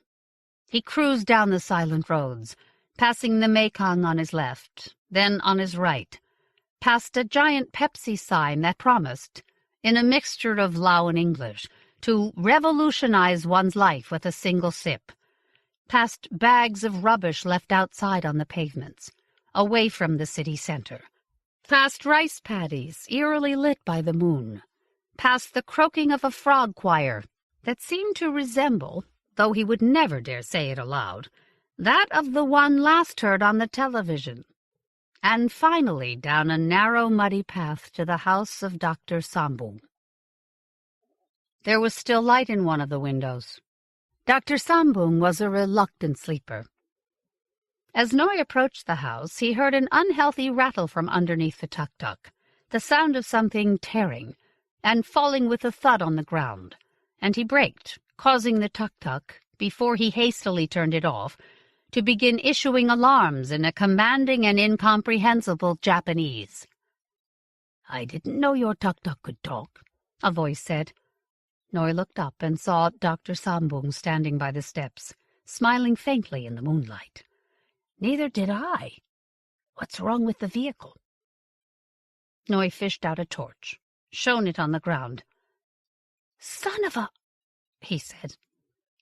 The chain, which linked the engine in the front to a central axis under the passenger cabin, which, in turn, provided motion for the wheels, had broken at one joint and fallen on the ground. "I better fix this," Noy said apologetically. "Bring it into the yard," Dr. Sambung said. He walked down the stairs with slow, careful steps, then to the gate. He fumbled with the latch and pushed the gate open. Noy, in turn, pushed the slim-framed tuk-tuk through and into the yard. Dr. Sambung clapped his hands twice, and lights came on, and the old man smiled with delight. "Put it next to the spaceship." As always, the spaceship was in a state of undress. It looked a little like a tuk-tuk with wings, its insides exposed, engine parts and chains and nails and coils of wires and electronic components lying all about around it. The rockets lay on the unmown grass, heavy scrap metal hammered together into cylindrical shapes. To Noy, the spaceship looked like a heavenly chariot, like something the Buddha might be seen in on his way to final enlightenment, like a special effect they used on Journey to the West, A Chinese space kung fu serial about the Buddha that he watched avidly whenever he could on Thai TV. To Noi, the spaceship was beautiful. Dr. Sambung said, "I'm thinking of setting the trial launch for early next year. Have to be sure, you know." Noi knew. Dr. Sambung had said the same thing in the past 3 years of their acquaintance. But Noi agreed. You had to be sure, and you couldn't hurry something like this. It existed as a perfect thing, a fusion of hope and dream that could not be ruined, a vehicle of vision and faith whose chain could not break while it was not in motion. "She's beautiful," he said. He always said that. "I'm thinking of calling her Lady Champa," Dr. Sambung said. He always said that, too. And there was always something wistful in his voice. Noi didn't know whether it was named purely for the flower, or perhaps, as he sometimes liked to imagine, for a mysterious, long-gone girlfriend of the doctor, in whose memory the doctor's life-work was being carried out. Fat flies buzzed around the lamps, and a moth launched itself at the window, the sound of its impact against the glass, repetitive and soothing. "I brought whiskey," Noi said.